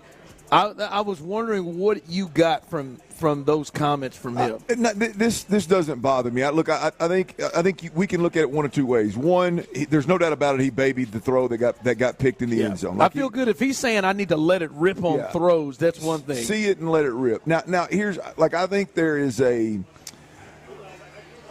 to me, if there's been an issue with CJ, like the way to kind of, I think, put it all into perspective or into one, like under one umbrella, is commitment. Like whatever you decide to do, just commit to it wholeheartedly and let it rip. That doesn't mean, don't work low to high, like I want you to continue. That doesn't mean that it's just on the throw where the interception has. Don't be afraid to make a mistake and let this thing rip. Again, it's the throw after the PI that Xavier Hutchinson got on the deep ball, right? The field position swung because there was a pass interference penalty in the Texans' favor. The next pass, I think it was, that he threw was the one where he's late getting back to Tankdale on the comeback and it almost turns into an interception. That's one of them where he was trying to see to verify, and it took too long, where he should have just come up off that play action, get a good pre-snap read. The corner's soft. Come off that play action. They take away the number one in your progression. Kick your eyes back to the left and let that sucker eat, right? You don't need to double clutch and double hitch and see it before you throw it. Just kick your eyes back over there and let it rip. And so this is more of a commit to whatever the hell you're going to do, whatever play it is, whatever your decision is, commit to it and let it rip, more so than the overly aggressive stuff. What I really like about that cut, Ron, and I didn't pick up on it the first time I heard it, but what I really like about that cut right there is my man said, because apparently the question was something along the lines of about the 2 or 3 plays where he made mistakes. And he said, no, actually it was not 2 or 3 or 4 or 5. It was 15. Right? Like, to me, that's how critical my man should be, is like, no, y'all don't understand how bad it was. Like, it wasn't just 2 or 3. There was 15 plays out there, and that's what I was getting at after the game. It's like, man, there's several plays that are just little quarterback technique, mechanic, kind of like real, almost in depth. TJ is not playing at the same level that he was, even 5 weeks ago before all the hits started mounting up. So it's good to hear CJ on a Friday, which is typically like a Thursday, saying, "No, hell no, it was more like 15, and I got to get it right." I'm just listening to that, Clint, because I'm glad to hear you. I'm glad to hear that perspective from you, because to me, I was thinking to myself, I'm good. Like, it's cool if it's the, hey, man, we got to swing, man. I got to swing in terms of babying throws. Like, I got to get in there and I got to see that, and I got to go ahead and I got to throw the ball in. I got to put it in there like I've done my whole life. My other thought was, is he meaning big swings as in, man, we gotta go down the field, baby. No. We gotta swing those. Like, cause that point I was just like, ooh, I did like, what's he saying? Cause our guy Wesley here on YouTube and Twitch said, oh, God, I hear that I feel two picks coming, cause he's about to let it ride. So I'm glad to hear that from you. Listening to that, it just made me think how hard playing quarterback is in this league, Clint. Is him that they would? I don't think they calculated this. I don't think we did. Can you see and hear how much he's in his head? Hey, can you see? I'm like, he's in there. Well, today, after yesterday's audio with DeMeco and him, and I'm sure Bobby today, But this right here, I don't even know what I was thinking. That, like, man, I baby in throws, and I'm in there sitting because he's sitting there thinking, I got to take care of it. I got to take care of the ball. He's like, I don't even know why I'm even thinking that. Like, I'm just, like, at the point of it seems like it is so hard, and he's been doing it the last 2 weeks. He's been almost giving himself a pep talk with it, trying so hard to. I got to get back to being whoever me is. Yeah. That's he's in a spot where the Texans need this game a lot more than I thought. I mean, they need the game because they've lost. You said that before the show. Yeah, I mean they've lost 3 or 4, and they need to get this tide turned and correct some things. But after hearing DeMeco and CJ, like, they need to get him right. Yeah. CJ needs this game, and I'm really shocked that's where I'm at with it. But they need this game a lot more than just to get the season back on track. They need this game to get their quarterback's confidence back and get him rolling in the right direction. Yeah, someone here on the text line coming in as they said they're holding back on throws implies he doesn't trust his wide receivers to make catches. We've been seeing Tank drop passes lately. Think there is some lack of trust there. Yeah, I don't think that was the case. The interesting thing is, I know there's been injuries, but again, I said this yesterday, and it's not just true with Mechie, it's true with Hutchinson, it's true. We've watched training camp. We watched training camp for a damn month where all these guys were in CJ's huddle constantly. CJ was getting run. Is extremely comfortable with Hutch. I think he's extreme now. The drop stuff from Tank, there ain't no way in hell he's thinking about drop. No, I was going to say, like, you play quarterback. That, like, even if you had a guy that dropped the ball. If I had a guy that dropped the ball and it was in my mind. My mind just said, don't throw it to him again. Tank's not that level of a guy. You know what I mean? Like. You've got to your top 2 or 3 receivers. Yeah, but even in that case though, Clint, if you saw somebody just wide open, you don't sit there in the pocket and think, there's number 18. That son of a bitch dropped the last one. I'm not throwing there. Yeah. Let me go. No, my point is if I just had a random young receiver or something drop a ball, you wouldn't even look that way. We would just make it right and make sure he was in the right spot. But I'm telling you, if I ever did have a negative thought, or it had a negative effect, it would be, hey, coach, don't put that dude back in my huddle again. I can't depend on him. That's it. I mean, it never would be. I look out there and I got a slant to somebody. I'm like, I don't know if this guy's gonna catch it or not, man. What the hell? Yeah, I mean, hey, you are a hell of a quarterback. Like in that short time period, comfortable. Like, see that? Who is that? Is that 8? Is that 17? No, I ain't. Hutch, you that safety. Is that 17 wide open in the end zone? No, I ain't gonna. Is that 3? No, hell no. He dropped the last one wide open in the end zone. I ain't gonna throw it to him. Not a chance in hell. No, I don't think that is the case. Now, if you're talking about up front, the offensive line, now, yeah, I can get with you on that. I think that has been a cause of not trusting that. Like Clint said multiple times, we see him taking off in moments that he didn't have to take off. So we've seen that. So this is a mark to see. As you said, this is big for CJ. We'll see if he continues to get closer to being himself, because he seems like he is in a fight and a battle to getting comfortable and being the guy that he is. All right, I see some folks coming in. My man just took apart that wing. Like I ain't seen nobody take apart a wing like that in a long time. He's still working on that bad boy. All of y'all at that table need to sign up and put your name in this raffle box for your chance to win some prizes here. All right, Tyler, you're not here, but I see Clint. He's got on his good J's. Actually, we both doing all right. But Clint got on his good J's, his good athletic, but also can pass for looking nice pants. And tonight, you know what that means, don't you, Tyler? Turn that up a little bit, baby. Yeah, this is Clint tonight. No, keep looking on that rundown. Oh, it ain't there. It ain't there on that rundown, Clint. Because tonight, baby, is his bride's birthday, baby. It is. Time to go to work. It's his bride's birthday. It is. And he got on his athletic shoes. He got on his shoes with traction. I'm looking at it right now. I'm going to be stretching in the parking lot, boys. Lace them up tight and clock in, fella. he got on this. My birthday outfit on tonight, baby.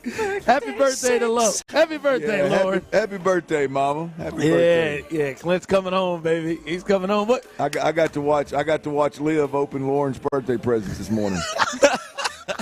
Hey, I got up with both the kids.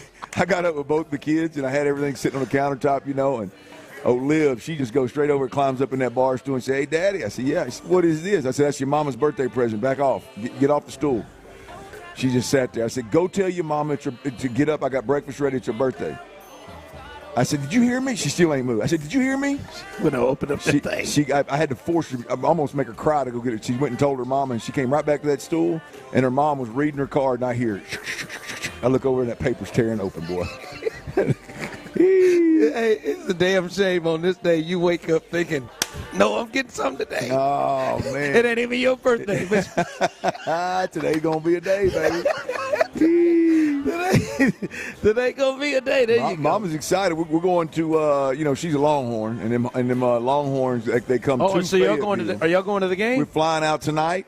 And we fly at 9 o'clock tonight, land up there about 11, and going to the game tomorrow. It's 11 a.m. kick, so we got all day tomorrow. So where are y'all watching the game at? Because I know she's going to be, because I'm guessing you got some connections to get wherever you want to. Yeah. Normally you'd watch it on the sideline, but I'm wondering if you're going to do that with your wife. And what's she wearing? We were on the sideline when we announced that Liv was we on the sideline. Yeah, I don't know. That's not a place for my wife.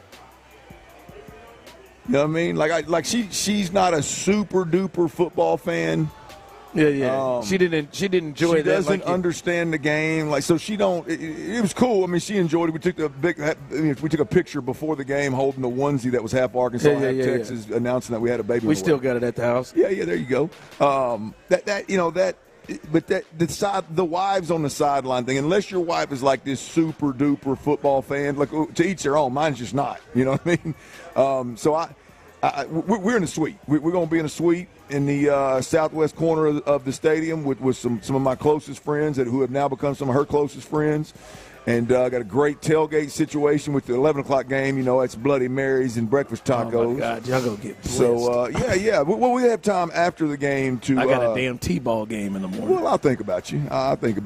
We're leaving the kids with the grannies and aunts, and we're going to leave them for – y'all about to do it right. Yeah. It's going to be a good time. It's going to be a good time. I'm excited about it.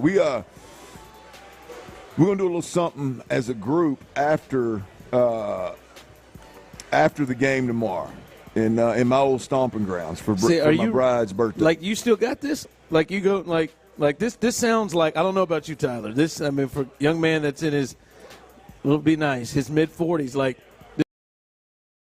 this sounds like that's about to occur. Like, I don't know about you, Tyler. I'm mature.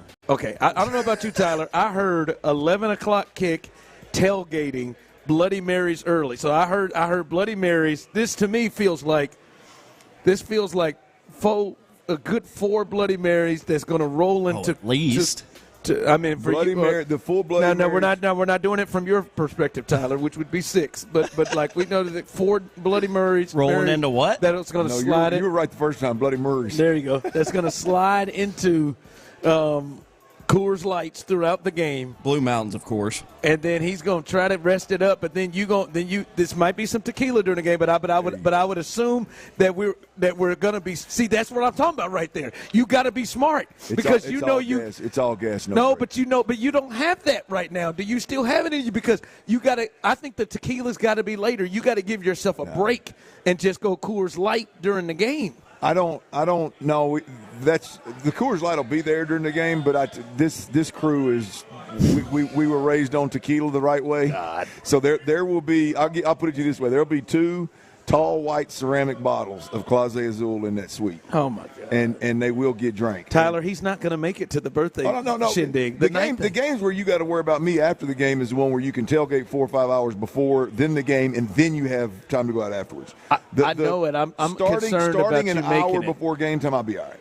I'm concerned about you making it in a good spot to the going out to the night thing. I'll be good way.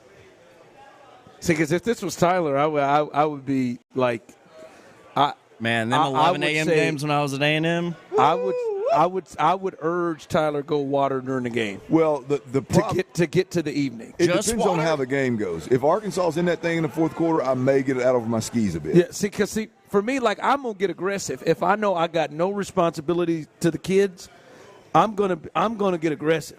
I'm gonna get aggressive, and like for me, you talk about tailgating. I would have played 12 games of beer pong before we got to the game.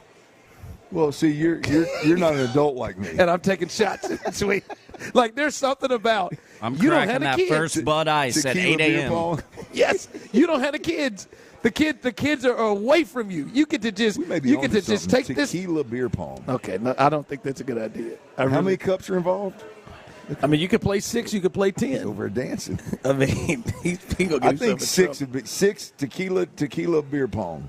I'm down. I'll do 10 cups. Tequila pong. I guess it wouldn't be Tequila beer pong. Just take the shots.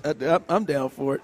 All right, coming up as we continue here on a Football Friday, I think the real reason, like, I'm confident. I'm confident, like 41-10, like confident for this game for the Texans.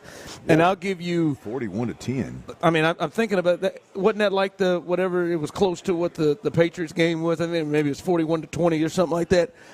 It feels a lot like that game, and I'll give you the number one reason why I have that level of confidence. But before we get there,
cranks up the energy with every game. 5-hour energy introduces Stand the Fan limited edition fan fuel flavor. Be the ultimate fan your team needs. Fuel your fandom. Only at 5hourenergy.com.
cranks up the energy with every game. 5 Hour Energy introduces the Stand the Fan limited edition fan fuel flavor. Be the ultimate fan your team needs. Fuel your fandom. Only at 5hourenergy.com.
By Verlo Mattress. Verlo Mattress, handcrafted for your comfort and guaranteed for life. Have you heard? Your favorite sports talk in town is live on YouTube and Twitch every weekday. Just load up your phone or smart device, follow our channel, crank up the stream, and enjoy. Energized by 5 Hour Energy, it's the Sports Radio 610 video stream. A new way to experience Houston's sports leader. It's a Football Friday on Sports Radio 610. Live from East River 9, here's The Drive with Stoerner and Hughley. You can tell that, they've been dinged up a little bit. Micah was a big part of that. His presence was felt against the Eagles last week. And, you look at Diggs, Trey, and he's making plays. I think King, on the other side, Kalen, he's been doing a great job, holding up for Deron Bland. And, Hooker has been great, of course, with number 6 as well. Number 2 has been playing really good. So, their DB up front, with Micah back, they're a great team. So, we got to be able to be on our A game just like every week. And, they present some challenges, and, we got to be ready for it. And I think number 13 is a really good player, too, a young rookie who is making a lot of plays. There's Overstreet, number 13, who he's talking about, rookie from Texas. And there's CJ talking about hookers. What? It's Overshown, but who? Did I say Overstreet? Yeah, he went to Blue Springs South. Sorry, Overshown. He went to Texas though. Yeah, 13. Yeah, but there was him talking about hookers, Malik Hooker, and the Dallas defense there. And look, man, yes, they got their best player back in Diggs. Diggs made a really good interception last week of Jalen Hertz in the end zone, but this. The Dallas defense is the reason for my confidence, Clint, in this game. And like I've said it since earlier this week, this game ain't going to be close. It shouldn't be close. I'll be highly disappointed in the Houston Texans if this game is close. All right, we watched what the Houston Texans defense did to arguably the best offense at full strength in the league last week. And this is not a good offense for the Cowboys. So the score ain't going to be like, oh, boy, you got to score 30 because the Cowboys are going to put up a lot of points. And then the Cowboys defense, the way they're set up, to me, Clint, fits into what the Texans do well and what can be – like, we understand, like, hey, man, the Texans' offensive line struggles at times. Well, the way that Dallas kind of feeds on things, Clint, is to get leads and they can rush the passer and just unleash Micah Parsons and – they don't have Lawrence, but unleash their pass rush because they have smaller guys up front. Well, I don't think they're going to get leads. I don't think they're going to have leads in this game. They shouldn't have leads in this game. And what have we seen teams do? Punish them in the run game because they got smallish guys in the front 7, even their linebackers. He talked about 13. Yeah, 13 has shown shown to have a pretty good season and with his speed, but he's small. And the rest of those guys are small in the front seven. And teams run the football. Like, this feels a lot like what they did against the Colts with Joe Mixon and can run the football. They run the football. They'll be able to run the football well against this small defensive front of the Cowboys. There won't be a lead, so it's just not like that Micah Parsons can just pin his ears back and just rush the passer all the time on CJ. And their secondary is average, and even Diggs, like he's a chance taker. And there are a lot of plays that people make over the top on him. Play action's going to kill them. That's why I just think what the Texans do compared to what the Cowboys do makes a fit that this is just a game that is built for the Texans offense to me. I think it's a good matchup, obviously, Yeah, which I don't know who in the league isn't when they run up against the Cowboys right now. But yeah, I think it's a good matchup. I think it's in favor of the Texans. Obviously, that I'm most interested in is the part that I'm most interested in is the changes made up front with the Texans, with Patterson and Juice Scruggs going to guard. You know, there's a lot of chatter out there about how that didn't fare too well in the run game against the Detroit Lions. Instead of, hey, the Detroit Lions is a pretty good run defense and run front. Not this week. Right. So the rubber meets the road this week of where you should be able to make some pretty damn good hay in the run game. And so we're going to get to see Jarrett Patterson and Juice Scruggs in them two positions right there, see really how they kind of match up to Juice at center and Kenyon or Kendrick at guard, see what that interior offensive line looks like versus a front you should run the football well against. I think it's unfair to gauge that adjustment as it pertains to running the football against a top 5 run defense when it wasn't as dominant as it's been against lesser defense. This week, if they don't run it well this week, then you got questions about the moves that were made up. That's hard to see. I mean, I agree. I agree wholeheartedly. I mean, who has not run it well? Like, to me, the Cowboys. If there's a point where the Cowboys get you in a situation, Clint, where they know that you got to pass, and they can just put Micah Parsons all over the place and use, because that's what they are. They have speed up front in their front seven. The Texans defense, like, if the Cowboys get out to some sort of a 14 to be absolutely shocked and be extremely disappointed. I don't think so. I mean, the Cowboys are 8 yards better than the Carolina Panthers in terms of run defense. If you can't run it against these guys, then you might as well just go 4 or 5 wideouts the rest of the year. They're going to run it well. I'm just anxious to see them do it with Jarrett Patterson and Juice Scruggs. That's all. Yeah, because you haven't seen that combination, but this is a game to me. So, like, and like someone texted on the Joseph here on YouTube and Twitch said 41-10 Hunt. No, yes. Like, the Cowboys are – this version of the Cowboys are terrible. And the Texans are that much better. Like, as you talk about it, what'd you say on offense? If the Texans play the brand of offense that they played against the Lions the rest of the way, like the next 3 games, they'll be absolutely fine. Yeah. They'll end up winning 11 games if they can play the caliber football and use the plans and have the success they had against Detroit. They'll win 11 games. And if they play the caliber of defense that they played against the Lions for most of the game against the Cowboys, hell, Clint, they might shut out the Cowboys. I mean, with that, and that's without Will Anderson. So to me, it just seems to be the perfect match to what it is that they do. All right, and here's the deal: is if you look at what the Cowboys have done this year, your middle of the pack football teams, it's been a competitive game. The better teams in the AFC or the NFC that have separated solely blew the doors off the Cowboys. So where do the Texans lie? Yeah, the Saints blew the doors off the Cowboys too. Yeah. Again, I want to reiterate: 5 consecutive games.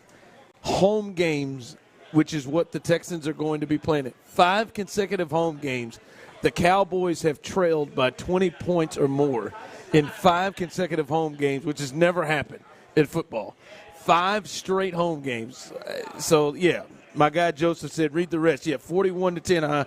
All right, Ron, good to hear. No, I am New England Patriots confident in this game, just like I was then. All right, coming up, couple of games of the week. We get our games of the week in college football. This is a big, big Saturday. Clint is going to one. There are several games this weekend. I know there's a couple of big ones in the SEC. We'll look at that. And the injury report has just come out. We'll let you know the latest. There are no game designations, but we'll let you know the latest of the injury report. That's coming up next. All right, Academy Sports and Outdoors, y'all. If you live around these parts for any amount of time, you know all.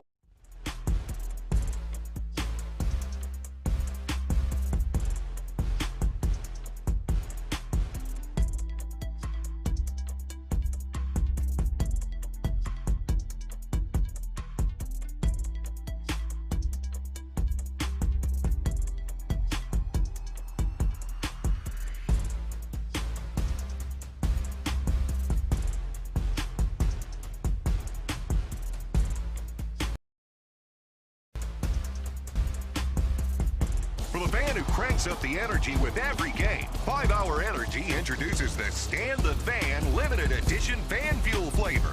Be the ultimate fan your team needs. Fuel your fandom. Only at 5hourenergy.com.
ultimate fan your team needs. Fuel your fandom. Only at 5hourenergy.com.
cranks up the energy with every game. 5-Hour Energy introduces the Stand the Fan limited edition fan fuel flavor. Be the ultimate fan your team needs. Fuel your fandom.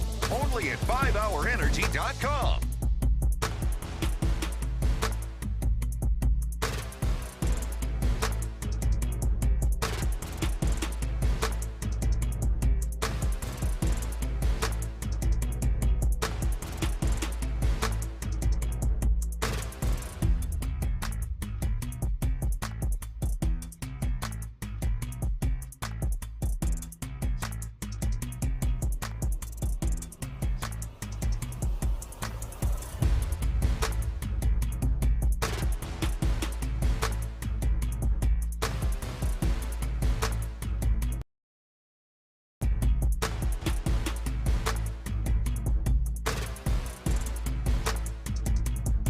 Visit sleepnumber.com.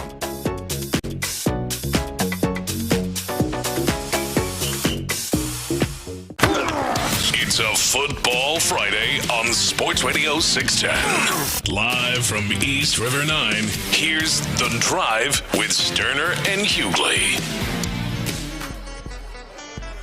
All right, welcome back in and clap it up. The only female listener in the history of The Drive with Stoerner and Hughley. Melissa has shown up. She has not hit me, so what a appreciate gal. that is, yes, she has shown up. The long. Oh, Tyler, you won't be all sweet listener. now. You was talking all that trash. I mean, he was talking Damn, big, bro big code, trash. man. Nah, she listened yesterday. She heard it. She heard it. Yeah, I saw the corner of my eye come in. I thought, man, okay, let me get my shoulders Get ready. your mind right. My arms. She looked like she just still on somebody real quick. Like she say hi. Nah, Just she hit wouldn't you do that. in the arm. No, but get on out here, have a good time. Congratulations to our first winner who wrote ass on the sheet. But congratulations to our first Scott winner. Spears. Oh, Scotty Spears. Why? Good for him, man. He got them aviators home, man. He got his drink out there, that pinky ring. He got 2 cups. Yeah, he's chasing that dirty water with ice water.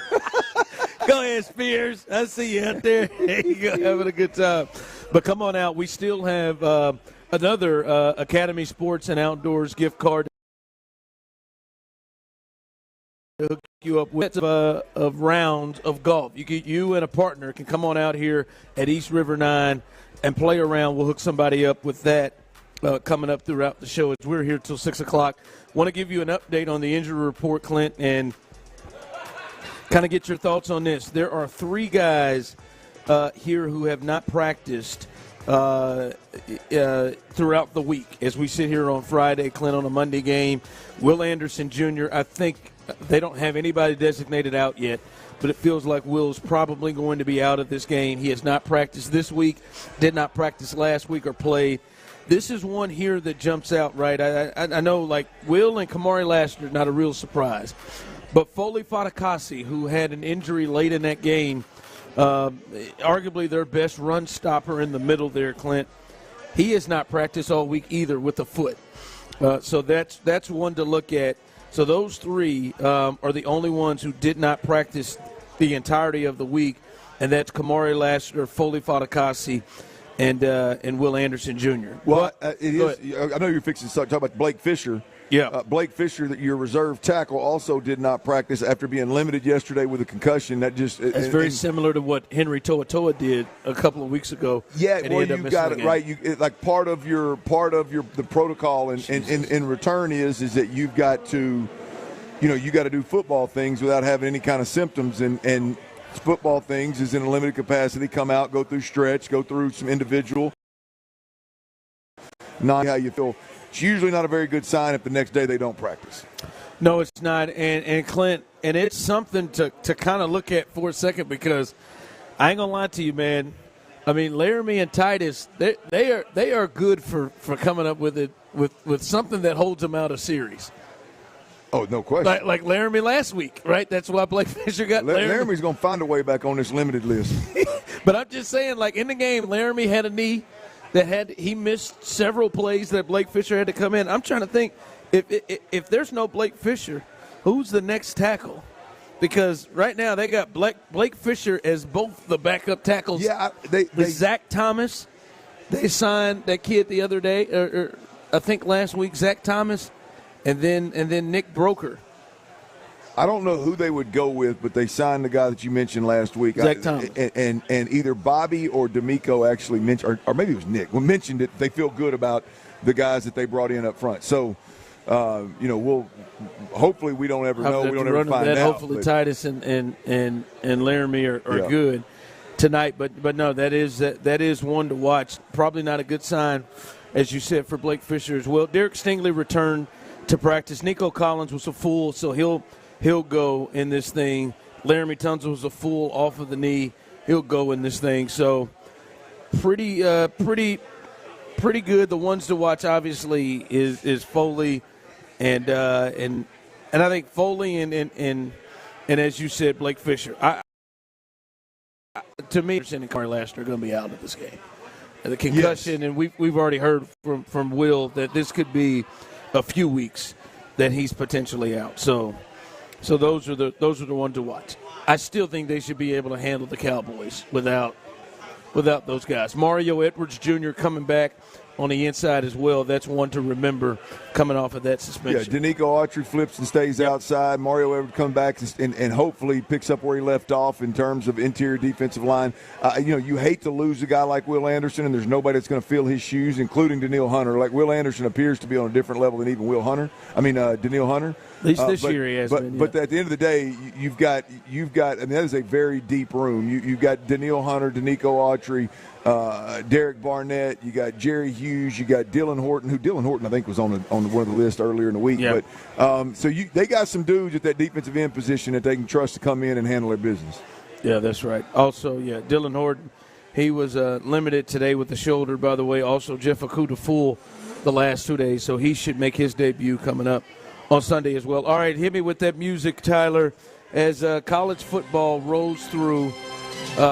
Some big games this weekend. Tyler, we know Clint is flying to Fayetteville to get ready for UT in Arkansas.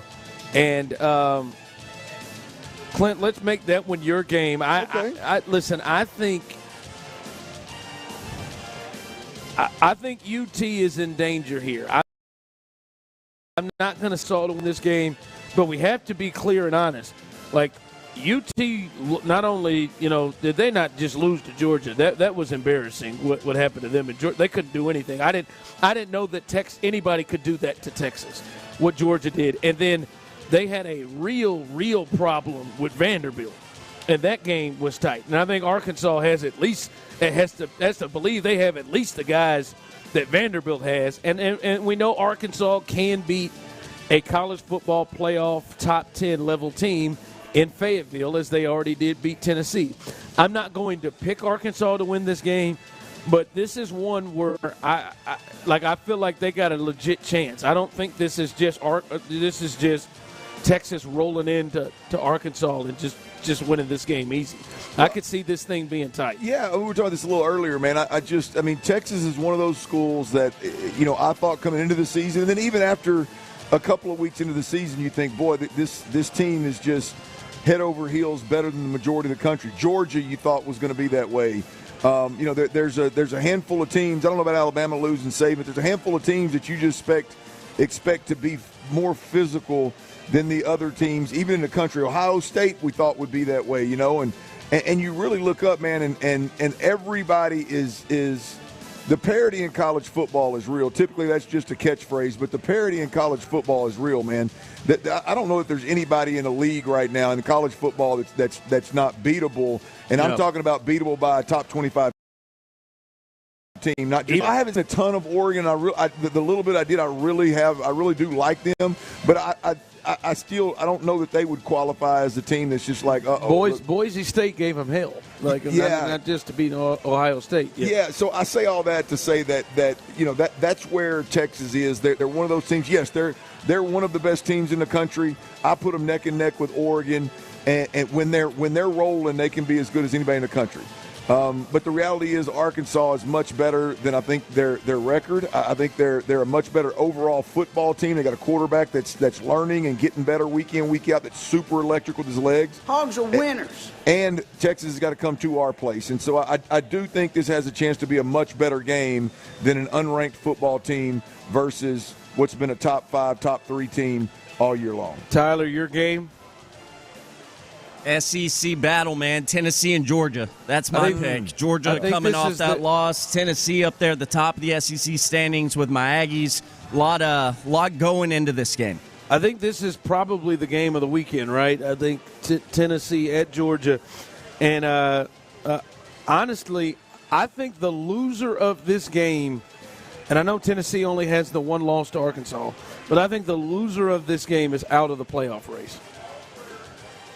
Georgia loses. You convinced me. I wondered, but Georgia would have 3 losses, right? Yeah. That would be a struggle. Tennessee loses. I feel like Tennessee would be on the outside looking in with those 2 losses, and that's the important. That the loser of this game to me is out. As we're getting late in the season, and you got A&M who's got the 2 losses, but still kind of having a little bit of control. You've got Ole Miss, Bama, and Ole Miss, but you have those teams that I think the committee may look at a little bit more favorably over a team like Tennessee, even they have 2 losses, and then the Big Ten has what they have. So I think this is the game of the weekend, and that to me it feels like the loser is primed to go to the Citrus Bowl or the Pop-Tart Bowl, whatever bowl it is. I love that dancing Pop-Tart mascot. Oh, it's great. It's great. Some of the best marketing money could buy, no question about it. Yeah, look, I don't know, Ron. The only pushback I have in this game is that if Tennessee losing is a 2-loss team, with the way the SEC is unfolding the last couple of weeks of the season, hell, who knows? They could get into the damn SEC championship game.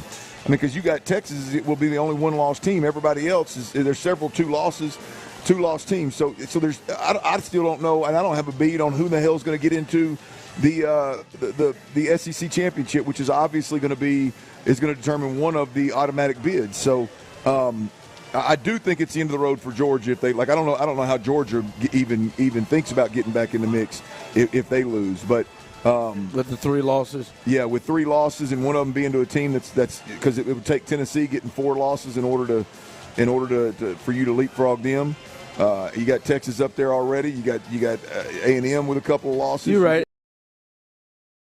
Tennessee, Alabama win. Yeah. They've got the Alabama win, so they do have monster game though, as it pertains to the top 12 ranking and getting into college football. Mine, real quick before we get out, is in the Big 12, Colorado and Utah.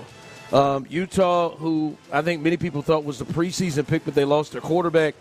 But they are still playing. They had BYU, who is the only undefeated team left in the Big 12. They had them on the ropes on the road. And I think Colorado kind of has it in front of them. They should be favored in the rest of their games. And right now it would be Colorado and BYU in the Big 12 championship game to get the automatic bid. And I think it would be really good for college football if Colorado found its way into this thing. And so that's one to watch. And I think clearly we saw Utah, what they did with BYU, that they are capable of getting, really good teams. Well, the interesting part about this is Utah is the team out of the Pac-12. Obviously, they're in the Big 12 now, but they moved. Utah was the one team out there, with the exception of Oregon, that, just seemed to have the dudes in the trenches. They seem to have they weren't your typical Pac-12 team, where it was run and gun and not play much defense and just outscore everybody.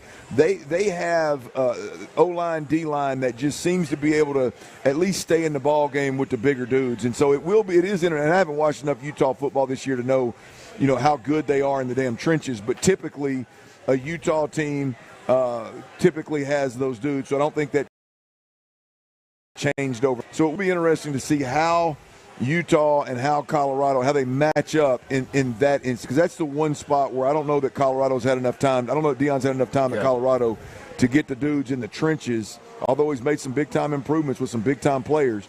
I don't know if he's had time to make the big leap into we can keep up with some of the more dominant, front teams in college football. And Utah typically has one of those, so should be an interesting matchup. All right, from the text line, what a bold prediction, Ryan. A home SEC team keeps the game close. Arkansas just lost at home to Ole Miss by 30+. And you stupid. It could have been 50. You stupid. Go ahead. What you got on that was 2 weeks ago. What you got at the 4? Yeah, Ron, this is I'm going to tell you, there's some audio coming out of NRG from the coaches and just what's been going on over there right now. I'm a little concerned about C.J. Stroud, and I ain't talking about the interception last week. I'm just a little concerned, and I'm shocked that I'm at this spot with C.J. Stroud. I'll let y'all hear some of the audio. We'll lay it all out, and I want to hear from y'all. 713-572-4610. Are y'all concerned? Once I lay this out, you tell me. I'm a little torn, but I don't like where I'm at right now and what I'm hearing coming out of NRG Stadium as it pertains to C.J. Stroud. We'll talk about that next right here on Sports Radio 610.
Up the energy with every game. 5-Hour Energy introduces the Stand the Fan limited edition fan fuel flavor.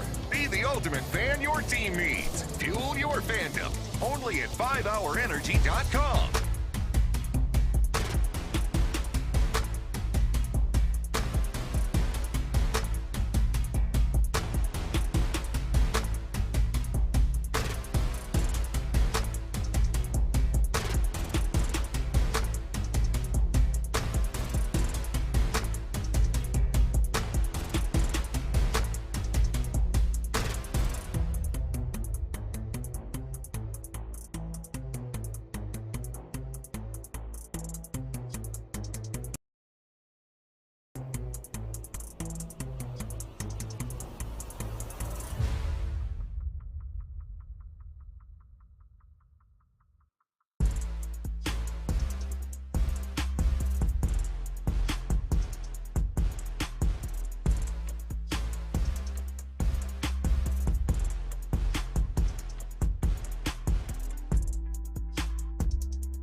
For the band who cranks up the energy with every game, 5-Hour Energy introduces the Stand the Fan limited edition fan fuel flavor. Be the ultimate fan your team needs. Fuel your fandom. Only at 5hourenergy.com.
cranks up the energy with every game. 5-hour energy.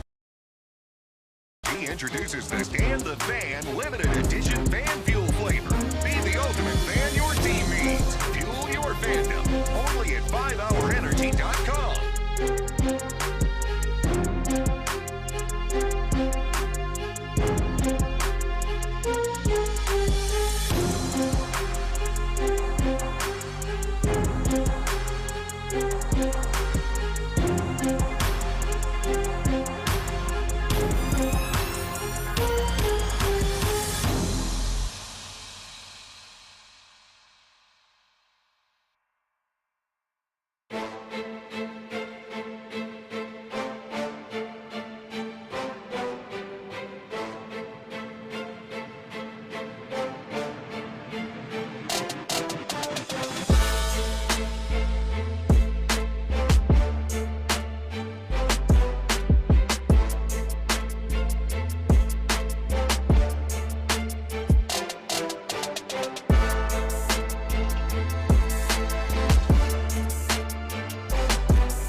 KILT FM HD2 Houston. Insider access, exclusive content. Sports Radio 610. The Texans play here. An Odyssey sports station.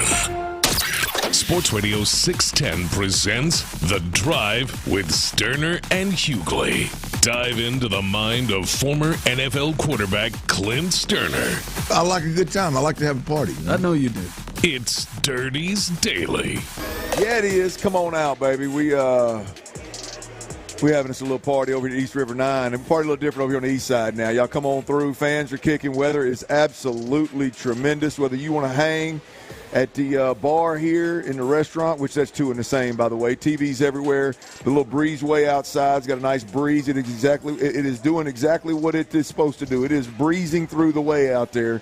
And we got a nice little crew coming up from his birthday coming over, I believe, Ron. Uh-oh. I think Lowe and some of the girls are coming over, and I'm sure they're going to bring a couple of more straggler ass guys. I saw Sean Bijani roll in here. Bijani rolled in with his little one, man. If you want to bring your kids, bring them on up, man. The food's great, drinks are great, the atmosphere is kid-friendly, and the weather is absolutely tremendous. Come on through, hang out. We got we're going to give away a couple of we got one more Academy Sports and Outdoors gift card, and then two rounds for two, right? So two individual, a round of golf right here at East River 9 for two people. We're going to give away two of those, which that's a nice little value. So if you're here and you like to golf, maybe you're golfing today, maybe you're not, get off your ass, put your name in that raffle box right there, because we're going to give away a free round here for two coming up pretty quick, as well as the Academy Sports and Outdoors Ultimate Football Tailgate Package over here.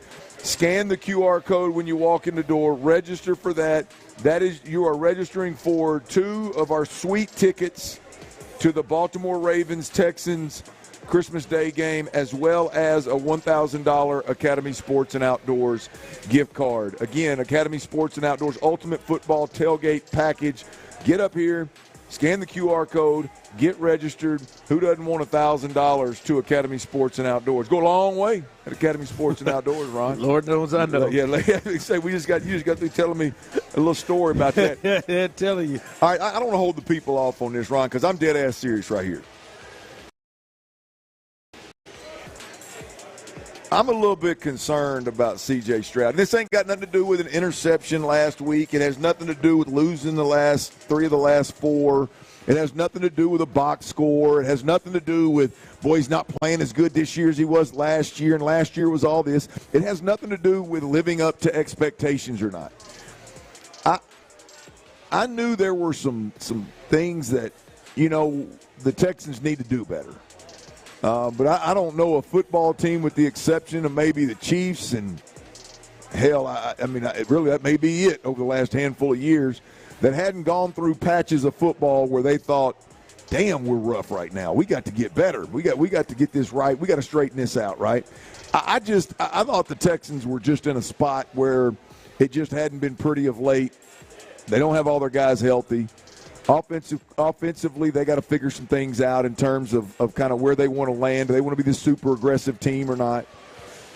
I did not realize, Ron, that we could potentially be at a spot where C.J. Stroud is like legitimately shook. And here's what I mean by this. Recently, it surfaced over the last week or so that the Texans have had a couple of players-only meetings, right? And sorry, we've laughed about it. We've laughed and joked about it, and rightfully so. I just don't know why they've had multiple. Right. Look, but here's the deal: like, that is not the sign of a consistent football team. That is a sign of something's wrong. I don't know to what degree, but something isn't sitting right with the players. It's not the we can fix everything approach that the organization is communicating to us, Ron. That in itself means, man, there's somebody needs to get their ass on board. Somebody needs to quit pointing fingers like CJ and everybody was talking about a couple weeks ago, right? Like, that in itself is something you go, that's odd. Baltimore's lost a couple games this year, hadn't they? They've lost a couple games this year. I don't think when they were sitting at 5-2 or 6-2 they were having team meetings, players only meetings. After Jameis got them, I don't think. I don't think they after Cleveland got them. I don't think they ran like that in itself is a little bit one of those make you double take, right? And then yesterday, C.J. Stroud met with the media, and apparently at some point in time, C.J. Stroud felt the need, he mentioned it himself, to have a little what seemed to be kind of a pep talk type of conversation with veteran tight end Dalton Schultz. Here's C.J. Stroud talking about his conversation with Dalton Schultz. No, I wouldn't say it was reassurance. I mean, for me, I always know who I am. Like, if I throw 100 picks in the game, like, I'm going to keep swinging and keep shooting. Like, that expectation that I have and people have on me is just like that LeBron commercial. Like, if you didn't have it, then that's a problem. So I love the expectations that I have. And, from this point, I feel like I've been answering those things with, the cards I've been dealt. And I hope to work every day, and I have fun. This is something that the Lord has blessed me with, and I delight in it. And, I think that conversation was just brothers, just like it says in Proverbs 27 and 17, as iron sharpens iron, so does another man sharpen another. So we were just sharpening one another, so I helped him, he helped me, and, that's what DeMeco preaches, is what our culture is just, leaning on one another and, being together through the thick and thin of things. Leaning on, checking on, scripture. It just, like, meeting with Dalton Schultz. That was, by the way, that was the second question. The second time that it was brought up. The first time, he mentioned, that's why they had to say, was the Dalton deal reassurance? Like, did you need reassurance that you can still play kind of thing? That was the follow-up, right? So whatever the pep talk type of reassurance type of brothers checking on brothers, iron sharpening iron conversation that Dalton Schultz had with the quarterback. Again, another occurrence with the team meetings that just kind of makes you double take. And then DeMeco Ryans, and by the way, love the tone of DeMeco Ryans in the audio. It was something you like. You well, get with I can just tell he ain't. It can be fixed. He ain't in a it can be fixed spot. Right? He's not in a no big deal, long season, one game at a time spot. I mean, his tone is totally different. He is is we got to fix some stuff, and I almost cussed right there. We got to fix some stuff type of spot for everybody that listens. And what do you want him to say? That's what I want to tell in his tone. I don't care really give a damn what he says. I want to tell in his tone later in the week that he's still pissed about the way his team played and lost that football game on Sunday night. And I could hear that today. So, but here's DeMeco Ryans talking about finishing up his remarks to the media today when he was asked about C.J. Stroud. I like to see C.J. just go out and cut it loose, right? A lot has been probably said about the miscues of what C.J. has done, but C.J. has done a lot of great things for our team throughout this entire year. Full, complete trust in C.J. Let him go out and rip it, cut it loose, play fast, play fun, man. C.J. is why we are where we are right now, right? We're sitting in a really good spot because of him, and he's an exceptional talent. I love working with C.J. I love his mindset, and I'm looking for him to come out and attack this game. That was totally different than the tone I just got through explaining, by the way. That he went into father mode. He went into, hey, let me talk to CJ through the media real quick mode. And I haven't I got total confidence in you. Yeah, well, I'll tell you this, Ron. The one after I fumbled that ball in Tennessee, we were 8-0. I fumbled the ball in Tennessee. You know what the most common thing people told me? Hey, Clint, man, we wouldn't have been 8-0 if it wasn't for you. We wouldn't be where we were if it wasn't for you. We wouldn't be as good. We wouldn't be a top 10 football team if it wasn't for you. I mean, they were trying to reassure that my mind was right and I was in a good spot, and I wasn't going to go off the deep end when they were saying that is my point. Like, and then Bobby Slowick spoke, and Bobby, I haven't heard the audio, but I read some of it. You know, Bobby kind of reiterated how great he's doing, great, and CJ just needs to keep doing what he's doing. It just seems like, and tell me, Ron, if I'm doing too much, because I don't.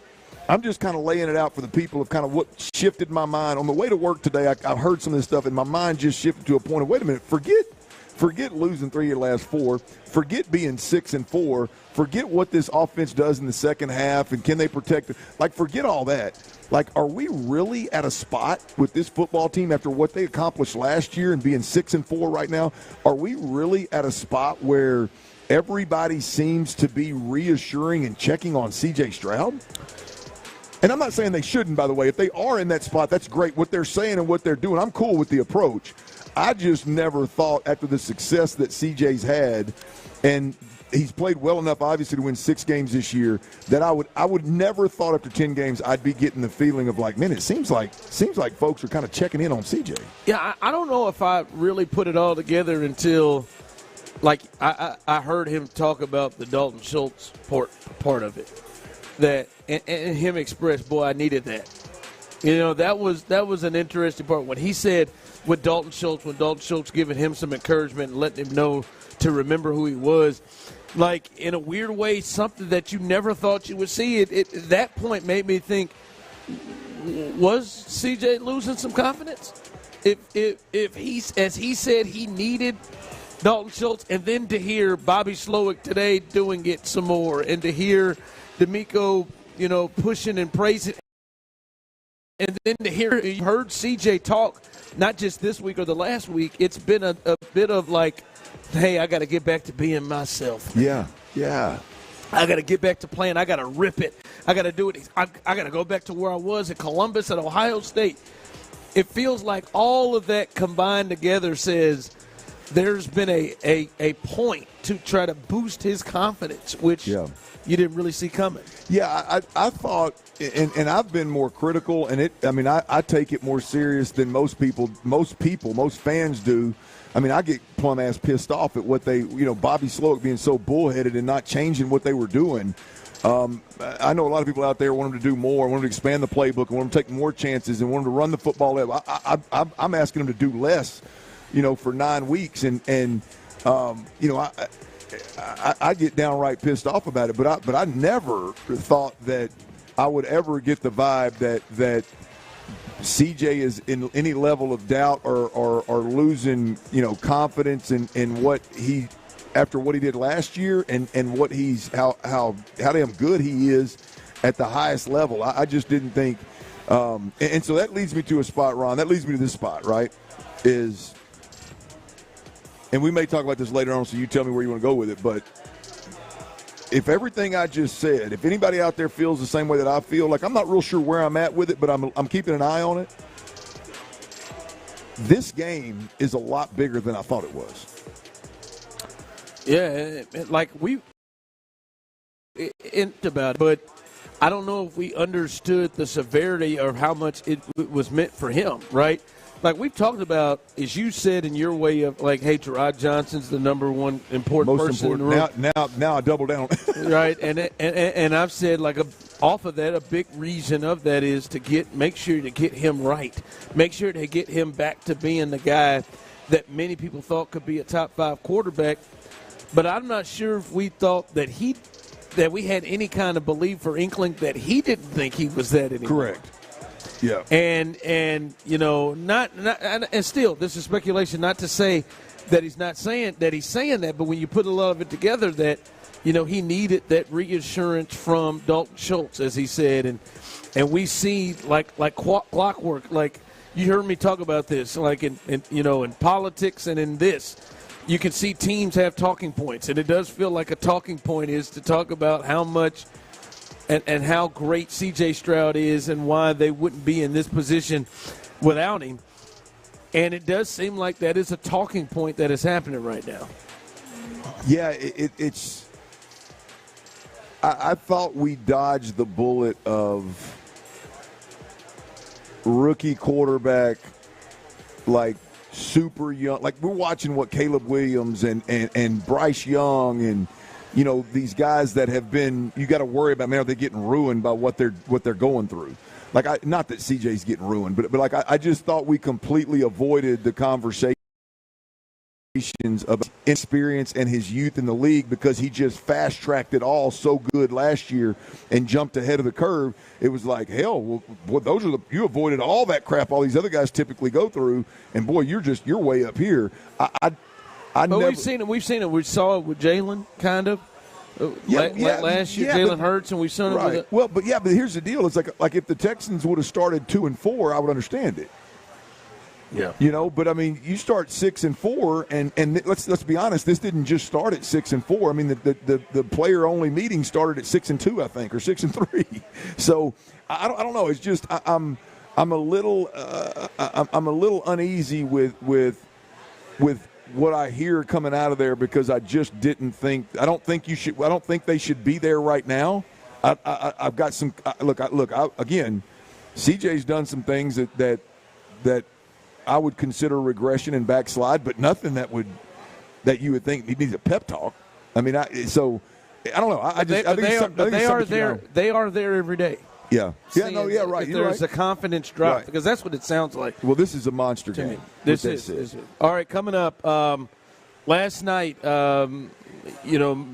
what we saw from the Eagles and the Commanders, I think there is something that potentially is coming out of that the NFL definitely need to change in.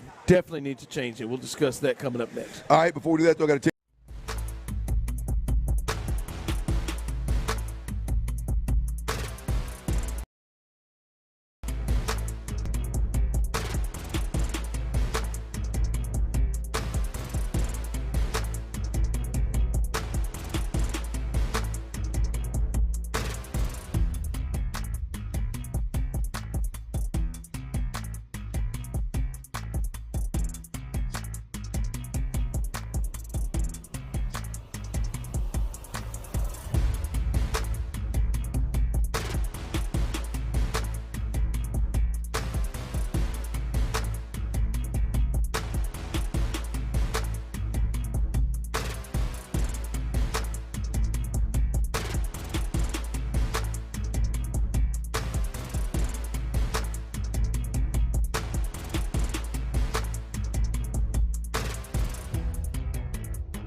energy with every game. 5-Hour Energy introduces the Stand the Fan limited edition fan fuel flavor. Be the ultimate fan your team needs. Fuel your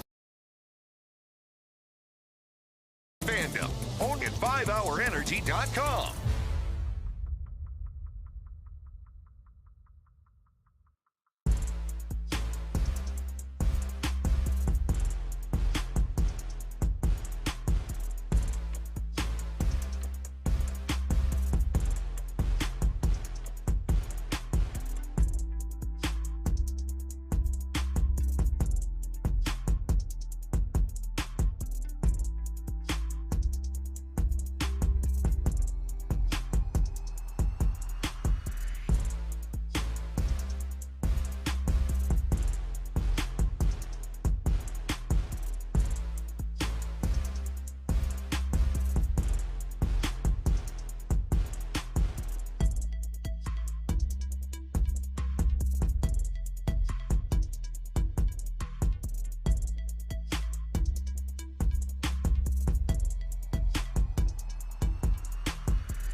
For the fan who cranks up the energy with every game, 5-Hour Energy introduces the Stand the Fan limited edition fan fuel flavor. Be the ultimate fan your team needs. Fuel your fandom. Only at 5hourenergy.com.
Up the energy with every game. 5-Hour Energy introduces the Stand the Fan limited edition fan fuel flavor. Be the ultimate fan your team needs. Fuel your fandom. Only at 5hourenergy.com.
info and your reactions starting at 6 a.m. on Shoppa's John Deere Reaction Monday. Houston's sports leader. Sports Radio 610. It's a Football Friday on Sports Radio 610. Live from East River 9, here's The Drive with Stoerner and Hughley. Welcome back in as we are live here on a Football Friday here at East River 9 here in downtown. Come on down, hang out, have a good time. Let's get some good drinks, some food. They've got it all. And you can win prizes coming up after this segment. If you're just walking into the building, if you want to sign your name, put it in our raffle box. We're going to hook somebody up with – this is what we're going to do. We're going to hook somebody up with two of them right here. You can play a round of golf right here at East River 9, a free round of golf. That's coming up. It's all you got to do. As soon as this segment ends, all you got to do is sign your name, put it in the raffle box, and you'll be our next winner. Right, I'm watching this game last night, Clint. I'm watching Thursday Night Football, and I know that this has become a quarterback award, and it's really annoying to me. I don't know how Saquon Barkley is not seriously in the MVP conversation. I think it's been Lamar and Josh Allen and listen. You know which team that I pull for, but I feel like people have Patrick Mahomes in above a Saquon Barkley, and that's ridiculous. Saquon Barkley, who leads the league in yards from scrimmage, and now he leads the league in rushing after last night's performance. And the Eagles, and I said it yesterday, I believe it, I think the Eagles to me are the team that I would take out of the NFC right now, even though their coach is weird. But I really like, and the biggest change to me is, yes, their defense has gotten better, but the biggest change to me is him.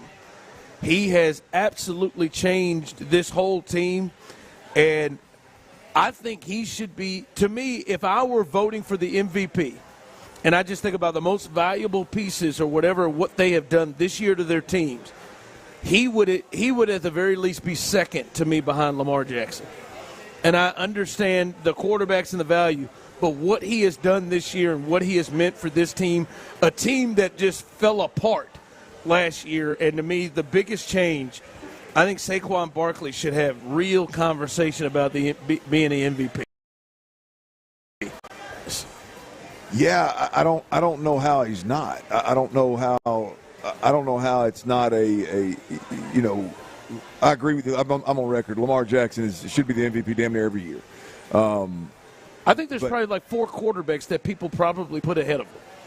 Yeah, I can't do it. I can't do it. I don't. Look, I'm a Jalen Hurts fan, but if Jalen Hurts is not a guy, whether he's running the ball or throwing the ball, that's going to carry that football team by himself.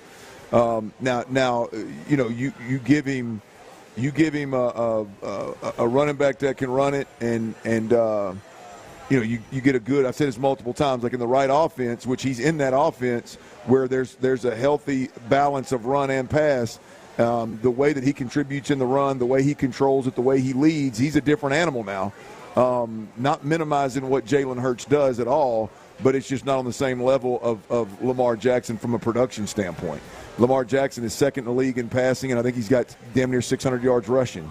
So, I mean, it's a different animal when we're talking about Lamar Jackson. Look, for me right now, I'm with you. I would go Lamar Jackson, and I would go Saquon Barkley right behind him. Yeah, just like people have had, like I've seen like the kind of the betting odds, and Jared Goff they have ahead of him. I'm not downplaying Jared Goff just based off last week's 5 interceptions, but I do believe that he made enough room last night for a guy like Saquon Barkley to get. Yeah, I mean I'm not trying to take away Goff did, but like this thing has been so much so just a quarterback award. Like Adrian Peterson had to rush for 2,000 yards in 2012, and that was the last time a non-quarterback won it. Who was his quarterback when he did that? Do you remember? Oh God, that's the point, though. Who was the quarterback? I don't know, but that's my point. Is that a Christian Ponder? I was going to say Christian Ponder's the only one that I know, but my point in saying that is that clearly he was. I'll find that out. That was a one horse. That was a one horse show, is what I'm saying. Who was the Minnesota Vikings quarterback in 2012? It got that Christian Ponder. Christian Ponder didn't play any playoff games. It couldn't have been. It's got to be somebody else. Like that's post Culpepper, clearly. I was going to say Brad. That's Johnson, post Brett Favre, isn't it? Was it Brett? Who was the quarterback in 2012 for the Minnesota Vikings? That is a great question. Of it, like I don't know, like because for me, like Lamar and that's the thing is. I know Jalen Hurts, as you said, Jalen Hurts is a good football player. But, like, there's a deal of, like, all right, Lamar has Derrick Henry, man. There has got to be a big point of how much Derrick Henry affects Lamar Jackson and makes life so much more easier. Sure, and the same thing for Derrick with Lamar. I don't get the feel to me that Saquon Barkley gets that much of a benefit from Jalen Hurts and what he does the way I agree that Derrick Henry does from Lamar Jackson. I agree wholeheartedly. It's hard to – and they say that Derrick Henry probably gains more in his relationship with Lamar Jackson. Gains more, gets more out of the deal. And I would say that Jalen Hurts gets more out of the deal. You see, like the lead horse is definitely the other guy. Yeah. To me, yeah. God, who was the quarterback of that damn? Was it Teddy Bridgewater? Is that what someone's texting in? No way with the Teddy Bridgewater. I ain't got it. He's not that old. I could have found it by now if I was looking for it. But anyway, man, that's ridiculous. There was a run there. Like, what was Sean? Who was the running back? He went to Alabama. Sean Alexander. He won an MVP in Seattle one year. So to me, like we got to get back to a place where like that. It is Christian Ponder. How in the hell did that happen? But I guess Saquon's got to rush for 2,000 yards to have a chance to win the league MVP, which is crazy to me. They've just got to quit positioning that award as just a straight-up quarterback award, because to me, a guy like Saquon Barkley is just as valuable. And I see people texting in. We found it. It was Ponder. We did find it. It was Ponder. It's just wild as hell to me. God, how about this? 2011, Christian Ponder, Donovan McNabb. I forgot Donovan played. Oh my God, did he? 2012, Christian Ponder got all the starts. 2013, Christian Ponder. Matt Castle. They had Matt Castle? Oh, I forgot about Josh Freeman, K-State. Well, they brought everybody in there and tried to compete with Christian Ponder. The next year, Christian Ponder had Teddy Bridgewater and Matt Castle again. Wow. Boy, they've been through some quarterbacks. He had Samantha that whole time, didn't he? Good for him. All right, coming up as we continue here live here at East River 9, we're going to hook somebody up with a pair of you and a partner. Go out there and play a round of golf. A round for two. A round of golf for two. This right here at East River 9. This sunlight is really, this is really getting me right here that it's coming through. I cannot even see right now. But we'll be hooking somebody up with that. If you hurry up, you want to sign your name and put it in here so you can have a chance to pull your name out of that raffle. There you go. All right, coming up. Have we been looking at this Lions game all wrong the whole time? Have we been looking at this the wrong way? Maybe there is another way to look at it. We'll discuss that coming up next. Hey, if you like chips and dips, I need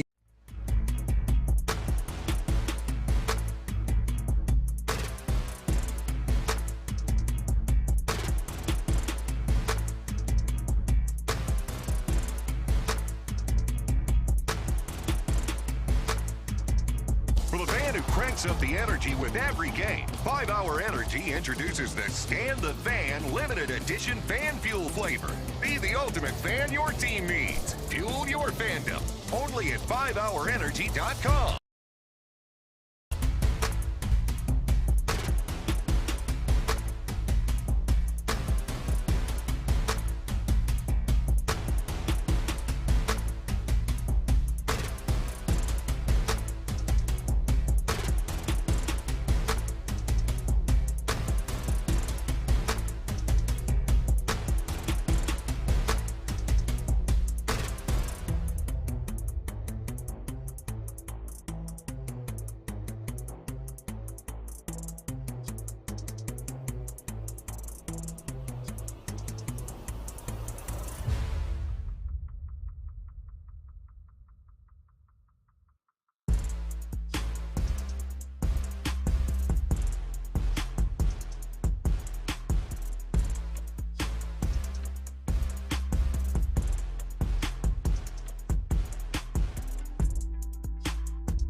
fan who cranks up the energy with every game, 5 Hour Energy introduces the Stand the Fan limited edition fan fuel flavor. Be the ultimate fan your team needs. Fuel your fandom.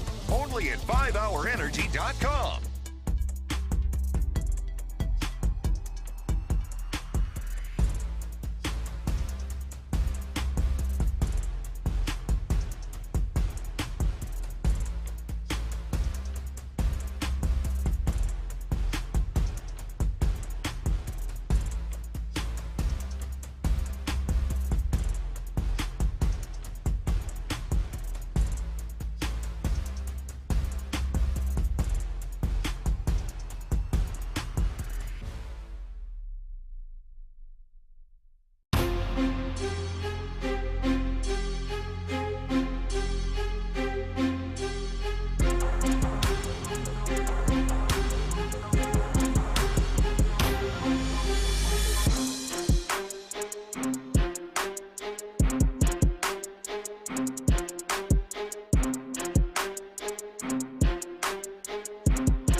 Up the energy with every game. 5 Hour Energy introduces the Stand the Fan limited edition fan fuel flavor.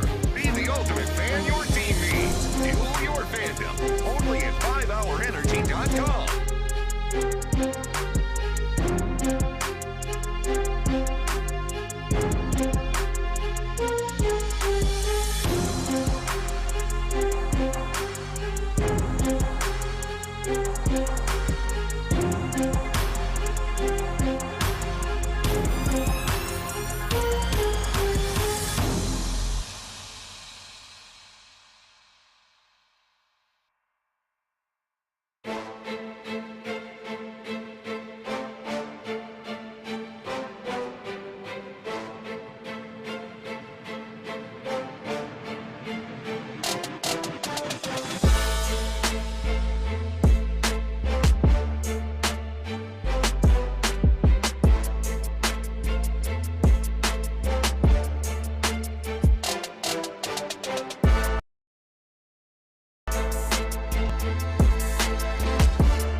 On select PCs like the XPS 16 that accelerate AI with Intel Core Ultra processors. Black Friday is their biggest sale of the year and the best time to upgrade, but it's only here for a limited time. Shop now at Dell.com/deals. That's Dell.com/deals.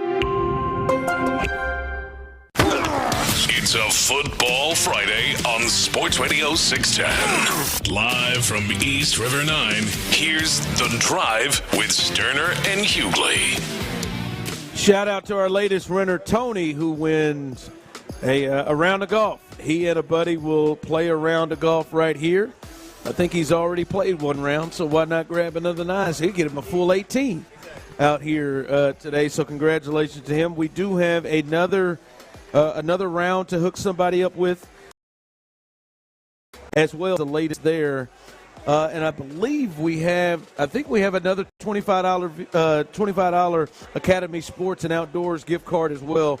We will be hooking people up with here until we get done at 6 o'clock. So come on out. You got to sign your name, put it in our raffle box to have a chance to win. So if you're on your way, you might want to do that. If you're in the building and you have not done so, you might as well, as a good time is being had out here, as always, here at East River 9, one of the real great gyms here in Houston. So come hang out. All right, Clint, I've been thinking about this, and I've been listening to people I've listened around the country about different things and about different ways that they believe their teams have gotten, some confidence. And I'm wondering from you and the people, 713-572-4610, you can chime in on this. Those of you on YouTube and Twitch as well, you can chime in on this.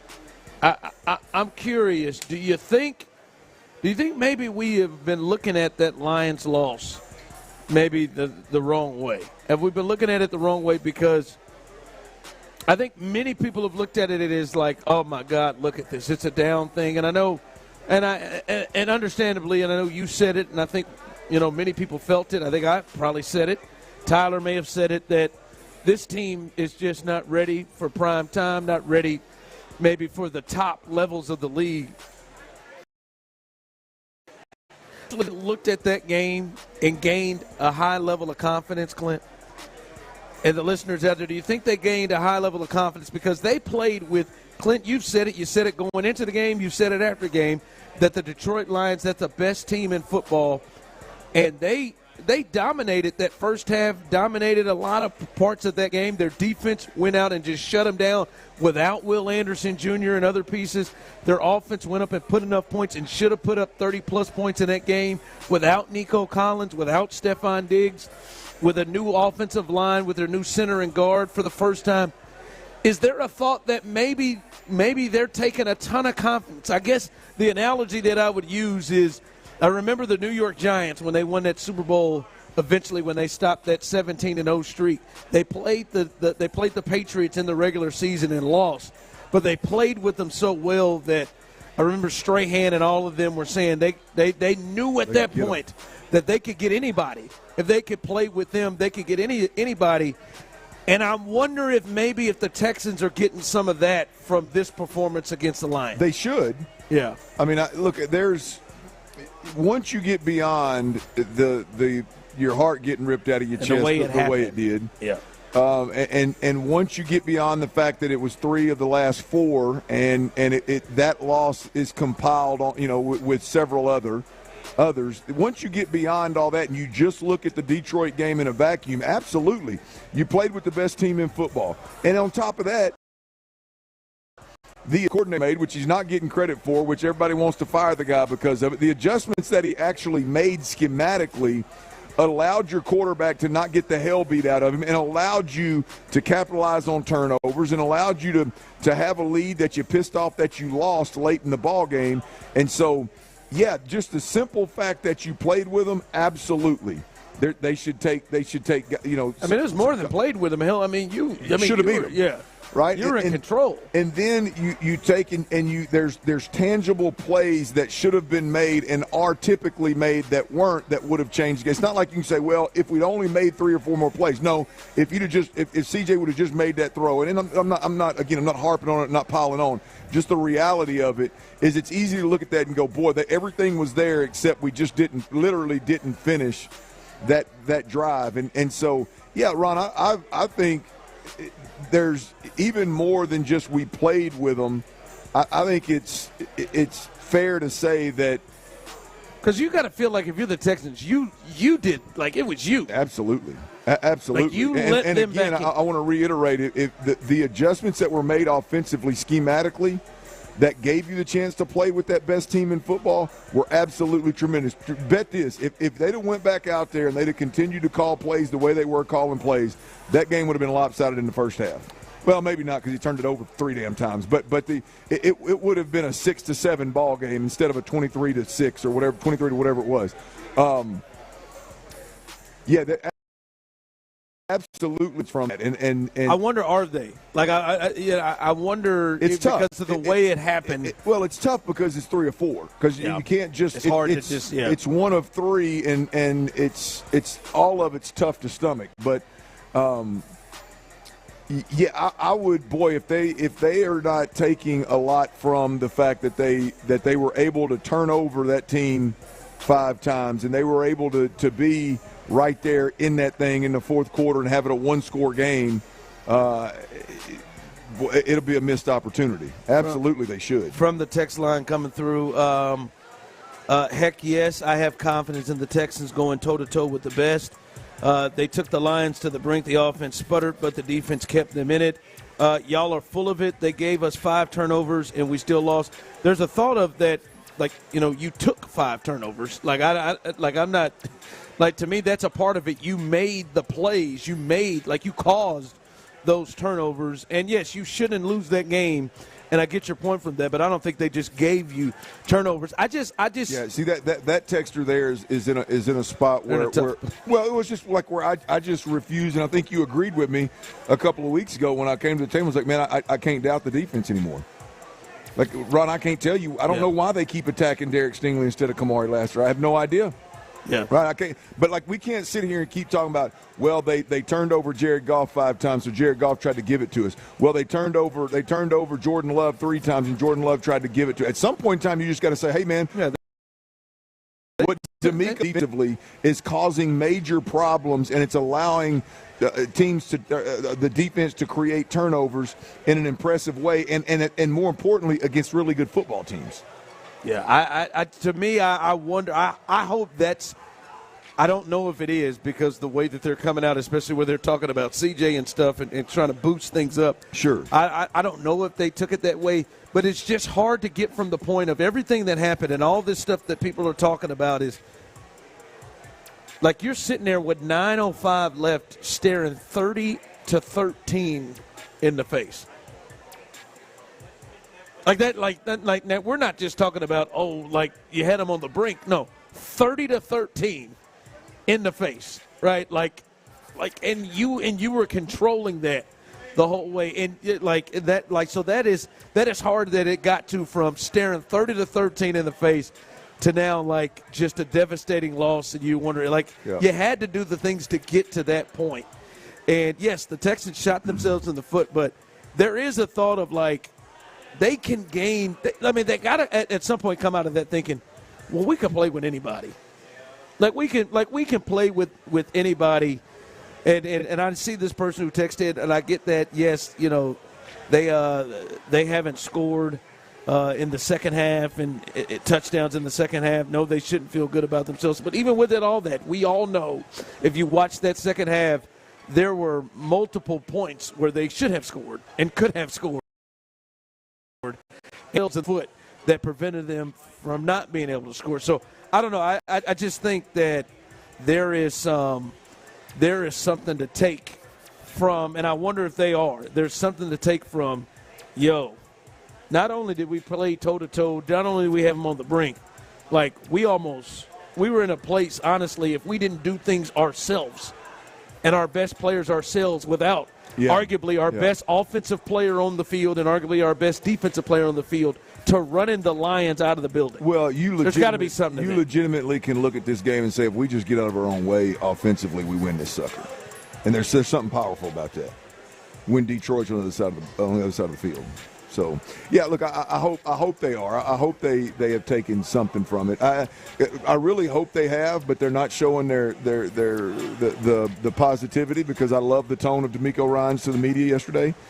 And so I hope behind closed doors they're taking some positives from it. I hope, to your point, I hope DeMeco Ryans paused the film when that ball was in the air that ended up getting picked off and said, guys, if this – and look, hey, CJ, I'm not highlighting this because it was a negative for you. So put your thick skin on. This is where we were. Put your thick skin on. But right here, if this ball is caught for a touchdown, we're up 30-13 on the Detroit Lions. Take that right there, put it in your pipe and smoke it and realize that's how good a football team you can be. With Will Anderson and Nico Collins on the side. Yes, no Steph Diggs. Yeah, Steph Diggs. So let that sink in. Yeah, I think there's a lot to be gained there, man. There's a lot to be learned there. There's a lot of confidence to gain there. But No, yeah, and that's it. Yeah, that part is probably the part that leans into it. Is there may be a little bit of a damn what is happening? We're finding ways to lose some of these games, but at some point, to me, like if they run off the next 3 games, which I think they should, against the Cowboys, Titans, and Jags. That may start to come through. Like, I think they walk into the games against Baltimore and Kansas City and maybe feel a little different because of what they did against the Lions. Like, so there could be some positive coming through. And I can admit, maybe I would say I was looking at it wrong to start things off. No, that doesn't make me feel one bit wrong about the way I was looking at that damn thing. I'm pissed. But you got a good point, is all I'm saying. All right. Coming up, we'll get you caught up on the injury report. There are 3 important pieces it is not looking great for with the Texans, but there is some good news as well coming for that. We'll let you know the latest of that, as well as, the Astros. Some good postseason awards as well. We'll give you the latest on that as we continue to roll here. A little 5 o'clock fire coming up next right here live on The Drive. But before we get there,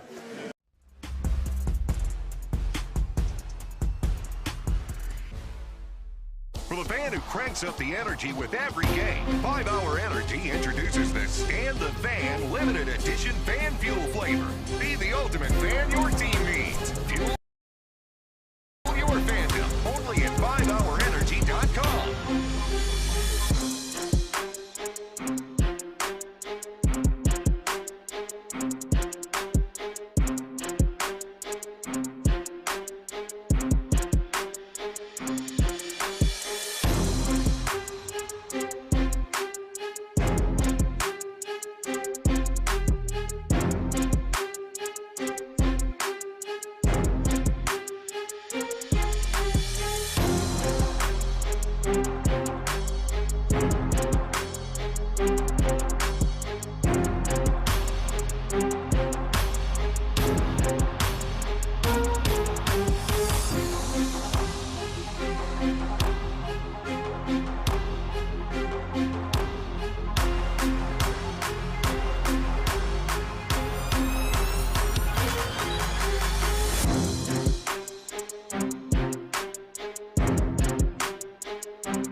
Cranks up the energy with every game. 5 Hour Energy introduces the Stand the Fan limited edition fan fuel flavor.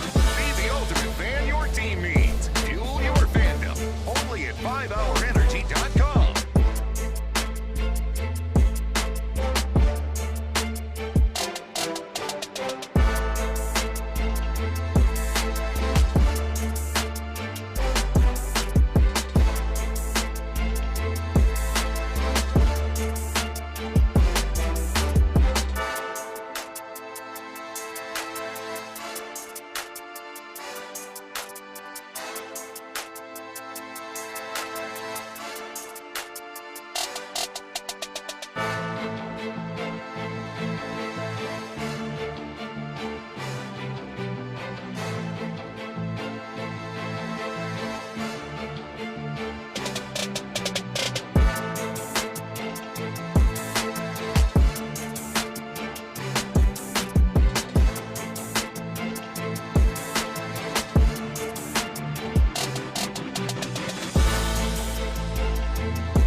cranks up the energy with every game. 5 Hour Energy introduces the Stand the Fan limited edition fan fuel flavor. Be the ultimate fan your team needs. Fuel your fandom. Only at 5hourenergy.com.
For the fan who cranks up the energy with every game, 5 Hour Energy introduces the Stand the Fan limited edition fan fuel flavor. Be the ultimate fan your team needs. Fuel your fandom.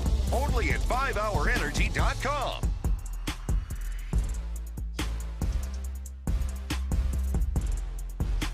From September 1st to November 30th, Depend is donating 40 cents to the Prostate Cancer Foundation for Depend Shield Guards Real Fit products purchased in the U.S. up to a maximum of $300,000 void in Mississippi. KILT FM HD2 Houston. Insider access, exclusive content. Sports Radio 610. The Texans play here. An Odyssey sports station.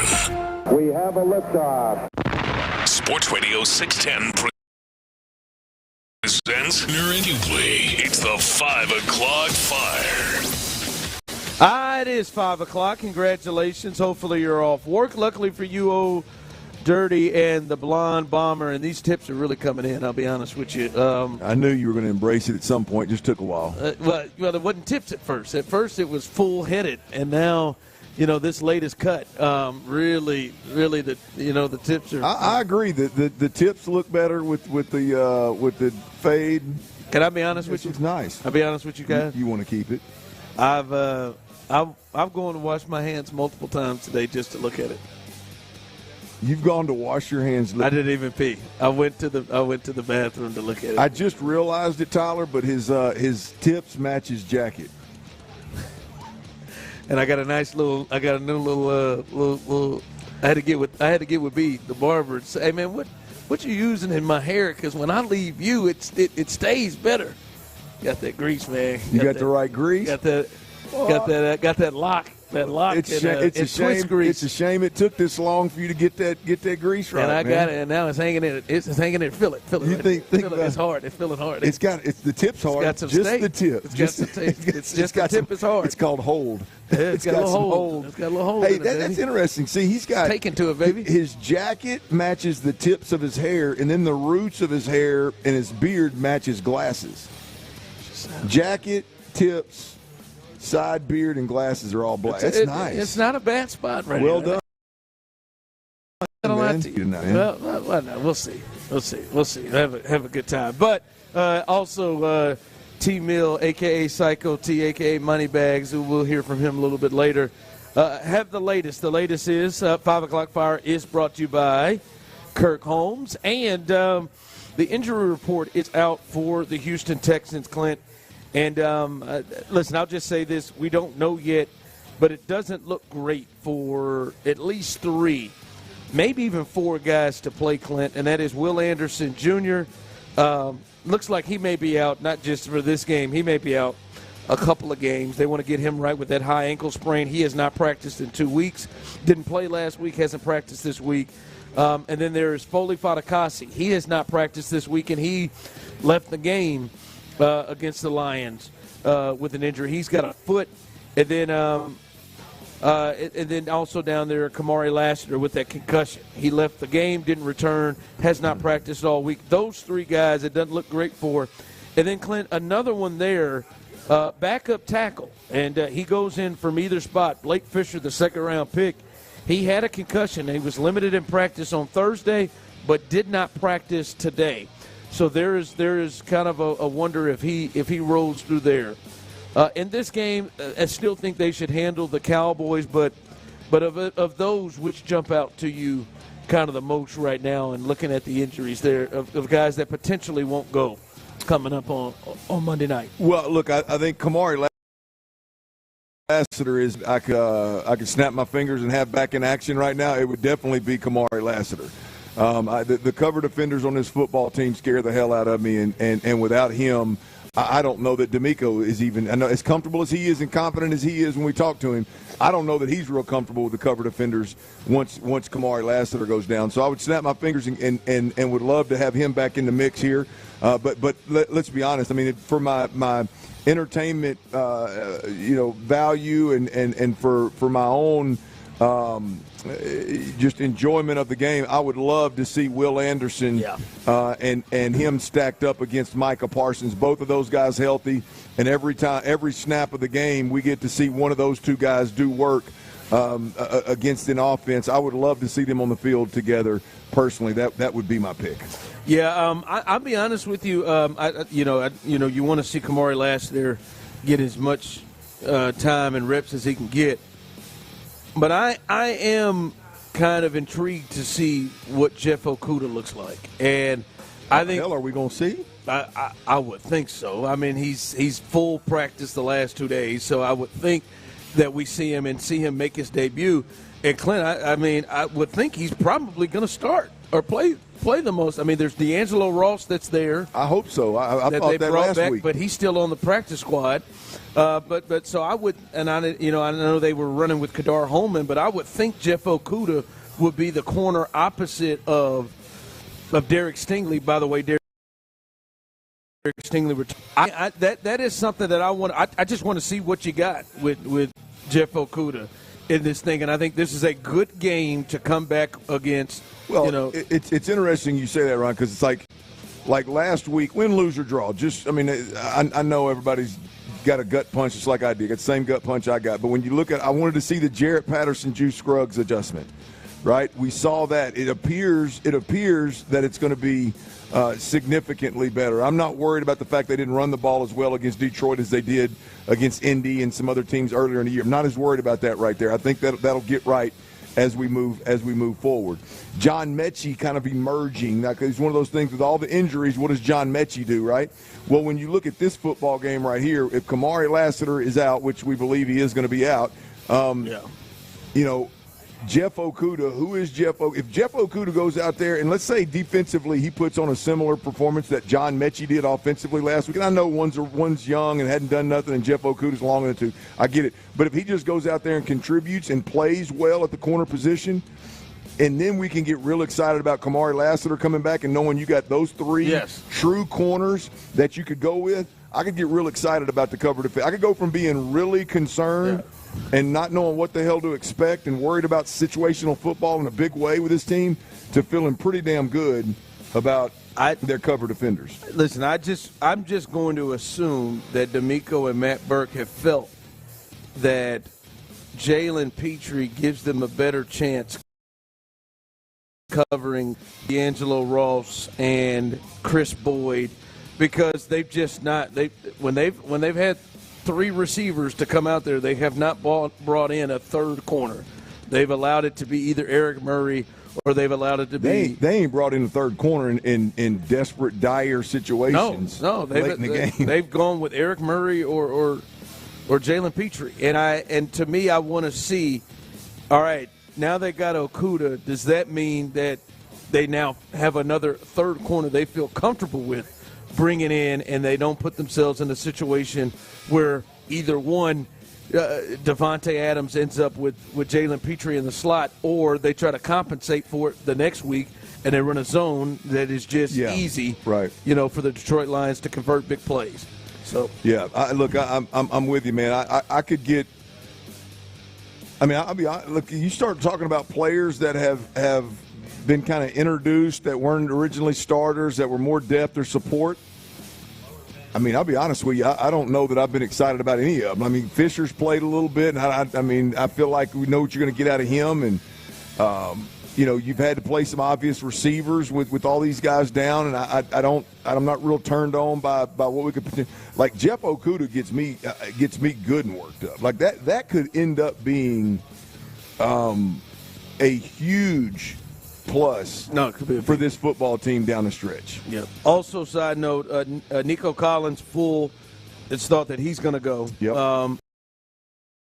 In this game, Dameon Pierce full today as well. Thought is that he will be able to go. Another big ad. Yeah, Another you big have ad. your backup running back there. So they're getting healthier for the most part in certain areas, but obviously some losses there. So that is the latest there injury-wise. We'll know a little bit more of guys that are determined out. Since they play on Monday, I'm sure that may come out over the next couple of days. Does Nico Collins and Dameon Pierce being healthy, with the exception of Brevin Jordan and obviously Diggs, the offense is whole, right? Yeah. I mean, I'm not talking about Kenyon Green. Just like the offense is. Yeah. Like, I mean, with the exception of Diggs. Being, I mean, that's your number two receiver in yeah. Yeah. Yeah. Well, look, I mean, Diggs is. But you Diggs, knew he's going to be out of the year, yeah. Yeah, but I mean, he wasn't doing anything, and I don't mean there's disrespect for him. I'm not minimizing what he was doing. He wasn't doing anything that you look and you go, man, Tank can't do that.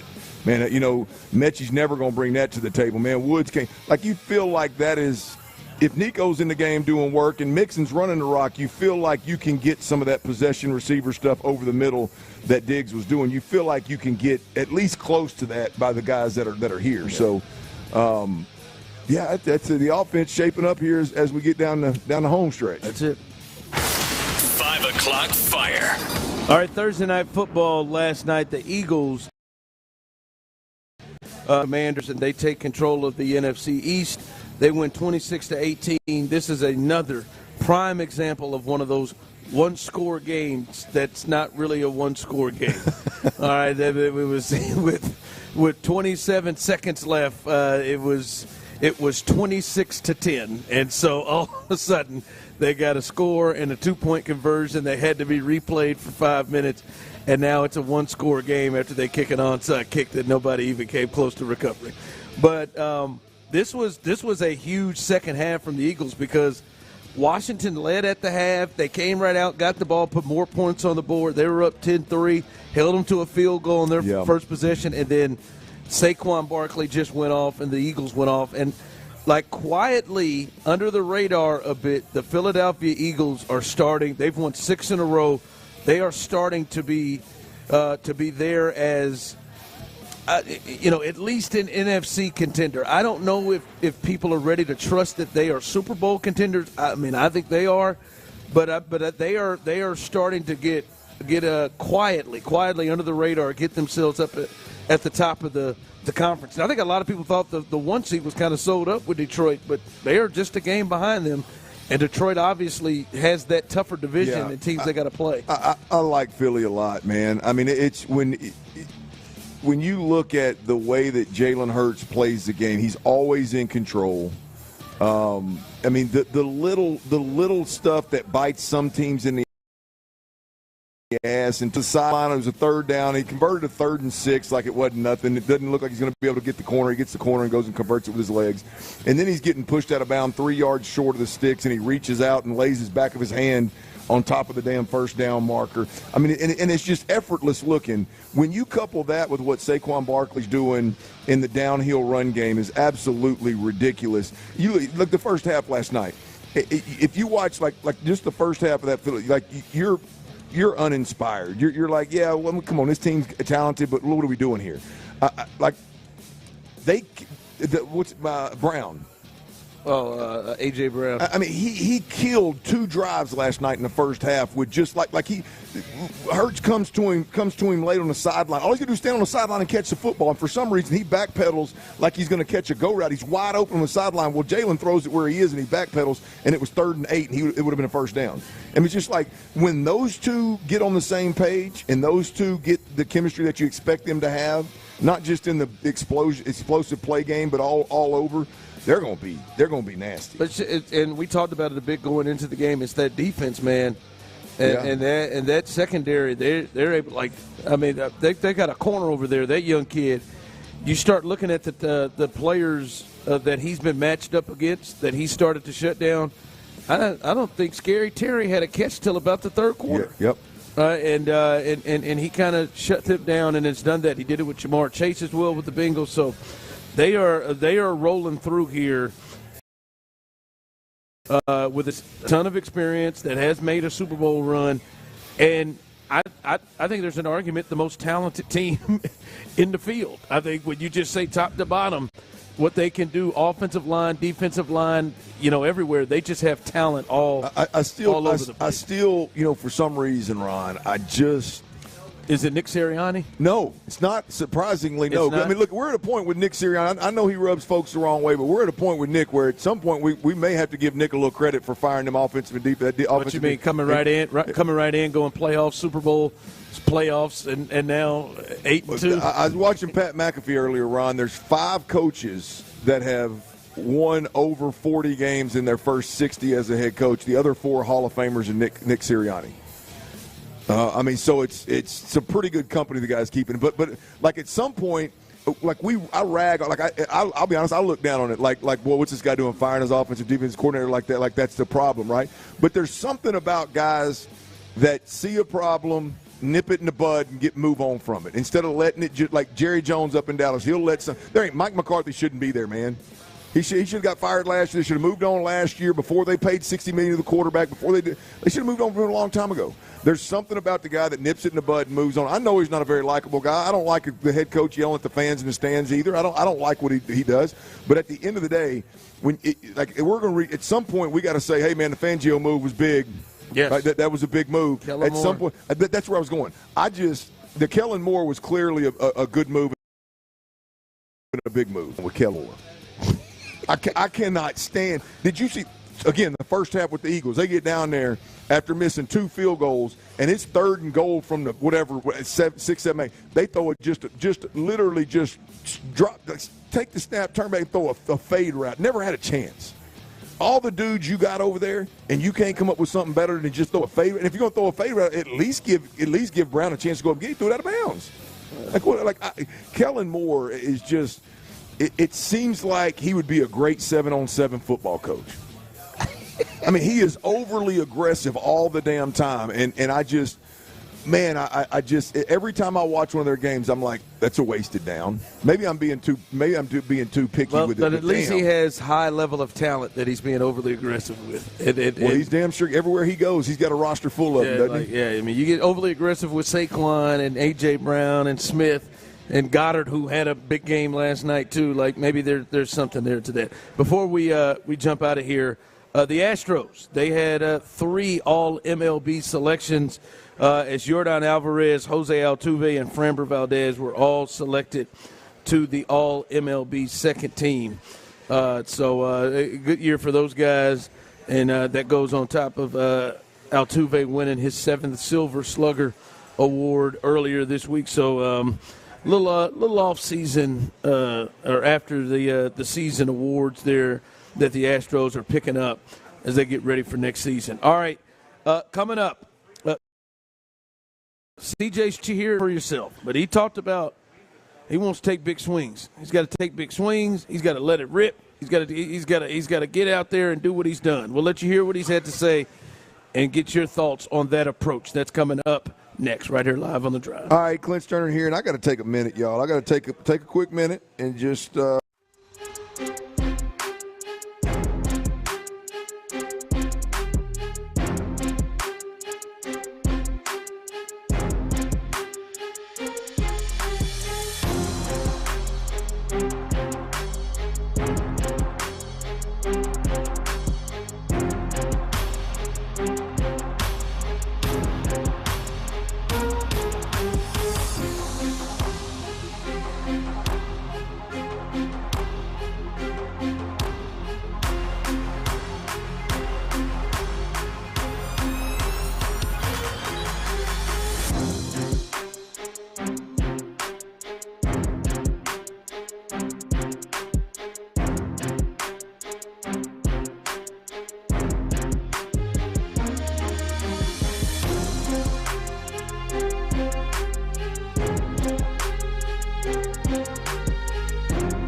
cranks up the energy with every game. 5 Hour Energy introduces the Stand the Fan limited edition fan fuel flavor. Be the ultimate fan your team needs. Fuel your fandom. Only at 5hourenergy.com.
For the fan who cranks up the energy with every game, 5 Hour Energy introduces the Stand the Fan limited edition fan fuel flavor. Be the ultimate fan your team needs. Fuel your fandom.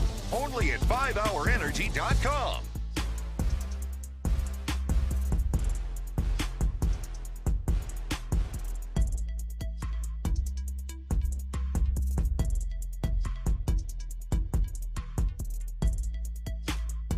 Day. Just load up your phone or smart device, follow our channel, crank up the stream by 5 Hour Energy. It's the Sports Radio 610 video stream. A new way to experience Houston's sports leader. It's a Football Friday on Sports Radio 610. Live from East River 9, here's The Drive with Stoerner and Hughley. All right, welcome back in as we are live here. East River 9 is still a beautiful, beautiful day. This is my favorite type of weather right here, baby. This is. Well, it's your favorite type of weather. There's no doubt about it. I gotta get me some light sleeves. By the way, this is that you need some cool weather gear. Academy Sports and Outdoors is a place to go. But why not? But that's what I got mine from. When I'm golfing, or sitting on the river drinking, or listen to live music. So pretty much anytime. Anytime I'm having a good time. Well, I'm just talking about having a good time. Like the things that make me, that turn me on a bit, right? This time of night right here, when the sun's gone down, or like it's still light out, but the sun's gone down. You can see the moon. Look at that moon over there shining a little bit, right over there. Yep. Full moon, by the way. The next 30 minutes are my favorite times of the evening. Of the day, really, to be honest with you. Yeah, when it gets that coming down. If you're on the golf course right now, the last 2 holes, how many? Because there's a little sense of urgency. How many holes can we get in before it gets dark? Yeah. Right? The sun's not beating in your face, and it's just absolutely beautiful. Drinking. Yeah. Oh, yeah, that may have a little something to do with it. That may have something to do with it. Maybe just a little bit. Well, you can come out here because there is no getting over before it gets dark, because they turn the lights out on, or turn the lights on for you.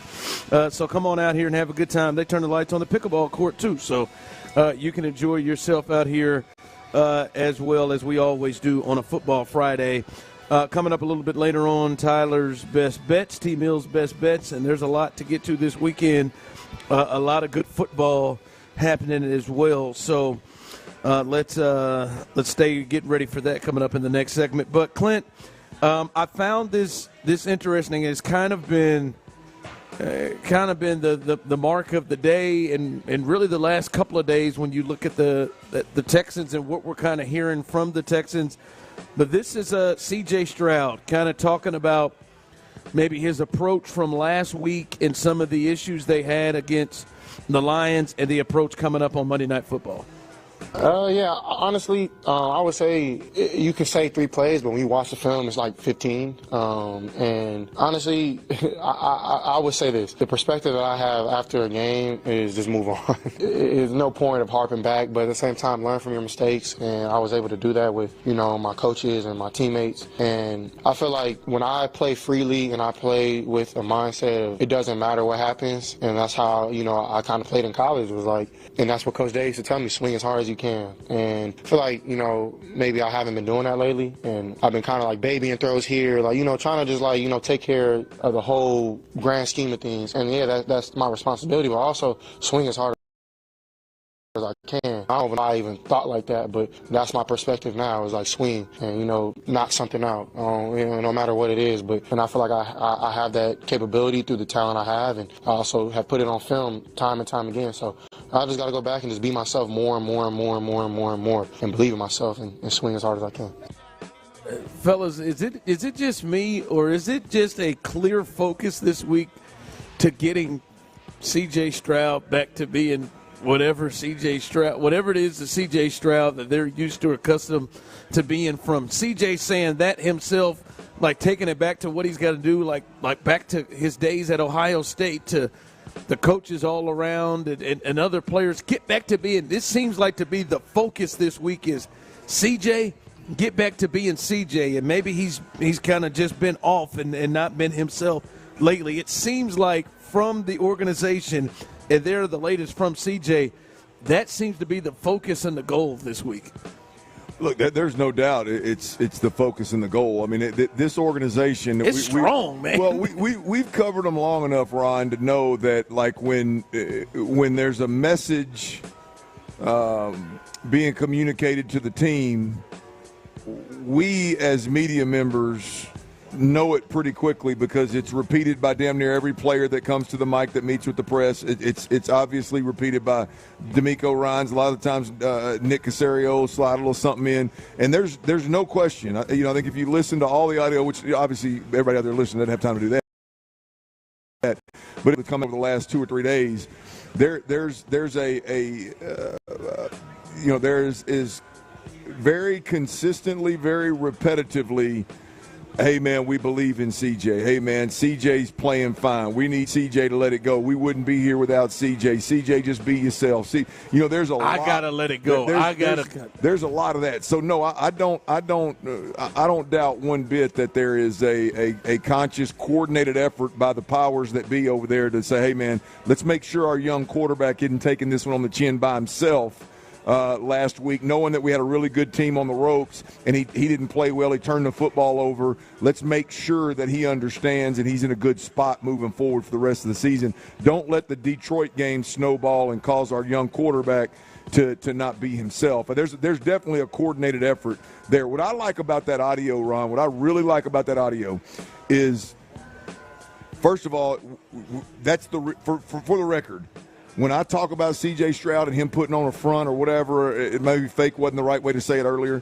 To me, that is a very, very authentic look into C.J. You hear like the almost checking up and kind of not a stutter, but the checking up and trying to figure out exactly how he wants to answer that question and answering it genuinely and sincerely. Like, hell, I'll be honest with you, it wasn't 3 plays. Hell, it was 15 plays that I got to be better. Yeah. Right. So like that's the part that I really, really love hearing from C.J. Stroud, and just the real. And I got to be better. And it wasn't 3 times; it was 15 times that I got to be better. And I believe in myself, and I will be better. So I'm a little taken aback by what everybody else has had to say about C.J. Stroud. It's really coming through from him too, though. He's excellent. I'm okay. I'm okay with the quarterback. I don't really like in that piece right there talking about like he's trying to talk himself into being confident, but a young quarterback's going to have those ebbs and flows of when he feels like he's seeing the game clearly and everything's happening really slow, and then all of a sudden things are going to start happening fast. You're going to turn the football over. You're going to lose games. That's a life of a quarterback, right? I'm a little taken aback by DeMeco and Nick, and I mean everybody needing to reassure him. But I really like the tone I heard from DeMeco and the messaging that I heard from CJ right there. And I want to hear from kind of the people. And Tyler, you kind of speak for the people. Have you felt that CJ in any way is losing confidence? I know he has struggled, and that we've seen the happy feet. But have you felt like it's gotten to a space where CJ, like it appears he's losing confidence, or that it's more than the team is just playing bad?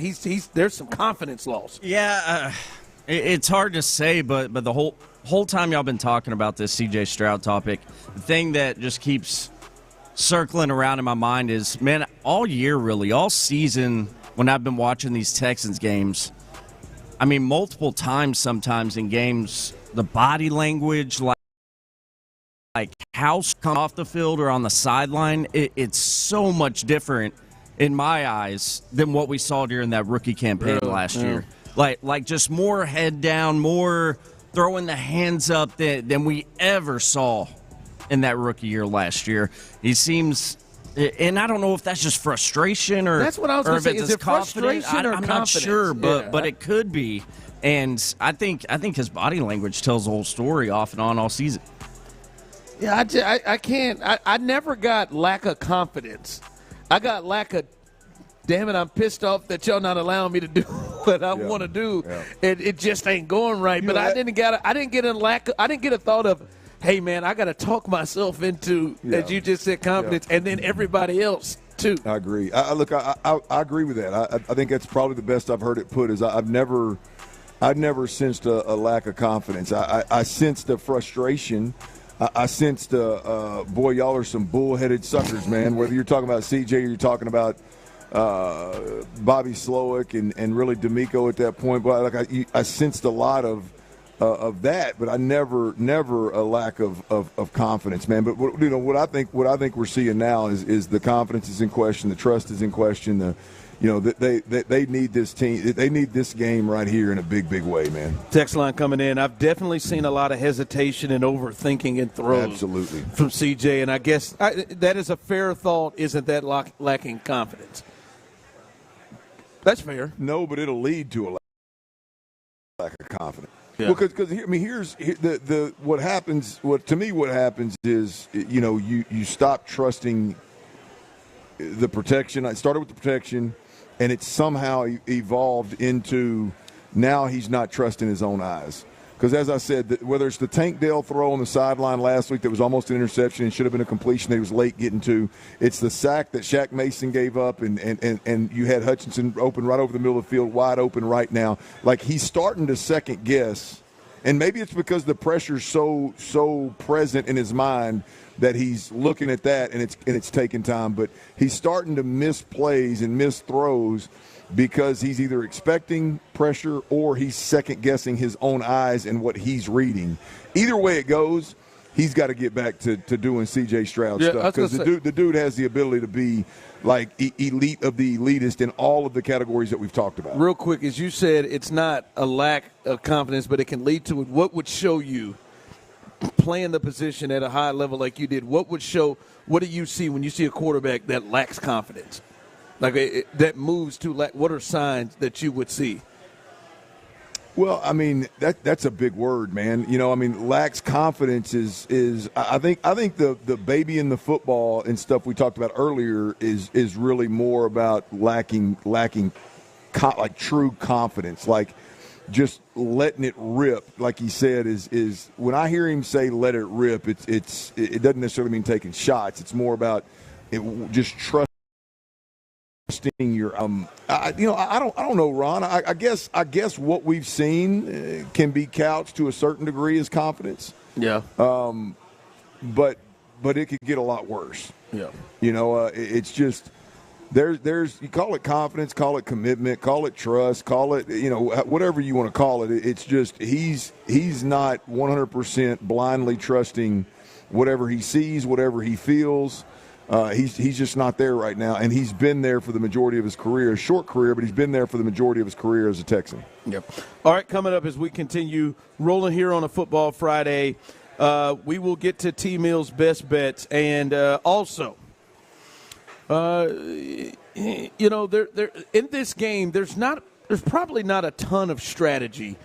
Or at least matchup points in this game where you're like, hey, man, the Texans got to have this to win the game, because I just think they're a much, much, much better football team than the Cowboys. But if there is one, we'll tell you what that is coming up next. All right, before we do that, though, I got to tell you about Mo-Karam Law, y'all. They've been helping Houston, Texas for 25 years, man, and bottom line is, if you've been injured in an accident, a friend's been injured in an accident, a loved one's been injured in an accident, Mo-Karam Law Firm is the way to go. 24/7.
For the fan who cranks up the energy with every game, 5 Hour Energy introduces the Stand the Fan limited edition fan fuel flavor. Be the ultimate fan your team needs. Fuel your fandom. Only at 5hourenergy.com.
Cranks up the energy with every game. 5 Hour Energy introduces the Stand the Fan limited edition fan fuel flavor. Be the ultimate fan your team needs. Fuel your fandom.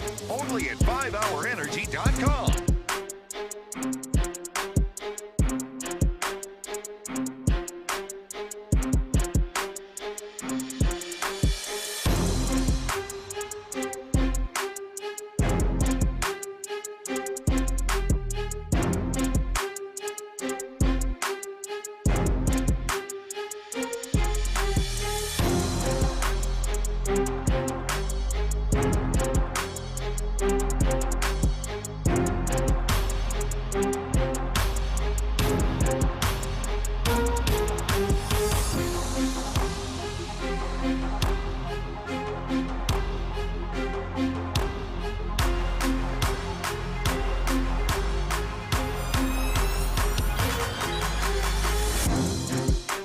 or just stop by. Grainger, for the ones who get it done. It's a Football Friday on Sports Radio 610. Live from East River 9, here's The Drive with Stoerner and Hughley. All right, welcome back in as we are live here on The Drive. And it's a good time here. Good time here to be had. And we're having a good time out here at East River 9. And it's always a fun time here. The staff is fantastic. Bartender, food is great, drinks are great. It is always a great time out here, and you should come on out. Make yourself some time to get on out here and enjoy this great feature downtown. Hook people up with prizes as we generally do on Football Friday. So come on out and enjoy yourselves. By the way, before we roll through the rest of the way here, shout out to our promo staff who always does a great job. Andy, our engineer, who kept us on the air as well as on YouTube and Twitch, and also the great staff here as they always take care of us and take care of the great people coming in here to hang out with us, and as well as Tyler holding it down and keeping us going at the station as well. We appreciate everybody who has shared a part of keeping us on the air and getting this thing on the road the last 4 hours. All right, I see that we generally on Fridays we do Mad Dog picks for Mad Dog Monday, but I think we should probably do it Monday, right? Should we? Since the game is Monday, and we got a couple hours, don't we? We got we got a few hours. And I'll be. What do we got? 2 hours? Yeah. We got a couple hours, and there's some guys on the injury report. You don't want to make sure that you slip up, Tyler, on that injury report and get screwed in. So let's take care of that on Monday, as we will be live on a game day Monday. You can listen to us, and we'll do our Mad Dog picks there. So that'll be that. I know many of you are looking forward to us doing that right now, as we normally do at the end of the show on Friday, but we'll do that on Monday as the Texans will take on the Cowboys Monday night, which you can hear live right here on Sports Radio 610. If there's one matchup, right, to me there's a couple of things, right? There's Micah Parsons. You start thinking of the players that could give the Texans problems. You start thinking about Micah Parsons on the defensive side of the ball, and that's with Laramie Tunsil and Titus Howard, and probably help, which it should be. If the Cowboys are probably smart, they might run him up inside with guards as well. There ain't no if. They're gonna run him smooth up on Patterson and Juice. But then, because Shaq been struggling this year, boy. Yeah, he has. And then on the other side of the ball, though, it is CeeDee Lamb, and that's the guy that if you think about on the Cowboys offense, it's not Zeke, it's not Dowdle, or it's not as much Ferguson or Tolbert or whoever they have out there. The thought is CeeDee Lamb, the guy they paid in the offseason. And I think for you, Clint, there's a natural thing that makes sense on how to combat him. Yeah, it's simple, man. If there is ever a game for the Houston Texans this year on this schedule that is a Derek Stingley Jr. shadow game, mirror game, match game, however you want to call it, it's this game. When you look at CeeDee Lamb, the only chance the Cowboys have in this football game, I'm fairly confident, the only chance they have is if CeeDee Lamb is allowed to run free, roam free, make plays, and change the game, particularly early in the first half. Like if they don't have an aggressive plan from jump to take him completely out of the game, then to me that is a missed opportunity by the Texans. That's a missed opportunity by DeMeco Ryans. We saw the Texans. They played 2 games against the Cleveland Browns last year in 1 month of football, and in one game they allowed Amari Cooper with the Cleveland Browns to run free. And did he get 200? Did he get 200? Yeah, in that game. In that game, he got 200 yards, right? And then the next time, less than a month later in the playoffs, the Texans faced the Cleveland Browns again, and Derek Stingley shadowed Amari Cooper everywhere he went, and Amari Cooper wasn't in the box score. Like, this is that kind of game, the second game against the Browns. This is that kind of game for me, and it's obviously a regular season game. It means less, but the Dallas Cowboys have no chance offensively. There's not a running back. There's not another wide receiver. And I like the Ferguson kid at tight end, but he's not going to win a game for them. The only chance they have is if CeeDee Lamb goes off and is allowed to just roam free and do whatever the hell he wants to, Ron. And so this is a game where Derek Stingley, my best corner that I've matched up on a top-tier receiver in this league before, and it's worked well.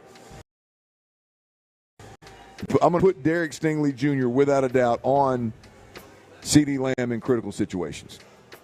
I'm talking 8 to 10 snaps at the very least. In critical situations, when you play man, there is no way in hell that you should allow Mike McCarthy and Cooper Rush to have opportunities throwing the football down the field or in a quick game. Hell, I don't care where it is. With CeeDee Lamb when he's matched up on I'm with that. Don't you D'Angelo Ross or Jalen Petrie or whoever. That cannot happen in critical situations. I'm with you on that. You don't just want to give Cooper Rush easy outs, especially early. I think it's really important early to get his confidence up. I mean, my man threw for 48 yards last week, folks. Like, you don't want to get him going and have easy throws, and the easiest thing he wants to do is get to CeeDee Lamb. Like, this is something that teams have done to the Texans over the last 4+ years. We've been watching this. The Texans should be smothering the Cowboys. Dare them to beat them. Yeah. Dare them to beat them down the field. Take away all the quick little stuff because this is a backup quarterback. And he is looking for easy stuff to get comfortable, and I don't think you should let him get comfortable. You can do what you want between the 20s. You can do what you want when it doesn't really. It's not situational football. It's not third down. It's not red zone. You can even let him get his in those situations. But at the very least, Ron, when it comes down to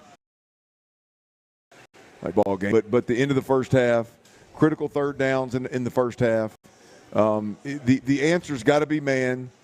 And the answer has to be CeeDee Lamb is going to get Derek Stingley Jr. And if CeeDee Lamb wins, he's going to have to win over your best corner, who you believe is one of the best corners in all of football. And if there's any game out there that matches up, you look at the Jets. I would like to have seen Derek Stingley Jr. on Devontae Adams at the end of that ball game. But you can say, even at that point, even if you do that, the other guy was having a better game anyway. Garrett Wilson was having a better game anyway. Right? I mean, there's ways you can look at several opponents this year and go, well, I don't know if it necessarily makes a ton of sense. The quarterback he's not as surgical as some of these guys, so some of your different disguising zones will work, yada, yada, yada. But this is a guy that they're going to move around. He's going to get him touches all over the field in different ways. He's truly by far the best weapon. No doubt the thermostat in the room of on their offense of can turn it up or not. And this is one of them games where you got to set Derek Stingley on him and say, hey, we're going to take him out of the game as much as we can. All right, coming up behind us, Texans All Access. DeMeco Ryans will be on right off the rip. They're going till 9 o'clock. And then Area 45, Patrick Creighton, I've already seen, and Sean Bijani, they will take over at 10 until midnight. All right, Tyler, before we get to best bets, you got any money on this fight tonight? Have you slipped any money on this Jake Paul Tyson fight? Yes. Really? I put where you at? I put $50 on Tyson to win by either KO or TKO. He bet on a 60-year-old, man. Yeah, I know he did. Oh, the odds are just insane. Last fight, he lost on TKO. I think in 2005, that would be the last one. All right, so what's your good luck on that, man. What's your best bets tonight? I don't think that's one of them. Well, not for tonight, but I figured Football Fridays moving forward, we should give the people some weekend bets. Yeah. And I went with the all Sunday action or all NFL action for the weekend. Best bets, I got 5 real quick. Bengals +1.5. They're taking on the Chargers at the Chargers. The Vikings are traveling to the Titans. I got the Vikings -6. The Bills are hosting your Chiefs, Ron. I am on the Bills' money line. Your Chiefs will lose their first game of the year. Colts, Jets over 43.5 points. And Vikings, Titans over 39.5 points. All right, the dreams are out with Tyler. I would say I really like the Bengals one. I'm not a believer yet in the Chargers defense that has been propped up. Not propped up. They've played well against their opponents. I'm not a believer in the Chargers defense. I think their backs are against the wall a lot of that game.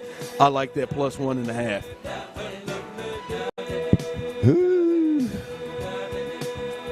I don't know, T. You got any money for me? He said he got room.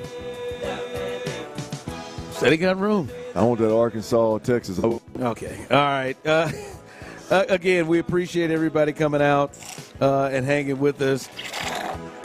I want to hear that from all y'all this weekend, man. Get out there and have you a good time now. Wow, my goodness. There you go. He's about to get laced up. Happy birthday, Lauren, and get right tonight for Clint. Great job, Tyler. Great job. Get right for Clint, or are you for Clint?